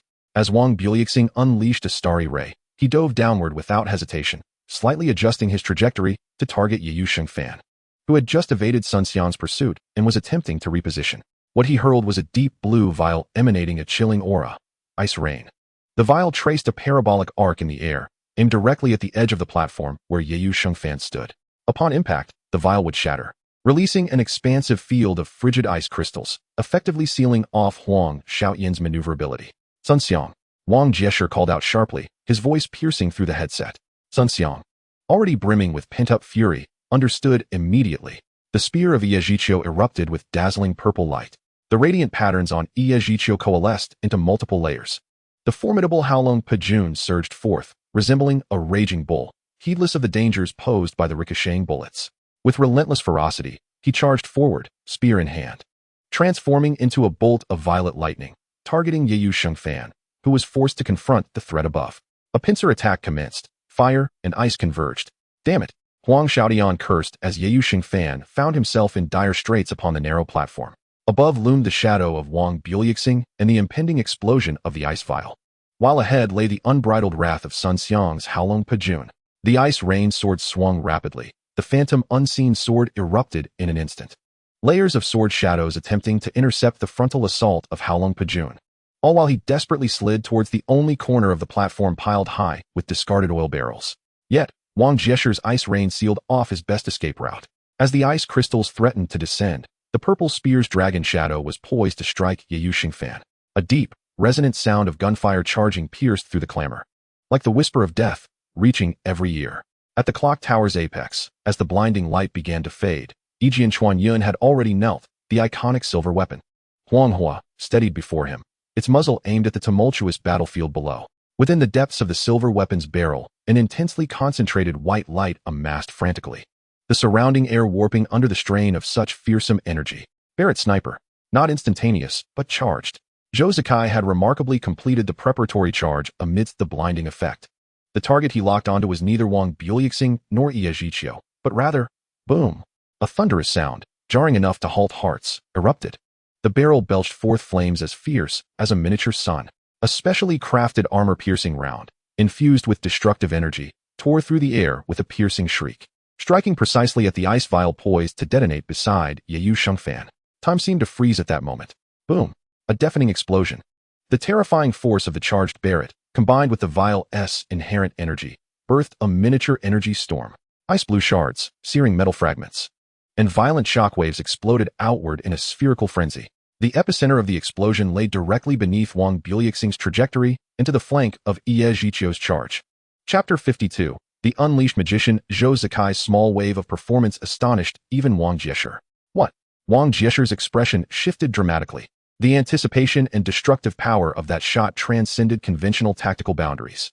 The shockwave and chaotic debris instantly disrupted Wang Buliuxing's flawless dive, causing Mieju Xingchen to violently sway, forcing him to ascend evasively. The lethal icy field had yet to fully materialize before being utterly obliterated by this violent strike. The shockwave and debris collided fiercely with the rampaging Ye Zhiqiu. Sun Xiang let out a muffled grunt as the unyielding momentum of Howlong Pajun was abruptly severed. The immense force slamming Ye Zhiqiu against an invisible wall, his charging stance faltering and tilting to the side. Ye Yuxingfan, situated at the edge of the explosion, felt the shockwave surge through him, yet Huang Xiaoyan's reaction was unparalleled. The explosion's force became his ally. Reverse wind thrust. Ye Yuxingfan wielded the silver weapon ice ring, using the shockwave's power to sweep backward, the sword wind dispersing the flying debris, while the character gracefully executed a nimble backflip, narrowly landing behind the pile of discarded oil barrels, temporarily evading the most direct axis of attack. What exceptional marksmanship, what foresight! Huang Xiaoyan felt invigorated, the entire channel exploding with excitement. Zhou Zikai's sharpshooting. Blow up Old Wan's potion. Sun Xiang, are you foolish? Charging in so recklessly. Old Wan, your control has been shattered. What other tricks do you have? The battlefield dynamics shifted instantaneously. Wang Jieshi's meticulously arranged chain of lethal traps was violently dismantled by Zhou Zikai's astonishing shot. Wang Buliuxing was forced into a standstill. Ye Zhiqiu lost its balance, while Ye Yuxingfan seized a precious moment to retreat behind cover. Zhou Zikai's Yijian Chuanyun straightened once more, both guns raised, their muzzles steadfastly aimed at the temporarily disoriented combination of Maikong and Luanhui below. Like a reaper commanding the battlefield. Within the training room, the observers erupted with hushed gasps of astonishment. Tang Rou fixated intently on the screen, her breath quickening, fingers unconsciously dancing over the keyboard as if she were engaged in battle herself. Qiu Fei's gaze remained locked on Sun Xiang's unsteady Ye Zhiqiu, his brow furrowed in concentration. Even Zhang Xianjie, situated on the other side, was swiftly recording notes on the tactical board, his eyes sharp as an eagle behind his glasses, quietly analyzing to his companion. Zhou Zikai predicted the core node of Captain Wang's control chain, the cost of a violent breakthrough being the exposure of his position and skill cooldown, disrupting Sun Xiang's rhythm completely. Yi Xiu remained still, taking a deep drag from his cigarette, the glow of the ember flickering in the dim training room. His gaze was firmly fixed on Wang Jieshi's screen. He observed as Wang Buliuxing forcefully stabilized his broom amidst a chaotic explosion, hovering in midair. He noticed, for a fleeting moment, the fingers resting on the keyboard of Wang Jieshi slightly curl, the knuckles whitening from exertion. This was not the frustration of a mistake, but rather the resolute finality born from a hesitation that had been crushed. An indescribable, heart-stopping silence permeated through Wang Buliuxing's eerie hovering position. High above, Wang Buliuxing remained suspended, the light at the tail of the extinguishing stardust seemingly withdrawn, no longer flickering, only a profound, abyss-like stillness remained. The turbulence from the previous dive dissipated, leaving him abruptly defying physical inertia, like a dark green star nailed to the gray canopy of the sky. This peculiar stillness lasted less than half a second. "Be careful," Huang Xiaoyan's warning echoed through the channel, his voice tinged with an unrecognized modulation. He had lived through that era, having witnessed the despairing splendor and cunning of the magician. This abnormal hovering, akin to the suffocating calm before a storm, heralded the imminent breaking of chains by the sealed monster. Wang Buluxing moved, not with a conventional acceleration dive or a flanking maneuver, but instantly transforming into a green lightning bolt, twisting and leaping in an inexplicable manner. One moment he was suspended in midair, the next, his figure appeared in the shadow of a broken bridge below, as if he had jumped through space. No trajectory, no warning. Immediately after, a burning bottle seemingly emerged from thin air, thrown from that shadow, not aimed at the oil barrel cover behind Yi Yusheng Fan, but landing on a patch of ground slick with condensation and oil behind him. Boom. The crimson magma instantly spread, its scorching waves rolling forth, completely sealing off any possibility for Yi Yusheng Fan to evade in that direction. The green figure vanished again in the glow of the lava. Like a phantom, it reappeared atop another towering exhaust pipe. Zhou Zikai, who was taking the opportunity to reduce the health of Yi Zhiqiu with Yi Changchuanyun, was equally astonished by Wang Jieshi's incredible maneuver. By the time Zhou Zikai noticed Huang Xiaoyan's warning and canceled his skill to redirect his gun at Wang Jieshi, it was already too late. Wang Jieshi's green figure vanished once more in the glow of the lava. When he reappeared, it was like a ghost atop another high exhaust pipe. At the moment of his appearance, a tightly woven dark night cloak was flung into the air, swirling with black mist as if it had a life of its own, tracing an erratic path towards the clock tower. The target, to disrupt and suppress Zhou Zikai. The Dark Shadow Cloak was a level 15 skill of the Mage Scholar. When used, the Mage Scholar would unveil the black cloak behind them to envelop the enemy, dealing dark attribute magic damage and causing a 4-second blindness effect upon hitting the target. The Dark Knight Cloak instantly enveloped Zhou Zikai's Yi Changchuanyun. Realizing the danger, Zhou Zikai's heart sank, but there was no time for hesitation. He decisively unleashed his flying gun technique, leaping down from the clock tower to evade the potential combo that Wang Jieshi might unleash next. Damn! Huang Xiaoyan, watching from the side, could not help but exclaim in shock. A chill ran down his spine because he knew that once Zhou Zikai descended from the tower, he would lose the high ground. Without the high ground, Zhou Zikai would be unable to exert effective pressure on Sun Xiang's Yi Zhiqiu, allowing him to manipulate Yi Zhiqiu freely in fierce combat. Moreover, at this moment, Yi Yusheng Fan was trapped in the narrow space between the oil barrels and the lava. Each appearance of Wang Buluxing was akin to teleportation. Every strike precisely timed to coincide with the moments Zhou Zikai acted, and the attack points were utterly unpredictable, defying conventional strategies of the Mage Scholar. This was sheer magic, a dazzling spectacle, impossible to capture. Wang Jieshi's pupils constricted slightly, and his fingertips traced a phantom on the keyboard. Magician, unseal. Chapter 53. Suppression. Wang Buluxing's figure abruptly blurred, seemingly splitting into multiple afterimages, tracing erratic zigzag trajectories in the air. Huang Xiaoyan's pupils dilated sharply, his fingers instinctively striking the keyboard as Yi Yusheng Fan rolled sideways. The gleam of the ice rain sword flashing in the sword shadow step. However, Wang Buluxing's attack did not target Yi Yusheng Fan directly, but rather the lava bottle. Acid rain cloud, lightning chain. 3 skills erupted almost simultaneously. The burning magma sealed off the retreat, corrosive acid rain enveloped the sky, and the black currents of the lightning chain snaked like a venomous serpent toward Yi Changchuanyun, who had just emerged from the Dark Knight Cloak. Zhou Zikai, Huang Xiaoyan called out in the channel, but it was too late. Wang Buluxing's figure flickered like a ghost, and the extinguishing stardust traced a strange arc, cutting directly towards Yi Changchuanyun's flank under the cover of the acid rain cloud. Star Ray. A blinding beam of starlight suddenly erupted. Zhou Zikai reacted swiftly, crossing his guns to block, but the angle of Wang Buluxing's attack was exceedingly crafty. This strike was not intended to inflict damage but to force a displacement. Bang! Yi Changchuanyun was knocked back several steps by the impact of the starlight, losing his balance just as Wang Jieshi's next move connected. The sweeping wind. The extinction of stardust stirred a violent current, and Wang Buluxing spun at high speed like a top, forcefully driving a shot through the clouds, plunging into the heart of the acid rain. The corrosive raindrops rapidly eroded the character's durability, causing Zhou Zikai's health to start dwindling. Damn! Has old Wang gone mad? Huang Xiaoyan gritted his teeth as Yi Yusheng Fan leaped up suddenly. The ice rain sword's light surged, conjuring an indistinct sword of phantoms. However, Wang Buliexing's figure vanished once more. Above, Zhou Zikai calmly reminded, but it was already too late. The gravitational acceleration struck. The extinction of stardust, wrapped in heavy magical energy, crashed fiercely against the back of Ye Yushengfan. Huang Xiaotian let out a muffled groan as his character was brutally slammed to the ground, while Wang Buliexing used the force to rebound and ascend again. Control? No, this was the magician's moment of slaughter. Wang Jiesher completely disrupted the coordination of the two.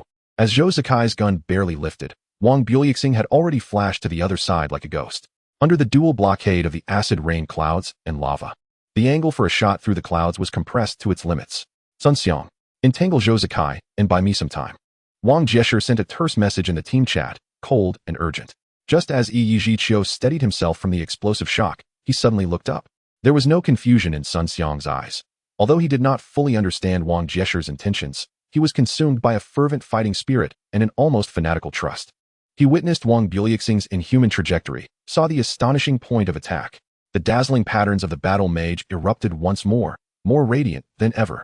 Without a moment's hesitation, Yi Zhiqiu thrust his spear and did not charge towards the suppressed Huang Xiaotian, but instead rolled sharply to the side, immediately executing Angry Dragon Piercing Heart. The spear erupted with blinding purple brilliance, as Yi Zhiqiu shot forth like an arrow, targeting not any foe, but Zhou Zikai, who had just emerged from the acid rain, standing atop a towering pile of abandoned containers beneath the clock tower. The spear tip, imbued with unmatched penetrating power, crashed into the rusted container's steel. Boom. Crash. The container was violently torn apart, overturned. The heavy steel box rolled and collided, producing a deafening roar like fallen dominoes, creating a chaotic and crumbling steel ruin. This chaotic ruin just happened to lie between the clock tower and the pipeline area below, physically and brutally severing the line of sight for a shot through the clouds to provide fire support for the battlefield below. Magnificent. A certain sparring partner beside Zhang Xinjie couldn't help but exclaim. This seemingly reckless demolition was impeccably timed and angled, completely eliminating the Gun King's long-range suppression. For the first time, Zhou Zikai's brows slightly furrowed.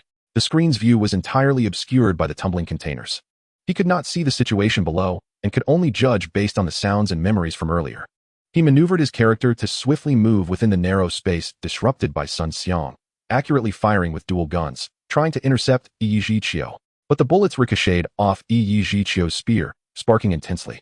Although he successfully stalled Sun Xiang, he could no longer support Huang Xiaotian. Huang Xiaotian found himself in a true predicament. The lava blocked the path, the view obscured by the rolling container ruins, leaving only a few meters of movement space around the oil drum cover. Meanwhile, Wang Buliexing's ghostly figure flickered above the container ruins. On the broken steel framework of the overpass, and even on the sides of the massive falling steel boxes, appearing and disappearing constantly.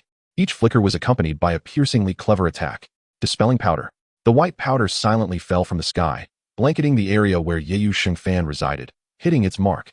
The character's attributes were instantly diminished. Ice powder. Following closely, cold powder rained down, visibly slowing Ye Yushengfan's movement and attack speed. Sweeping broom cyclone. Wang Buliexing abruptly flashed from directly above Ye Yushengfan, nearly vertically from the pipe wall, as the extinction of stardust spun fiercely, crashing down. Huang Xiaotian executed a limit-defying maneuver. As Ye Yushengfan awkwardly rolled sideways, the ice rain sword raised overhead to block, the blade clashing violently against the broom, producing a deafening screech. The immense force numbed his arm. Damn, too fast. I can't keep up. Beads of sweat formed on Huang Xiaotian's forehead. The magician's tactics and Wang Jiesher's operational frequency far exceeded his predictive capabilities. The opportunity capturing that had made him famous felt clumsy against the opponent's illogical assault. Under the weakening effects of the dispelling powder and ice powder, Yi Yushengfan's health was steadily eroded by Wang Buliexing's elusive basic attacks and broom strikes, akin to a fly ensnared tighter and tighter in an invisible spider's web. No, I must break out. A fierce determination flashed in Huang Xiaotian's eyes. A swordsman cannot be suppressed to death like this. He locked onto the moment Wang Buliexing flashed once more at the sloped edge of a container. His fingers unleashed an extreme speed on the keyboard. Sword shadow step. Ye Yushengfan's figure suddenly blurred, instantly splitting into 7 indistinguishable blue phantoms.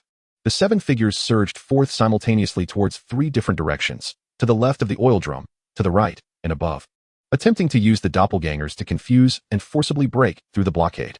A mere trick. Wang Jiesher's voice was as cold as ice. Chapter 54, as Wang Buliexing disappeared. Although Wang Buliexing did not bother to distinguish which was the real body, he seemed to have a countermeasure.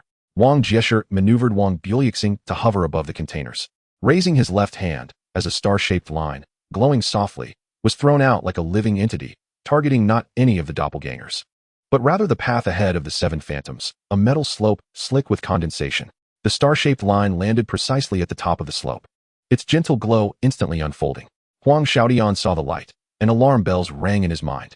This is bad, but the charge of Sword Shadow Step had already commenced, and it could not be retracted. Uft, uft, uft.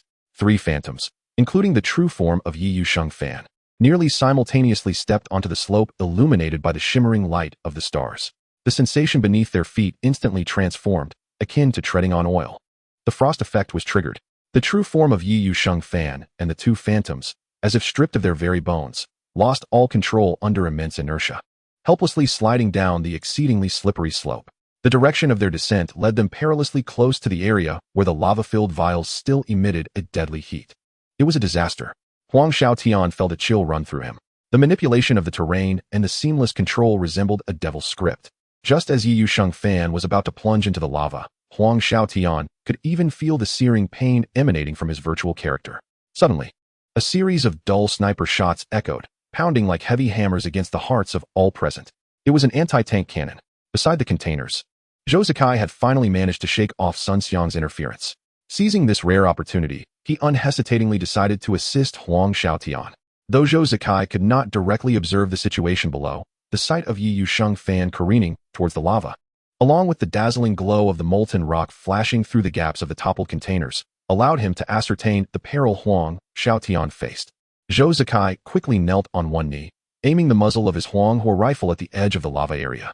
A mere half-step ahead of Yi Yusheng Fan's sliding path.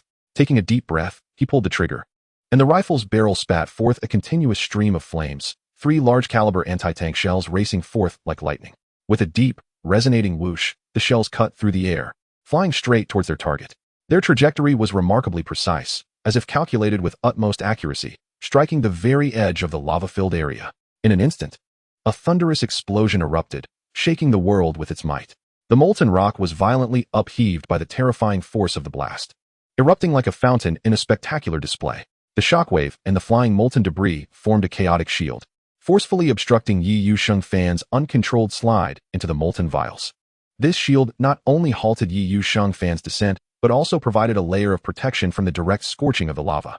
However, the powerful shockwave did not relent, striking Yi Yusheng Fan with immense force. With a resounding crash, Yi Yusheng Fan was violently thrust away from his sliding trajectory, crashing heavily against a pile of relatively safe, cold discarded gears beside the lava area. Although he was left disoriented and lost some health, he ultimately avoided the grim fate of being engulfed in the lava's persistent burn. Cough. Thank you, Lao Zhou.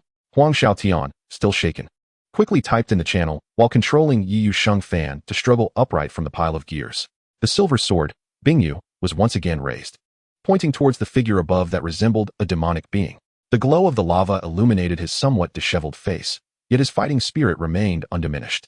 Wang Jieshi's expression darkened profoundly, as if frozen in a frigid pool. Zhou Zikai's support was tenacious to the point of irritation. In his peripheral vision, Sun Xiang caught a glimpse of Yi Qiu on the opposite side of the container ruins. Due to the complex terrain, the battle mage lacked the high mobility skills of gunner classes and could not maneuver like Yi Chang Chuan Yun to evade obstacles. At that moment, he attempted to navigate around the hindrance and re-establish his charge route, but was evidently delayed by the chaotic landscape. Time was not on his side. The mage's method demanded tremendous mental and operational energy, and could not be sustained indefinitely. A decisive strike was imperative. Wang Buluxing hovered at the edge of the deepest shadow cast by the partially collapsed giant bell tower. The contours of the gears in the shadow resembled the fangs of a monstrous beast. He ceased flickering and utilizing any tools. Mia Juxing Chun was slightly raised. The tip of the broom aimed directly at the recently risen, severely weakened Yi Yusheng Fan, as well as Yi Chang Chuan Yun, who had just completed his supporting shot beneath the bell tower.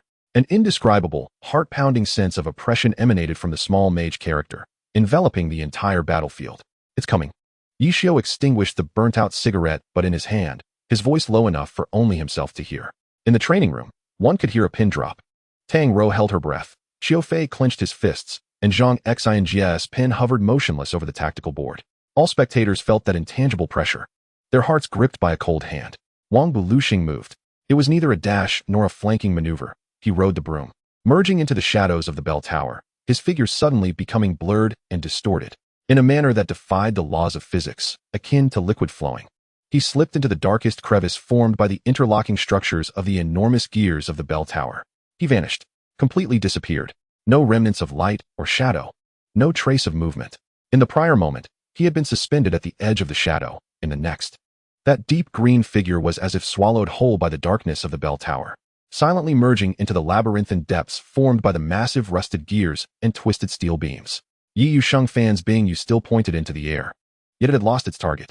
Zhou Zikai's Yichang Chuanyun swiftly scanned the chaotic battlefield and that vast shadowy area below, but could no longer capture even the slightest trace of Wang Buluxing. Only the heavy, slow, rusted creaking of the gears echoed in the silent map, resembling the heartbeat of some ancient beast, striking against the taut nerves of everyone present. In the depths of the shadows, something seemed to flow silently, brewing an unknown deadly strike. Chapter 55. A forceful strike within the training room. The only sound remaining was the slow, rhythmic clattering of gears, heavy as if it were striking the heart of every individual present. On the vast projection screen, the shadow cast by the clock tower, formed from colossal rusted gears and twisted steel beams, resembled a stagnant, dark swamp. The place where Wang Buluxing had vanished was shrouded in a profound darkness that clung like an unyielding fog, leaving only a suffocating silence and the monotonous, heavy sound of mechanical operations echoing through the air. Yi Yusheng Fan stood rigidly beside the cold pile of gears, the tip of his ice-rain sword trembling slightly as it pointed toward the all-consuming shadow. At the top of the clock tower, a figure poised like a statue, the barrel of the gun subtly adjusted with the rapid shifts of perspective. The clattering sound seemed to quicken. Huang Xiaodian suddenly felt a chill. It was no mere illusion. He maneuvered Yi Yusheng Fan with utmost vigilance, keeping his back pressed against the frigid giant gear, his gaze scanning the edges of the shadow like a searchlight, probing every potential crevice, the interlocking gears, the twisted angles of the steel beams, yet yielding no results. Only the monotonous, heavy clattering, accompanied by the sound of rust scraping, drilled into his ears, hammering at his nerves, taut to the breaking point. In that fleeting moment of thought, an aberration occurred. To the right front of Yi Yusheng Fan, a metal panel, covered in rusted holes and nearly merged with the shadow of the colossal gear, suddenly burst open as if propelled by an unseen force from within.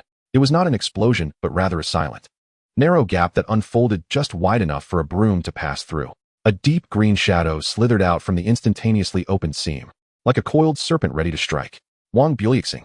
His appearance was calculated to perfection, his body pressed close to the ground, the tail of the dust-clear broom emitting a ghostly blue stardust, providing a momentary burst of acceleration. Silent, swift, eerie.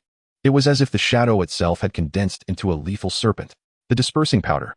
The moment Wang Buluxing emerged, his left hand had already swung out, a soft yet deadly white powder, as if it had foreseen Yi Yusheng Fan's movement, impeccably covered the spot where he instinctively dodged to the left and back.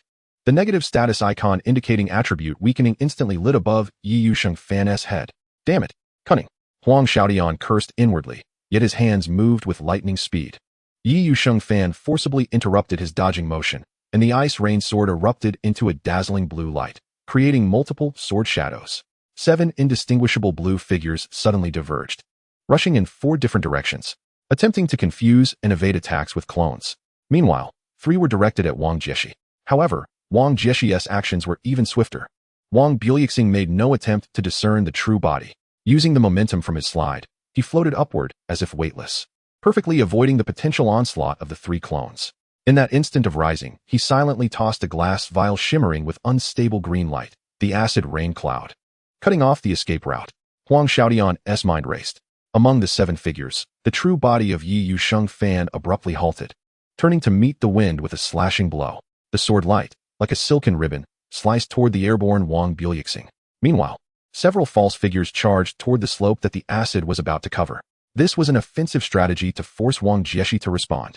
Wang Buluxing seemed to have anticipated this. At the moment the blade light approached, he executed an incredible, minute sidestep, the blade grazing past the broom handle. Simultaneously, he raised his left hand again, frost powder. The icy powder fell like snow mist, accurately scattering over the area where Yi Yusheng Fan's true body resided. The deceleration effect triggered instantaneously. Yi Yusheng Fan's movements visibly slowed for a moment. An opportunity. On the other side of the shadow, atop the container ruins, Yi Zhiqiu's figure sprang forth like a leopard that had been lying in wait. Sun Xiang had already stealthily climbed to this prime sniping point. Utilizing the chaos created by Wang Jieshi and the cover of the clock tower's shadow, the glow of the fighters will surged around him, akin to boiling purple flames. Zhou Zikai, don't even think about supporting. Sun Xiang's roar exploded in the headset. Yi Chiu leaped fiercely from the top of the container. His target was aimed squarely at the gun barrel of the one-shot piercing cloud, which was preparing to suppress Wang Jieshi below. The war spear erupted with a blinding purple light, a furious dragon piercing through the heart. This was not the grand move of Fulu Longxiang, but a faster and more penetrating single thrust. Like a bolt of purple lightning, it tore through the air. Aimed straight at the Gun King. Zhou Zikai's gaze sharpened, the barrel swiftly adjusted. Bang, bang, bang, bang. Bullets erupted like a torrent, precisely sealing off the path of Yi Chiu's thrust. However, Sun Xiang demonstrated astonishing skill.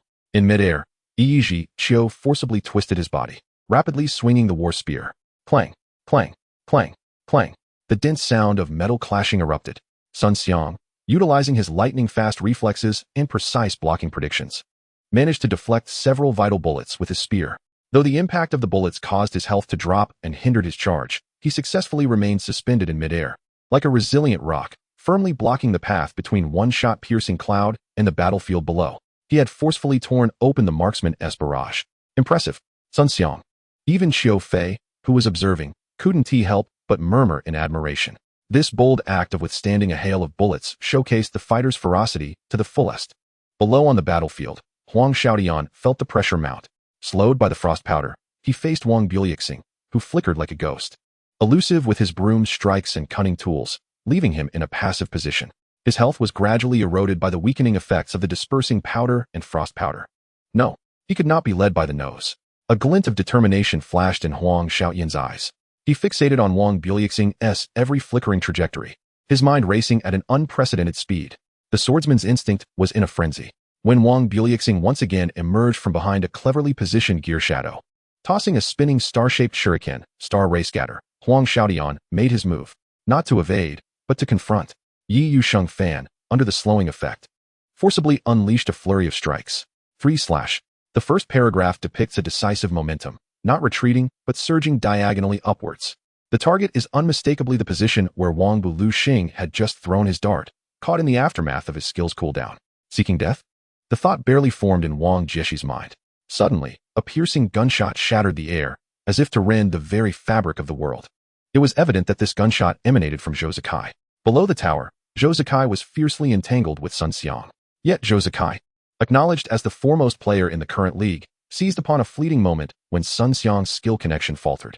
In an instant, Zhou Zikai raised his dual guns, swift as lightning, directing his bullets not directly at Wang Buliuxing, but rather strategically sealing off the 2 potential escape routes from the imminent attack of Yi Sheng Fan's 3-part slash.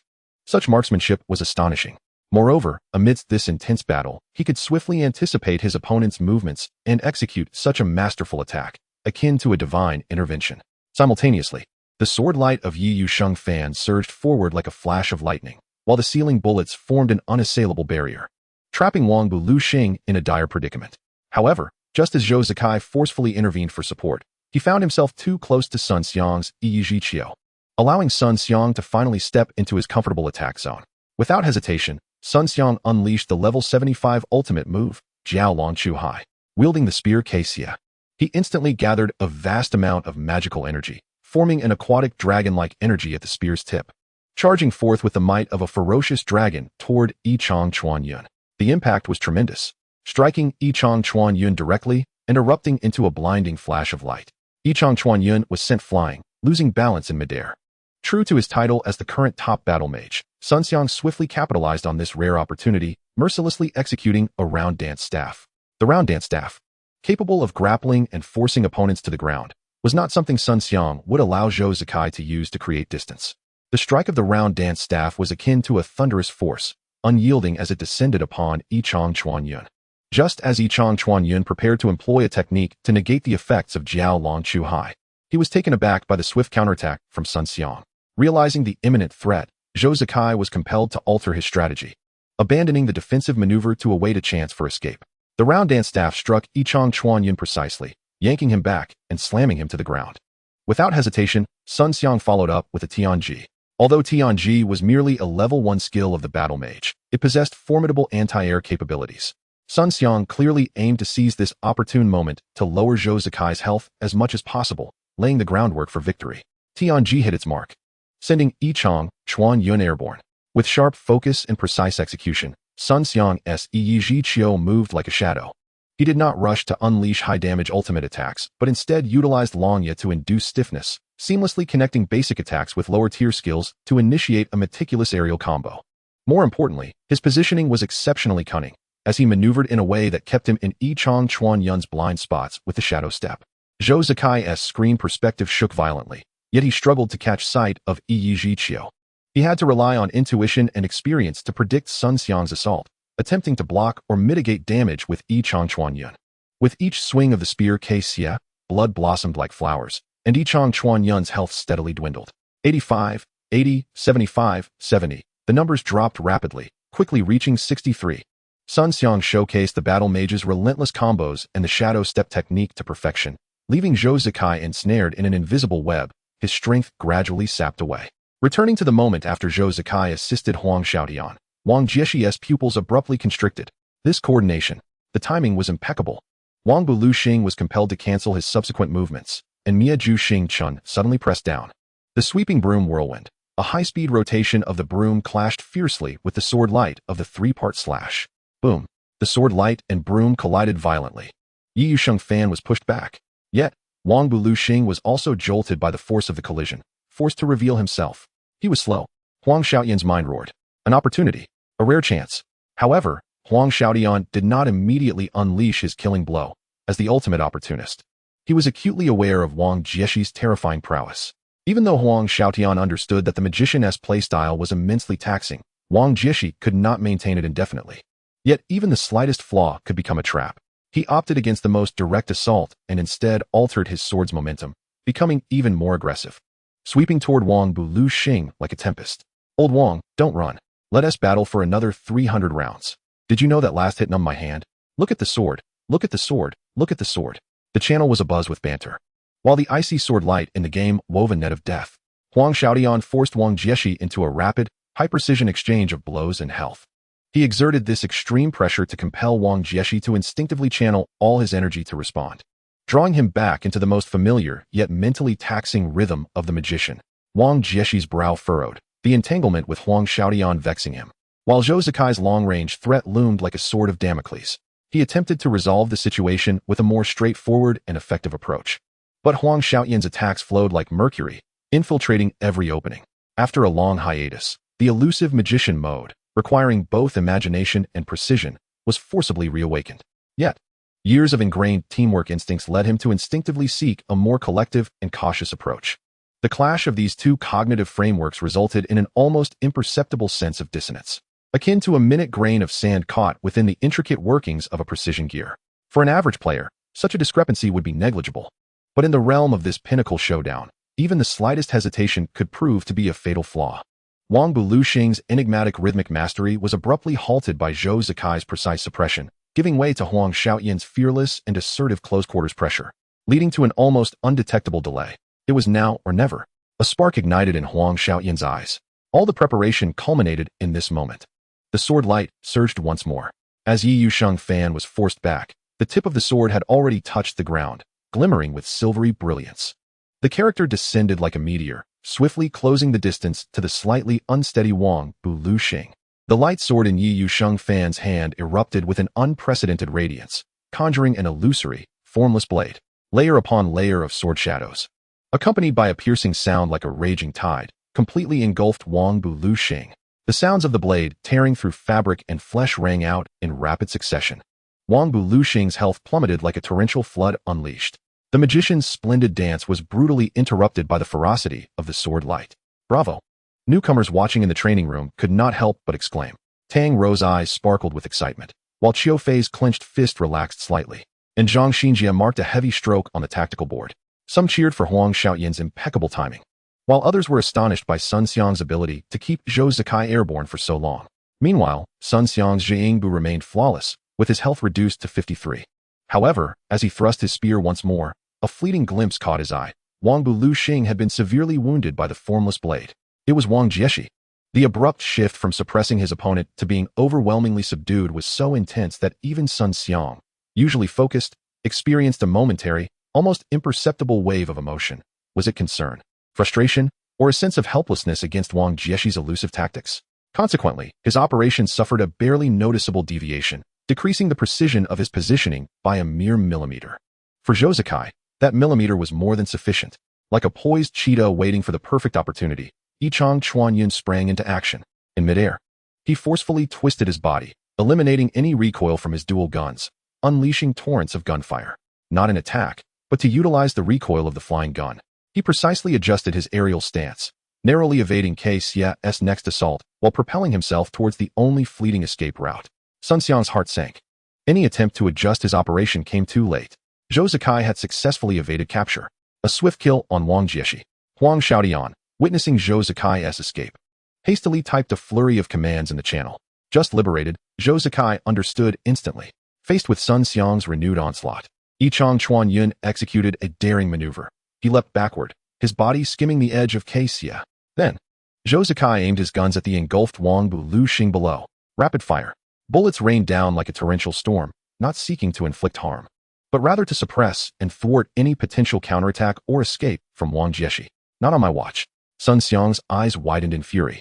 Yi Zhiqiu erupted with a dazzling purple glow. Like a frenzied beast, he disregarded the bullets showered by Zhou Zikai, charging forward with a fierce momentum. The spear leading, transforming into a purple thunderbolt that tore through space, crashing into the unsteady Yichang Chuanyun. He aimed to carve a path for his captain. The bullets ruthlessly tore through Yi Zhiqiu's armor, and his health plummeted. Yet, the might of Hao Long Pajun was overwhelming. The colossal purple dragon surged, roaring as it swiftly consumed the figure of Yichang Chuanyun. Boom! The deafening sound of collision shattered the stone slabs at the base of the clock tower. Dust billowed. Below, the light of the formless blade finally dissipated. Wang Buluxing, drenched in blood, was like a kite cut from its string, soaring backward. With his health reduced to a mere sliver, he strained to control his broom to stabilize his form. However, a figure moved faster. Yi Yusheng Fan. At the instant the formless blade retracted, Huang Xiaoyan's fingers danced across the keyboard, leaving behind a fleeting shadow. The swordsman's level 75 ultimate skill, Meteor Strike. Yi Yusheng Fan melded with his sword, transforming into a blue comet that tore through the swirling dust and the lingering sword shadows, piercing directly toward the airborne Wang Buluxing. With a piercing sound, the light sword penetrated his chest. The immense force pinned Wang Buluxing's broken body against a large, rusted gear column. The gear groaned under the unbearable weight. Following this, a barrage of strikes ensued. Although Wang Buluxing had managed to suppress Huang Xiaodian and Zhou Zikai for a time, it had cost him dearly against two equally formidable adversaries. Ultimately, under Huang Xiaoyan's relentless assault, he succumbed. Wang Buluxing's health reached zero. The character transformed into specks of white light, dissipating. System notification: Wang Buluxing has exited the battlefield. Almost simultaneously, amidst the dust at the clock tower's base, Yichang Chuanyun was violently flung by the final force of Hao Long Pajun, tumbling and falling, his health also reduced to a shocking red sliver. The once gallant Yi Zhiqiu, after propelling Zhou Zikai away, faltered, kneeling weakly at the edge of the crumbling clock tower. His spear Ke Xia firmly embedded in the ground for support, with his health also on the brink. Sun Xiang, exerting every ounce of strength, lifted his gaze, only to witness Wang Buluxing being impaled by a sword through the heart, transformed into white light. S voice resonated with a blend of reluctance and bewilderment. His unfamiliarity with the magician's playstyle proved too pronounced, culminating in a critical moment where he failed to fully grasp the intentions of Wang Jieshi, who maneuvered with the precision of a razor's edge, nor could he surmount Zhou Zikai's ultimate blockade, a sacrifice for a sacrifice. With a thunderous crash, a colossal fragment of the gear, already teetering on the brink due to the battle's tumult, finally broke free from its axis, hurtling down with a muffled howl towards Yi Zhiqiu, who knelt helplessly and could not evade the impending doom. A blinding light erupted once more. Yi Zhiqiu fell in battle. The fight concluded. Glory manifested upon the screens of Zhou Zikai and Huang Xiaoyan's computers. Upon witnessing the end of training, Yi Xiu could only express his resignation. This level of synergy still required further honing. Chapter 57. The best of us. The training room lay in utter silence, save for the projection screen displaying the scene of Yi Yusheng Fan slowly withdrawing the ice rain sword from the gear column and Yichang Chuanyun struggling to rise from the ruins. Had they won? Huang Xiaodian gazed at the screen, where his character barely clung to a mere 10 health points, still in a state of disbelief. The preceding sequence of explosions, predictions, and life-or-death struggles had drained his spirit. He instinctively turned to glance at Zhou Zikai seated beside him. Zhou Zikai happened to turn his head at that moment, his complexion pale, beads of sweat dotting his forehead, evidently having taken a significant hit from Sun Xiang's desperate strike. Their gazes met in silence. Zhou Zikai merely inclined his head slightly towards Huang Xiaodian, an almost imperceptible acknowledgement that conveyed a shared understanding forged through life and death combat. Huang Xiaodian opened his mouth as if to speak, but found his throat dry. Ultimately, he simply clenched his fist with determination. Yi Xiu extinguished the cigarette that had been lit at an unknown moment and exhaled a plume of smoke. His gaze remained fixed on the victor. Yet his focus was unwaveringly trained on the replay of the battle, which had frozen at the moment before Wang Buluxing vanished, revealing a metal barrier riddled with rusted holes. He extended his finger and deftly manipulated the console, extracting the last few seconds of footage before Wang Jieshi's disappearance, dragging it into a slow-motion window while magnifying the area surrounding the barrier's gap. The frames flickered one by one. The first frame, Wang Buluxing hovered at the edge of the shadows, confronted by the advancing Yi Yusheng fan and the gun muzzle of Yi Chong Chuan Yun atop the bell tower. The second frame, his character model imperceptibly shifted to the right, towards the rusted barrier, by a few pixels, simultaneously casting a swift glance downward. The third frame, a fleeting input command executed an almost undetectable maneuver, canceling the current movement inertia and initiating a command combination to navigate through the gap, swift as lightning. The fourth frame, the tip of Wang Buluxing's broom precisely positioned itself against a specific, heavily rusted hole in the barrier, and his character model began to blur and shrink. The fifth frame, the figure vanished, disappearing into the darkness behind the barrier. Yi Xiu's finger abruptly halted on the console.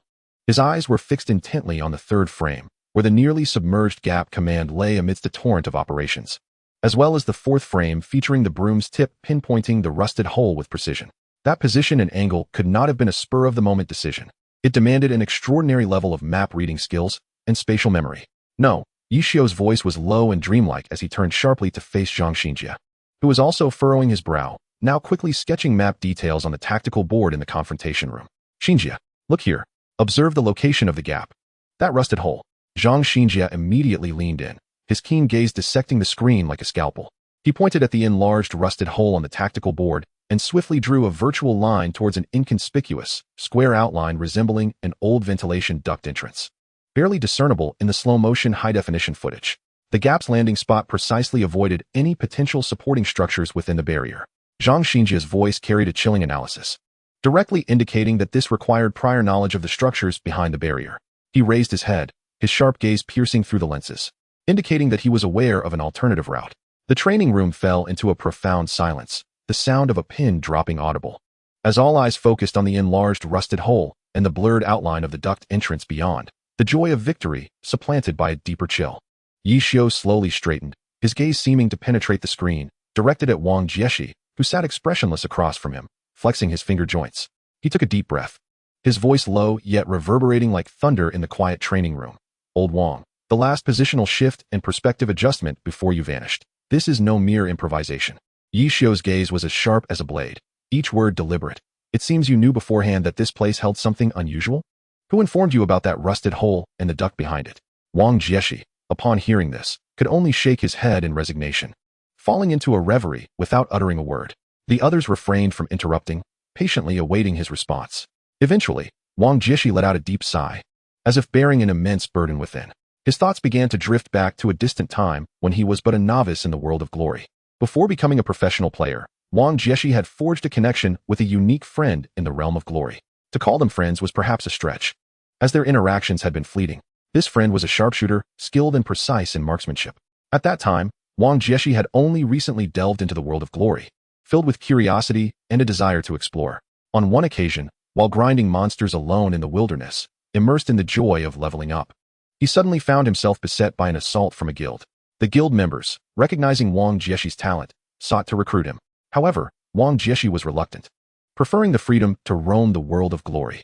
Faced with his refusal, the guild members, incensed, resolved to eliminate him.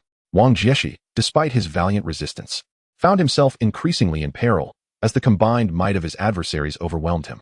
Just as he faced imminent defeat, a friend, the sharpshooter, appeared as if sent from the heavens. With a fluidity akin to flowing water, he dispatched the foes with remarkable efficiency, filling Wang Jieshi's heart with elation, believing that safety was finally within reach.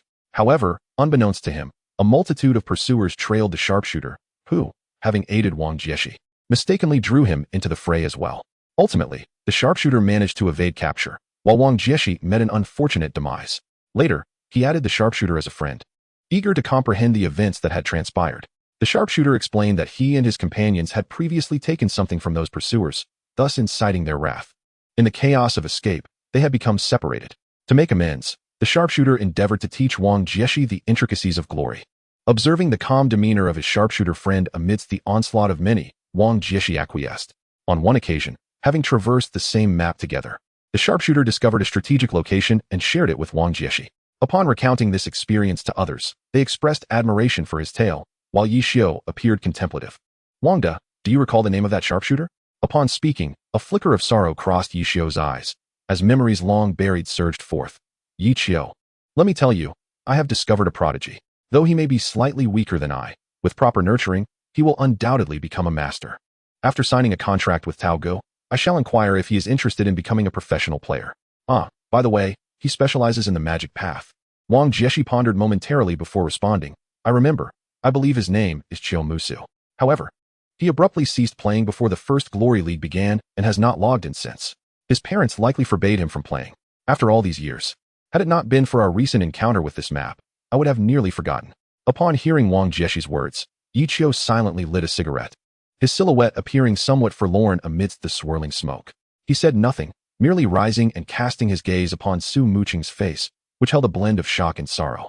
Yi Xiu was once again engulfed by an indescribable longing, recalling the days spent fighting alongside Su Muqing, as cherished memories flickered like scenes from a film. Yet, reality was harsh. He inhaled deeply, attempting to mask the pain within, shook his head at Su Muqing, and exited the training room, leaving behind a solitary yet resolute figure. Chapter 58. Do you wish to completely unseal the magician? Yi Xiu lingered outside for a time before re-entering the training room, now permeated with a complex lang of sweat, smoke, and the acrid scent of overheating machinery. The intense 22 versus 33 skirmish had concluded, yet the tension in the air remained palpable, solidifying into an unspoken scrutiny. The projection screen replayed the climactic moments of the battle, showcasing Yi Yuxing's decisive meteor-like strike and the disintegration of Yi Zhiqiu beneath the gears of fate. The victor, Huang Xiaodian, sat dramatically in his chair, panting heavily as he animatedly recounted the final moments to the taciturn Zhou Zikai. Did you see that, old Zhou? Wasn't that just magnificent? If it weren't for this sword saint seizing old Wang's fleeting opening, you'd still be floating in the heavens. But speaking of which, your few shots to block the path were commendable, though they lacked the finesse of my stunning blow. Zhou Zikai listened quietly, occasionally nodding slightly, his gaze fixated on his trembling right hand, still reeling from the impact of Sun Xiang's desperate strike. Sun Xiang, fixated on his gameplay on the screen, clenched his lips tightly, his expression grim. Abruptly, he shoved the keyboard aside, producing a piercing sound, rose as if to voice his thoughts, but ultimately resorted to tugging at his hair in frustration, heavily resuming his seat. Wang Jieshi, meanwhile, turned his attention to Yi Xiu, who had just re-entered, expressionless as he flexed his finger joints, his gaze calm as he scrutinized the frozen visage of devastation on the screen, his thoughts concealed from all. Yi Xiu extinguished yet another cigarette, the smoke swirling around him as he scanned the faces of each team member before settling on the tactical tablet handed to him by Zhang Xinjie. The screen was densely populated with various combat data from the recent battle, skill connection errors, instances of overlapping or disjointed movements, response times for support, and ineffective operation rates. Zhang Xinjie's pen tapped on several highlighted sections, then called forth slow-motion recordings of key moments in the fight. Yi Xiu, seemingly unfazed, absorbed the information rapidly, his brow furrowing slightly. After a moment, he shook his head and returned the tablet to Zhang Xinjie, his voice barely rising above Huang Xiaoyan's earlier chatter, resonating throughout the training room. This performance was inadequate. This single statement instantly quelled the previously restless atmosphere. Huang Xiaoyan's incessant chatter ceased, and all eyes turned to Yi Xiu. Even Zhou Zikai's gaze shifted toward him. Yi Xiu chose not to elaborate, simply rising, brushing off non-existent dust from his trousers, and sauntered over to Wang Jieshi, dragging a nearby empty chair closer and plopping down. Let us review the replay and identify the issues. We will redistribute personnel and commence another round. Then conduct a thorough review this evening. Yi Xiu then turned to Wang Jieshi, continuing at a leisurely pace. Speaking of which, your magician has been sealed for several years, hasn't it? For the sake of micro, you've molded yourself into this remarkably stable form. Is it not exhausting? Wang Jieshi finally turned his head to regard Yishio. His gaze was deep, akin to two ancient wells, revealing no emotion. The team requires it. The team requires it? Yishio scoffed, flicking ash from his cigarette. I believe the current micro needs it. However, here in this team, he raised his hand holding a cigarette, gesturing around the entire training room of the national team. Does it require your expertise as well? Wang Jieshi remained silent. Yishio leaned in closer, lowering his voice so that only the two of them could hear. Would you like to attempt a complete liberation? To unleash your unique style in its purest form? Upon this very stage, Wang Jieshi's pupils contracted sharply. The cigarette between his fingers was subconsciously squeezed, slightly deforming. The notion of fully liberating the magician's tactics had, deep within his heart, crossed his mind before, but each time he forcibly suppressed it. That had once been his sharpest spear, yet also the most challenging double-edged sword to wield. He remained silent for a prolonged period, long enough for Yishio's cigarette to nearly burn out, before slowly speaking. His voice tinged with an almost imperceptible dryness. Now is not the right time for liberation. Oh, Yishio raised an eyebrow. International competitions are no trivial matter. Wang Jieshi's gaze swept over the youthful and spirited faces in the training room. Huang Xiaodian, Zhou Zikai, Sun Xiang, Tang Hao, Su Mucheng, and many more. You are aware of my style. Its uncontrollability is exceedingly high. It requires immense synergy and trust to collaborate effectively. The team is still in the process of adjustment. Suddenly altering the core rhythm poses too great a risk. He paused, the subsequent words left unuttered. Yet the implication was clear. If his reckless actions led to a breakdown in cooperation and resulted in a loss, the burden of responsibility would be too heavy. Afraid of taking the blame? Yishio saw through him. Wang Jieshi glanced at him, neither confirming nor denying, simply stating, for the sake of the team, the current approach is more prudent. Prudent? Yishio chuckled, a hint of mockery in his tone. Old Wang, have you become so accustomed to playing the parent role in Wei Chao that you truly see this place as your own playground? Must you shoulder all the risks alone, smoothing out every rhythm and feeding it to them? Wang Jieshi furrowed his brow. Yishio's smile faded as he gestured with the cigarette, but towards the other members in the training room. Look at them. Observe that chatterbox over there. He pointed to Huang Xiaodian, an opportunist, full of heart, most adept at thriving amidst chaos. Your imaginative style might just suit him perfectly. Now look at that taciturn one.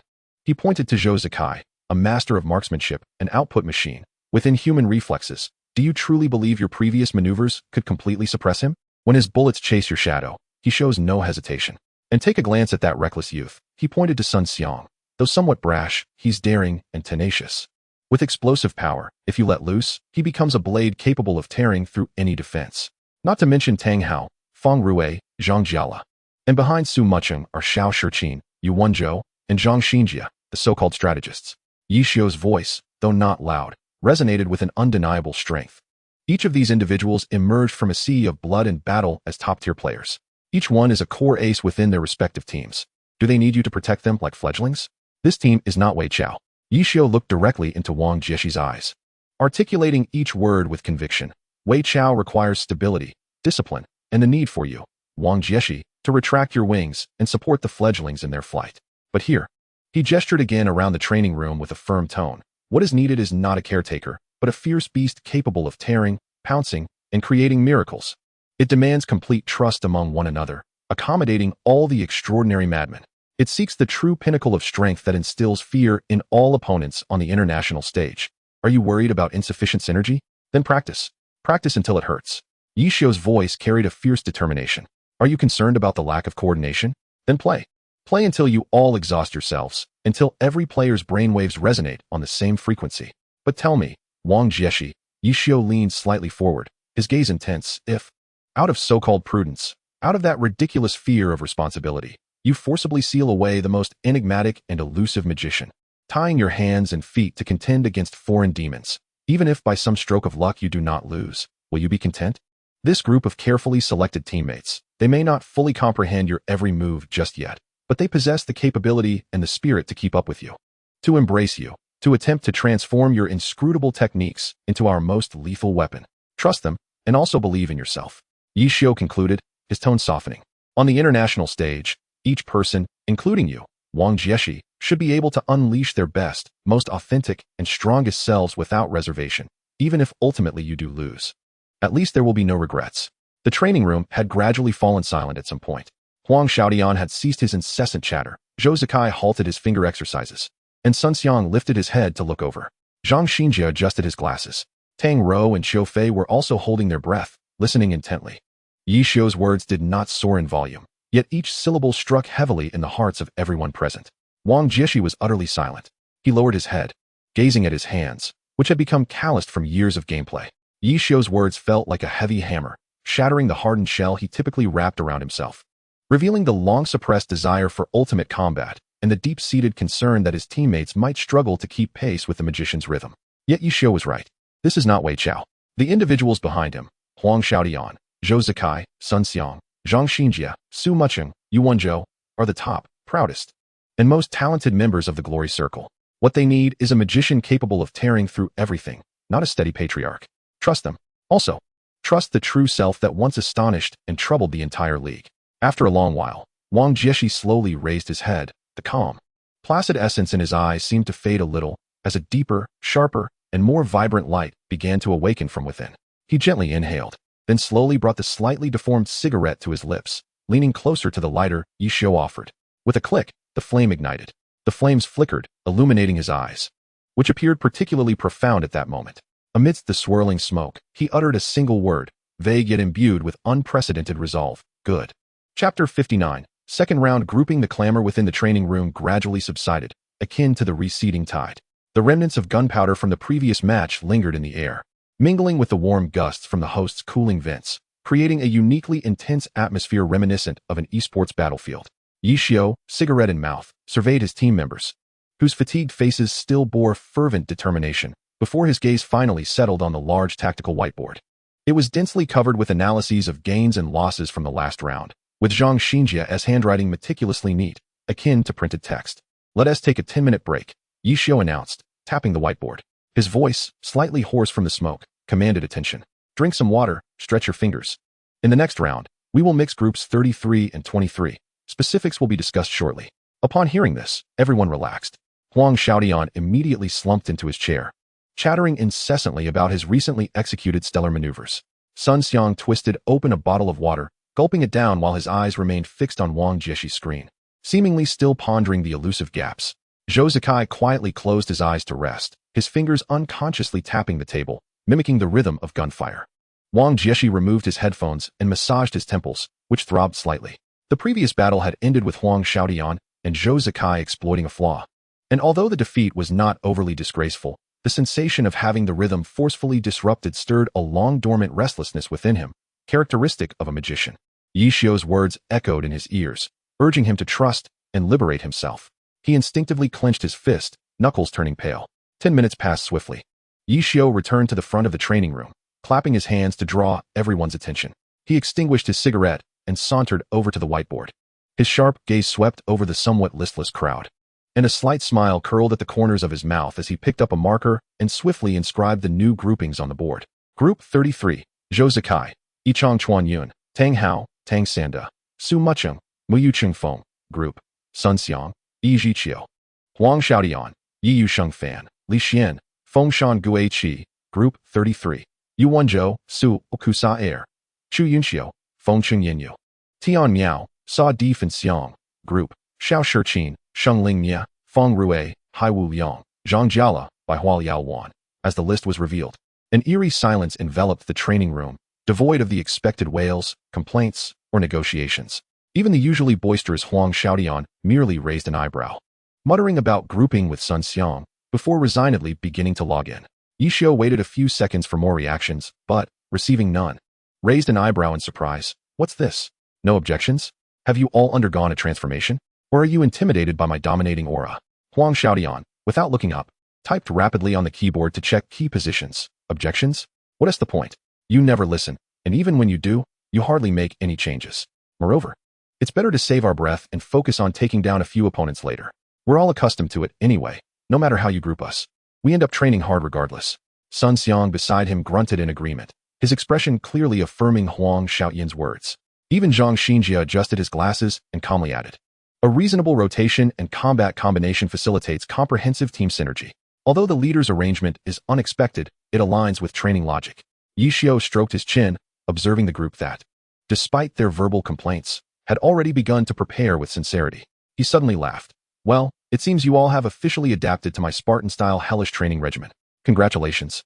Your psychological endurance has met the standards. He shifted his tone, pointing at the whiteboard. However, this time, Lao Wang will not participate in the group combat. Everyone paused, their gazes collectively shifting to Wang Jieshi, who also set down his water bottle, looking at Yi Xiu with a questioning expression. Yi Xiu approached him, patting his shoulder. His voice low yet audible to all. Lao Wang, you will practice individually.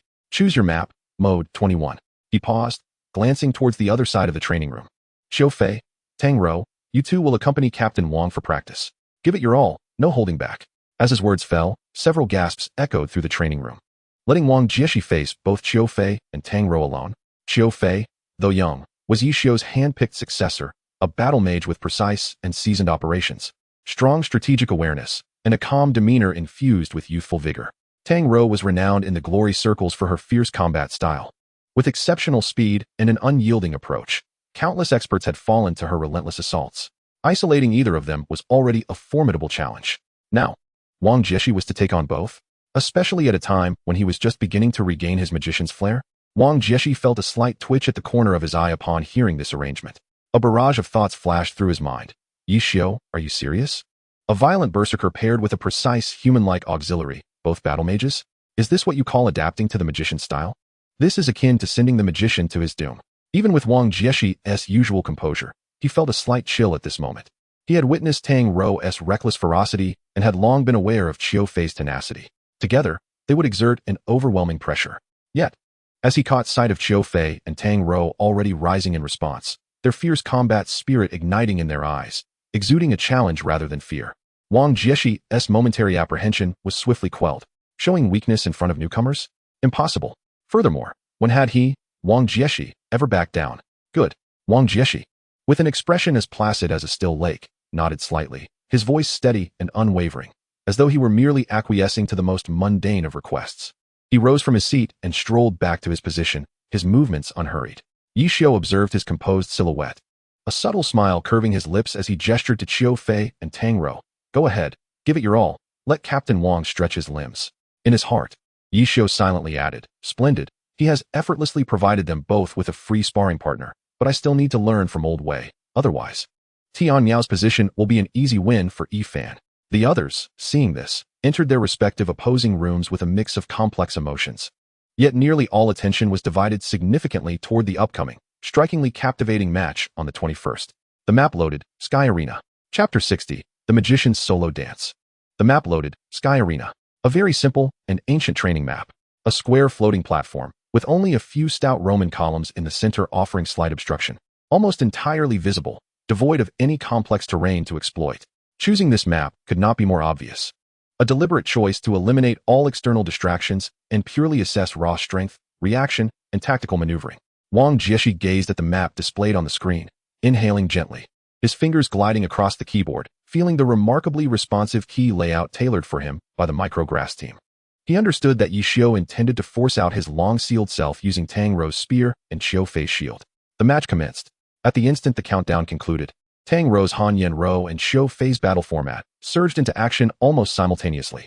There was no hint of hesitation. Han Yan Rou brandished her spear, initiating with the Fulong Xiang Tian. It was, astonishingly, a full-blown ultimate move. The crimson-black magical aura coalesced into a fearsome dragon's head, charging forth with an unstoppable ferocity. Aiming directly for Wang Bulioxing from across the arena, a quintessential Tang Rou opening, employing the most ferocious assault to disrupt the opponent's rhythm. Simultaneously, Xiu Fei's battle format did not rush forward, but rather took a steady step to the left front. His spear angled toward the ground as his aura began to circulate methodically, preparing the How Long Pajun. His position was exceptionally strategic, effectively blocking Wang Bulioxing's optimal escape route to the right rear from Han Yan Rou's Fulong Xiang Tian, as if he had erected an invisible wall. The synergy of spear and shield, aggression and stability was remarkably harmonious. Faced with such a perilous ambush right from the onset, Wang Bulioxing's movements appeared somewhat sluggish. He did not immediately take flight, but merely maneuvered his character to the left, seemingly seeking refuge behind the Roman column. How audacious! Zhang Buotao, watching from the sidelines, could not help but murmur softly, as the dragon's head of the Fulong Xiang Tian was about to bite down on Wang Bulioxing. The How Long Pajun was also poised for action. At this critical juncture, Wang Bulioxing finally made his move. Not backward, nor to the left or right. Instead, he ascended.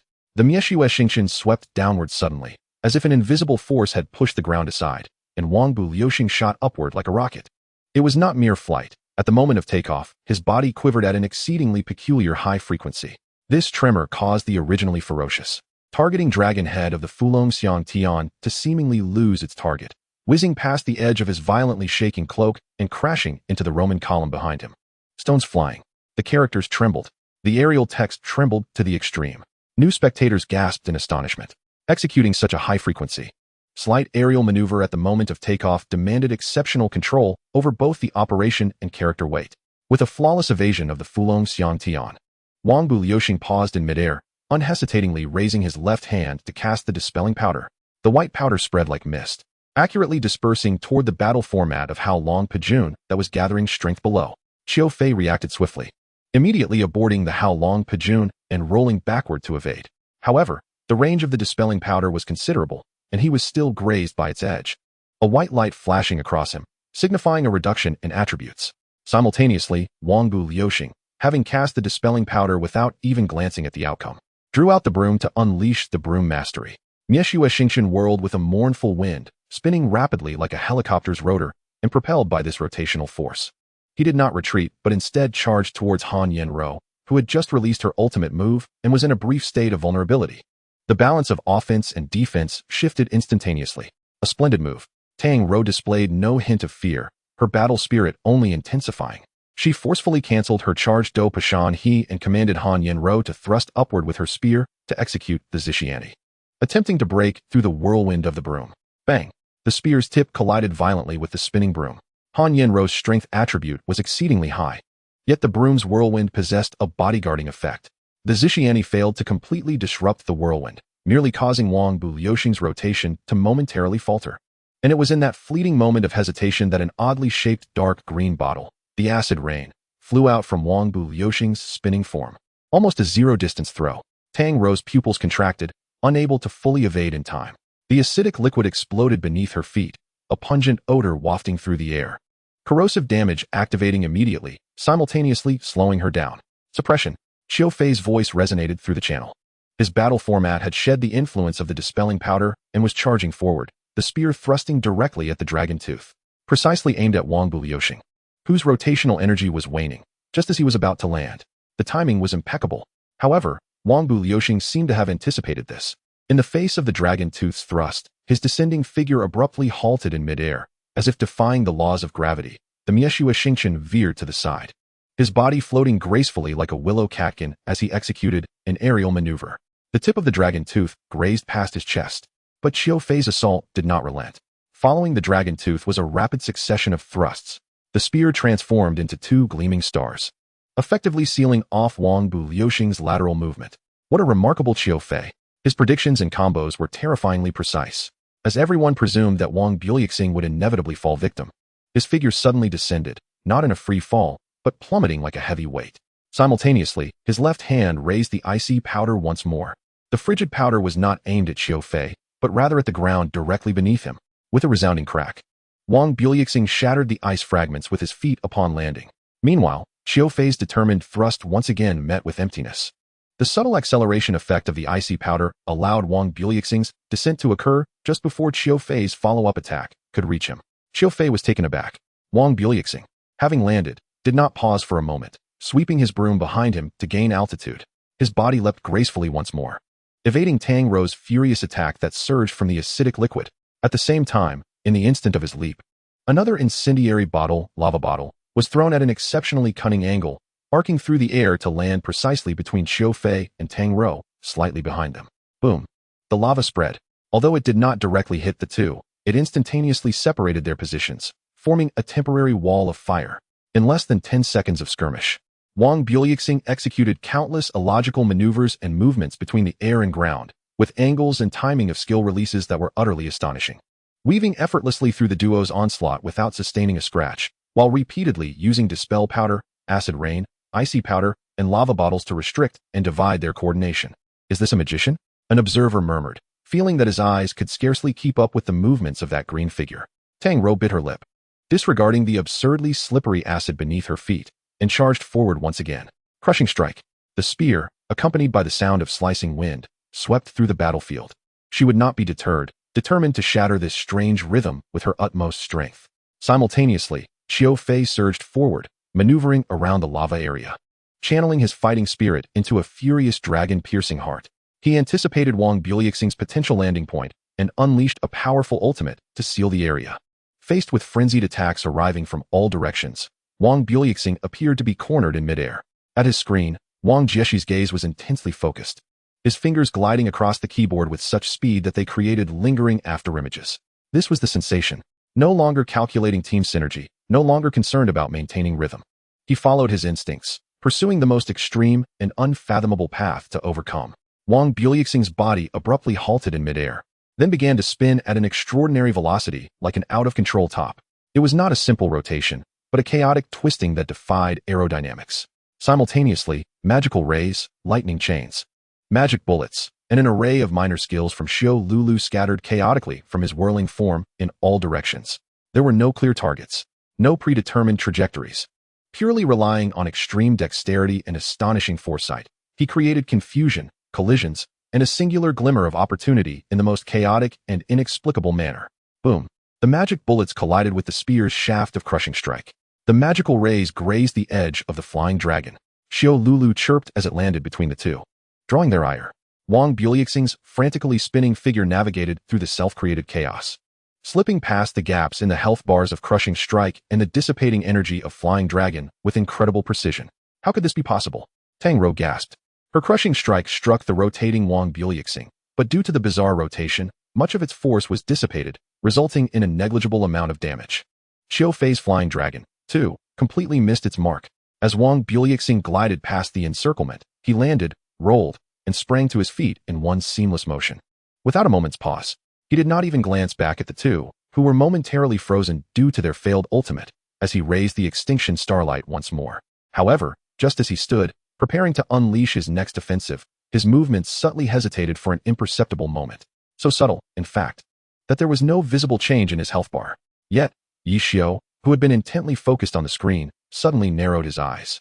Wang Jieshi's brow furrowed ever so slightly, his left pinky twitching momentarily. The previous wave of extraordinary magician-like maneuvers seemed to have exerted a greater toll on his mental and physical faculties than anticipated. Moreover, this completely unleashed style placed a burden on the account itself. Before he could ponder further, Tang Rou and Xiao Fei had already recovered from their moment of rigidity and charged forward once more, undeterred by the threat. The battle was far from over. Wang Jieshi shook off his distractions, his gaze sharpening once again.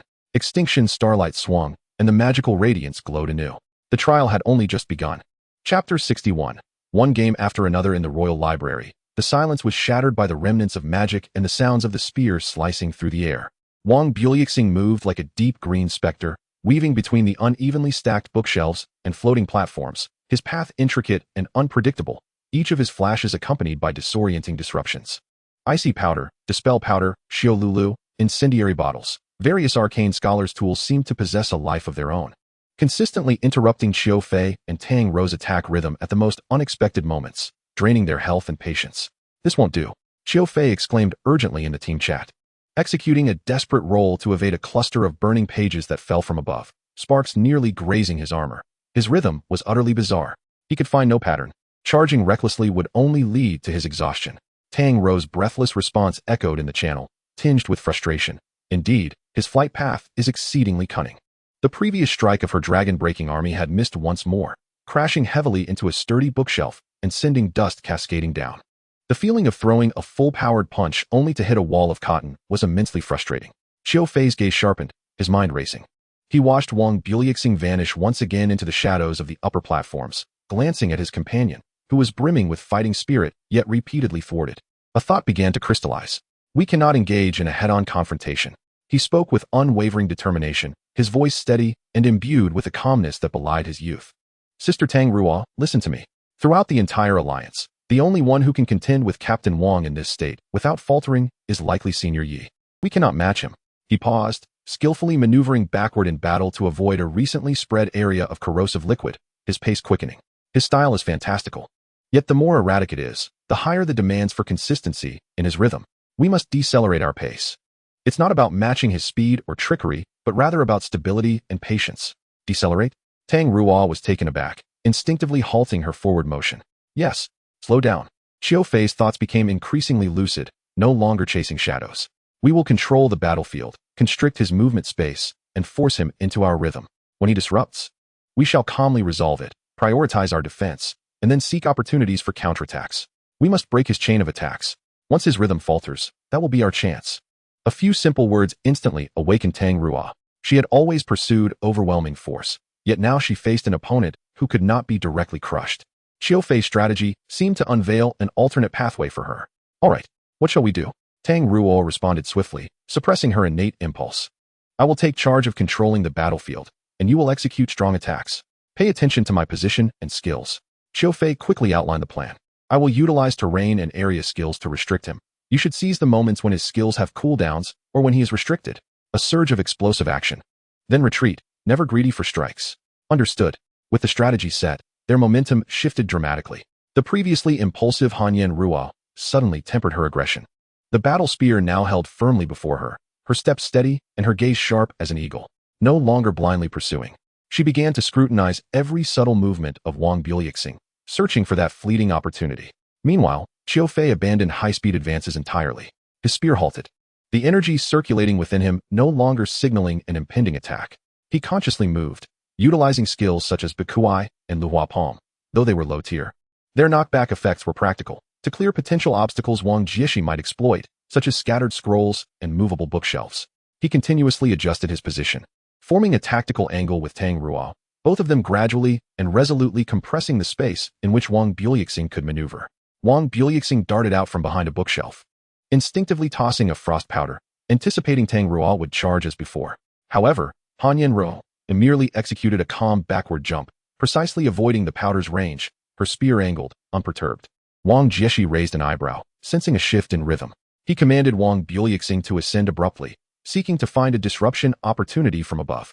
Yet below, Qiu Fei had already calculated his ascent trajectory, executing a precise Tianji prediction. The spear tip grazed Wang Buliuxing's broomtail, forcing him to alter his course prematurely. In that moment of change, Hanyan Ruo sprang into action. Like a lurking tiger, she surged forth. Yet this time, the purple-black dragon shadow did not rush skyward, but cleverly sealed off several potential landing platforms for Wang Buliuxing after his maneuver. He was compelled to forcibly adjust his trajectory again, his flight path becoming strained. Effective, Qiu Fei shouted. The battle format immediately followed suit, the spear swinging, the might tearing through mountains and rivers.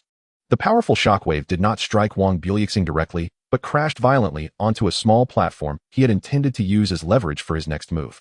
Boom. The platform trembled violently, momentarily losing stability. For the first time, Wang Buliuxing's flying rhythm exhibited a noticeable sluggishness. He had to expend more effort to maintain balance and seek new landing points. Wang Jieshi felt the pressure. His opponent no longer danced to his magical rhythm, but began to set obstacles on the stage, even dismantling his props. This steady, methodical pressure was more troublesome than he had anticipated. His gaze sharpened, and his operations accelerated, the magician's style operating at full capacity. The flight patterns became increasingly unpredictable. Sharp angles, jittering, spiraling ascents, an array of dazzling maneuvers emerged, with prop throws becoming ever more cunning, sometimes feigning attacks, sometimes blending reality with illusion. Yet Qiu Fei and Tang Ruo adhered strictly to their established strategy.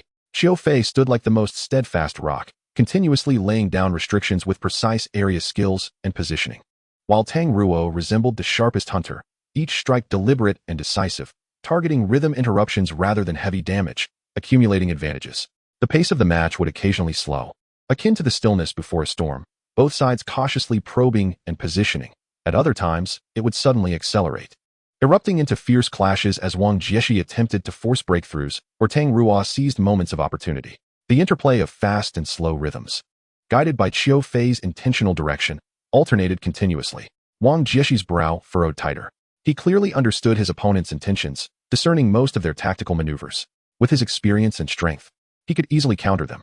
Yet, the long-lost burden that came with fully engaging his magician's style, along with a subtle, almost imperceptible anxiety about losing control, manifested as an invisible shackle, resulting in a slight, nearly undetectable stutter in his actions, especially during those moments of rapid rhythm shifts. Once, Wang Buliuxing had just elegantly soared in a perfect arc, evading Qiu Fei's Bikuai blockade, while tossing a magma flask to push back Tang Ruo, the pace swift. Yet the next moment, Xiao Fei suddenly ceased his aggressive advance, the battle format retreating steadily, raising his spear in defense. Simultaneously, Hanyan Ruo halted her steps, her gaze keen and watchful. This abrupt transition from rapid action to utter stillness caused Wang Jieshi to instinctively prepare for a counterattack, his operational commands momentarily faltering. It was in this millisecond pause that Xiao Fei's eyes sparkled with intensity. The battle format, ever poised, unleashed the formidable Haolong Pejun. But instead of charging towards Wang Buliuxing, it violently collided with a fragile support structure burdened with numerous tomes. The sound of crashing echoed. The support collapsed. Countless heavy volumes cascaded down like a torrential flood, instantly obstructing the most optimal retreat route in Wang Buliuxing's strategy. Almost simultaneously, Tang Rou's Han Yin moved. As tranquil as a maiden, as swift as a startled hare, the Fulong Xiangtian re-emerged. This time, the dragon's roar reverberated through the heavens, its imposing presence completely sealing off all upward and rightward spaces for Wang Buliuxing. To the left stood Xiao Fei, poised in a battle formation. Behind him loomed the mountain of fallen books, an inescapable predicament. Wang Jieshi's pupils constricted. His fingers danced frantically over the keyboard, attempting to execute the magician's art of transforming the impossible into the possible. Wang Buliuxing's body twisted violently, the annihilation stardust erupting in a brilliant display of starlight. Striving to wriggle through the narrow gap between the mountain of books and Fulong Xiangtian, it could succeed. With his abilities, there was a glimmer of hope. Yet, in that moment of critical urgency, the sensation of disconnection amidst high-speed operations surged once more. A vague anxiety about the positions of his teammates, although none were present at this moment, mingled with the apprehension of the potential failure of such a risky maneuver, compounded by the mental fatigue from maintaining extreme operations for an extended period. This amalgamation of factors wove a delicate hesitation akin to a minor short circuit within a circuit board. Crack!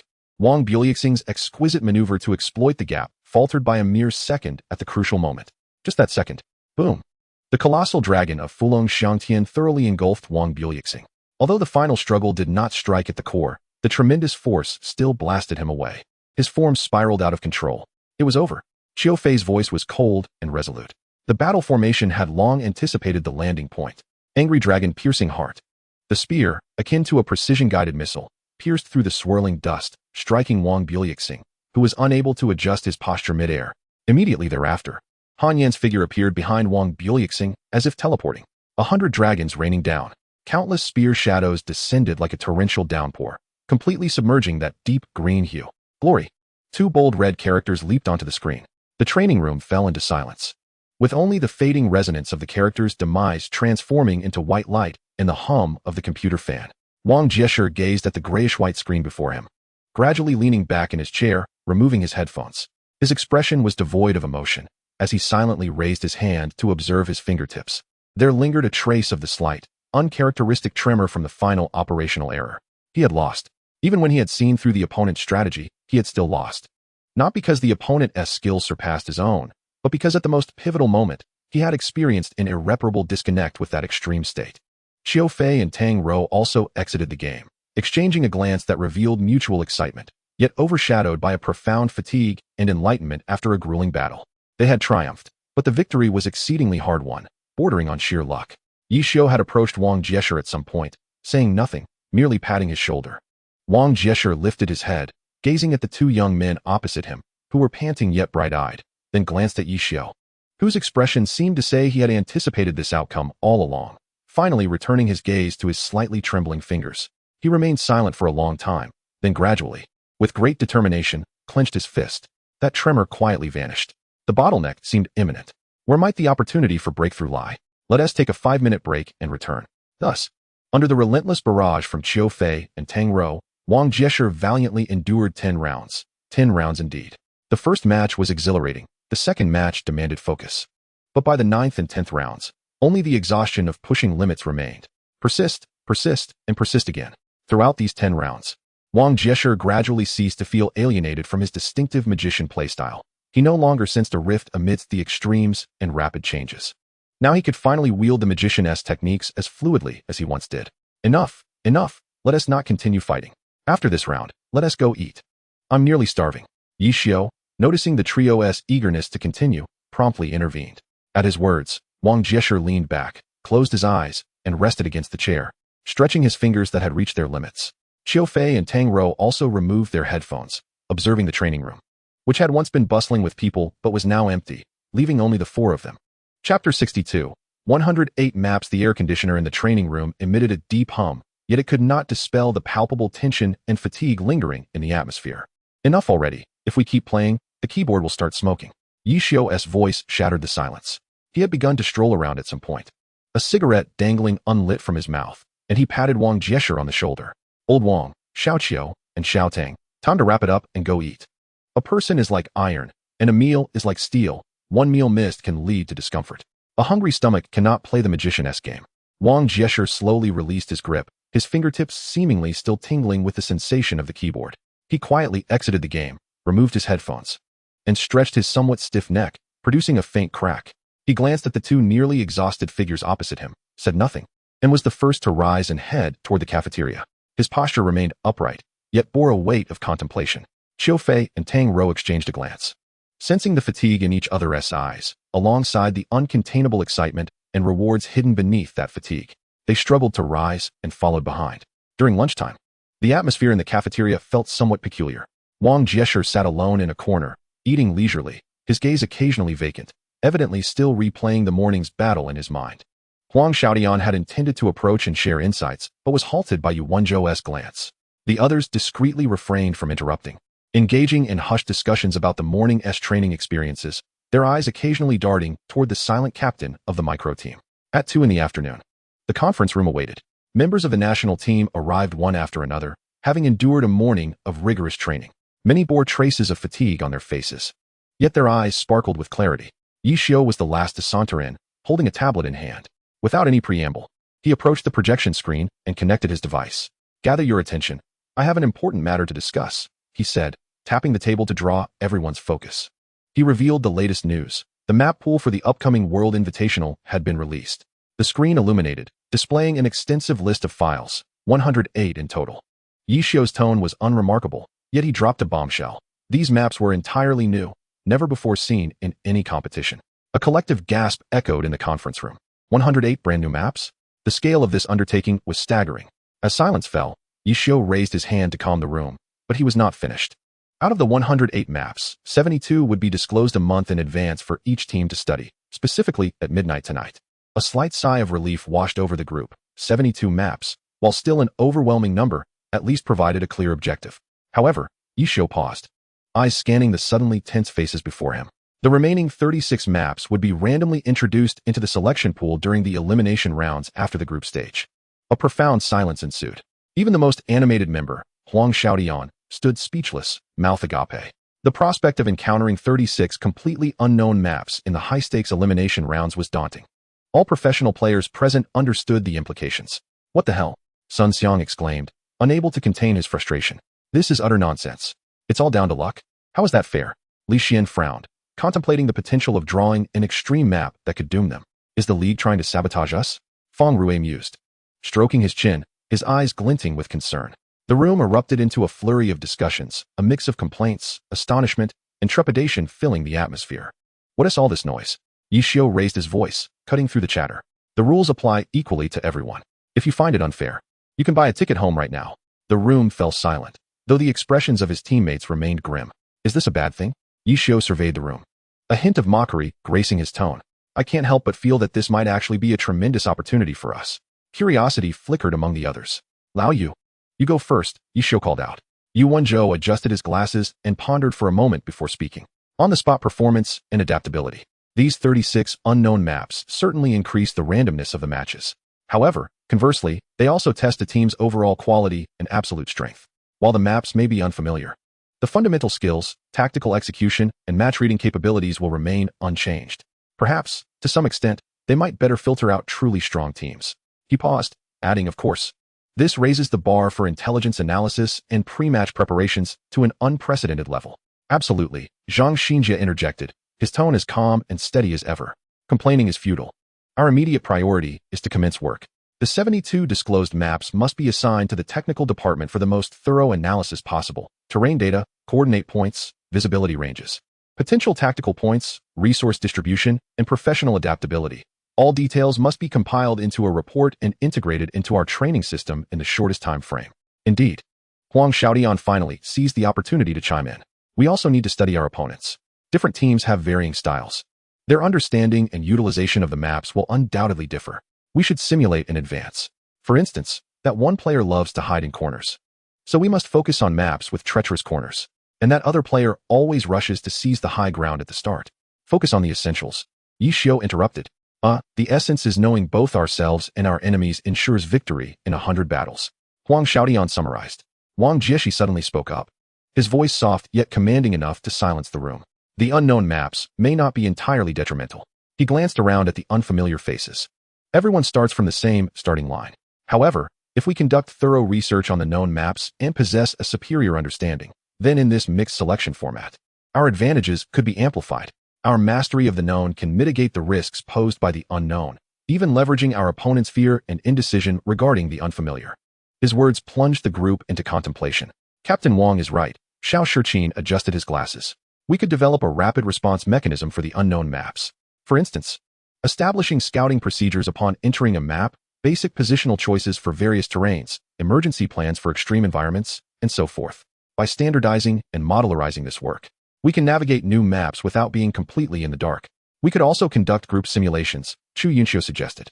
One group could focus on the known maps, while another might experiment with combining elements from known maps to simulate the environments of unknown maps for combat training, increasing our experience in uncertain conditions. Gradually, the atmosphere shifted from initial shock and complaints to a proactive approach. Observing the discussion gaining momentum, Yi Xiu nodded. That's enough. The basic strategy is set. Lao Wei, Yi Fan, you two will lead the technical department. You have 5 days to provide the foundational analysis report on the 72 disclosed maps. Grouping and training plans will be prepared by Wenzhou and Xinjia. The mechanism for responding to unknown maps is excellent. Yunxiu and Shiqin, please refine those ideas. He rose from his seat. Meeting adjourned. The rest of you should head to the training room and continue your training. Remember, maps are static, but people are dynamic. Whether it's 108 maps or 1008, we must ascend to the peak and behold the scenery.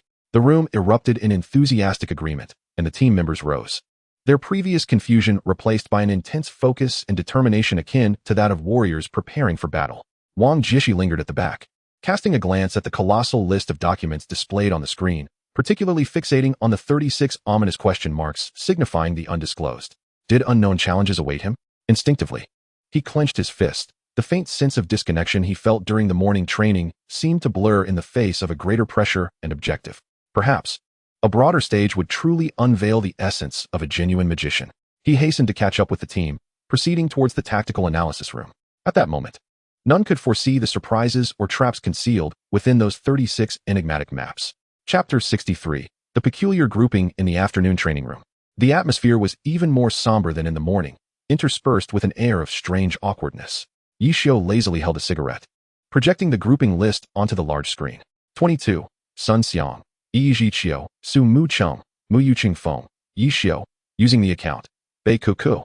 The account of the extraordinary team member Guo Xiao, a gunner, Tang Rou, Han Yan Rou, 33, Huang Xiaotian, Yi Yusheng Fan, Li Xian, Fengshan Guiqi, Zhang Jialu, by Hua Yao Wan, Zhou Zhe Kai, Yichang Chuan Yun, Tang Hao, Tang Sanda, Feng Rue, Hai Wu Yang. Upon seeing the list, the training room was instantly filled with muffled gasps, followed by a peculiar silence. Everyone's gaze involuntarily flitted between the various pairs of adversaries, Sun Xiang and Su Mucheng, who was unaware of the infamous episodes from the latter days of Jia Shi.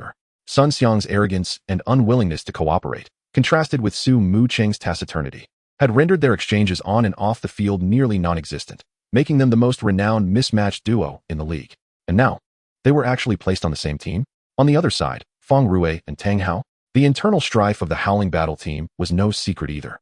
Feng Rue's lewd demeanor clashed with Tang Hao's aggressive style, ultimately leading to Feng Rue's transfer to Xing, Xian. Now, they were to be crammed into the same trio? The crowd exchanged glances, their eyes collectively turning towards the orchestrator, Yi Xiu. This fellow was undoubtedly intentional. Yi Xiu feigned ignorance to the accusatory stares, exhaling a smoke ring, and leisurely remarked, "What are you staring at? Never seen a handsome guy strategizing before. Hurry up and take your positions. The maps are randomized, no dawdling." His tone was casual, yet the underlying message sent a shiver down everyone's spine. This was not a domestic league where one could choose teammates based on personal affinity and compatible styles. This was the national team, representing the honor of all of China. Here, Personal preferences were irrelevant. Only victory mattered. One must learn to cooperate with anyone, to trust those around them, even if they had once been adversaries or even individuals one did not particularly like. Otherwise, when the time came for the World Championship, the enemy would not afford one the luxury of reconciliation. Wang Jieshi leaned against the wall, arms crossed. He had not been assigned to the afternoon training, as Yishio had allowed him to rest and recalibrate. Observing the groupings, a flicker of understanding passed through his eyes, lingering particularly on Sun Xiang and Su Mucheng for a few extra seconds. Sun Xiang's face was ashen, his fists clenched tightly. Yet he ultimately snorted coldly and walked towards his designated seat without uttering a word. Su Mucheng maintained a calm demeanor, betraying no emotion, simply following quietly. On the other side, Tang Hao merely smirked, saying nothing, and proceeded to the machine. Feng Rue, however, chuckled and rubbed his hands together, saying, "Lao Tang, don't hold me back later." This earned him an exasperated roll of the eyes from Tang Hao. Huang Xiaotian, on the other hand, was brimming with excitement. "Lao Yi, you've outdone yourself. This grouping is explosive. Li Xian, Zhang Jiala, did you see that?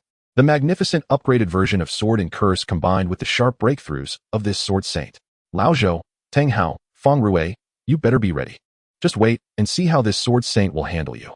"Shut it, Xiaotian. There's a 10-minute tactical discussion time, and we are now on the countdown." Yishio quickly interrupted Huang Xiaotian as he began his tirade. Meanwhile, Sun Xiang stood rigidly in place, feeling every second stretch painfully long. For him to initiate a conversation with Su Mucheng was far more daunting than facing Wang Jieshi in a one-on-one duel. The memories of childish isolation, deliberate mockery, and even the moments when he belittled Yishio in her presence surged uncontrollably to the forefront of his mind, causing his face to burn with shame. The scene of pursuing Yishio with a low-level account during the early days of Yishio's entry into the realm of gods was one he wished he could erase from existence. Just as he was about to bury his face in his chest, a gentle fragrance wafted closer. Sun Xiang abruptly raised his head, only to find Su Mucheng standing before him, her expression serene, devoid of resentment or excessive warmth, as if she were addressing an ordinary teammate with whom collaboration was necessary. A dryness seized Sun Xiang's throat, and in a moment of impulsiveness, he blurted out, "I'm sorry." Instantly regretting those words, his cheeks flushed crimson, and his gaze darted away, unable to meet Su Mucheng's eyes. It felt too abrupt, too foolish. Su Mucheng appeared momentarily taken aback as well. She regarded the tall, handsome young man before her, who now looked as awkward as a boy caught in wrongdoing. A flicker of complex emotion crossed her eyes. She had not anticipated that this proud, stubborn, and somewhat juvenile Sun Xiang would apologize so directly. After a brief silence, Su Mucheng sighed softly, her voice gentle. "It's not your fault, Sun Xiang." Sun Xiang's eyes widened in astonishment. "You were merely in the wrong place at the wrong time." Su Mucheng's gaze was clear. The true instigators were Jia Shi, Tao Xian, and Lu Hao. And he, Sun Xiang, was merely the most crucial and useful pawn in their scheme. The spark that ignited everything. She paused, her tone softening further. "Even without you, once they identify the next individual they deem capable of wielding Yijiqiu, those events would likely still transpire. Therefore, you need not shoulder all the blame." Sun Xiang opened his mouth, but no words emerged. He had never considered it from this perspective. "If you truly feel remorseful," Su Mucheng looked at him earnestly, "perhaps the one you should apologize to is Yishio, for your unreasonable and excessive actions." Sun Xiang's face reddened further, instinctively glancing at Yishio, who was already chatting and laughing with Tang Rou, his emotions a tumultuous storm. "All right, let us move on." Su Mucheng clapped her hands, steering the conversation back on track. "Time is short. I will briefly explain the essence of the ping-pong cannon. When training begins, don't rush to attack. Follow my rhythm and the cannon fire to position yourself and output damage. First, get a feel for it. Once you gradually acclimate to this style of coordination and sense of distance, I will adjust the cannon support according to your attacking rhythm." Her tone was professional and calm, instantly restoring their identities as teammates. Sun Xiang took a deep breath, nodded vigorously, forcing down the tumultuous emotions within him. "All right, I'll follow your lead." 10 minutes passed in the blink of an eye. The match commenced. The map, Guzhen Xiangdao. Chapter 64, Ping-Pong Cannon. The map, Guzhen Xiangdao. The cobblestone path glistened under the virtual sunlight, and the narrow alleyways, towering horsehead walls, uneven eaves, and hanging fabrics formed a complex and three-dimensional battlefield. The moment the countdown concluded, Su Mucheng's Mu Yu Chung Feng advanced without hesitation, akin to a seasoned artilleryman calculating the trajectory. The cannon slightly elevated, bang. Anti-tank cannon. The shell screamed through the air, not directly targeting the opponent, but accurately striking the corner of a residential building's eaves to the front left. Boom. Rubble and splinters cascaded like a torrential downpour, momentarily blocking much of the right alley's entrance and obscuring the line of sight. Left alley. Su Muqing's voice rang through the headset, clear and composed, to facilitate better coordination between Su Muqing and Sun Xiang. And in the absence of Huang Xiaodian, the most crucial element, the voice function was activated this time. A warning bell rang in Sun Xiang's mind. Yet his body reacted instinctively. Yi Zhiqiu's battle boots slammed against the ground, his figure darting like an arrow towards the relatively open left alleyway. How long, Pajun? The purplish-black fighting spirit began to coalesce. Indeed, in the alleyway to the right, slightly obstructed by rubble, Yi Xiu's operated Beak Ku and Tang Rou's Han Yanro had already charged forth. The heavy artillery in Beak Ku's grasp still emitted smoke, evidently having attempted to rush in only to be interrupted by Su Muqing's timely strike. Han Yanro led the charge, her spear thrusting forward with an unstoppable momentum. However, the perfectly timed demolition by Mu Yu Chengfeng delayed their advance by a fraction and positioned them closer to the center of the alleyway. Press on. Su Muqing's second command arrived. Sun Xiang's Yi Zhiqiu had just surged into the middle of the alley, and the dragon-shaped fighting spirit of How Long Pajun erupted in full force, resembling a roaring purple dragon as it barreled toward the newly stabilized Beak Ku. The timing was impeccable. Ah, the young man certainly has a fiery temperament, Yi Xiu teased, while his hands moved with ghostly speed. Beak Ku executed a clumsy yet agile slide, barely evading the ferocious dragon's head, the heavy cannon scraping sparks against the ground. At the same time, Beak Ku half-squatted, raising the cannon once more, a blinding white light rapidly coalescing into a charged laser cannon. Sun Xiang's heart tightened. How Long Pajun could not withdraw in time, and he was about to be struck by that massive beam of laser. Just at that critical moment, whoosh, whoosh, whoosh. 3 piercing shell projectiles sliced through the air with a sharp whistling sound, launching from the direction of Mu Yu Chengfeng. Their target was not Beak Ku itself, but rather formed a triangular pattern, accurately covering Beak Ku's potential evasion points to the left, right, and rear. The searing flames instantly engulfed the landing spots of those 3 areas. TSK. Yi Xiu clicked his tongue, and the white light of the charged laser cannon abruptly extinguished. Beak Ku was forced to abandon the optimal evasion point, rolling towards the only space not engulfed in flames, a narrow area adjacent to the wall, his movements somewhat stiff. An opportunity. Sun Xiang's eyes brightened. This sensation of having the firepower perfectly clear the field, allowing him to focus solely on output, was unprecedented. Yi Zhiqiu's spear followed suit, lightning fast, delivering 2 precise thrusts toward the rolling Beak Ku, followed by the falling flower palm. Bang! Beak Ku was solidly struck by the heavy gust of the palm, staggering backward, his health plummeting. Yet, Tang Rou's Han Yanro was not to be underestimated. Just as Sun Xiang attacked, she had already surged in like a whirlwind. The Zhixie spear, slicing through the air with a piercing shriek, struck hard toward Yi Zhiqiu's side. The angle was devious, and the timing ruthless. S.N. Xiang had just departed, and new strength had yet to emerge. Right spin mountain crush. Su Mch Eng's voice resonated with the precision of a flawless timepiece, sounding once more at the perfect moment. There was no time for contemplation. It was a complete instinctual trust. S.N. Xiang abruptly yanked the control stick, bringing YYZH to a sudden halt. Pivoting his body sharply to the right on his right foot, while simultaneously swinging the spear in a sweeping arc, unleashing a formidable mountain crush upon the ground. Boom! The spear struck the bluestone slab, sending shards flying. The area of effect from Mountain Crush effectively thwarted HNYNRU's lethal side attack, the immense force even forcing her to stagger back slightly, interrupting her relentless assault. Splendid. S.N. Xiang couldn't help but cheer silently in his heart. The fluidity of their movements, the seamless transition from offense to defense, occurred in the blink of an eye. The artillery support from MYCH Ing surged once more. This time, it was heat-seeking missiles. Several missiles soared into the sky, trailing flames, and then, as if guided by an unseen hand, they screamed down towards the freshly stabilized HNYNRU and the area behind her, compelling TNRU to maneuver HNYNRU to retreat once more, unable to coordinate a counterattack with Weishi in time. The rhythm of battle was firmly grasped by S.N. Xiang and Su Mch Ing for the first time. Weishi maneuvered BK back into position, observing the duo's increasingly harmonious coordination, his lips curling into a playful smile. Oh, the PNGFing PO? It's been years since I've seen such a formation. Little T-Ing, don't hold back. Add some fuel to the fire. Understood. T-Ing replied succinctly, her gaze sharp. The battle aura erupted explosively from HNYNRU, unleashing the 70-level ultimate skill of the battle mage. FL, Ingxing Tien.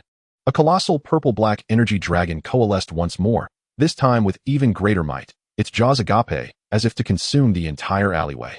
Retreat. Passage.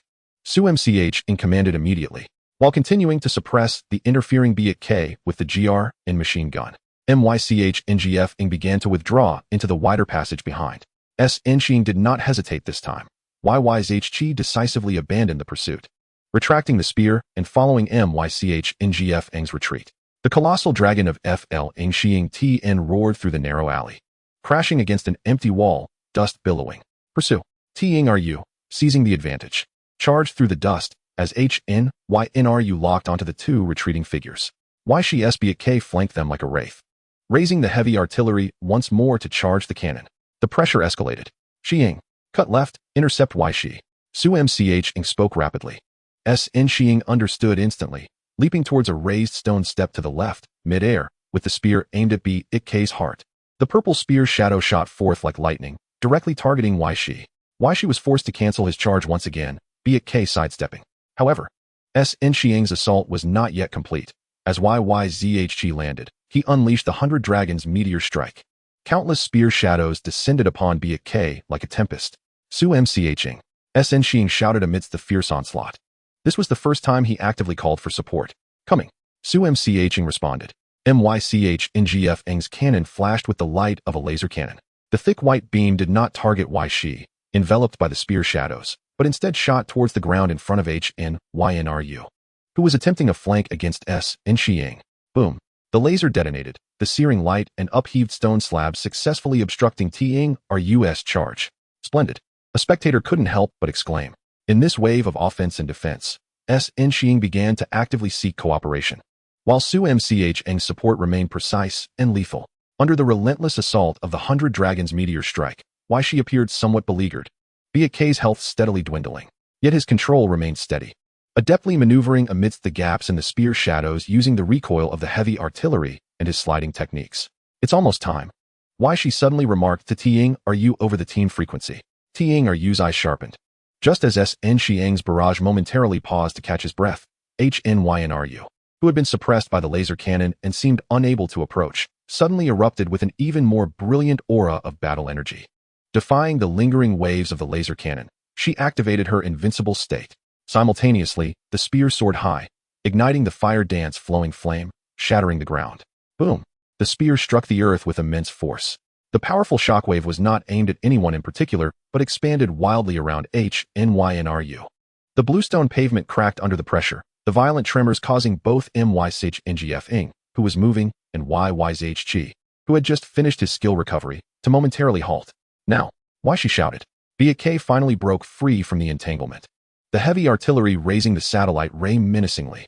A massive beam descended from the heavens, simultaneously enveloping the hindered MYCH NGF and YYZH. Immediately after, numerous smaller rays began to indiscriminately sweep across the ground, inflicting continuous and terrifying damage. Focus fire on MCHing. Shi commanded. TNRU SHNYNRU, still in her invincible state, braved the potential follow-up attacks, unleashing FL Nxing TN once again. This time, the dragon accurately pounced upon MYCH NGF pinned in place by the main beam of the satellite ray. In this critical moment, Nxing's pupils constricted. He saw Su MCH MYCH NGF struggling to move within the beam, her health plummeting. We cannot lose. Not like this. An unprecedented surge of impulse and clarity flooded his mind. With almost no time for thought. Help me. Nxing roared.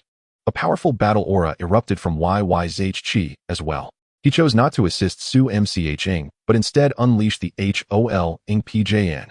His target was the immobile K, directing the satellite ray, surrounding Wei to rescue Zhao. To attack the enemy is to save. Shi clearly did not expect Nxing to be so decisive. The guidance of the satellite ray could not be interrupted, turning K into a sitting duck. Boom.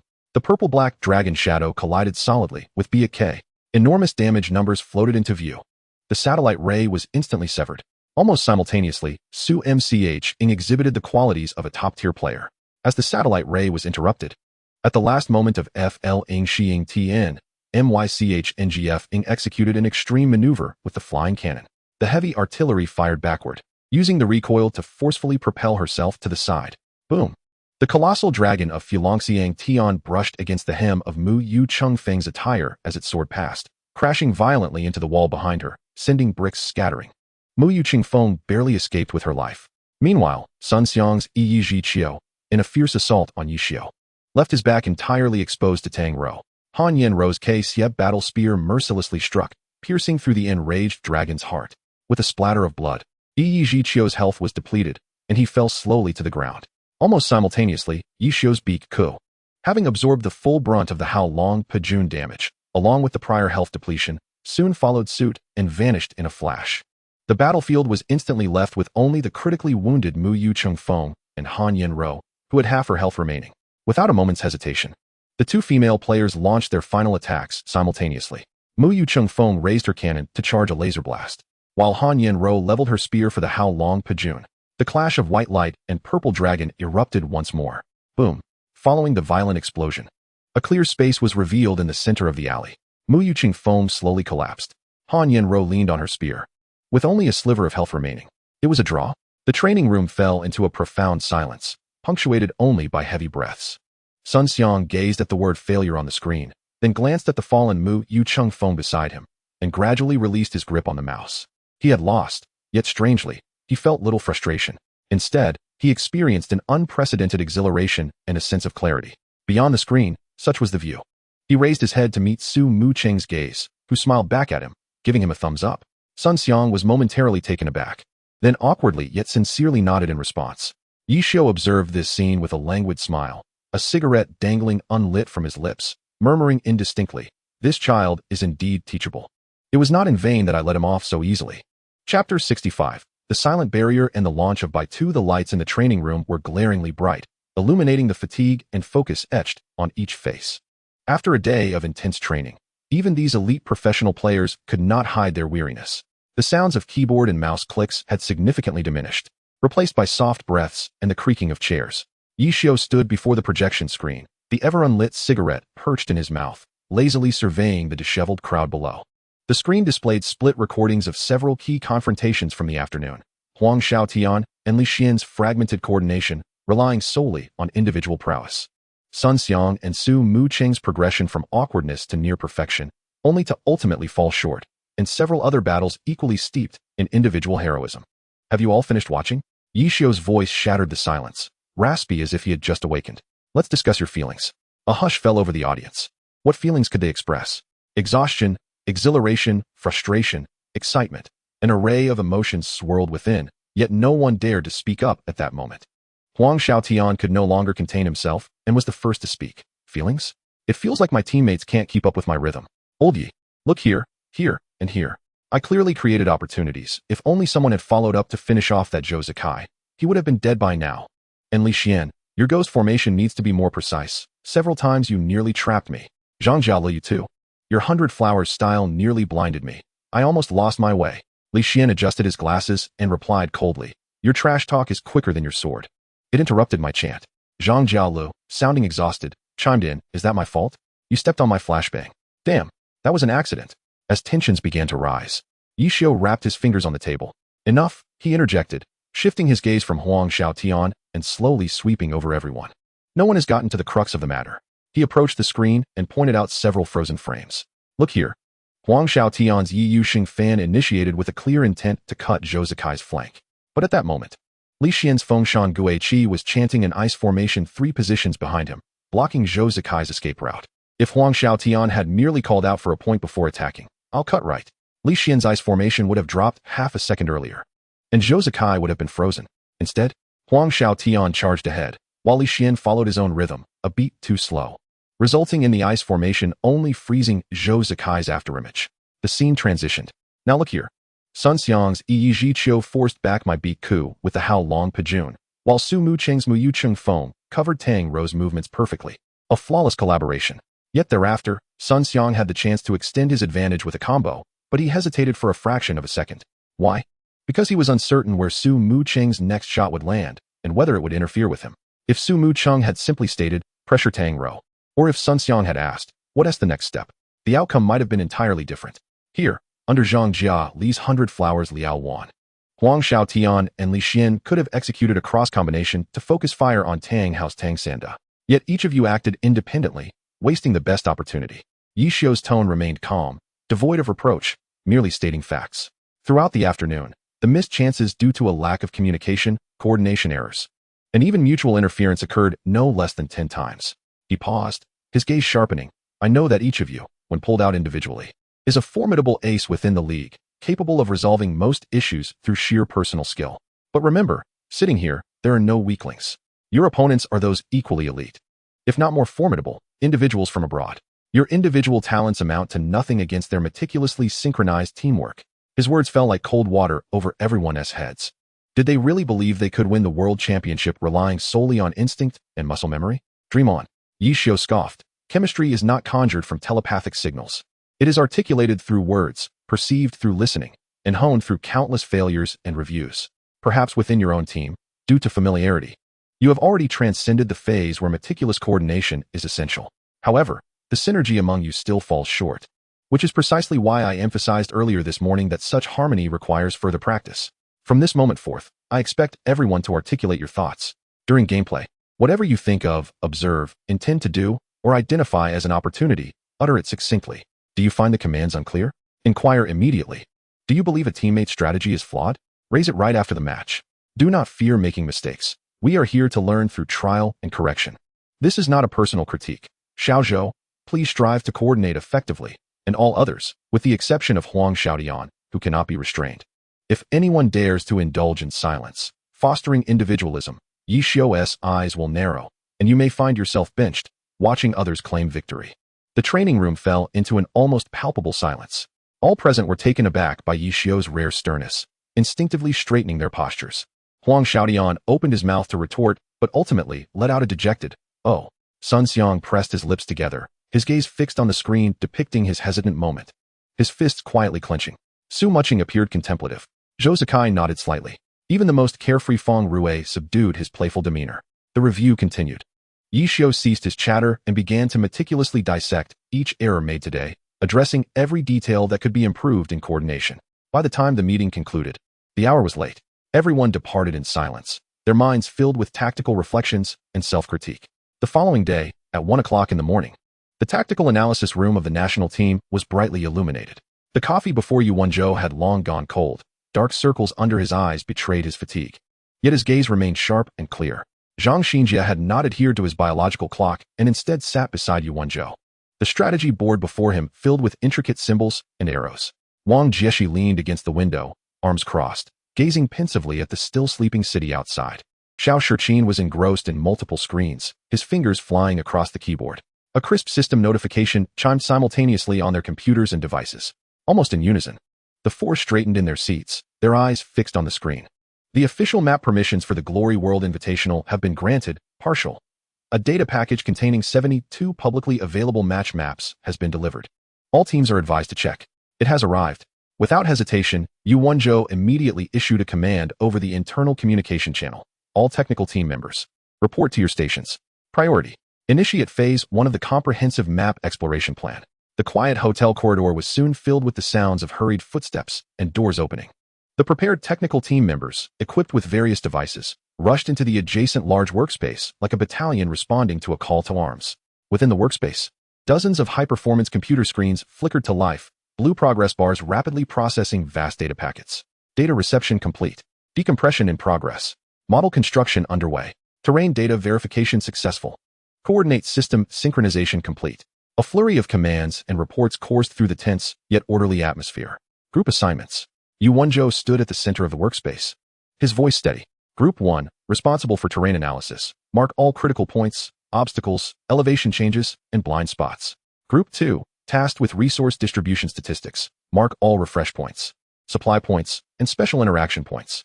Group 3, conduct basic path simulations to calculate optimal movement routes and time for each class. Group 4, initiate preliminary assessments of class adaptability, listing advantageous and disadvantageous classes for each map. Group 5, analyze the effects of light and shadow as well as weather systems. Hurry, hurry, hurry, Zhang Xinji added, standing before a massive electronic whiteboard that began to quickly display preliminary information for the first map.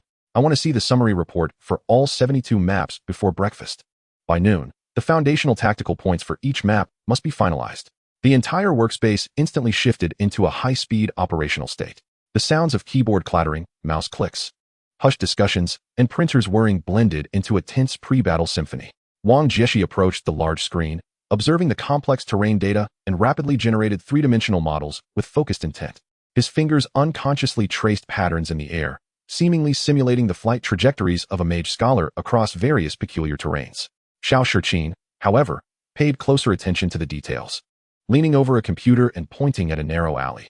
Here, the width can only accommodate one person, yet there are destructible wooden crates on either side. It's suitable for ambushes, but can also be easily compromised. Yi Xiu had unexpectedly wandered in, holding a cup of instant noodles. Slurping the noodles while observing the bustling scene before him, he mumbled to Yu Wenzhou, "How's it going?" Feeling the pressure? Yu Wenzhou rubbed his temples and smiled. "It's manageable. 72 maps are just the beginning." His gaze drifted toward the window as dawn began to break. And those 36 maps. Yi Xiu finished the last bite of his noodles. Yu Wenzhou paused for a moment before slowly adding, "That will be the true test." Everyone understood that these 72 public maps were merely an appetizer. The true determinant of survival lay within those 36 completely unknown fog-laden maps. Their task was to construct a sufficiently solid foundation on these 72 maps, enabling them to navigate more swiftly through the future obscurities. As sunlight gradually illuminated the workspace, it shone upon every focused yet fatigued face. The journey of 100 maps had officially commenced. Chapter 66. Prize Prediction in the Span of 10 Days. Under the national team's intense training, coordination, and nearly frenzied map running, time seemed to accelerate, as if fast-forwarded. The rhythmic clatter of keyboards and mice in the training room had morphed into a distinct cadence, less chaotic and exploratory than before, exuding a sense of steadiness and synergy. Although Huang Xiaodian still erupted with his signature cries of "Look, sword, look, sword, look, sword," and Li Xian's calm directives of 3 seconds, retreat, intertwined, they occasionally erupted into minor disputes due to coordination errors. However, this was a far cry from the chaotic individual battles of 10 days prior. The collaboration between Sun Xiang and Su Muching with their screen cannon had become increasingly adept. Although they had yet to reach the level of profound synergy exhibited by Yi Xiu and Su Muching in years past, Sun Xiang no longer hesitated during critical moments. And Su Muching's artillery consistently paved the way or cleared obstacles for him. Wang Jieshi's magician style had been employed more frequently during team training, with its enigmatic trajectories sometimes frustrating teammates, while at other times creating astonishing opportunities for attack. The commands in the team channel gradually evolved from the initial Wang, slow down, to Wang, to the left, cover Wang's advance. Everyone was striving to adapt to one another, refining their tactics, and assimilating the vast information derived from the 72 public maps. Fatigue was etched on every face, yet the light in their eyes grew increasingly sharp and focused. Just as the tension seemed to reach its zenith, an external spark was suddenly thrown into this seemingly calm, yet seething cauldron. The Glory Alliance officially launched a promotional campaign for the World Invitation Tournament, with the first salvo being a thrilling prediction event titled The Prophetess Chapter, Who Will Don the National Flag? The rules were straightforward. Players could submit their ideal national team roster, comprising 1 leader and 13 main players, on a designated page. Those whose predictions matched perfectly would be rewarded with a grand prize that included a ticket to watch the tournament live in Zurich, along with round-trip airfare and hotel accommodations, all expenses paid. The news swept through the Glory community like a tempest. The moment the official announcement was made, forums, social media platforms, and major gaming media outlets erupted in a frenzy. "No way. Is this for real? All expenses covered to Zurich? I must participate. Yi Xiu will definitely be the leader. And the players? 13 slots. How do we decide? Han Wenqing, the lone smoke of the desert must be included. Huang Xiaodian, the sword saint must make the cut. Zhou Zikai, the gun king. Wang Jieshi, the magician. Zhang Xinjie, one of the 4 tactical masters, surely? Yu Wenzhou, so what if he is clumsy? His mind is brilliant. Su Muching, the league's top artillery expert. Sun Xiang, Tang Hao, how do we choose between the old and new prodigies? Li Xian, Wu Yus, can we include one of the Void Twins? Chu Yinxiu, Su Muching might overshadow her. Fang Rui, a successful transformation into a master of the sneaky style. Zhang Jialou, I hope he can finally realize his dream. Is there an underdog? Zhou Fei, Tang Rou, Gao Yingjie, Lu Hanwen. Speculations, analyses, debates, and even arguments unfolded passionately in every corner inhabited by Glory players. Countless players flocked to the event page, causing the Alliance's proud servers to crash 3 times within an hour, leading programmers to work overtime in distress, while posts of lamentation and excitement flooded the forums. This fervor naturally also engulfed the esports media. The headquarters of esports home was ablaze with light as seasoned editors gathered, the whiteboard filled with candidate names and a flurry of analytical arrows. The leader was an undeniable certainty. It had to be Yi Xiao. The chief editor decisively stated that he had heard Chairman Feng had been calling him daily for the past 2 weeks to invite him personally. This was not up for discussion. The critical issue remained the 13 slots. The dual cores of the cycle team, Zhou Zikai and Sun Xiang, were likely to occupy 2 of those spots given their formidable performance this season. Blue Rain, with Yuan Zhou and Huang Xiaotian, combining a tactical mastermind with a top-tier attacker, should also be secure. For micrograss, Wang Jieshe would undoubtedly claim a position. Although Gao Yingjie possessed great talent, his lack of international competition experience might lead him to be a substitute or miss out entirely. For Baida, Han Wenqing's age and condition posed questions. Yet his spirit and iconic presence were irreplaceable. Perhaps it would be a 50-50 chance. Zhang Xinjie, the premier priest, was too vital to overlook and would surely be included. In the case of Smoke and Rain, Chu Yunxiu's output environment was concerning, potentially unable to compete with Su Muching. In the 100 Flowers team, Zhang Jiala's skills were top-notch, but he was often at the mercy of luck, depending on whether the coaching staff dared to take a gamble. As for Void, Li Xian's unique role might secure him a spot, though Wu Yu's faced considerable challenges. Roaring, Tang Hao possessed strong individual prowess, but his compatibility with the team was still in question. The greatest variable lay with Xingxin. One editor banged on the table, declaring Feng Rui's successful transformation to an all-star caliber. Tang Rou, the rookie king, exhibited explosive speed. Yet her lack of experience in major competitions paled in comparison to the others. Su Muching was already formidable, and now that she had distanced herself from the mire of Jiashi, would Yi Xiao favor his own? And what of Qiu Fei, the champion of the challenge tournament? The new generation of combat gods, possessing a stable style. Perhaps he could replace the aging veterans in decline? The analysis left their heads spinning, yet no definitive conclusions emerged. Meanwhile, some commentators known for their sharp tongues, or perhaps their biting wit, also took to the field. Zhuo Qinrui, famous for his fervent support of Blue Rain, pinned several thousand words in his column, asserting that the Blue Rain duo must be included, while hinting at a certain someone from Micrograss, implicitly referring to Wang Jieshe, whose flashy playstyle might hinder progress. He insisted that the alliance should consider the rising star Lu Hanwen from Blue Rain. Conversely, the journalist Wan Cheng, who often critiqued Xingxin, took a jibe at them, sarcastically remarking, "I've heard that a certain internet CAF team has quite the audacity, thinking they can make it to the national team? Have they forgotten their own limitations? Yi Xiao as the leader? I see it more as a subsidized trip to Zurich. The ones who can truly compete will rely on the legacy of the prestigious teams." Various opinions swirled around, creating a cacophony of noise. The reporter Chang Xian from Esports Home once again ventured to the Xingxin Internet CAF. Most of the current members of the Xingxin team were in national team training, leaving the CAF notably quieter. Sister Guogua, care to share some insider information? Chang Xian asked with a smile, aware that this prediction event's grand prize was too tempting. His potential free trip to Zurich depended on her. Shin Guogua, wiping a cup, shot him a displeased glance and replied, "Insider information? I wish I knew. That guy Yi Xiao keeps his mouth shut, not a word escapes him.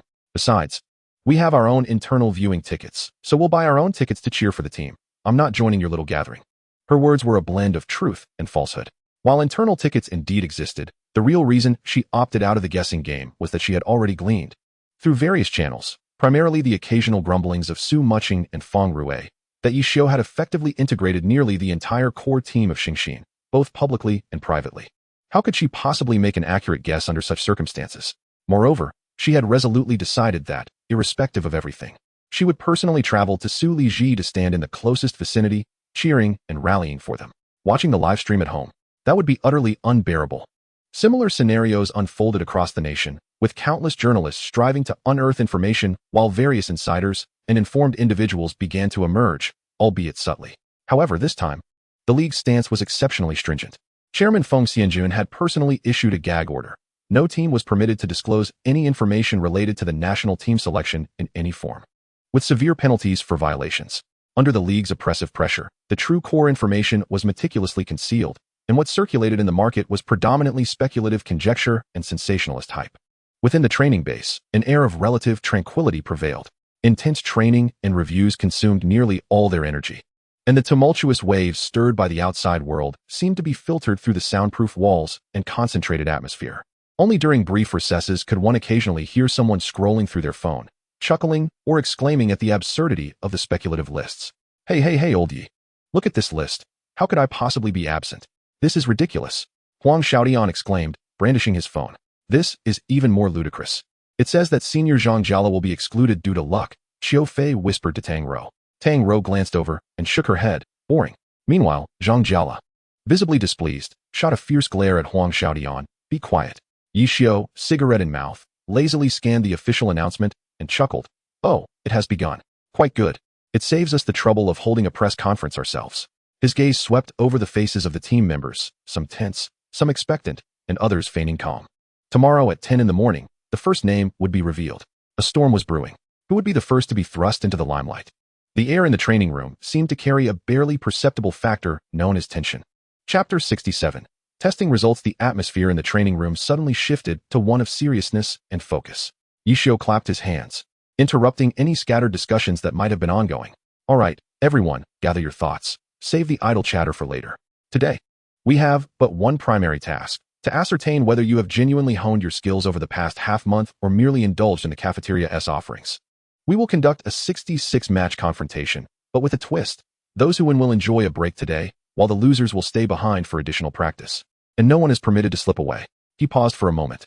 Projecting the grouping list. Team: Wang Jieshi, Magic Scholar Wang Buliexing, Captain Huang Xiaodian, Swordsman Night Rain Sound, Tang Hao, Rogue Tang Sanda, Xiao Shiqin, Mechanic Spirit Extinction, Chu Yunxiu, Elementalist Wind City Rain, Zhang Jiala, Ammunition Specialist 100 Flowers in Chaos. Team: Yu Wenzhou, Warlock Swokasai, Captain Zhou Zakai, Sharpshooter One Shot Piercing Cloud, Sun Xiang, Battle Mage One Leaf in Autumn, Li Xian, Demon Sword Master Encountering Mountain, Ghost Cry, Su Mucheng, Gunner Rain Orange Wind, Feng Rue, Qigong Master Sea Boundless. The map will be random.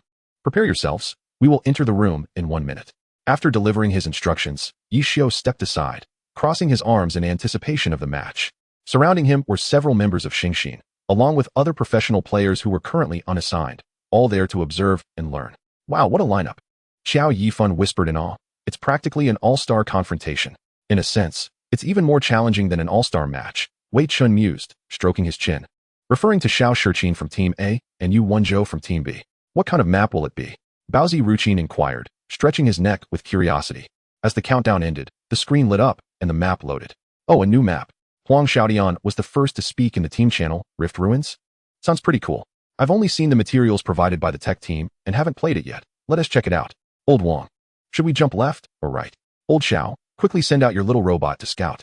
Senior Zhang Jiala, do you have enough ammunition? Don't run out mid-battle again. Chou Dajia. Wang Jieshi succinctly interrupted his verbal barrage, simultaneously maneuvering Wang Buliexing to hover slightly above the ground and swiftly scanning the battlefield. What unfolded before everyone was an expansive, three-dimensional map.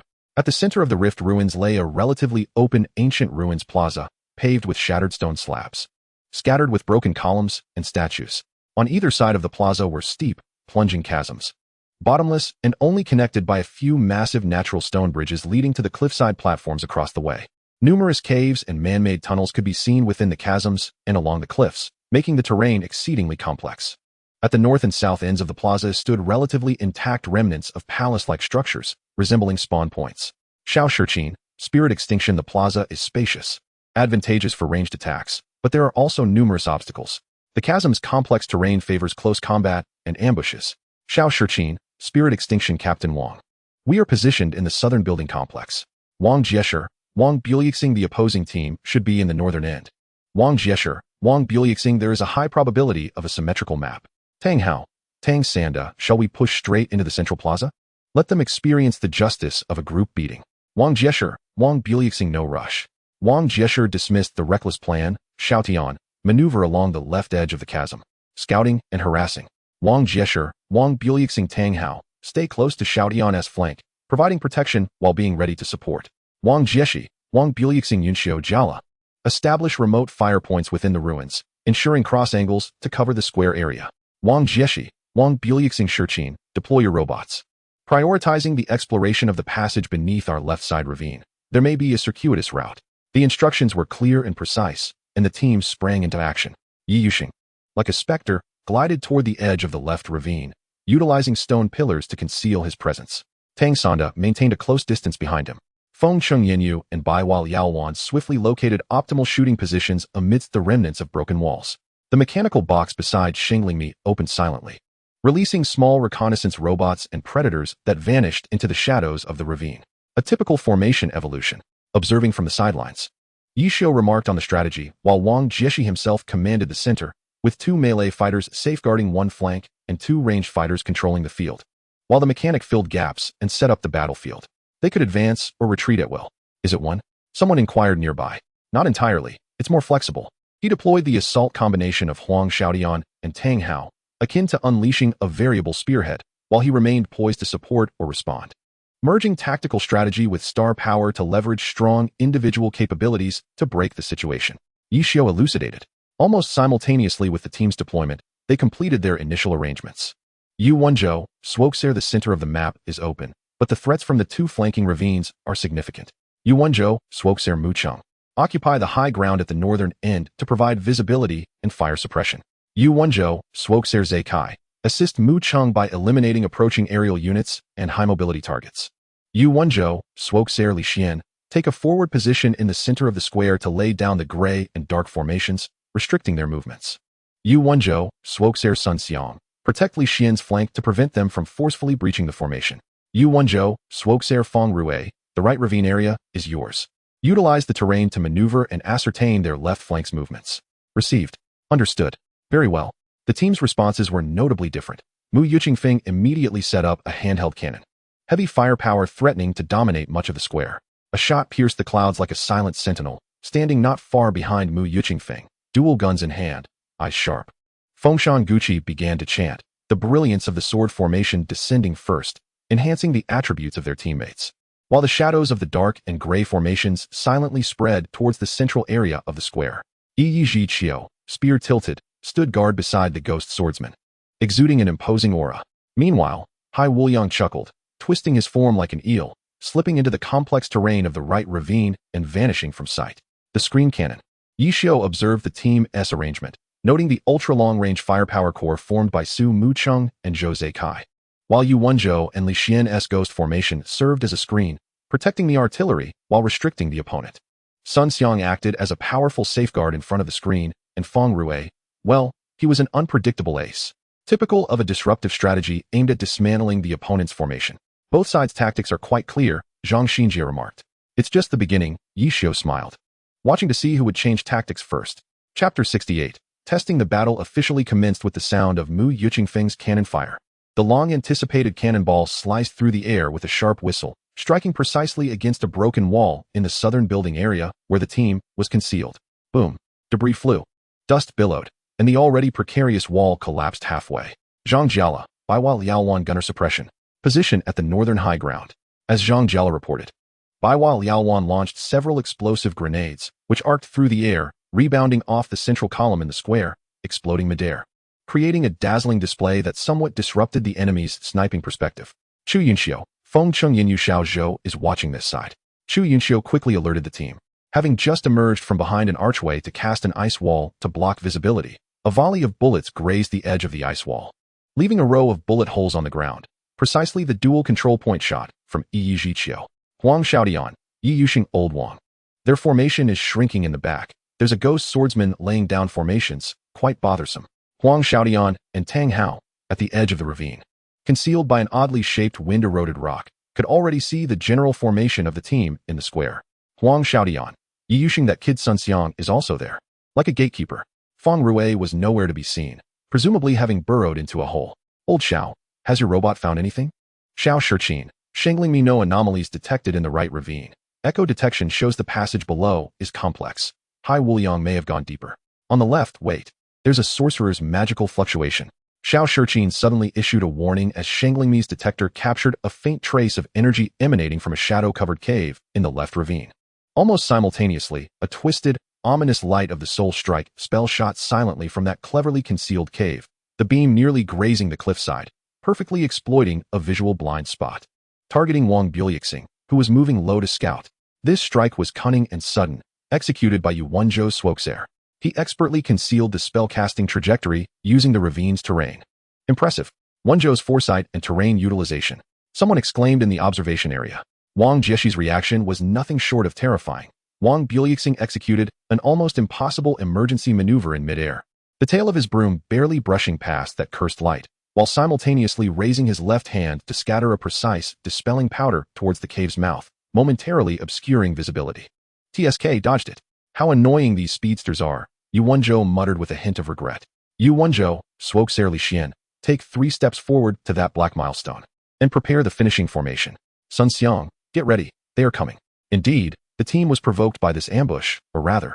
Wang Jieshi seized a fleeting opportunity in the sorcerer's skill cooldown and angle adjustment.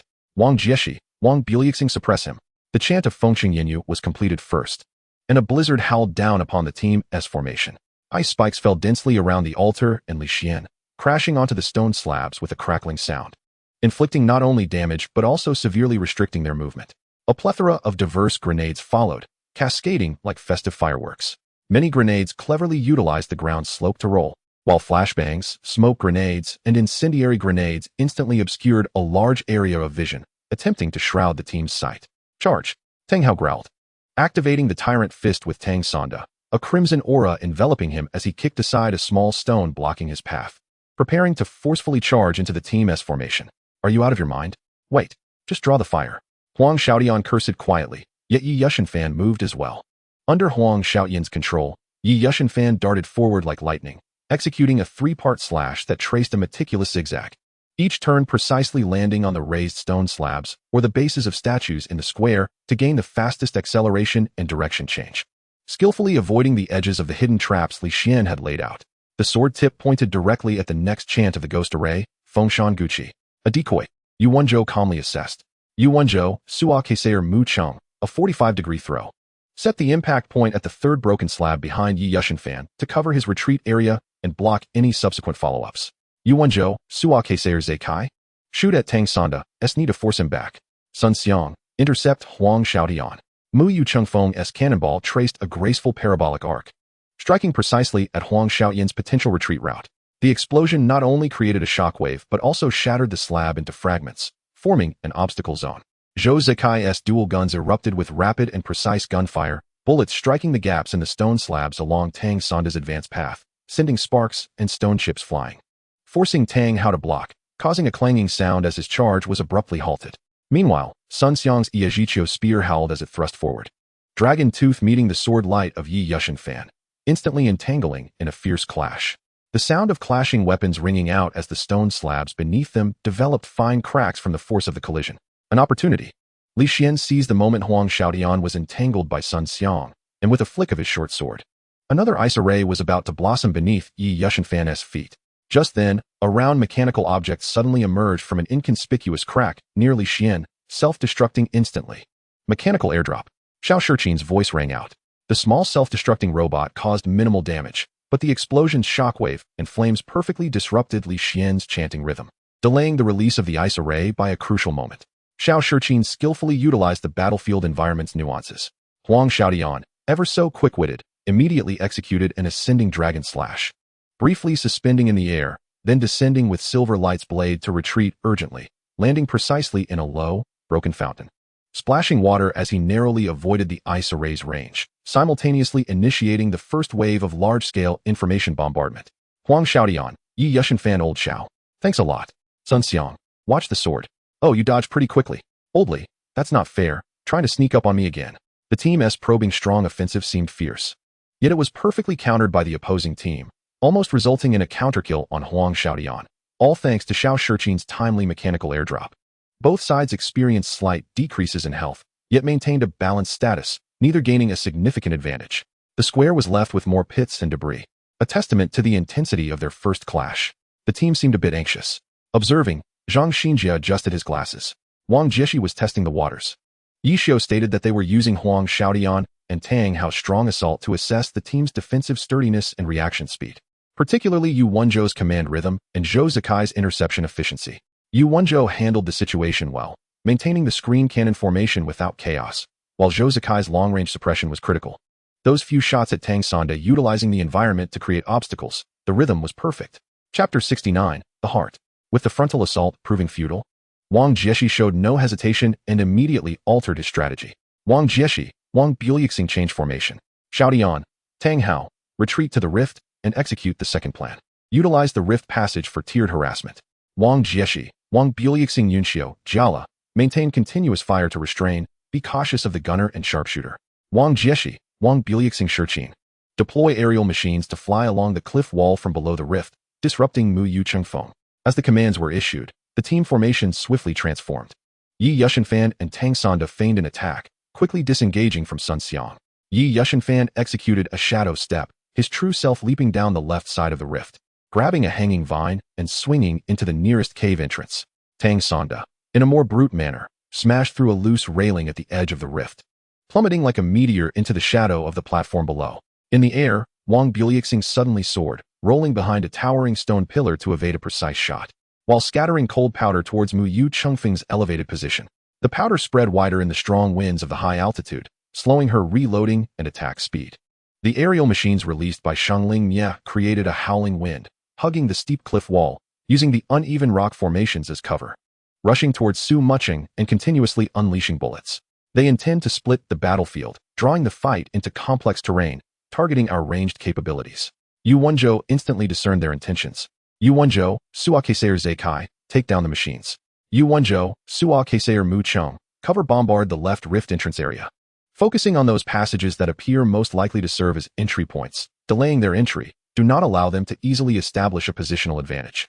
Yu Wenzhou, Sua Keisair Li Xian, Sun Xiang, press forward along the relatively intact stone slab path in the center of the square, apply pressure. Do not let them easily relocate.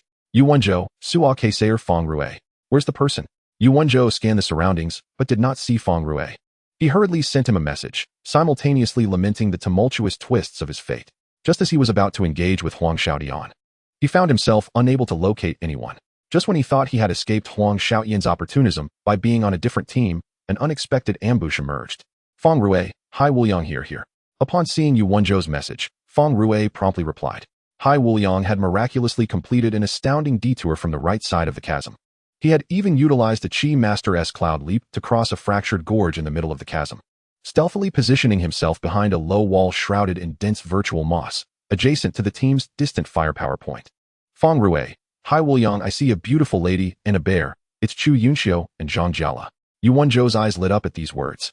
Yu Wenzhou, Swokasser Feng Rue, they are friends. Since you've spotted them, let us greet them. Yu Wenzhou, Swokasser, everyone else, prepare to coordinate. Feng Rue, Hai Wuliang understood.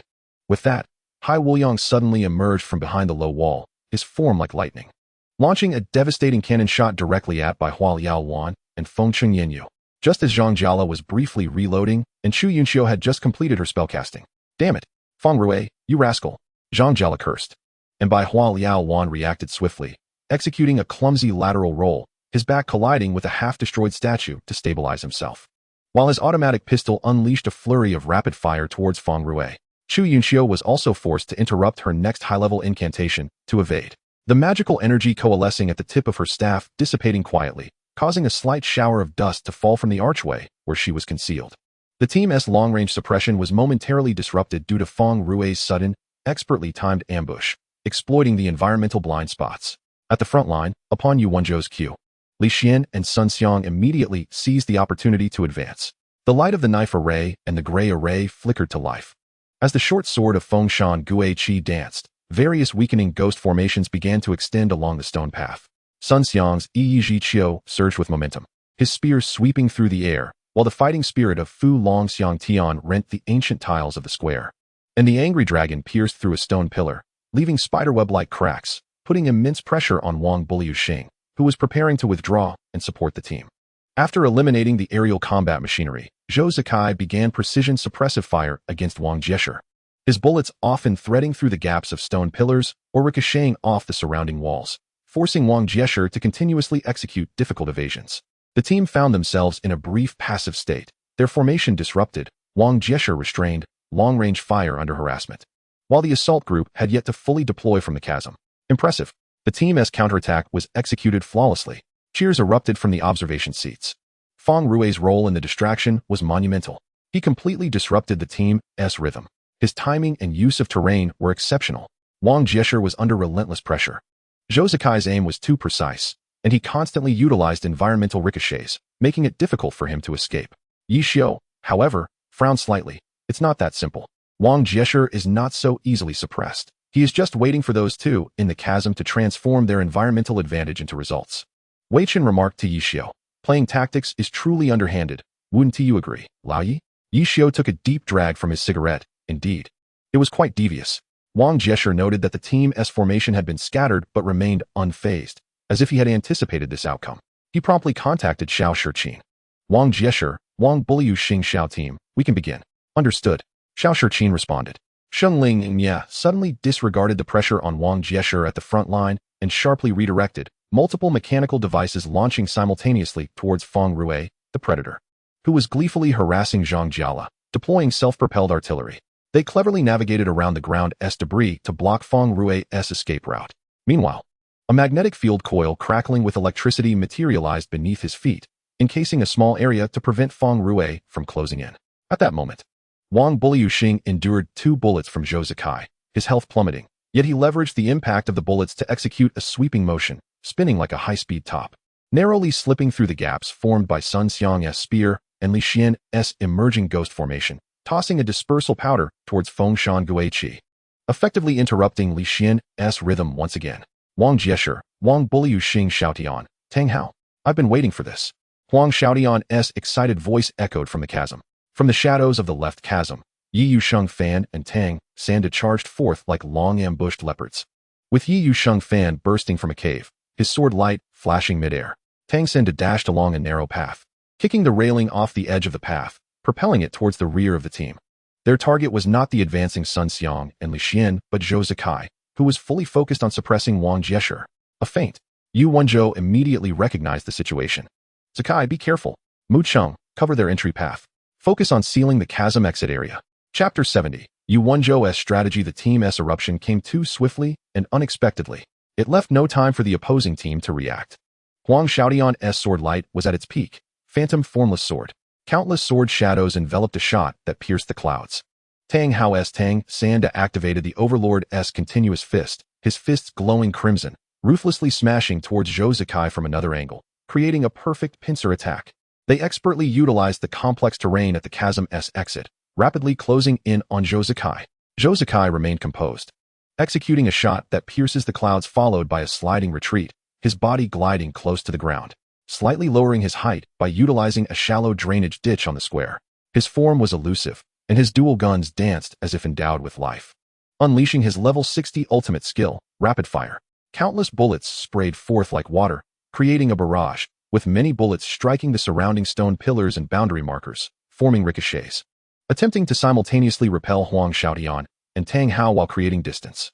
The clash of bullets and the glimmer of swords, the shadows of fists colliding, produced a cacophony of explosive sounds. Marvelous! The deadly sharpshooter! Tang Hao exclaimed excitedly, braving some damage to press on. What a delusion! Sun Xiang roared. As Yi Zhiqiu turned to provide support, his spear lunging straight for Huang Xiaotian's back. Your opponent is me. Wang Jieshe's Wang Bu Lu Xing, however, trailed closely, entwining itself like a shadow.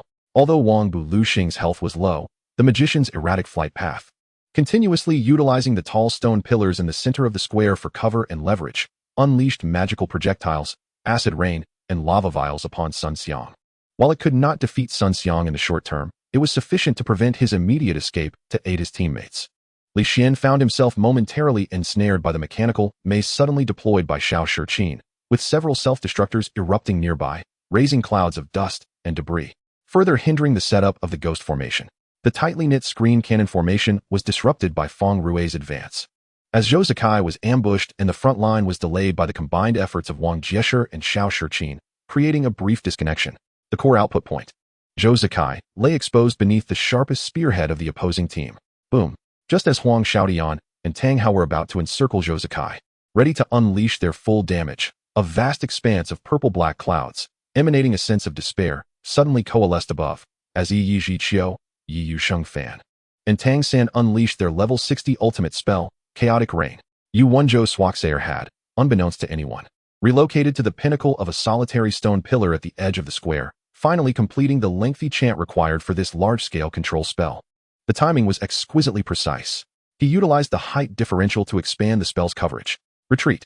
Huang Xiaotian reacted with remarkable speed, halting the final strike of the phantom sword with his own blade, executing a reverse thrust to retreat hastily, his sword light enveloping him as he pushed off from a slanted stone slab to accelerate his withdrawal. Yet Tang Hao, due to the invulnerable state of his overlord's fist and his aggressive mindset, was slightly slower.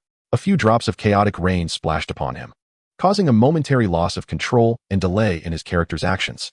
He was standing on a moss-covered, slippery area, exacerbating his imbalance.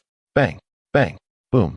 The artillery fire of Mu Yucheng Feng and Zhou Zikai's retaliatory bullets struck simultaneously.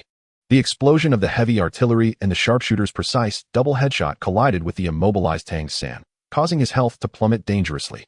The blast hurled him away, shattering a small statue. "Captain, you truly are." Huang Xiaoyan's complaint was left unvoiced. The onlookers observed the battlefield as if manipulated by an invisible hand, guiding events step by step toward the meticulously orchestrated strategy of Yu Wenzhou. Countless spectators inhaled sharply, realizing that what they had witnessed was not merely a skirmish, but rather a masterfully arranged chess match crafted by the captain. "TSK, Lao Wei, your prot-G is indeed remarkable." Yi Xiu's lips curled into a smile of appreciation as he observed the situation unfold. From Feng Rui's solo maneuver to the Team S formation, he had already initiated a carefully planned setup. Using Feng Rui as bait, he cleverly induced the opposing team to counterattack, even at the cost of sacrificing his own formation, solely to inflict a significant blow upon them. As he spoke, he casually offered a cigarette to the elder Wei beside him. Lao Wei accepted the cigarette, pausing for a moment before slowly replying. "Do you even need to mention it? Just look at who raised this kid." His words revealed confidence and pride in his prot-G. Upon hearing this, Yi Xiu's smile remained undiminished. He merely chuckled lightly and returned his focus to the intense battlefield. The situation on the field was tumultuous, ever-changing. These players were the pinnacle of glory, each possessing extraordinary strength and extensive experience. In such high-level confrontations, no strategy could be employed unchanged to subdue the opponent until victory was secured. For in a match, even the slightest alteration could trigger a chain reaction. Perhaps a sudden outburst from an individual could easily disrupt a carefully laid plan, even obliterating hard-earned advantages in an instant. Thus, these masters must continuously adapt their strategies based on the evolving circumstances of the battlefield, accumulating advantages bit by bit and at critical moments, safeguarding those advantages to ultimately secure victory. Ice Line. Ice Line is a level 50 skill of the Elemental Mage, whereby the mage traces a line with their staff towards a designated location, causing magical waves to surge along the line. After 1 second, the ice line forms a magical barrier. Any enemy who touches the ice line or the magical barrier will be frozen for 4 seconds. The ice line can persist for 12 seconds from the moment the barrier is formed, with a spell chant duration of 3 seconds. However, it has a fatal weakness. During the casting period, no characters may come into contact with the area where the ice line is drawn. If anyone does, the spell will be forcibly interrupted, placing a high demand on the caster's speed. Chu Yunxiu's chant finally reached completion, and a chilling, piercing ray silently swept across the battlefield, skillfully circumventing several of the main stone pillars in the center, targeting Swaxair, who had just unleashed his ultimate and was in the spell's aftermath. Yu Wenzhou was compelled to maneuver Swaxair to evade, leaping down from the top of the pillar, unable to issue further commands immediately. The battlefield once again plunged into chaos. The meticulously plotted assassination plan of the team was thwarted by Yu Wenzhou's precise foresight, timely ultimate, and strategic use of the high ground, resulting in a significant setback for Tang Hao, who now faced a precarious health situation. However, the team could not capitalize on this opportunity to expand their gains, as their formation became somewhat disjointed, forcing Yu Wenzhou to reposition himself. The square lay in disarray, littered with pits, debris, frost, and traces of fire. My, how intense! Zhang Buotao watched intently. It was now a standoff, though the team held a slight advantage, with Tang Hao's health in a critical state. Yi Xiu analyzed that, nonetheless, the tactical objectives of the team had been partially achieved. They had successfully disrupted the battlefield, introducing a chaotic rhythm that favored them, and forced Wenzhou to unleash a significant move. The next challenge lay in determining which side could more swiftly regroup amidst the ruins of the battlefield. Chapter 71. Heavenly Thunder and Earthly Fire. 5 minutes had elapsed in the competition, and both sides had experienced a noticeable decline in health. Tang Hao's Tang Sanda, due to a prior misstep, was at its lowest, barely above 15. The Team S Zhou Zikai had also suffered, losing close to 30 health from a surprise attack. Sun Xiang and Li Xian were hovering around 70 health, while Yu Wenzhou and Su Mucheng maintained a healthier status. On the Team S side, Wang Jieshi was at approximately 50 health, Huang Xiaodian at 65, and Xiao Shiqin at 70. Chu Yunxiu and Zhang Jiala had endured some harassment from Feng Rui, bringing their health down to roughly 80. The scene appeared chaotic, with skills and visual effects flying everywhere, yet upon closer inspection, one could discern a method to the madness. With an exquisite utilization of the environment, the team began to emphasize the advantages offered by the rift's terrain. Huang Xiaotian and Tang Hao repeatedly darted in and out of caves and corridors, launching wave after wave of surprise attacks. Huang Xiaotian even utilized sword to settle the world to shatter cliff faces, creating falling debris to obstruct the team's line of sight. Tang Hao employed Overlord's fist to collapse walkways, delaying Sun Xiang's pursuit. Xiao Shiqin's mechanical creations were nearly omnipresent across the left side of the battlefield. Self-destructors hidden within crevices, predators lurking in the shadows, and patrollers traversing fixed routes along the rocky walls, all significantly restricted the movements of the team, particularly affecting Sun Xiang and Li Xian. Wang Jieshi's Wang Bu Luxing truly showcased the flair of a magician, weaving through the rift. Utilizing mist to conceal his presence and disrupt Mu Yucheng Feng, forcing her to relocate. He would occasionally dive down, using the cover of the stone pillars in the square to coordinate explosive strikes with Huang Xiaotian or Tang Hao. At other times, he would employ various magical powders to disrupt Li Xian's ghost formation chant, while acidic rain and dry ice corroded the stone floor, leaving hissing traces. Chu Yunxiu and Zhang Jiala maintained a continuous barrage of fire, although constantly disrupted by Feng Rui and Zhou Zikai, leading to unfavorable casting environments and shooting angles. They always managed to seize exceptionally tricky opportunities to deliver damage. Chu Yunxiu's Thunderlight Purgatory was often unleashed precisely as team members stepped through puddles, while Zhang Jiala's specialized grenades were specifically aimed at the areas affected by Li Xian's ghost formation, creating ongoing troubles for the team. The team retained its core formation, yet under Yuan Zhou's adjustments, it became increasingly agile. Su Mucheng and Zhou Zikai's firepower points were no longer fixed, but began to rhythmically shift and overlap, with Su Mucheng consistently altering her bombardment positions, each shot shaking loose dust from the towers.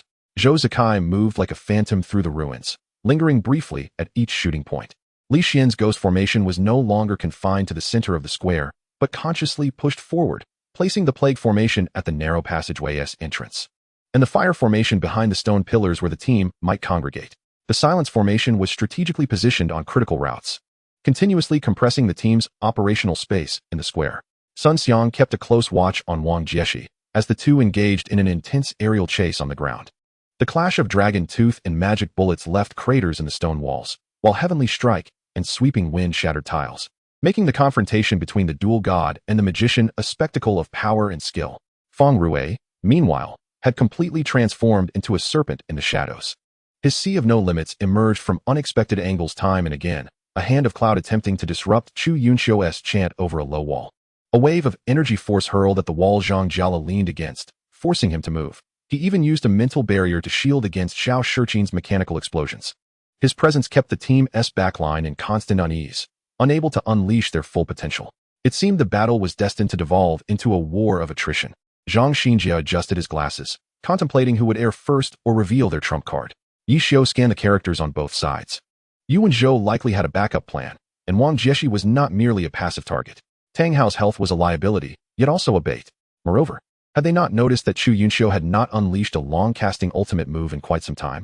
As anticipated, the channel lit up with Yuan Zhou's commands once again. Yuan Zhou, Suoku Sa Air Sun Xiang. Do not pursue Wang Jieshi too deeply. Fall back 2 steps and form a cross-defense with Li Xian to secure the altar area.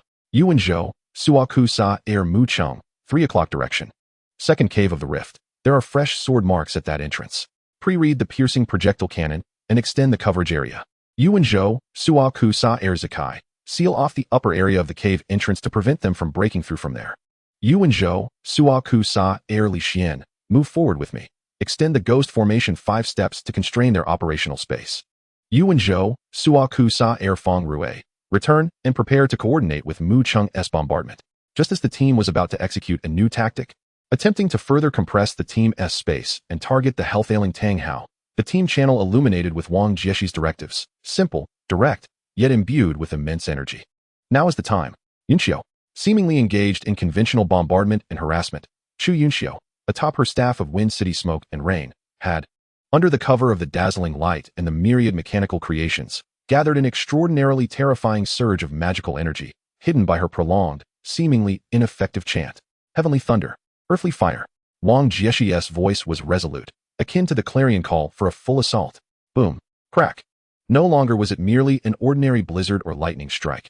It was the overlapping explosion of the elemental mage's most formidable area skills, heavenly thunder and earthly fire. Countless robust purple lightning bolts lashed out like the whip of a thunder god, striking towards Yuan Zhou's command. urging Li Xian to advance and extend the area of the ghost formation. Simultaneously, the ground in that area turned a fiery crimson, as magma beneath the ancient stone tiles surged forth, creating a sea of flames that burned relentlessly. The target area was precisely where the team had concentrated their formation. Sokasar, Fengshan Guqi, Yeji Qiu, and even some distant skills such as Iguan Chuan Yun and Mu Yu Chung Feng all lie within the enveloping range of their effects. The skills perfectly covered the altar, the boundary stone, and the relatively intact stone pathway. Should this strike land effectively, combined with the persistent burn of the earth fire, the core of the team would suffer a devastating blow in an instant. The long-prepared killing move finally revealed its fangs in what appeared to be a passive situation. My goodness! The audience erupted in incredulous exclamations. When did the chant begin? Zhang Jiala.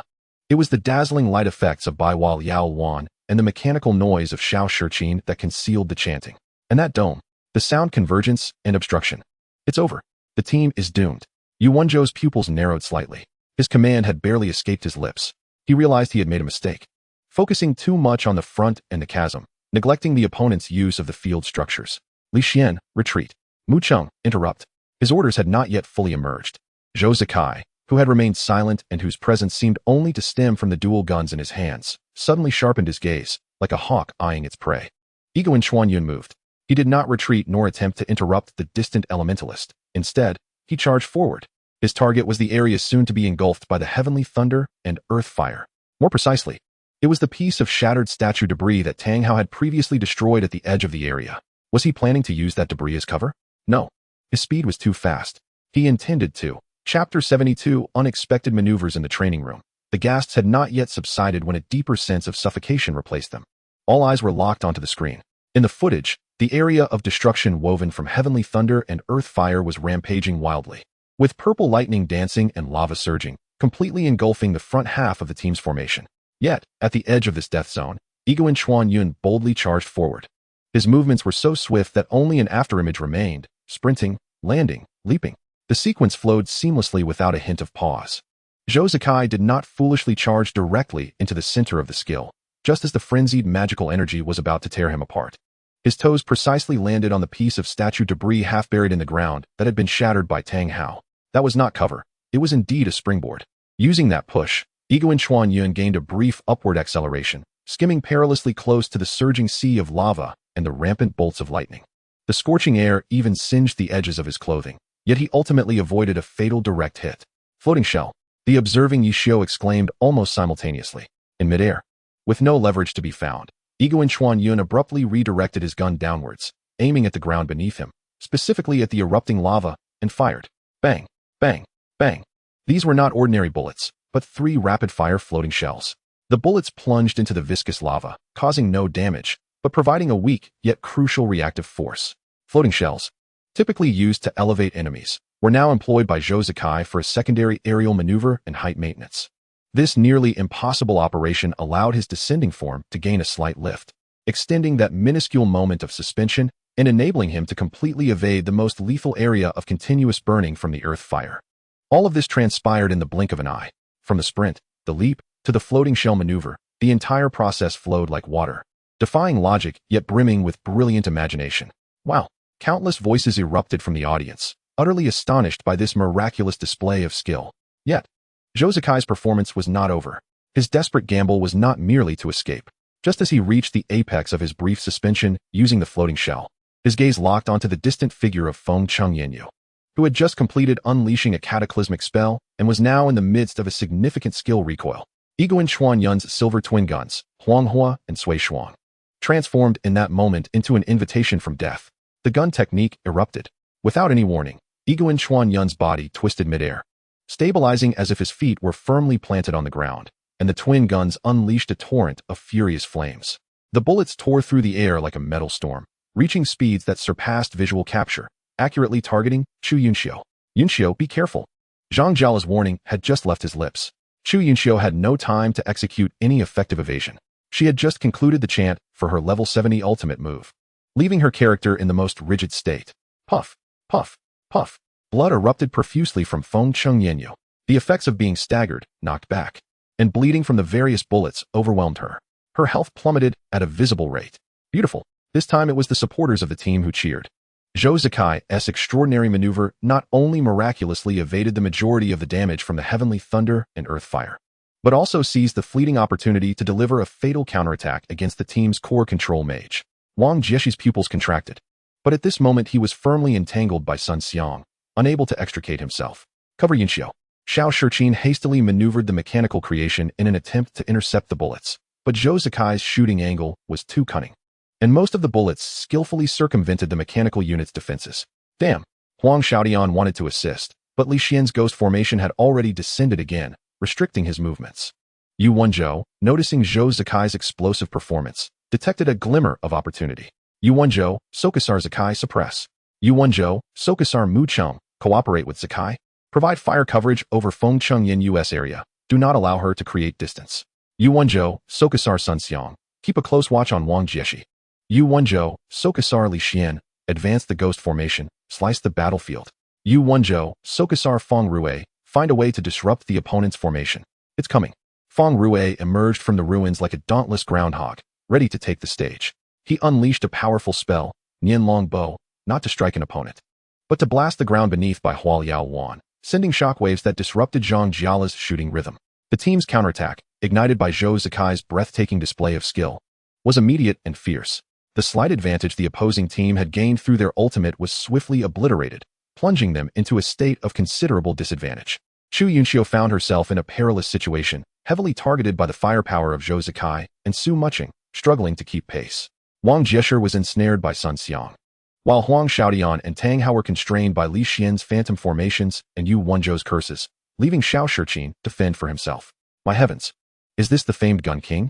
The sisters Shu Kai and Shu Kursen of the Yinyu team stood as if enchanted, their bodies rigid, eyes wide as saucers, mouths agape in disbelief, as if they could swallow an egg whole. As proficient marksmen themselves, they often compared their prowess to that of Gun King Zhou Zikai. In their hearts, they believed they were merely a step behind him in their debut. Otherwise, the exalted title of Gun King might well have graced their heads. Nevertheless, upon witnessing Zhou Zikai's artistic maneuvers today, their lingering defiance evaporated, and they were compelled to concede that Zhou Zikai's strength was indeed beyond imagination, truly deserving of the title. It was not merely his skill. Yi Xiu's voice resonated with admiration, encompassing his mastery of timing, understanding of skills, utilization of terrain, and an imagination that transcended logic. Employing a floating projectile for aerial displacement, this fellow's creativity in certain aspects was undeniably akin to his own. But the team had not yet capitulated.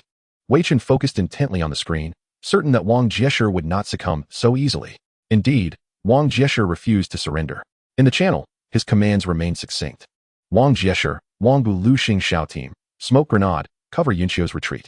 Wang Jieshi, Wang Bu Lu Xing Jiala, move to the left flank, crossfire to divert attention. Wang Jieshi, Wang Bu Lu Xing Xiaodian, Tang Hao, charge at Li Xian, interrupt his chant. Even on the brink of despair, Wang Jieshi chose to attack. He sought to alleviate the pressure of defense through offense.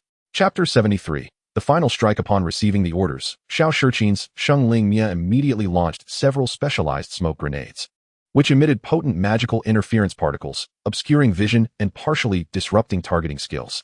Seizing the opportunity, Chu Yunxiu executed a swift teleportation, retreating into the smoke just in time to evade a deadly barrage.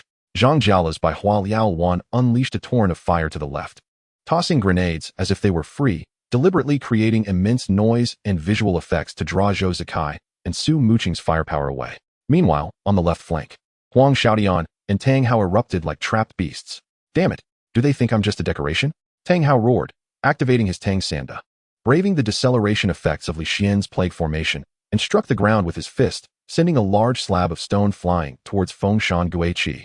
Charging forward like a raging bull, Huang Xiaodian maximized the agility of his swordsman, splitting into 7 afterimages in an instant, blending his true self among them.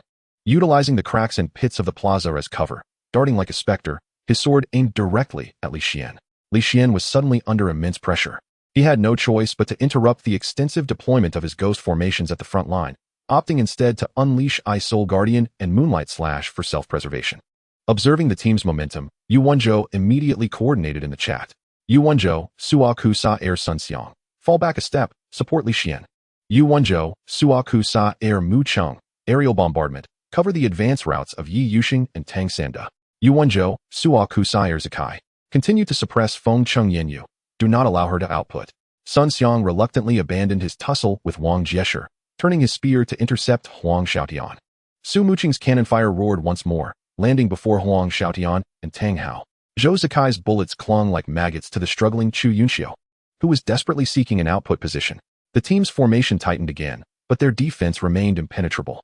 While the opposing team's fierce assault temporarily alleviated the pressure on Chu Yunxiu, it failed to breach the defenses, leading both sides into an increasingly intense stalemate, their health points steadily and resolutely dwindling. Such exchanges were detrimental to the team. Zhang Xinjie calmly assessed that Chu Yunxiu's health was too low to make a significant impact, and Tang Hao could not hold out much longer. Wang Jiesher needed to devise a solution. He was waiting. Yi Xiu suddenly remarked, waiting for what? For a point that everyone had overlooked. Yi Xiu's gaze shifted towards the area still shrouded in smoke and magical particles, the direction from which Chu Yunxiu had retreated. Another minute passed. The situation on the field seemed to have reached an impasse. The team struggled to penetrate the opposing team's solid defense, while the opposing team found it challenging to rapidly expand their gains amidst their desperate counterattack. Tang Hao's blood had plummeted below 5, a true embodiment of the flickering candle, barely sustained by sheer courage and Xiao Shiqin's sporadic mechanical support. Chu Yunxiu's Feng Changyan Yu was also down to around 15 health, tightly monitored by Zhou Zikai, rendering her nearly incapable of casting any spell lasting longer than a second. In contrast, the opposing team, though each member had sustained damage, maintained a relatively intact core lineup, with Zhou Zikai, the one with the lowest health, still boasting nearly 20. The team was nearing its limits, some in the audience surmised. Did Wang Jiesher have any further strategies? Just then, Wang Jiesher's voice resonated again in the team channel, this time imbued with a sense of resolve. Now is the time. Yunxiu. Again, the same command. The team instinctively grew wary, particularly regarding the direction of Feng Chengyanyu. Zhou Zikai's gun was swiftly realigned, and Su Muqing's cannon slightly adjusted as well. However, this time, Feng Chengyanyu did not chant any earth-shattering incantations. She merely raised her staff and unleashed a low-tier spell, Fire Surge, which had been overlooked by most. A small jet of flames erupted from the ground, strategically positioned not beneath any of her teammates, but beneath the solitary stone pillar that Yu Wenzhou had previously stood upon before leaping down. This pillar, already marred by the ravages of time and prior battles, was suddenly assaulted by the flames from below, emitting a ghastly groan before it violently shattered and toppled over. The direction of its collapse was precisely towards the core area where the team had gathered. What? Yu Wenzhou instantly grasped the enemy's intent. Wang Jiesher's objective was not to directly assault their formation, but rather to alter the environment, utilizing the surroundings to launch an attack. Even if it did not result in large-scale destruction, would suffice to disrupt their formation. The enormous stone pillar fell like a collapsing colossus, bearing down with tremendous force upon Li Xian, Sun Xiang, and the rearward Yu Wenzhou and Zhou Zikai. Shadows enveloped them in an instant. Scatter! Yu Wenzhou urged urgently. The team was compelled to disperse immediately. Sun Xiang maneuvered Yi Zhiqiu to leap backward. Li Xian's Fengshan Gui Qi rolled to the side, and Zhou Zikai executed a slide to evade with his gun. Yu Wenzhou's Swoxer was also forced to interrupt its incantation to dodge. This sudden upheaval shattered their meticulously organized defensive formation. At the moment the pillar collapsed, dust swirling and vision obscured, the team's true killing move finally revealed itself. Xiao Shiqin, who had remained relatively quiet, activated the mechanical box of Lifebringer with an overloaded hum. Mechanical airdrop. Predator. Self-propelled artillery. All systems activated. Xiao Shiqin nearly roared. The seemingly scattered mechanical remnants he had stealthily deployed across the battlefield, some already damaged, now appeared to be infused with a final surge of vitality. Countless small robots emerged from shadows, crevices, and rubble. The outlines of airdrop containers materialized in the sky. This was not mere sporadic harassment. It was a mechanical explosion covering the entire domain. Xiao Shiqin had long awaited this moment when all enemies were distracted by the environmental upheaval, their formations in disarray. He detonated all the mechanical forces he had previously laid out. Focus fire. Swoxer. Wang Jiesher's voice sliced through the clamor of the battlefield like an icy blade. Wang Buliexing broke free from Sun Xiang's entanglement, soaring down on his broomstick, skimming the surface of the collapsed pillar, his target locked on the still unsteady Yu Wenzhou. Huang Xiaotian's Yi Sheng fan shot forth like an arrow released from the bow, stepping upon the tumbling debris, his sword light aimed directly at Yu Wenzhou's back. Even Tang Hao, whose health was nearly depleted, roared while controlling Tang San to unleash a final series of devastating punches toward the direction Yu Wenzhou might evade. At this moment, all of the team's attacks disregarded everyone else, converging solely upon one target, the brain of the team, tactical commander, Yu Wenzhou. This was the true essence of the plan. This was the ultimate strategy Wang Jieshi had concealed until now, utilizing the environment to create opportunities, employing the mechanic to set the battlefield, culminating in a decisive strike executed by the magician and swordsman in unison. "Protect the captain," Li Xian exclaimed, attempting to deploy Ghost Array to obstruct, yet he too was surrounded by numerous self-destructing robots. Sun Xiang sought to assist, but found himself ensnared by Xiao Shiqin's mechanical fists and predators. Zhou Zikai and Su Muqing attempted to provide covering fire, but Wang Jieshi and Huang Xiaodian moved too swiftly and decisively, their actions shielded by the explosions and chaotic visuals of the mechanical units. Yu Wenzhou found himself in unprecedented peril. Chapter 74, Reality and Illusion. Illusion and reality. Dust swirled, and fragments flew. The visual impact and destruction wrought by the colossal stone pillars' collapse were astounding. The formation that the team had painstakingly maintained was forcibly torn apart at that moment. Yu Wenzhou's Swoxer had just completed a lateral roll, avoiding the most critical impact zone of the pillar. Yet the scattering debris and swirling dust severely compromised his visibility and judgment. He had scarcely regained his footing when Wang Buliuxing's ghostly figure tore through the dust. Charging forth with relentless momentum, Wang Jieshi commanded Wang Buliuxing, wielding the broom with an uncanny angle, unleashing a torrent of magical powder, lava vials, and acid rain, all types of skills crashing down like a tempest, blocking every possible route of escape. More critically, behind him, that chilling sword intent had already locked onto Huang Xiaoyan's Yiyu Sheng fan. The sword light struck like a venomous serpent, aimed directly at his back. In front loomed the magical storm from Wang Buliuxing, while behind, the lethal strike from Yiyu Sheng fan approached, compounded by the explosions of Xiao Shiqin's mechanical creations. A deadly situation. "You team." Cries of alarm echoed through the team channel. Yu Wenzhou's fingers danced swiftly across the keyboard, moving so rapidly that they appeared to leave after images. In this extremely adverse scenario, his execution remained resolute. The Swoxer staff struck the ground, summoning a dark shield, the warlock's skill, Dark Shield. Simultaneously, he forcibly twisted his body, seeking to minimize his exposure to Yiyu Sheng fan's backstab. Bang! Boom! Most of the magical skills and mechanical explosions were absorbed by the Dark Shield, which shattered instantly, but ultimately mitigated the initial wave of damage. However, Huang Xiaoyan's exceptionally cunning strike was not entirely evaded. Flash! The sword tip grazed Swoxer's shoulder, spraying blood. Though it did not strike a vital area, the damage remained considerable. "Hey, got you!" Huang Xiaodian exclaimed. "Not yet," Wang Jieshi coldly retorted, as Wang Buliuxing's momentum did not wane, instead crashing directly into Swoxer, while gathering a powerful magical wave, Cloak of the Night. Grabbing technique. Once ensnared, the ensuing combo would surely take him down. At this crucial moment, "You shall not." A thunderous shout erupted from the flank. It was Sun Xiang. Though temporarily impeded by the mechanical units, Sun Xiang's prowess did not tarnish the name of the god of combat. Yi Zhiqiu forcefully broke through, while Zhang Miaoke surged forward with an unstoppable momentum, targeting the flank of Wang Buliuxing, a strategic maneuver akin to saving Zhao by besieging Wei. Should Wang Jieshi insist on capturing Yu Wenzhou, he would inevitably suffer a grievous blow from Sun Xiang's spear. Simultaneously, Zhou Zikai's bullets arrived, no longer aimed at Chu Yunxiu, but rather precisely targeting Huang Xiaoyan's impending landing spot, compelling him to forego any subsequent combos. The team's rescue arrived at this critical moment. Wang Jieshi seemed to have anticipated this. Wang Buliuxing's diving motion abruptly halted, executing an uncanny right-angle turn, narrowly evading the spear tip of Kaxia, while the energy from an Yi Fei-ing grazed the hem of Suo Ku Sa-er's attire, missing its mark. Yet, the team's lethal strategy was far from singular. With a sinister laugh, Tang Hao, whose health had long dwindled, controlled Tang Sanda to charge like a feral beast, entirely disregarding his own safety.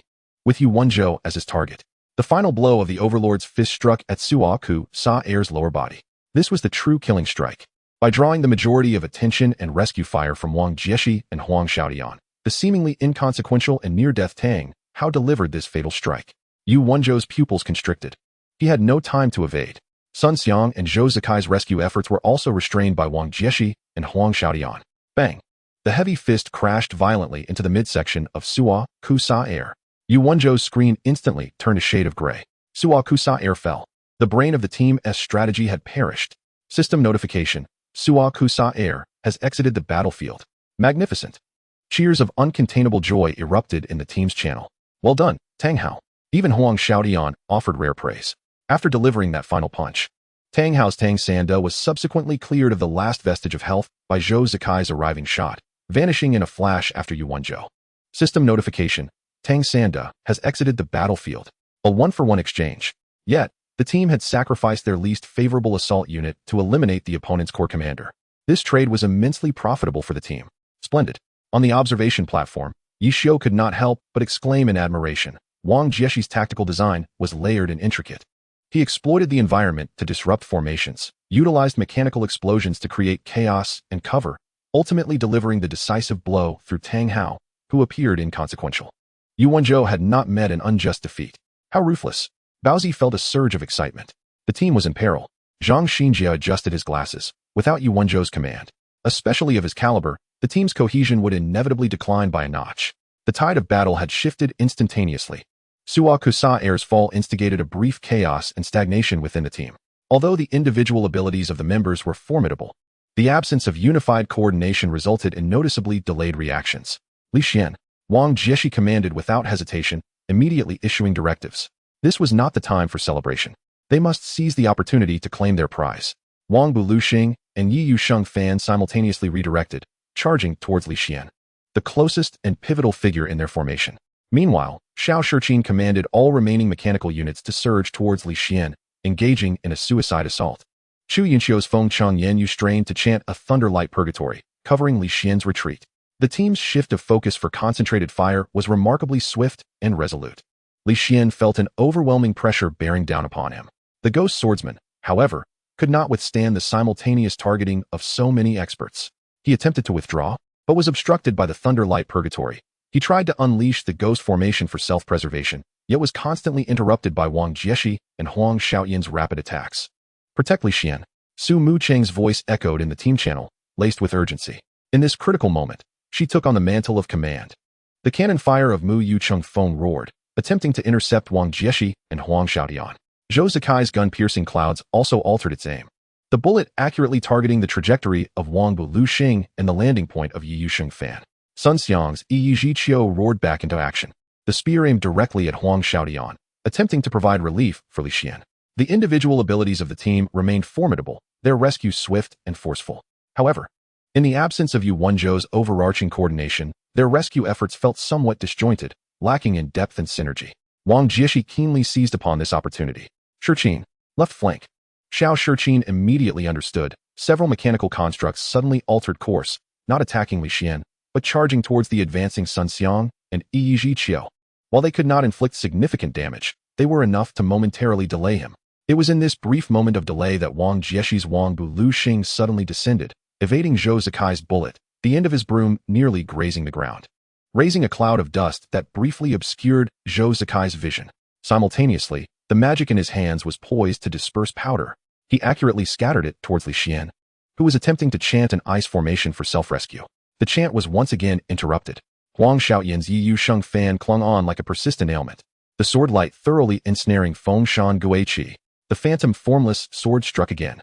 Countless sword lights enveloped Li Xian, deprived of the most timely support from his teammates. And being the focus of enemy attention, Li Xian's efforts, though executed to perfection, ultimately proved futile. As the final sword of Yi Yusheng Fan pierced through Feng Shan Guiqi's chest, Su Mucheng's cannon fire and Zhou Zikai's bullets finally arrived, forcefully launching Huang Xiaoyan away. Yet the health of Yi Yusheng Fan plummeted to zero, but it was all in vain. Feng Shan Guiqi has fallen. The vice core of the team has perished. System notification. Feng Shan Guiqi has exited the battlefield. The price was that Huang Xiaoyan's Yi Yusheng Fan also nearly lost its combat effectiveness. Cursing under his breath, Huang Xiaoyan quickly maneuvered his character to seek cover. Staring at his crimson screen, in the blink of an eye, the team had lost two key players, particularly their tactical core and formation pivot. Meanwhile, the team had paid the price of Tang Hao's demise and Huang Xiaoyan's peril. Chapter 75. The conclusion of the first phase. The number of players on the field dwindled to 44, yet the team still retained three relatively strong core members, Wang Jieshi, Xiao Shiqin, and Chu Yunxiu, alongside a severely weakened Huang Xiaoyan. The opposing team consisted of Zhou Zikai, Su Mucheng, Sun Xiang, and Feng Rui. Although their individual combat prowess remained exceptional, they lacked coordination and leadership, with their composition appearing somewhat disjointed: double gunners, a mage, and a martial artist. Su Mucheng took command. Yi Xiu observed the screen. The in-game reactions were commendable, yet the pressure was immense. Opposing them were Wang Jieshi and Xiao Shiqin, two tactical masterminds. Does the team still have a chance? Tang Rou inquired nervously. Yes, but it will be arduous, Yishio assessed. At this point, it was a contest of individual capabilities and localized coordination. Zhou Zikai and Sun Xiang exhibited formidable frontline prowess, while Su Muqing's support and Fang Rue's disruptions posed significant challenges. However, the control abilities of Wang Jieshi and Xiao Shiqin were superior, and although Chu Yunxiu was low on health, she still posed a threat. It all hinged on who would air first. Steady yourself. Su Muqing's voice resonated through the team channel, striving to maintain a calm tone. Sun Xiang, take the lead and protect Sakai. Sakai, unleash your attacks, prioritizing the suppression of Fengqing Yinyu and Shengling Mia. Fang Rue, distract Wang Jieshi. Do not allow him to cast comfortably. These were standard commands, yet at this moment, they represented relatively sound choices. The team needed to rely on Zhou Zikai and Sun Xiang's individual prowess to turn the tide. Understood, Sun Xiang replied, brandishing the spear of Yi Qiu and positioning himself in front of Zhou Zikai.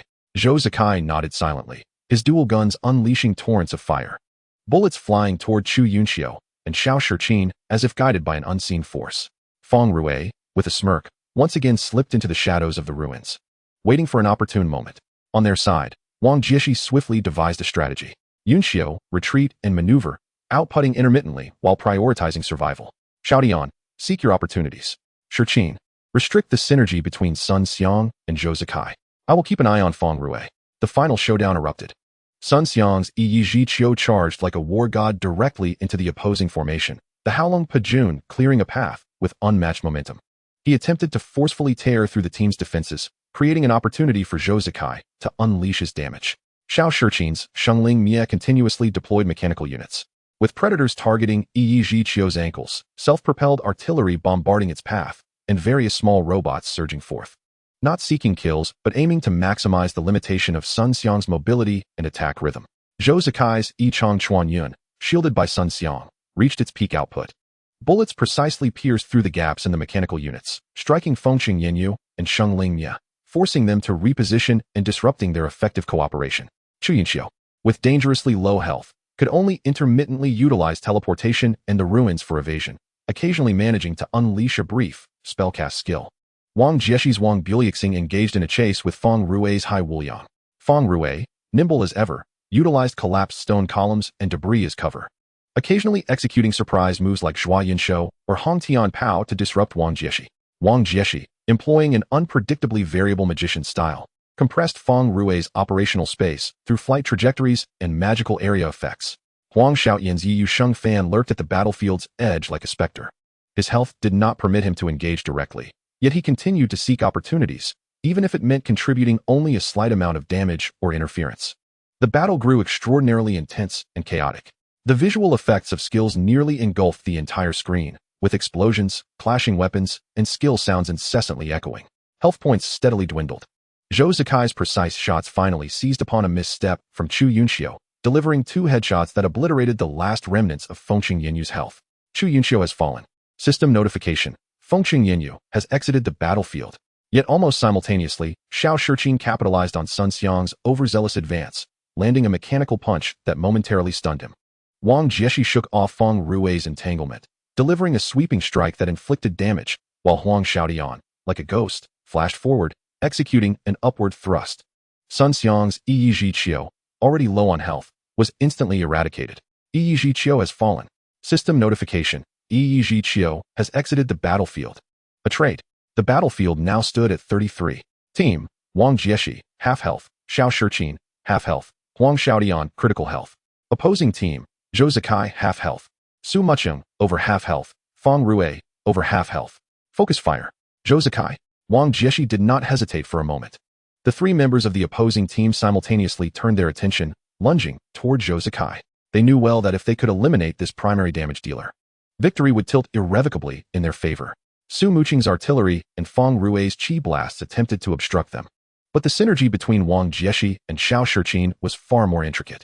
Wang Jieshi's Wang Buliuxing collided directly with a projectile from Mu Yucheng's wind attack, utilizing a magical shield and evasive maneuvers to absorb the damage, forcibly closing the distance to Zhou Zikai. Xiao Shiqin detonated all remaining mechanical units before Fang Rue, blocking his path.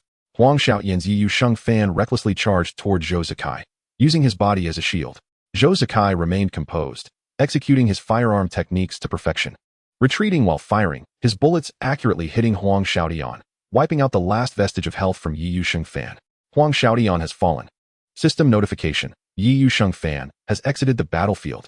Yet he successfully secured Wang Jieshi that critical moment. Wang Buliuxing's Mieshua Xingqian, infused with long-accumulated magical energy, struck down with tremendous force. Simultaneously, Xiao Shiqin's Shengling Mie surged forth, its mechanical arm shimmering with electricity, delivering a powerful punch. No matter how skilled Zhou Zikai was, he could not simultaneously contend with the close-quarters assaults of two elite fighters. Yichang Chuanyun has fallen. The Gun King has perished. System notification. Yichang Chuanyun has exited the battlefield. The battlefield now stood at 22. Wang Jieshi, half health. Xiao Shiqin, half health. Su Mucheng, over half health. Fang Rui, over half health. We have won. The supporters of the team were almost ready to erupt in cheers. In a fierce 2-on-2 battle, despite facing a disadvantage in health points, the combination of Wang Jieshi and Xiao Shiqin appeared to possess greater odds against Su Mucheng and Fang Rui. Nevertheless, the team did not concede defeat. Fang Rui, Su Mucheng called out. Understood. Fang Rui responded. Suddenly, Mu Yucheng Feng ceased retreating and boldly charged forward, raising her heavy artillery in preparation for close combat. Meanwhile, Hai Wuliang maneuvered in a wide arc, swiftly approaching Xiao Shiqin from the side. The team's strategy was explicit. Su Mucheng would entangle Wang Jieshi, while Fang Rui would aim to eliminate the more vulnerable Xiao Shiqin, whose close combat abilities were relatively weaker. Not a bad plan, Wang Jieshi remarked as Wang Buliuxing advanced to confront Su Mucheng. Xiao Shiqin quickly withdrew while deploying his last few small robots in an attempt to obstruct Fang Rui. Fang Rui's maneuvers were exceedingly shrewd. Hai Wuliang evaded the mechanical units with the agility of an eel. With a powerful strike, he unleashed a Nianlong bow, forcing Xiao Shiqin to reposition, and then swiftly closed the distance using Yun Shun to execute an eagle step. In close quarters, Xiao Shiqin was indeed no match for Fang Rui, and his health rapidly dwindled. On the other side, Wang Jieshi maintained a commanding advantage against Su Mucheng. The magician's peculiar tactics rendered the gunner's responses ineffective, resulting in an even faster depletion of Mu Yucheng Feng's health. This was a contest of speed. Who would eliminate their opponent first, Fang Rui or Wang Jieshi? Ultimately, Wang Jieshi prevailed with remarkable swiftness. A precise lightning chain ensnared a flaw in Mu Yucheng Feng's defenses, and a flurry of subsequent combos swiftly depleted her health. Su Mucheng has fallen. System notification. Mu Yucheng Feng has exited the battlefield. This was indeed a lamentable reality. Although Su Mucheng possessed commendable prowess, she still fell short when compared to Wang Jieshi.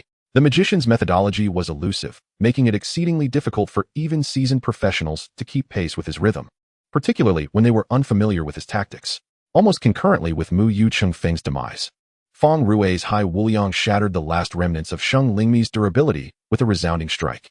Xiao Shiqin has fallen. System notification. Sheng Lingmi has exited the battlefield. On the battlefield, only two characters remained, Wang Buliuxing, with diminished health, and Hai Wuliang, who had sustained about half of his health. Wang Jieshi against Fang Rui. Oh, a one-on-one duel? Fang Rui chuckled. Wang team, I look forward to your guidance. Wang Jieshi remained silent, as Wang Buliuxing ascended slowly. Fang Rui, wary, positioned Hai Wuliang defensively. After a brief silence, the final showdown erupted. Wang Buliuxing initiated the assault, unleashing magical projectiles and an acid rain of dry ice. Hai Wuliang adeptly utilized the flexibility of the Qi Master to evade while retaliating with Qi Wave shots and Sky Cannon strikes. Despite his health disadvantage, Wang Jieshi's skill and character mobility provided him with an upper hand. Fang Rui, benefiting from a health advantage, posed a considerable threat with the control abilities of the Qi Master against the mage. The two engaged in a dance of skills on the edge of ruins and chasms, dazzling the onlookers. Ultimately, Wang Jieshi feigned a vulnerability, luring Fang Rui into a miscalculated grab, and Wang Buliuxing dove down swiftly, executing a sweeping whirlwind that struck Hai Wuliang fiercely, followed by a rapid succession of magical attacks. Fang Rui labored to maneuver Hai Wuliang for a counterattack, even employing a protective barrier to absorb part of the damage. However, when Wang Buliuxing's final magical beam accurately struck Hai Wuliang's forehead, the outcome was irrevocably sealed.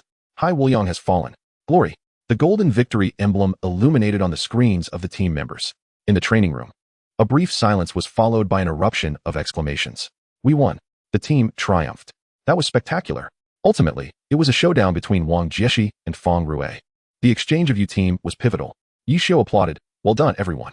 The execution of the team strategy was highly successful, especially the decisive focus fire after the collapse of the stone pillars. The team faltered due to a sudden lapse in command. However, Mu Cheng's on-the-spot leadership was commendable, though facing Wang Jieshi and Xiao Shiqin was exceptionally challenging. Zhou Zikai's maneuvers were truly miraculous. He nearly turned the tide single-handedly. Zhang Xinjia nodded in agreement. At this moment, the competition chamber opened, and the players from both teams emerged. Wang Jieshi remained composed, with a glint of satisfaction in his eyes. Yu Wenzhou smiled wryly, adjusting his glasses. Zhou Zikai maintained his usual silence. Huang Xiaodian had already begun animatedly recounting the details of the match to Tang Hao beside him. Zhang Jiala and Chu Yunxiu discussed issues concerning long-range harassment, while Sun Xiang crossed his arms, somewhat dissatisfied. Xiao Shiqin and Li Xian were engaged in quiet conversation. And Su Muching shared a light-hearted exchange with Feng Rui. All right, let's postpone the post-match summary for later, Yi Xiu interjected, clapping his hands to halt the discussions. The result is clear. The team has won, and today we shall rest. As for the additional training content, I will send it out shortly. The team collectively groaned in response, especially Yu Wenzhou. Yi Xiu turned to him. As commander, the final misstep was somewhat unexpected. Yu Wenzhou sighed. It was my oversight. I underestimated Wang Jieshi's determination and his adept use of the environment. Good to recognize that. And Sun Xiang, your rescue attempt was a bit reckless. If you had handled the details better, Li Xian might have been saved. Sun Xiang pouted but did not argue. Mu Cheng's temporary command was commendable, though the rhythm could be more stable. Zhou Zikai nodded. Nothing to critique, just maintain the momentum. Feng Rui, your sneaky style was quite effective, Yi Xiu briefly commented. Then turned to the team. Overall, the team's synergy was commendable, and the tactical depth was apparent. Wang Jieshi's decisive leadership, Xiao Shiqin's solid groundwork, Huang Xiaodian and Tang Hao's execution were on point, and Chu Yunxiu and Zhang Jiala provided timely support. Especially Tang Hao, your final move was crucial. Tang Hao snorted softly. Yet a hint of pride could not help but surface on his face. Well, I am quite satisfied with this performance compared to the initial stages. The first phase of training is officially concluded. You may disperse. Team, hurry back to your training. Team, don't be too complacent. Tomorrow, it might be your turn. Yi Xiu waved his hand. The crowd dispersed amid laughter and chatter, leaving behind only the faint sound of machinery and the distant lamentations of the team. This splendid internal competition has finally drawn to a close. However, the journey of glory is far from over. Chapter 76. The list controversy and the fun match. At exactly 10 o'clock the following morning, the countdown on the homepage of the Glory Alliance official website reached 0. A magnificent golden firework animation erupted, accompanied by stirring background music. As the name of the first representative player of the national team for the World Invitation Tournament slowly emerged. Xingxin Team. Feng Rui. Character, Hai Wuliang. Profession, Qigong Master. The news struck like a deep-water bomb, instantly igniting the already boiling ocean of glory-related discourse. Feng Rui. No way. It's really him. The first to transition to a Qigong Master. No doubt about it. The master of the cunning style takes to the world stage. Ha! Xingxin is incredible. Could it be that Yi Xiu is indeed the team leader? Otherwise, why would he be the first to be announced? Exactly. In terms of qualifications and achievements, there are many who surpass him, right? The league is shrouded in darkness, creating momentum for Xingxin. What use is a Qigong Master? Aren't they just fodder in the world tournament? If you can't comprehend the tactics, then be quiet. Feng Rui's awareness and cunning. No, it is deceitful. It is world-class. The cheers of supporters and the jeers of skeptics instantly tore apart all social media platforms related to glory. Feng Rui's personal Weibo comment section was overwhelmed at a visible speed, filled with blessings and curses alike. Xingxin's official Weibo was similarly not spared. Major esports media outlets unleashed their full firepower, analyzing from various angles. Some examined Feng Rui's technical data after his transition to a Qigong Master, while others reminisced about his illustrious days as a thief, and some explored the possibilities of a Qigong Master on the international stage. Naturally, there was no shortage of criticism and doubt. Among them, the lengthy article titled On the Absurdity of Feng Rui's Selection for the National Team and Yi Xiu's Self-Serving Motives, published by Ruancheng on a well-known esports forum, gained the most traction, with the most vehement language. Even before Yi Xiu was publicly announced as the team leader, Ruancheng had openly targeted Xingxin. In the article, he spared no effort in mocking, labeling Feng Rui as the league's foremost schemer, a purveyor of unsightly tricks, a mere sycophant clinging to Yi Xiu's coattails, asserting that he would surely reveal his true colors on the international stage, becoming a liability for the team. He directly pointed his finger at Yi Xiu, questioning the fairness of his selection criteria, even escalating the issue to one of sacrificing national honor for personal gain. The article appeared logically rigorous, citing numerous references, primarily drawing from Feng Rui's dark history, and was highly provocative, garnering likes and shares from countless individuals who disapproved of Xingxin or Yi Xiu. especially after Xingxin's championship victory, which attracted some irrational fans of the rival team. Although such fans were a minority, once gathered, they swiftly took over trending topics through humorous banter and guided discussions. In the training room, the high-intensity team confrontation training of the morning had just concluded. Everyone was slumped in their chairs, resting and hydrating, when someone first stumbled upon the news and exclaimed, "Oh, Feng Rue, impressive, headliner." The first to appear. Zhang Jiala immediately reacted with a teasing laugh, shoving his phone screen in front of Feng Rue. Huang Xiaodian promptly leaned over, speaking rapidly. Let me see. TSK. Ruan Cheng is really harsh with his words. What a tumor in the tactical system, an unstable factor in team cooperation. A single rotten apple spoiling the whole barrel.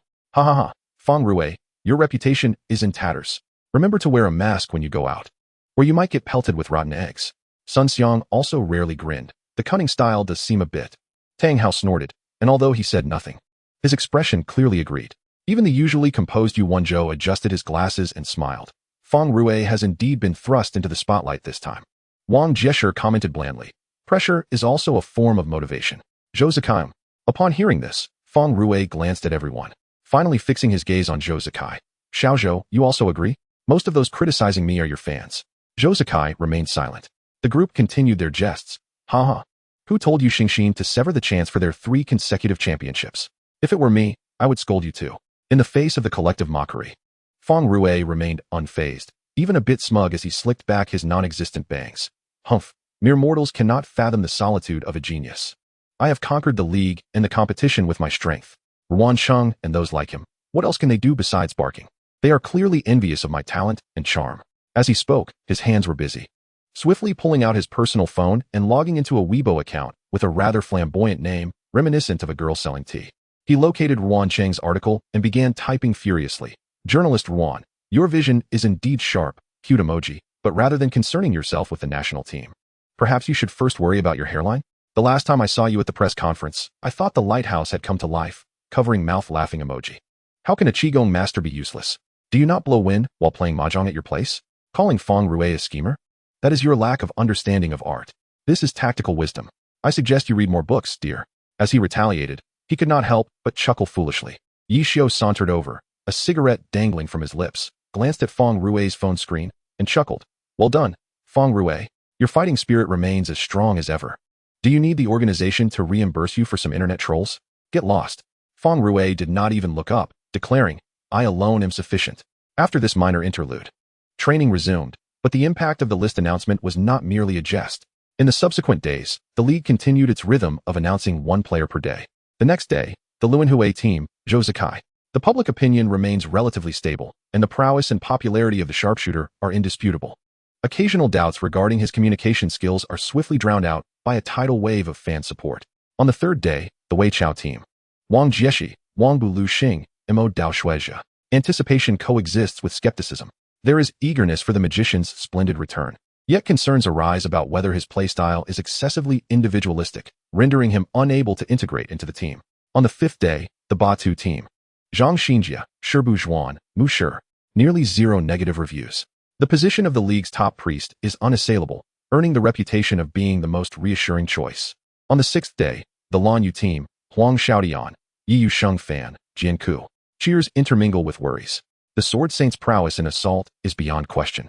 Yet his penchant for excessive chatter may distract teammates, with his taunts towards foreign players backfiring and becoming a hot topic of discussion. On the 8th day, the Xing Xian team, Su Mucheng, Muyu Cheng Feng, Chang Pao Shi. Controversy resurfaces. Similar to Feng Rue, she faces doubts as a favored player, with claims that her abilities are insufficient to represent the nation in the World Invitational. However, she boasts a plethora of supporters, notably influenced by a journalist's article, who publicly stated that beauty justifies a lack of talent. I can't recall his name, but if anyone remembers, please comment. On the 9th day, the Luanhui team. Sun Xiang, Yi Zhiqiu, Zhan Dou Fa Shi. Opinions are mixed. There is acknowledgement of his remarkable individual growth, but concerns loom over his teamwork and mental stability, with past allegations of being a team cancer resurfacing. On the 10th day, the Huxiao team, Tang Hao, Tang Sanda, Lu Mang. Criticism is abundant. Accusations of being overly self-centered and lacking in team coordination dominate the discourse. Comparatively low-key, this player's uniqueness is recognized, although some argue his aggression is insufficient. On the 11th day, the Yanyu team, Chu Yunxiu, Feng Chung Yanyu, Yuan Su Fa Shi.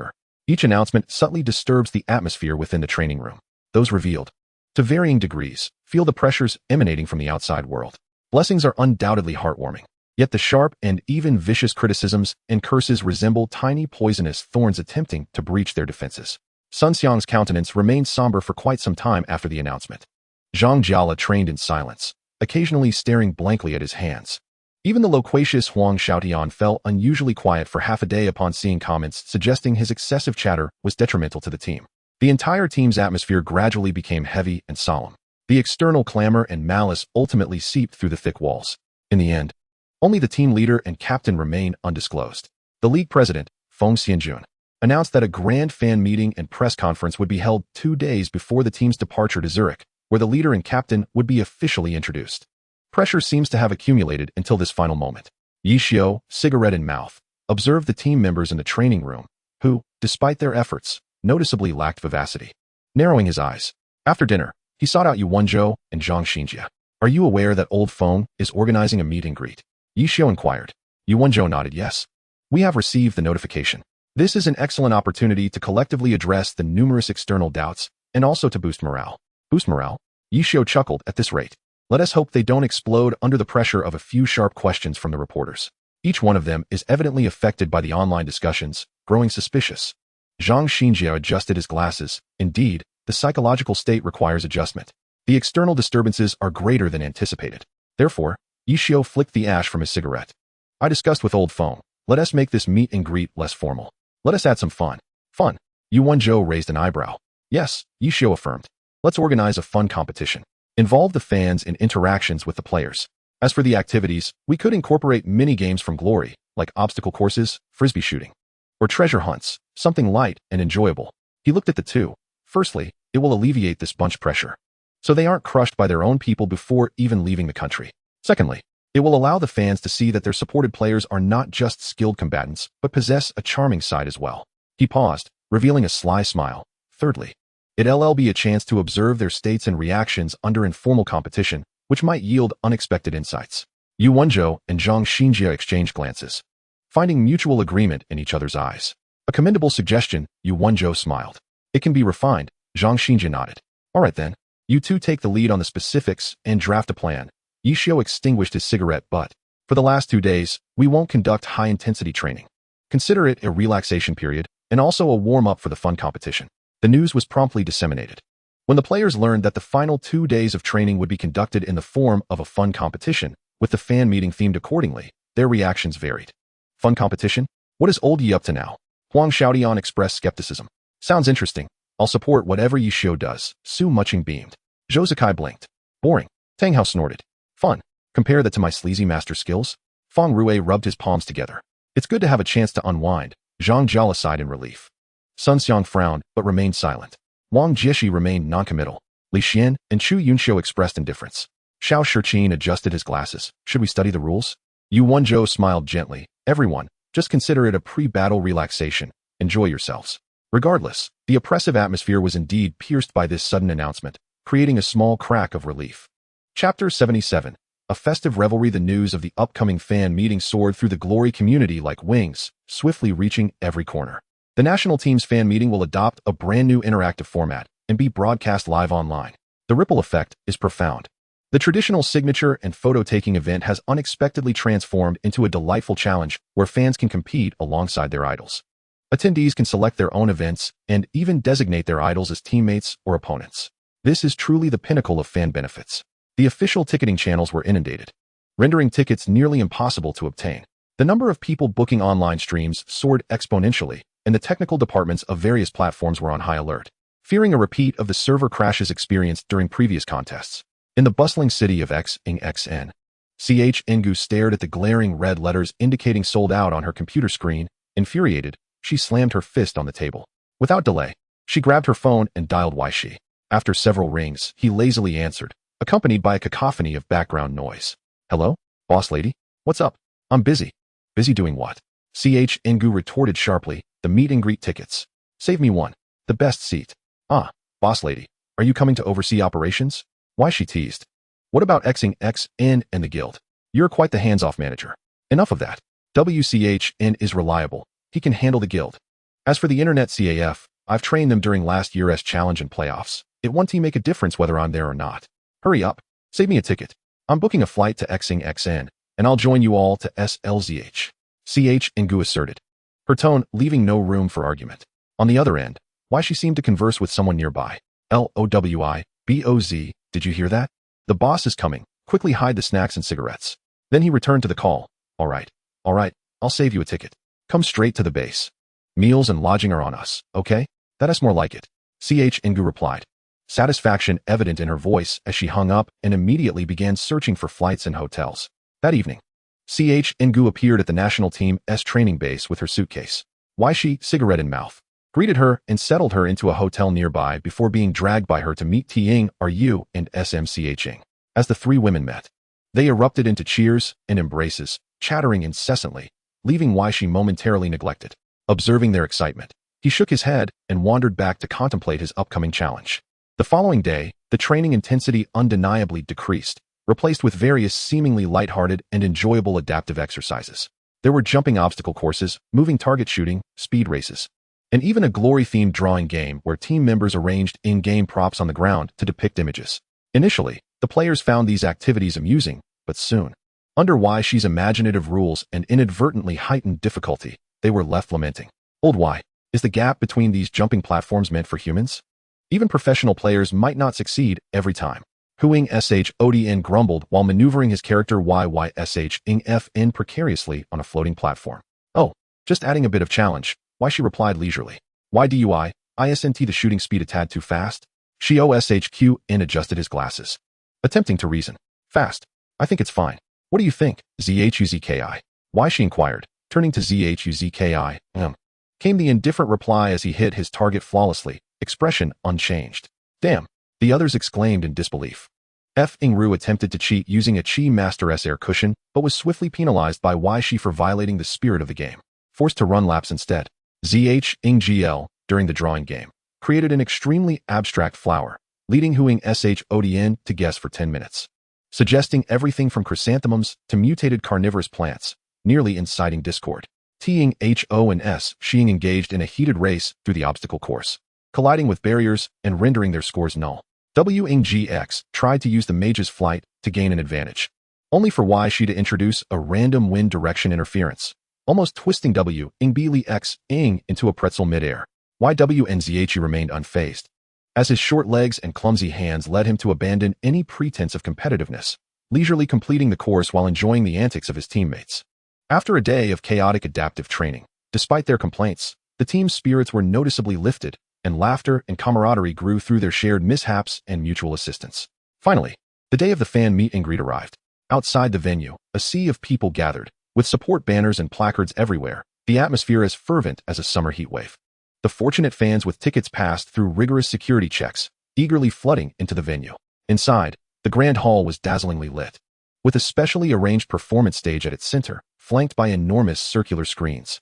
The audience area was packed, the cacophony almost threatening to lift the roof. At precisely 7 o'clock, the lights dimmed abruptly, leaving a single spotlight illuminating the stage. The enthusiastic host delivered a spirited opening, excitedly announcing, "Now, let us welcome our Glory national team members to the stage with the loudest applause and cheers." With thrilling background music, the audience erupted into deafening screams. At the side of the stage, the lights brightened at the entrance. The first to emerge was ZHUZKI. He shyly pressed his lips together and offered a slight bow to the audience. Simultaneously, a massive projection on the screen materialized the image of YQing Chu NYN, showcasing dazzling clips of his dual-wielding prowess. Bullets flying artfully and hitting targets with precision, igniting the crowd. ZHUZKI, YQing Chu NYN, Gun King, Gun King, Gun King. The fans' cheers nearly drowned out all other sounds. Next was Huing SHODN, bouncing onto the stage with infectious energy, waving enthusiastically, inciting further screams from the audience. The screen displayed YYSHingFN, his swordplay resembling a silver storm, with a continuous display of stunning combos, counterattacks, and instant kills, accompanied by Huing SHODN's signature, censored, trash talk subtitles, maximizing the effect. WNGX strode out with poise. As WNGX humorously soared on a broom across the screen, performing a dazzling display of magical maneuvers that earned gasps from the crowd. SMCH Ing waved with a smile. Her powerful artillery, MYCH Ing F Ing, unleashed a deafening roar. The sight of artillery sweeping the battlefield stirring the audience's blood. As the figures of Sun Xiang, Tang Hao, Zhang Jiala, Li Xian, Chu Yunxiu, and Xiao Shiqin emerged one by one. Their iconic characters and thrilling highlights were flawlessly showcased through 3 projections. Each appearance elicited fervent cheers from their dedicated fan base. Akin to a tidal wave of support, when Feng Rue took the stage, the roar from the Xinxin fans was particularly thunderous. The screen did not display his Qigong master skills. Instead, it interspersed classic moments from his time as a rogue, filled with cunning and mischievous exploits, provoking uproarious laughter from the audience, even causing Feng Rue to cover his face in amusement. When Zhang Xinjie made his entrance, the screen showcased not flashy attacks, but rather his impeccable timing and healing, the illuminating light of his divine decree at critical moments, and the unwavering silhouette of the Guardian, instilling a unique sense of reassurance and awe. All 11 competitors took their places on either side of the stage. As the music softened, the host's voice resonated with profound reverence. Next, let us welcome the 2 pillars of our national team, our captain from the Lanyu team, Yu Wenzhou. With a gentle smile, Yu Wenzhou strode forward, exuding an aura as warm as jade. The screen displayed the figure of Caesar, the warlock, his dark robes swirling as he cast various sinister curses and control spells, weaving an invisible net that drew opponents deeper into despair, perfectly illustrating the tactical prowess of a master strategist. You team, you team, you team. The cheers had not yet subsided when the host's voice soared with fervor, and now, the leader of our national team, the one and only glory textbook, the man who led the grassroots team to create miracles, Yi Xiu. As the spotlight illuminated him, Yi Xiu ambled onto the stage with his hands in his pockets, lazily waving to the crowd. The screen, however, did not feature a specific character, but rather flashed a series of classic scenes. The glimmer of the spear in the hands of Yi Zhiqiu, the unpredictable transformations of Jun Mo Zhao's Thousand Machine Umbrella, the transformation of low-tier skills into extraordinary feats under his command, and countless moments of his battles alongside Jia Shi and Xinxin. Ultimately, the image froze on a photograph from years past, capturing him in a Jia Shi team uniform. Youthful yet sharp-eyed, contrasting starkly with his current relaxed demeanor. The audience erupted into a frenzy. Applause, cheers, and shouts reached a crescendo. Yi Xiu, Yi Xiu, Yi Xiu, the god of battle, the god of battle, the god of battle, the glory textbook. Many longtime fans, who had followed the competition since its early days, were overwhelmed with emotion, some even moved to tears. In the front row, a section reserved for practice players, Chen Guo was excitedly shouting the names of the god of battle Yi Xiu and the number 1 gunner Su Muching. However, Tang Rou, seated beside her, shook her head repeatedly, expressing her exasperation. Next to Tang Rou, Lao Wei appeared quite at ease in this vibrant atmosphere, smiling as he surveyed everything around him.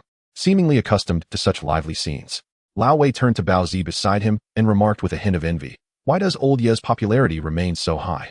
As Yi Xiu observed the frenzied spectacle below, he touched his nose, seemingly a bit bashful, ultimately just smiling and standing beside Yu Wenzhou. All 13 members of the national team had finally made their grand entrance, exuding a formidable presence. The host managed to calm the atmosphere slightly before announcing the main event's rules for the day.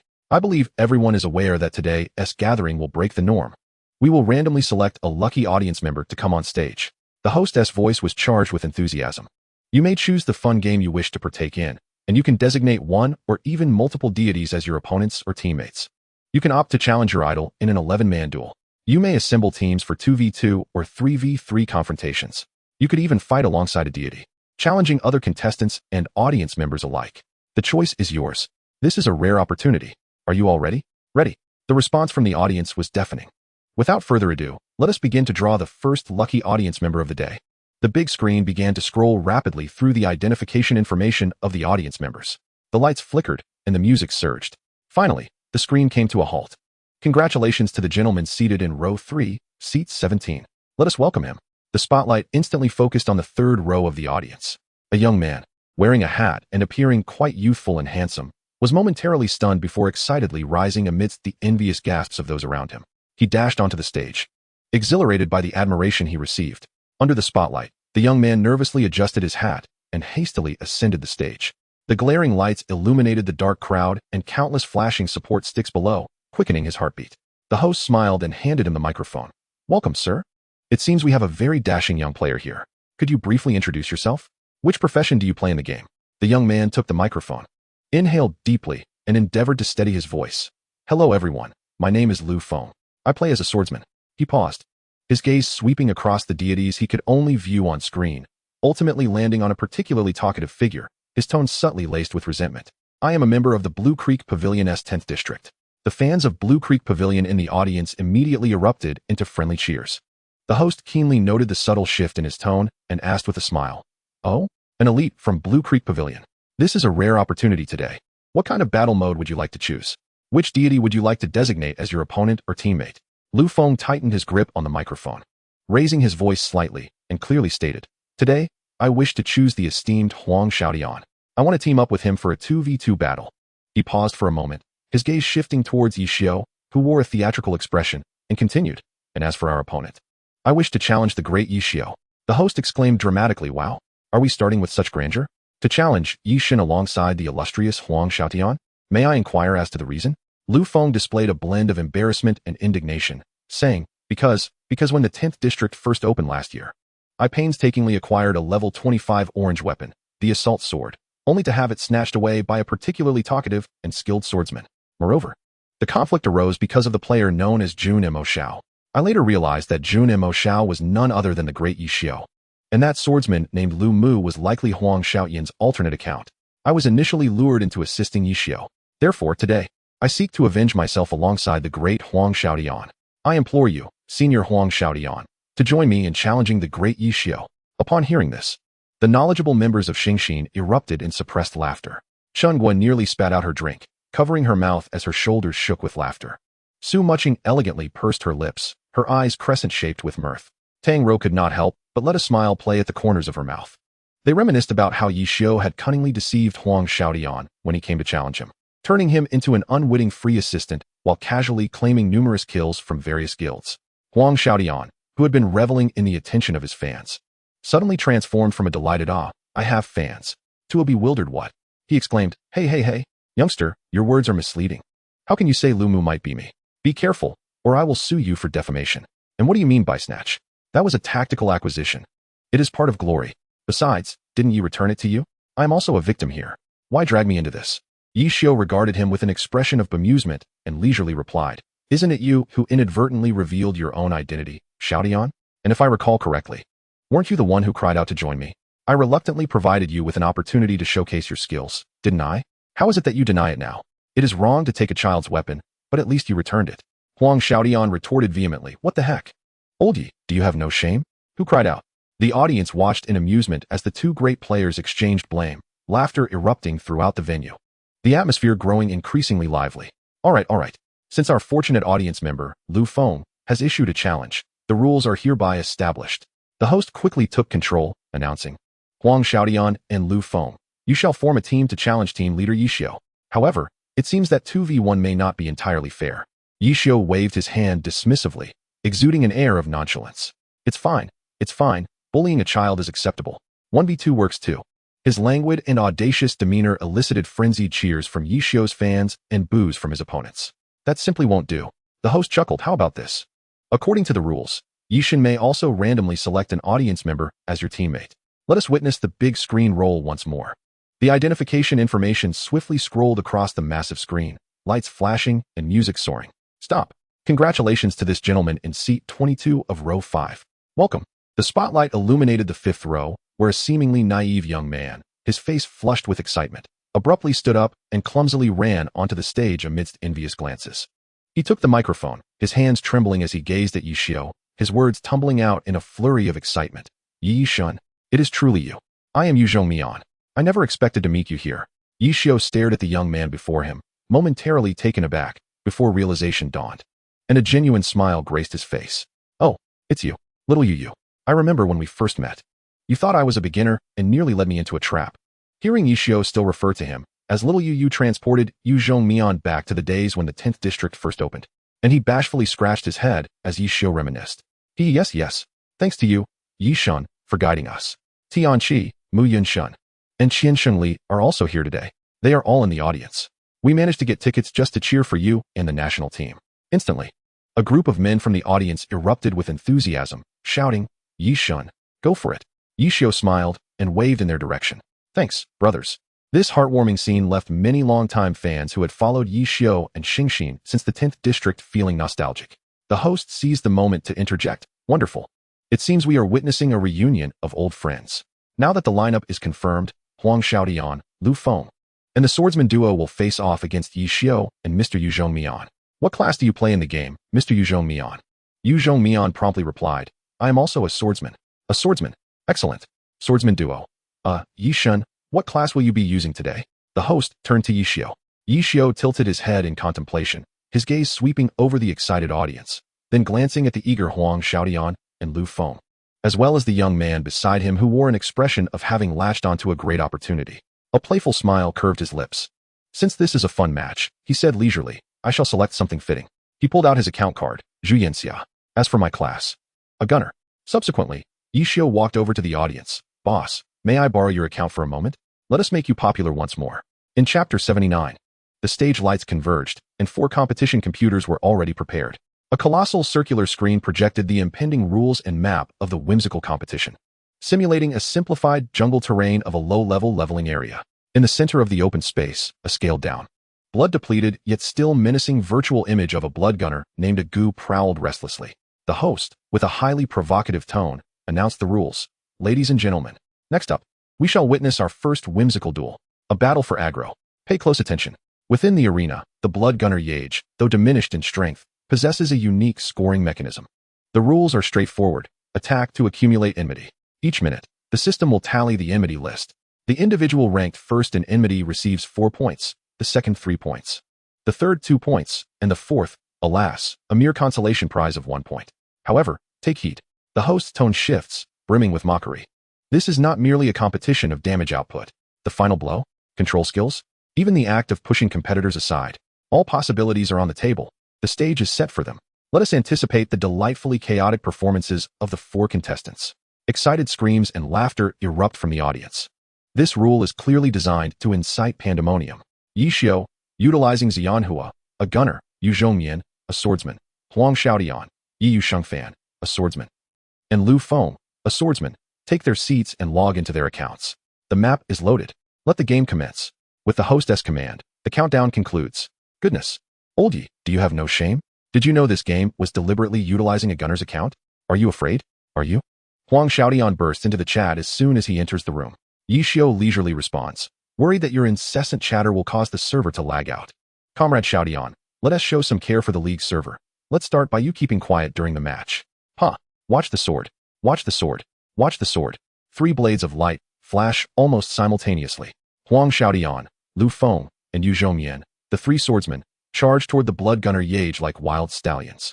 Kids, watch closely. This is how a swordsman plays.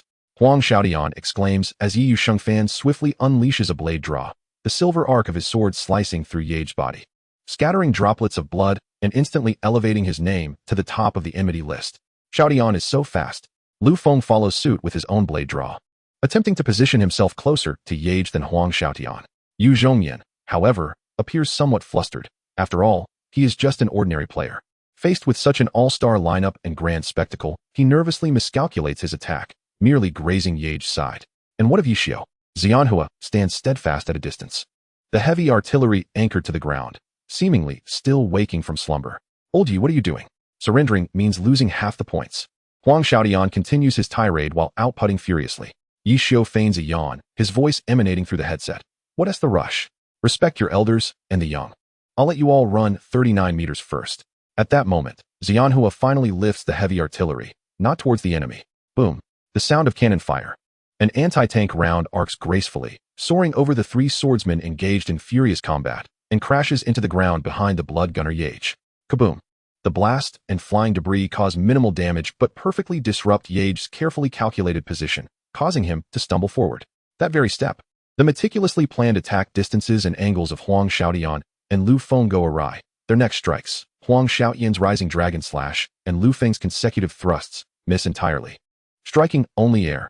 Goodness. Old Yi, you are despicable. Huang Xiaotian yells. Yi Xiao and Lu Feng are both taken aback, just as Yage stumbles and their attacks fail. Xianhua's second shot is unleashed. Whoosh. A stun round accurately hits Yage's forehead. Though the control time is brief, it is sufficient. The heavy artillery on Xianhua unleashes a searing laser cannon. The thick beam of white light strikes Yage, who is now stunned. The enmity list refreshes instantly. Yi shows Xianhua. Through this precise control and considerable burst damage, rockets to the top position. Splendid. Ye God, that interference and timing of output were exceptional. The host exclaims. At the end of the first minute, the scores are as follows. Yi Xiu 4 points, Huang Xiaodian 3 points, Lu Feng 2 points, Yu Zhoumian 1 point. Little Yu, stop daydreaming. Attack it. Just strike. Yi Xiu reminds in the team chat. Oh. Yu Zhoumian snaps back to reality and hastily commands his swordsman to deliver a series of strikes to Yage's rear. The match enters a bizarre rhythm. Yi Xiu Xianhua does not perform as a traditional gunner, standing still and outputting damage. Instead, it resembles an elegant hunter, striking at the most critical moments. At times, it bombards the ground with anti-tank rounds to disrupt positioning. At others, it drops magnetized rounds at Huang Xiaoyan's feet to slow his movement, and again, it precisely snatches enmity at crucial moments. The targets of his attacks seem not solely focused on damage, but more on disrupting and dismantling the output environment of the other two swordsmen. Old Yi, why are you watching me fight? If you have the ability, charge in. Huang Xiaodian, forced to evade a suddenly incoming projectile, shouts in frustration. Just helping you stretch those muscles. No need to thank me, Yi Xiu lazily retorts. Lu Feng, too, finds himself in a lamentable position, as every time he attempts to unleash a significant skill, he is interrupted by various stray projectiles, splashes, or inexplicable displacements, leaving him feeling utterly stifled. He finally experiences the fear that the elite players of Zone 10 once had under Yi Xiu's command.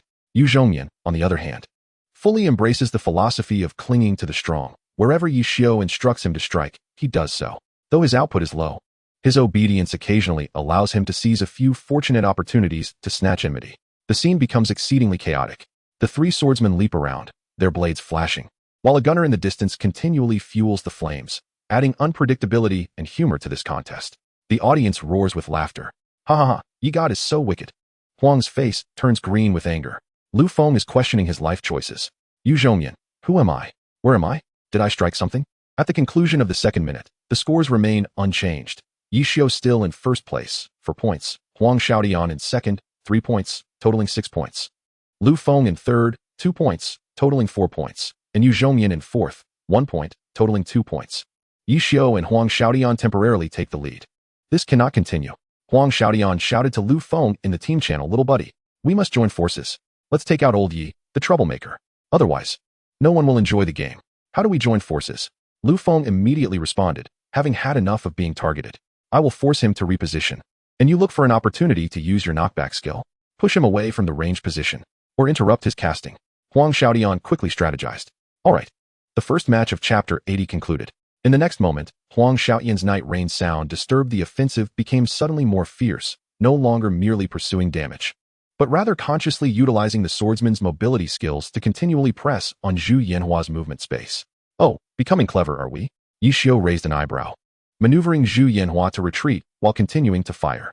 Now's the moment.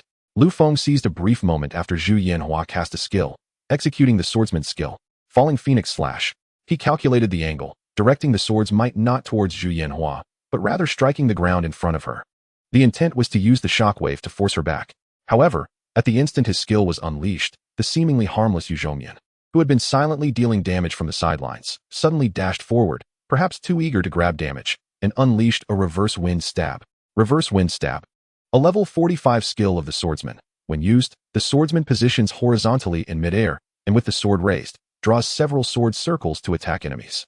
Although the reverse wind stab targets only in front, the area covered by the drawn sword circles is quite vast, and since it is controlled by the player, evading it proves difficult. Hitting an enemy will inflict physical damage. Yu Zhoumian initially intended to use Falling Phoenix Slash to strike, but in the moments before executing, Yi Xiu sent him a message. Little Yu, 7 o'clock direction, use reverse wind stab. Looking towards his 7 o'clock direction, Yu Zhoumian recognized that while he could indeed stab, it was not the optimal attacking position. However, trusting in the great god's reasoning, he decisively struck towards the 7 o'clock direction. But then bang! Ah! Yu Zhoumian exclaimed. Lu Feng had not anticipated this betrayal from an ally. Just as he posed for his Rising Dragon Slash skill, he was solidly struck in the waist by Yu Zhoumian's sword. His character staggered, the skill immediately interrupted, and he lunged forward uncontrollably. Before him was Zhu Yanhua, who had just been forced back by Huang Xiaodian and was about to reposition. What kind of person is Yi Xiu? Such a well-prepared opportunity could not be missed. With a swift motion of his fingers across the keyboard, Zhu Yanhua executed a seemingly awkward little backward jump, perfectly evading Lu Feng's character that was lunging towards her, while simultaneously lowering the cannon's muzzle with a bang. Not a shot, but a melee strike using the gun's butt. A precise blow landed squarely on the back of Lu Feng's unbalanced character. Damn! Lu Feng had only time to curse before his character was propelled forward like a kicked ball, uncontrollably crashing into the blood gunner, Yage, who had just turned to pounce on Zhu Yanhua. Yage did not care who it was. The hatred was instantly attracted, and he raised a claw to strike. Ha! The entire audience erupted in laughter. Even the host was laughing and pounding the table. An accidental injury. A spectacular blunder. Yu Zhongmian's assist was crucial. Lu Feng had been inadvertently sabotaged by his own teammate. Huang Xiaodian watched in disbelief, almost forgetting to deal damage. Old Yi, was that intentional? Have you no shame? It's just a fun match. Seeing the effect of the move that the great god had instructed him to execute, Yu Zhongmian's face flushed red from stifled laughter. I'm sorry. I didn't mean to. Yi Xiu was overjoyed. Well done, Yu Zhongmian. I'll treat you to chicken legs tonight. Amidst the chaos, the third-minute tally was announced. Yi Xiu seized the opportunity for another round of damage, securing first place. For points, total 12 points. Huang Xiaodian in second, 3 points, total 9 points. Yu Zhongmian, due to Yi Xiu's strategy, garnered third for the first time, 2 points, total 4 points, while Lu Feng, having been clawed several times, only earned fourth, 1 point. Total 5 points, due to slightly lower hate value than Yu Zhongmian. This demonstrated that Yu Zhongmian's ability was still slightly inferior to Lu Feng's, as in this situation. He had only dealt marginally more damage. Only 1 minute remained in the match. Huang Xiaodian was anxious. If this continued, they would truly lose. Enough. Lu Feng, go for the kill. Grab the final blow. Huang Xiaodian shouted, the fighting spirit of Night Rain sound erupting as he prepared his phantom blade. Lu Feng gritted his teeth, recklessly accelerating his hand speed. Seeing this, Yi Xiu smirked. Want to force it? Have you consulted me? Zhu Yanhua ceased her evasive maneuvers, stabilizing her cannon for a charge. Satellite ray. However, just as the white light was about to erupt. Not so easy. Huang Xiaodian had anticipated that Night Rain Sound's phantom blade was not entirely directed, but rather part of the sword light was diverted, acting as a barrier between Zhu Yanhua and them. Although it couldn't completely block the satellite ray, it was sufficient to interfere and reduce its damage. Simultaneously, Lu Feng's swordsman bravely withstood the minor splash damage of the satellite ray, unleashing all his skills upon Yage. Health points plummeted. In the final second, everyone held their breath. The light faded. The blood gunner, Yage, let out a lament, and his massive body slowly collapsed. System prompt. Night Rain Sound has ultimately killed blood gunner Yage. The hate list finalized. 4th minute tally. Huang Xiaodian, final blow bonus hate. For points, Yi Xiu, 3 points. Lu Feng, 1 point. Yu Zhongmian, 2 points. The total scores displayed on the big screen. Yi Xiu, Zhu Yanhua 15 points. Huang Xiaodian, Night Rain Sound 13 points. Lu Feng, Swordsman 6 points. Yu Zhongmian, Swordsman 6 points. The victors are the duo of Yi Xiu and Yu Zhongmian. The host announced loudly. Yu Zhongmian leapt up in excitement, nearly dislodging her headphones.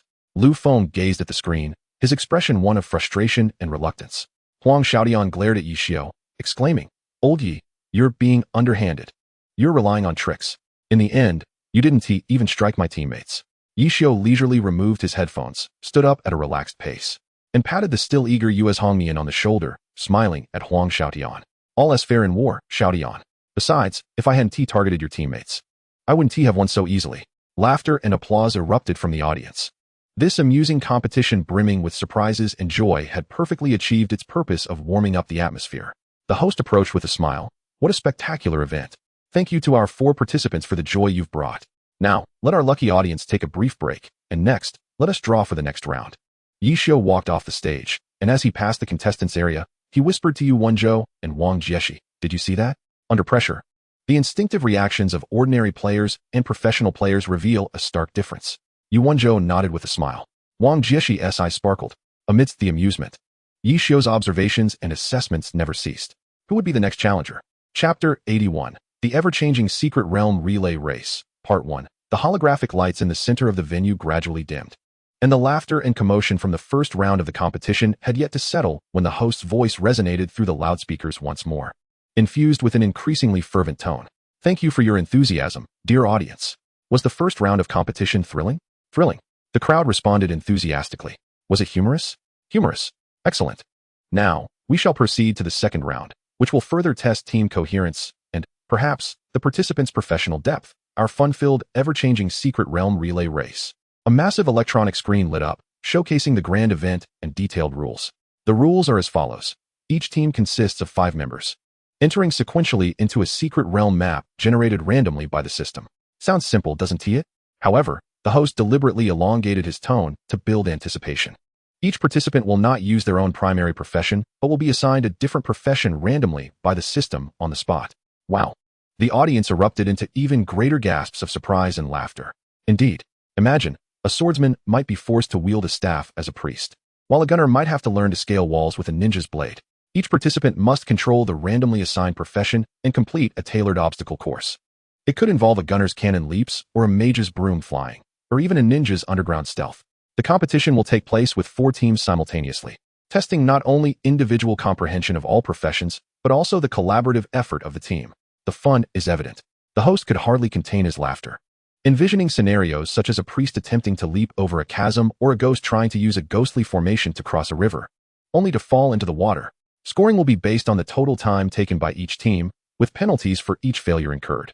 The team with the shortest total time will emerge victorious. Having concluded the rules, the host began announcing the participants. In this round, we will randomly select 4 teams of 3 fans, and each fan team will choose 2 professional players to form a 5-member team. First, let us welcome the lucky fan teams to the stage. The spotlight maneuvered through the audience, finally settling on 4 distinct areas, each occupied by 3 excited fans who stood up, waving enthusiastically as they followed the staff to the stage. Now it's time for the fans to exercise their privilege. Please, each fan representative, select 2 beloved professional players from our pool of deities to join your team and stand side by side in battle. With a wave of the host's hand, a large screen lit up, listing the available professional players. Yi Xiao, Yu Wenzhou, Su Mucheng, Huang Xiaodian, among others. The moment the list was revealed, the fans in the audience erupted in screams that seemed to threaten the very roof. The fans on stage gathered together, excitedly discussing their choices. If I get chosen, who should I pick? Definitely someone formidable. But the professions are random. Personal strength may not be fully displayed, right? Still, I want a deity. Sharp awareness. Huang Xiao. P.S. entertaining. Zhou Zikai. Handsome. Wang Jieshi. The magician. Zhang Xinjie. His compulsive nature might just calculate the optimal path. Who to choose? Under these rules, it's obviously Yi Xiao, right? Have you all forgotten that he is known as the textbook of glory? What profession can he not master? This statement indeed holds some truth. Professional players possess considerable technical prowess in the gaming realm and have a profound understanding of various professions. Although they may excel in certain roles, it does not imply they are ignorant of others. Yet, Yi Xiao stands out as a unique entity. He does not merely excel in one profession, but is a master of all, capable of achieving professional standards across nearly every role. This comprehensive technical ability allows Yi Xiao to navigate the game effortlessly. Regardless of the opponent or situation, he adapts swiftly and demonstrates formidable strength. Yi Xiao's title as the Battle God is not solely because he chose the Battle Mage profession. In truth, his moniker stems more from his inherent strength and talent. No matter which profession he selects, he has the potential to achieve immense success through his exceptional gaming skills and tactical awareness. Thus, it can be said that Yi Xiao's name as the Battle God is not confined to the Battle Mage, but symbolizes his personal prowess. The fans buzzed with excitement, struggling to decide. Ultimately, after all 4 fan teams were drawn, they deliberated and made their selections. The first fan group, favoring Blue Rain, chose Yu Wenzhou, the captain, a must-pick, and Huang Xiaodian. The second fan group, favoring Luan Hui, selected Zhou Zikai and Sun Xiang. The third group of fans, taking a comprehensive approach, chose Wang Jieshi and Zhang Xinjie. The fourth group, comprised of Xingxin supporters, opted for Yi Xiao and Su Mucheng.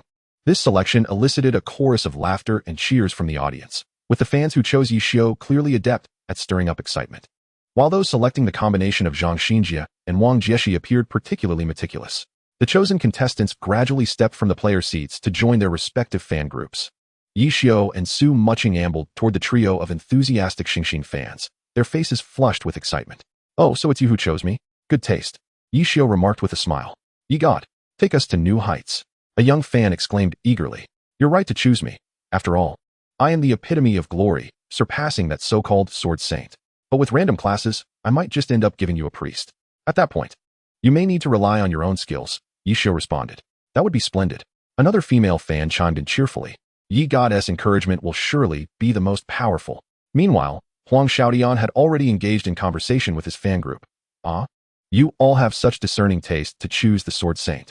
Rest assured, regardless of the random class. Watch me employ my unmatched skills and instincts to ensure you all understand what despair truly means. Captain, how should we arrange the order? Should I be the grand finale? Or perhaps I could start with a bang. Yu Wenzhou smiled amiably, listening patiently, then gently advised the fans. Showdown is quite reliable. However, during the competition, let's all maintain a relaxed mindset and enjoy the process. With random classes, errors are entirely normal. In contrast, the atmosphere around Zhou Zikai was much quieter. He merely nodded towards his fans and uttered a brief acknowledgement. Sun Xiang, on the other hand, stood nearby with his arms crossed, wearing an expression that seemed to say, "Watch me closely."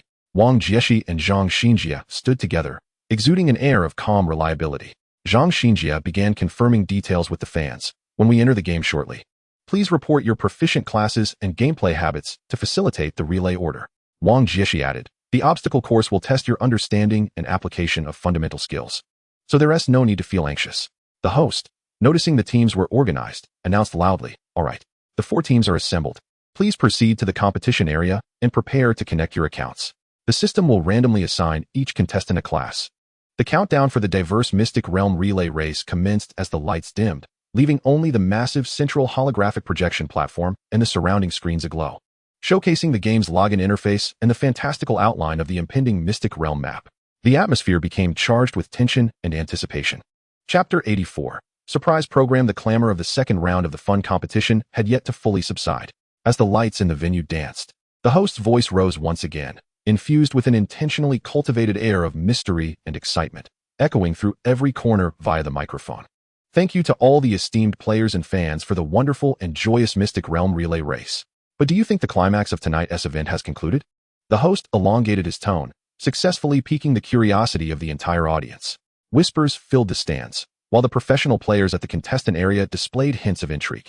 Yi Xiu, with his hands tucked into his pockets, appeared to be waiting to see what other surprises might unfold. Suddenly, the host raised his hand dramatically, and the large screen behind him illuminated with dazzling special effects. What follows will be the grand finale of tonight's All-Star Weekend. An unprecedented, absolutely thrilling special event.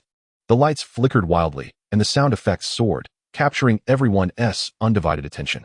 This event is called Crossing Peaks, the ultimate challenge of Glory All-Stars.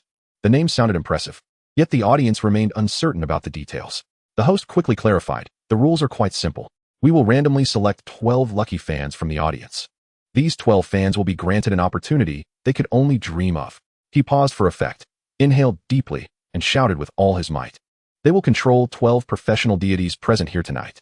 Captain Yu Wenzhou will not participate in account exchange, serving as the commander, and as per Yi Xiu's official request, will use the account of Jun Mo Shao to form a team with the fans. The entire venue erupted as if a deep water bomb had been dropped, followed by a deafening wave of sound, a cacophony of gasps, screams, and incredulous shouts that seemed ready to pierce the heavens. The host continued to shout over the noise. And their opponents will be composed of the 11 professional players present. However, they will be using ordinary max-level accounts provided by the system that correspond to their classes. Yes, you heard that right. Professional players using ordinary accounts. Oh, this revelation sent the contestant area into an uproar. Huang Xiaodian was the first to leap up. No way. Are you serious? Fans will use our accounts? They LL control my Yi Yusheng fan? Are you certain? What about the Sword Saint's image?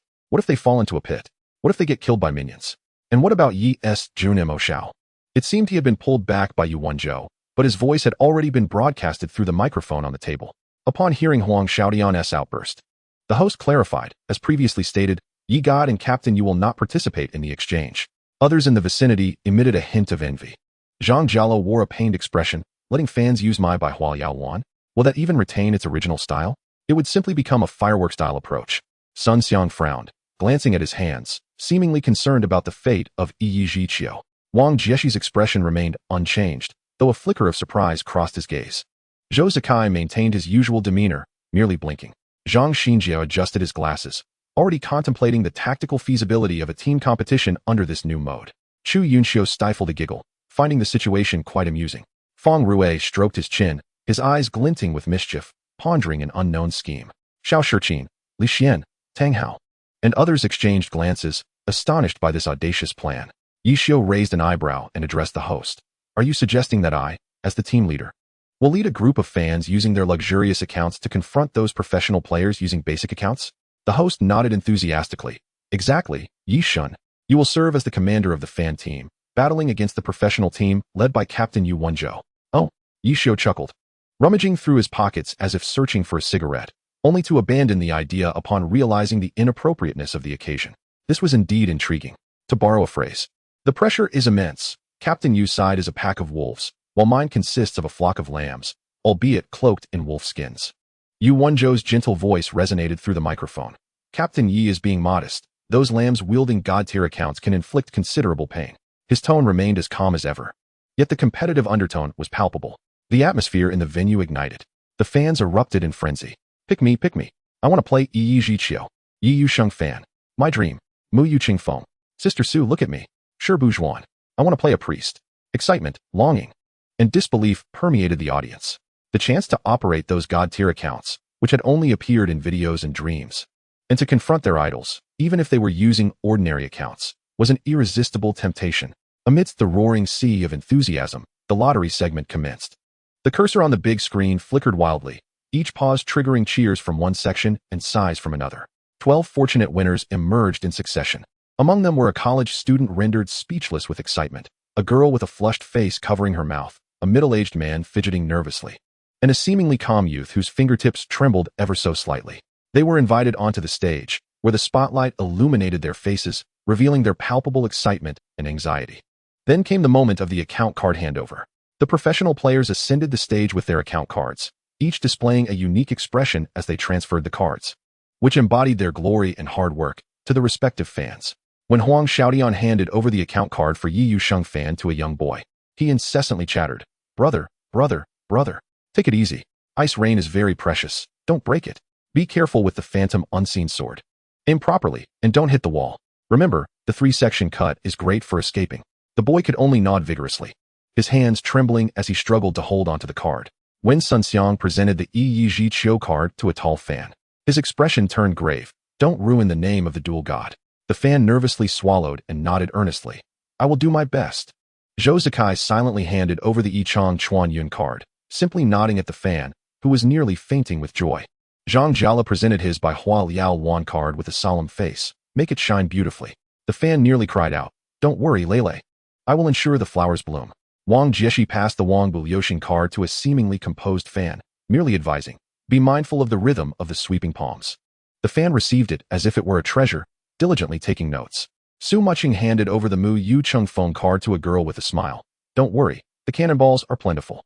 The girl excitedly embraced the card. Feng Rui mischievously shoved the Hai Wu Liang card into a fan's hands, grinning. "Play however you like. Be as crafty as you want. No need to worry about my feelings."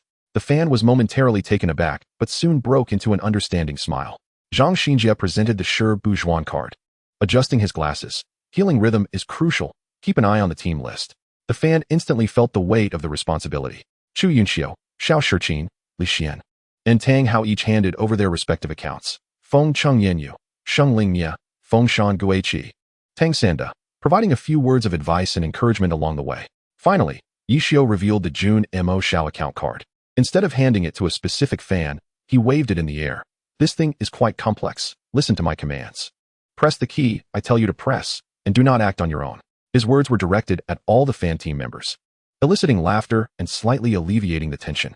With the account handovers complete, both teams took their places for the match. Chapter 85. Individual Matches Fan Team. 12 fans operating 12 god-tier accounts, under the unified command of Yi Xiu. Professional Team. 12 professional players using standard max-level accounts provided by the system, equipped uniformly, without silver weapons, commanded by Yu Wenzhou, who does not operate an account, and serves solely as a tactical commander. The host announced loudly, "The Cross-Peak Challenge match begins now. First up are the 3 individual matches. Please have the first players from both teams take the stage." The big screen displayed the matchup list. First individual match, Fan, operating Yi Yu Sheng Fan, versus Li Xian, operating a standard Jin Gui. Map, Arena. Simple and direct, with nowhere to hide. The countdown ended. The fan controlling Yi Yu Sheng Fan dashed forward, wielding the silver weapon Ice Rain, exuding an unstoppable momentum. The speed elicited gasps from the audience. This was the raw power of a Sword Saint account. Sword Shadow Step. The fan excitedly struck the keyboard, attempting to replicate their idol's signature move. Suddenly, Yi Yu Sheng Fan's figure flickered, splitting into 3 afterimages.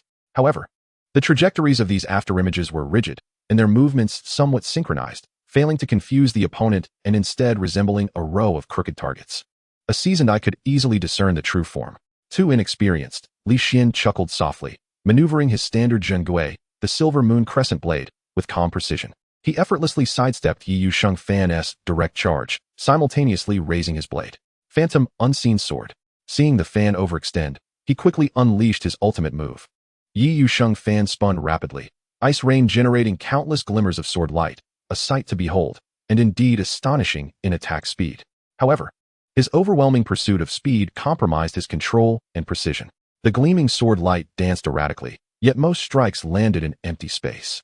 The final blow, executed with haste, struck the arena floor with a resounding impact, igniting a shower of sparks and rendering the character momentarily rigid. An opportunity. Li Xian's gaze sharpened. He did not confront the seemingly fierce Hu Nyingwx Ing Jian head-on. Rather, with a simple backward leap followed by a roll, he elegantly dodged all sword flashes. As Yi Yusheng Fan's last sword strike missed its target, his incantation had already reached completion. Ice Formation. A pale blue, ghostly formation accurately descended beneath Yi Yusheng Fan's feet, enveloping the area in chilling air and instantly sapping his speed. The Fan's heart raced, hastily commanding Yi Yusheng Fan to retreat, but under the effects of the slow, his movements were sluggish. The icy rain's effect triggered at that moment. A standard attack infused with frost spreading across the ground. Yet alas, Li Xian's ghostly formation had long since vacated that position. Dark Formation. Another ghostly array descended, shrouding the area in black mist, drastically diminishing Yi Yusheng Fan's visibility and reducing his accuracy. The Fan felt a sense of dread as the screen darkened, frantically manipulating Yi Yusheng Fan to wield the icy rain in a futile attempt to dispel the darkness. Li Xian's ghostly formations glided like phantoms along the mist's edge, each swing of his blade accompanied by the fall of yet another ghostly array. Pestilence Formation. A green toxic mist arose, persistently eroding Yi Yusheng Fan's defenses. The Fan found himself entirely on the defensive, possessing a powerful account, yet feeling ensnared by countless invisible threads, each action weighed down and cumbersome.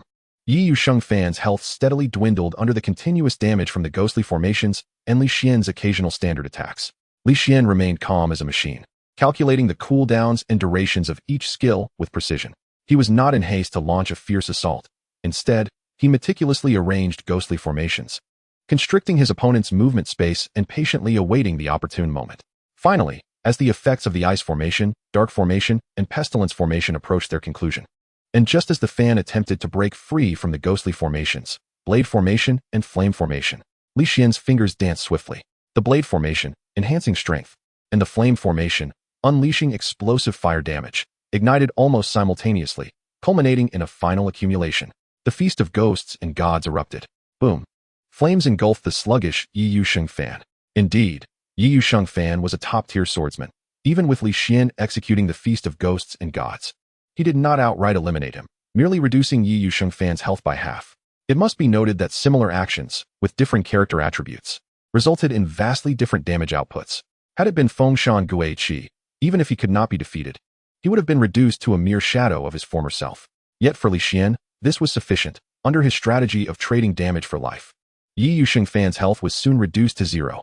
A wave of regret swept through the audience. The Fan operator stared blankly at the gray-white screen, a look of guilt upon their face.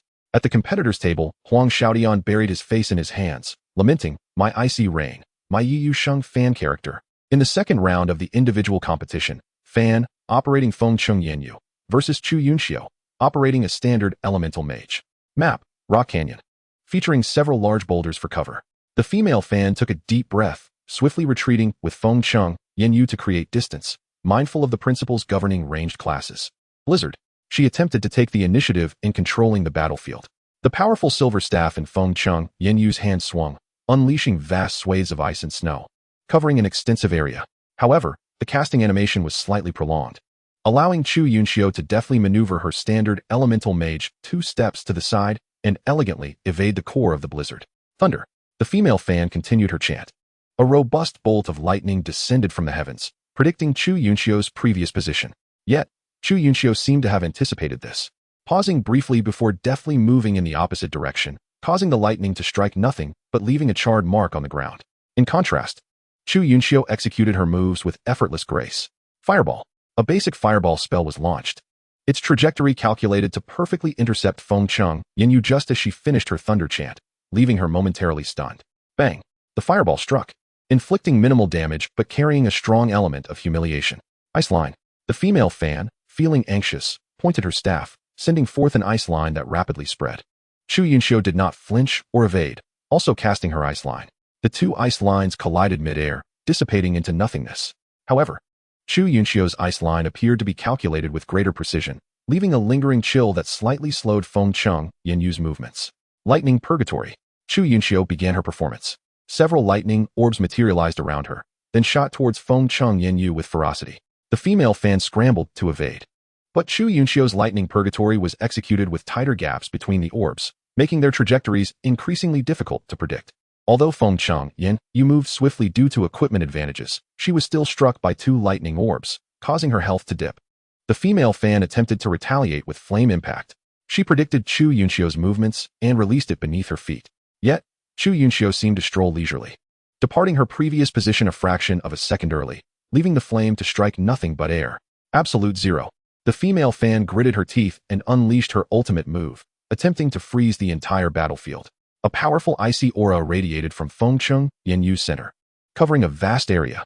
Chu Yunxiu smiled slightly, deftly tapping her fingers. Instantaneous movement. The standard elemental mage's figure abruptly vanished from its original location, reappearing behind a large boulder, perfectly avoiding the maximum range of absolute zero and only experiencing a slight slowdown from the edge effects. Just as Feng Cheng Yanyu's ultimate move concluded, plunging her into prolonged rigidity, Firebomb. Lightning Star Bomb. Chu Yunxiu emerged from behind the boulder, executing two instant low-level spells that struck Feng Cheng Yanyu with precision. Following this, she commenced a dazzling sequence of spellcasting. Fireball, Frosty Snowball, Dark Night Shadow. Each fundamental skill flowed seamlessly, as if imbued with life, compressing both movement and casting stuns to their utmost limits. Feng Cheng Yanyu possesses formidable magical prowess and casting speed, yet finds no opportunity to unleash a powerful incantation. Rendered utterly defenseless as health dwindles relentlessly. Ultimately, amidst the dazzling yet lethal spectacle of elemental magic, Feng Cheng Yanyu collapses to the ground. In the third individual match, Fan, controlling Tang Sanda, and Tang Hao, maneuvering an ordinary rogue. The setting, a street corner adorned with scattered crates. The Fan, commanding Tang Sanda, revels in the overwhelming strength bestowed by the silver weapon and crimson gauntlets, adrenaline surging as he emulates Tang Hao's approach, charging forward with fervor. Overlord's combo. He bellows, possibly voicing his battle cry in reality, as Tang Sanda leaps into the air, lunging ferociously at Tang Hao's rogue character, Dzi. With an imposing presence, Tang Hao, with piercing eyes, remains undeterred, and at the moment of Tang Sanda's imminent strike, hurls a brick. The brick flies with precision, striking Tang Sanda squarely in the face. Although the disparity in account attributes prevents stunning, it is sufficient to disrupt the initiation of the Overlord's combo. The Fan is momentarily stunned, and Tang Sanda's movements falter. Tang Hao skillfully maneuvers Dzi to the side, delivering a hook punch that strikes Tang Sanda in the abdomen, inflicting minimal damage while causing a slight stagger. Sand throw. A cloud of sand rushes towards the Fan's screen, obscuring his vision. The Fan exclaims, instinctively commanding Tang Sanda to roll backward. Tang Hao follows like a shadow. Although the rogue's speed pales in comparison to Tang Sanda's, his positioning is immaculate, often exploiting the blind spots in Tang Sanda's field of vision or his trajectory. Poison Needle. A silent needle embeds itself in Tang Sanda, inducing a poisoned state. Annoyed, the Fan commands Tang Sanda to retaliate with a swift throat grab. In a flash, Tang Hao seems to anticipate this move, executing a simple back jump while delivering a knee strike. The rogue's knee collides forcefully with Tang Sanda's outstretched arm, nullifying the throat grab and causing a brief stun. Damn it! The Fan exclaims in frustration, activating Steel Body, attempting to overpower the situation. Street Storm. He commands Tang Sanda to unleash a flurry of punches, wildly attacking with an extensive range. Yet Tang Hao remains remarkably composed, maneuvering Dzi with a mix of offense and retreat, using the crates for cover, intermittently employing Sand Throw and Poison Needle to harass, and seizing opportunities to deliver slaps that, while low in damage, are deeply humiliating. The Fan possesses immense attack power and speed, yet finds his strikes landing as if against cotton, devoid of impact. Tang Hao masterfully exploits the rogue's characteristics of control, harassment, and interruption. At last, as the effects of Tang Sanda's Street Storm conclude, Tang Hao seizes the moment. Mountain Tiger Intercept. Dzi charges forward, interrupting Tang Sanda's recovery. Dual crescent blades. 2 swift hand strikes follow. Scarpain, enhancing his own damage. Finally toss. Dazi seizes the off-balance Tang, Sanda, and hurls him against the nearby wall. Boom. Though the damage is minimal, the fans' morale crumbles. Tang Hao, without a moment's pause, unleashes the rogue's abilities in a relentless torrent, while each skill inflicts limited damage. Their seamless succession is flawless, presenting no openings. The fan, flustered, attempts to counter, yet is continuously thwarted by Tang Hao's precise blocks and evasions. Ultimately, Tang Sanda's health is eroded to 0 by this unending series of low-damage combos. With an unpretentious yet exquisitely precise series of attacks, Tang Hao secures victory over the silver-armed Tang Sanda. The individual match concludes with the professional team triumphing 3-0. Chapter 86, Arena Match. First match, Fan, controlling Yi Jiqiu, and Sun Xiang, maneuvering an ordinary battle mage. Sun Xiang's battle mage is named Zui Ai Yi Jiqiu, a name that elicits a wave of nausea from both Yi Xiu and Sun Xiang. While the audience bursts into laughter, this is hilarious. Thank goodness it's not the great Yi Xiu controlling him. But does it matter if it is not the great Yi Xiu? As Yi Xiu observes, one must wonder if they are not curious about the scene where Zui Ai Yi Jiqiu mercilessly trounces Yi Jiqiu. Oh, don't even say it. I have goosebumps. The map selection is successful. Arena map, ancient Roman Colosseum, flat and expansive. Clutching the Xie war spear and adorned in the glory of the god of war, Yi Jiqiu stands resolute in the center of the arena, while the fan controlling him, exhilarated, feels the immense power conveyed by the account card. On the opposing end, Sun Xiang guides his ordinary battle mage, Zui Ai Yi Jiqiu, as he steps onto the stage. Silver weapons? None. Premium orange gear? None. Yet Sun Xiang's gaze is resolute, brimming with confidence. The fan, controlling Yi Jiqiu, feels the might of the god of war and eagerly initiates a charge. Majestic dragon breaks the army. Yi Jiqiu surges forth with unmatched vigor, as if a dragon's shadow truly materializes behind him. Both speed and power are impeccable. Sun Xiang, focused, maneuvers Zui Ai Yi Jiqiu forward instead of retreating, just as the majestic dragon is about to collide. He swiftly sidesteps while thrusting the war spear forward with precision, delivering the dragon tooth. Ding! A light sound resonates as Zui Ai Yi Jiqiu's spear tip strikes the side of Yi Jiqiu's charge. Though it fails to fully interrupt the majestic dragon, it slightly alters its trajectory, allowing it to brush past Zui Ai Yi Jiqiu and miss entirely. Angry Dragon pierces the heart. The fan, missing his strike, immediately follows up with a powerful attack. Yi Jiqiu thrusts his spear forward, the force palpable. Sun Xiang reacts swiftly, positioning Zui Ai Yi Jiqiu to cross his spear defensively. Clang!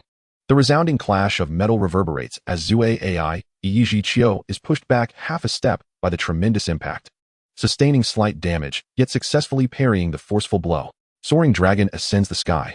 The fan, in a moment of inspiration, commands Yi Jiqiu to unleash a level 70 ultimate, conjuring a colossal dragon that roars forth from the gathered magical energy. Sun Xiang smirks, fingers dancing deftly. Zui Ai Yi Jiqiu seamlessly cancels the recovery from his block, rolling into a counter with strong dragon crash. The low-tier skill of the ordinary battle mage strikes true against the dragon's jaw. Though unable to completely decipher the ultimate skill, he successfully altered the angle at which the dragon raised its head.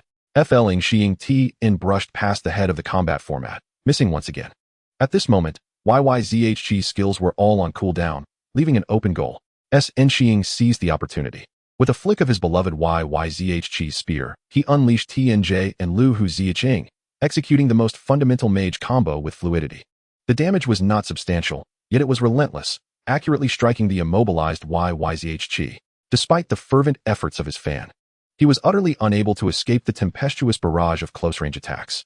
Ultimately, the account of DUSHN was relentlessly worn down by a series of basic combos. SN Xing demonstrated what it meant to exert absolute operational dominance.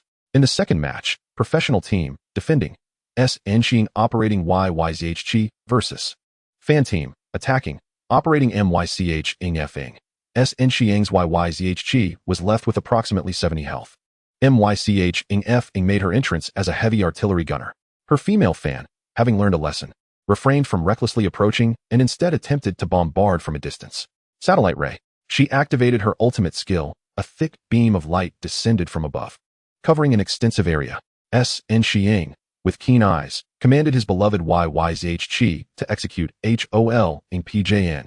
Not charging at MYCH Ing Fing, but rather diagonally.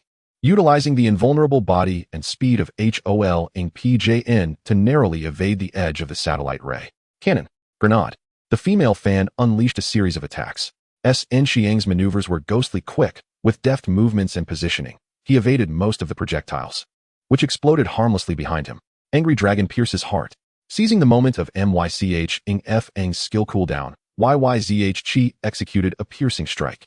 MYCH Ing F Ing hastily retreated, but SN Xiang anticipated her landing point, with the spear following closely.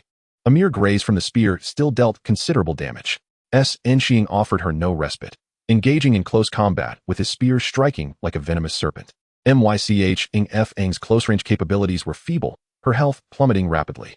Ultimately, she was taken down by AFL Ing Xiang Tien. SN Xiang triumphed against two opponents. YYZH Chi's health remained at 45. The audience erupted in fervent applause for SN Xiang's personal prowess. In the third match, professional team, defending, SN Xiang operating YYZH Chi versus fan team, attacking, operating B Ihuli Olu N. SN Xiang's health was not optimal, yet his momentum was soaring. B Ihuli Olu N entered as an ammunition expert. The fan operator strived to execute the flamboyant B Ihu style, hurling various attribute projectiles and grenades, creating dazzling visual effects to obscure SN Xiang's vision. However, SN Xiang remained unfazed. His gaze pierced through the layers of light and shadow, locking onto the true form of B Ihuli Olu N. Charge and stab. YYZH Chi bore the scattered damage, forcefully advancing. Explosive shell. Freezing shell. The fan shot in a panic. SN Xiang maneuvered YYZH Chi with slight twists, evading most critical control projectiles, absorbing some damage, and closing in on B Ihuli Olu N. TNJ. The spear thrust upward. B Ihuli Olu N was sent into the air. Disaster struck. A chill gripped the fan's heart. Airborne combo. Though merely an ordinary account, in SN Xiang's hands, a seamless airborne combo rendered B Ihuli Olu N defenseless. The dazzling light and shadow became mere backdrop, failing to salvage the situation. B Ihuli Olu N fell. SN Xiang achieved a remarkable 1 against 3, completing a triple kill. YYZH Chi's health was nearly depleted, yet it stood resolute. The crowd erupted in jubilation. In the fourth match, professional team, defending, SN Xiang operating YYZH Chi versus fan team, attacking, operating W Ing Bili X Ing. SN Xiang's health could no longer withstand any significant attack. W Ing Bili X Ing soared into the air on a broom. A scholar of the magical arts, the fan operator, having learned, aimed to exploit aerial superiority for long-range attrition. GLL, lava flask, acid rain, dry ice. Various magical items rained down. SN Xiang's focus remained unwavering as he maneuvered his low-health YYZH Chi through the magical bombardment, inching closer. HOL Ing PJN. He activated this displacement skill once more, not for offense, but to rapidly close the distance. W Ing Bili X Ing hastily ascended on her broom. At that moment, SN Xiang suddenly commanded YYZH Chi to leap into the air with L Ing Y. Aerial confirmation hit. W Ing Bili X Ing's movement faltered. Lu Hu ZH Ing. With a swift strike, though the height diminished the damage, she was successfully blown off her broom. FL Ing Shi Ing Tien. SN Xiang let out a final roar.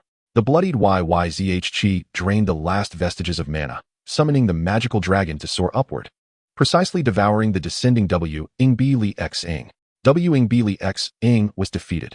SN Xiang accomplished a breathtaking 1 against 4. With an ordinary account, he consecutively vanquished 4 opponents wielding godly accounts. Though his YYZH Chi finally succumbed after this strike, collapsing slowly, it was a noble defeat. After all, the disparity in equipment was vast. Any strike from the opponents inflicted nearly double the usual damage on these ordinary accounts. The audience stood and applauded, celebrating SN Xiang's unparalleled performance. The professional player seats cast admiring glances.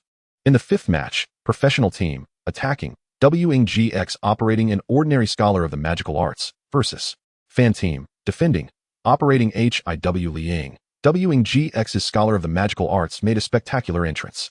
The opponent was the fan-operated HIW Li Ying. The fan attempted to emulate F Ing Ru's stealthy style, hiding behind a massive rock. W Ing GX did not even glance over, casually tossing a lava flask to force the opponent out of position. HIW Li Ying leaped forth, attempting to use the Chi B shield to defend while secretly charging Chi Gu NCH Ing H Ing. W Ing GX maneuvered the scholar to the side, avoiding the direct approach, and casually executed a broom whirlwind to interrupt the charge. And why DUPing? The magical cloak was flung out, pulling HIW Liang closer. Star Ray, a close-range hit. Wang Jieshi's playstyle is both efficient and precise, devoid of any superfluous movements, entirely discerning the intentions of his fans. Hai Wuliang, despite possessing formidable skills, was rendered utterly powerless and swiftly succumbed to defeat. In the arena, the professional team triumphed with an impressive score of 5-1, leading to an overall score of 8-1. Although the fan team faced a disheartening loss, Sun Xiang's remarkable feat of single-handedly taking on 4 opponents ignited the atmosphere, revealing the unfathomable personal prowess of professional players. It became evident that possessing a godly account does not guarantee one's ascension to the ranks of a professional player. At this moment, the weight of the team competition now rests squarely on the shoulders of Yixiao, who is poised to take command. Chapter 87. The Love for Glory Team Competition, 55. Fan Team Lineup. Jun Mo Xiao, Sparrow. Commander, Yixiao, Yichang Chuanyun, Gun King, Shibu Zhuan, Priest, Fengshan Gui Qi, Formation Ghost, Sheng Ling Mia, Machinist. Professional Team Lineup. Yu Wenzhou, Soxar, Huang Xiaodian, Swordsman, Zhou Zikai, Sharpshooter, Xiao Shiqin, Machinist, Zhang Xinjia, Priest. Map, Abandoned City. The terrain is complex, interspersed with streets, buildings, and ruins, providing ample opportunity for tactical maneuvers. Considering the presence of casual players, voice communication is enabled. Listen closely. Yixiao's voice resonated in the fan team channel, clear and composed. The team competition differs from the previous matches. In individual competitions, no matter the character you wield, you cannot gain an upper hand against professional players. However, in team competitions, we can leverage our character's advantages. Follow my commands. As long as we remain calm and minimize mistakes, we have a chance to win. You need not execute overly intricate maneuvers. Just reach the correct position at the right time and activate the skills I instruct you to use. Do you understand? What Yixiao left unsaid was that his Jun Mo Xiao is a high-level account, capable of dealing damage that would otherwise be unattainable against them. Understood, responded the 4 fan operators, both anxious and eager. They were controlling the 4 most elite accounts in the league. All right, Yichang Chuanyun. Take the high ground at the rooftop of the dilapidated building located at coordinates 235-187, securing visibility over the central square. Received. The fan controlling Yichang Chuanyun swiftly maneuvered the character, utilizing its rapid movement to ascend to the designated position in mere moments. Fengshan Guiqi, follow my lead and establish the ghost formation. Got it. Sheng Ling Mia, deploy the mechanical airdrop to cover the area 200-210. Then release the hunter to patrol along the left street. Understood. Shibu Zhuan, stay close to me, maintain your distance, and prioritize the health of both yourself and Fengshan Guiqi. Affirmative. Yixiao's directives were delivered with clarity, prompting the fan team to commence their actions in an orderly fashion. Observers with a godly perspective were astonished to witness how this team, which had recently resembled a disjointed group, began to take on the semblance of a professional squad under Yixiao's guidance. On the professional team's side, Yu Wenzhou's voice was equally steady. Xiaodian, scout the left flank. Zikai, apply pressure on the right, disrupting their machinist. Shiqin, deploy robots to advance head-on and draw fire. Xinjia, be ready to cover Shiqin. Huang Xiaodian's swordsman, casual account, stealthily infiltrated the left street, while Zhou Zikai's sharpshooter, casual account, moved rapidly from the right, executing precise shots that struck Sheng Ling Mia's mechanical creations, hindering their setup. Xiao Shiqin's machinist, casual account, advanced with a formidable force, with various robots buzzing towards the center. Zhang Xinjia's priest, casual account, followed closely behind. The battle was on the verge of erupting. Fengshan Guiqi, ice formation. 185-195. The fan controlling Fengshan Guiqi promptly chanted, casting an ice formation that accurately covered the advance path of Xiao Shiqin's mechanical constructs, inducing a slowdown. Impressive. Yixiao commended. Sheng Ling Mia, self-propelled artillery, bombard, 190-200. Boom. The artillery struck, forcing Xiao Shiqin's character to retreat. Yichang Chuanyun, eliminate that hunter. 3 o'clock direction. Bang. The thunderous sound of the Barrett sniper rang out. Yichang Chuanyun landed a precise shot, taking down a mechanical hunter attempting to close in. I hit it. The fan controlling Yichang Chuanyun exclaimed with excitement. The fans realized that under Yixiao's meticulous guidance, they could indeed hold their own against professional players. Although the execution of details was far from perfect, the advantages of a godly account's attributes and skill effects compensated for many shortcomings. However, professional players seated below began to notice more nuances. They perceived that Yixiao's commands were consistently issued approximately 1 second in advance. To these seasoned players, this timing did not seem optimal for attack. Yet the outcomes were remarkably apt, leaving many professionals puzzled. Chen Guo, sitting among numerous elite players, overheard their discussions and turned to Wei Chen beside her. Old Wei, what do they mean? I see no issues with Yi Xiu's commands. Wei Chen, also aware of the situation, pondered for a moment and responded to Chen Guo's confusion. It's about hand speed and reaction. Wei Chen understood all too well the troubles stemming from insufficient hand speed and reaction time. Throughout his year in the professional league, he had sacrificed much to keep pace with the team's rhythm, requiring him to anticipate actions and make predictions in every match, which was mentally taxing. Chen Guo was taken aback. What does this have to do with hand speed and reaction? Wei Chen continued patiently, explaining to Chen Guo that these casual players had slower hand speeds and struggled to maintain rhythm. Even if the characters on stage were inferior, their hand speed and reaction time could typically avert danger. The reason the professional players below were momentarily caught off guard was primarily due to their youth and inexperience with the struggles of declining performance. Chen Guo remained perplexed. So, does this mean the fans' hand speed and awareness are clearly insufficient? Why, then, do they achieve such commendable results? Lao Wei scoffed, his tone turning somber. It is precisely because he cannot keep up that Yi Xiu must anticipate everyone's actions in advance. Do you think everyone possesses Huang Xiaoyan's instinctive reflexes? An ordinary player, upon hearing instructions, takes at least a second for their brain to process and for their fingers to catch up. Lao Yi is factored in their delays. Chen Guo pondered thoughtfully, so he intentionally issues commands ahead of time, waiting for the fans to execute their moves at the opportune moment. Lao Wei spoke gravely. Indeed, this task is not something just anyone can manage. One must fully comprehend the opponent's rhythm while also accounting for the sluggishness of one's own team.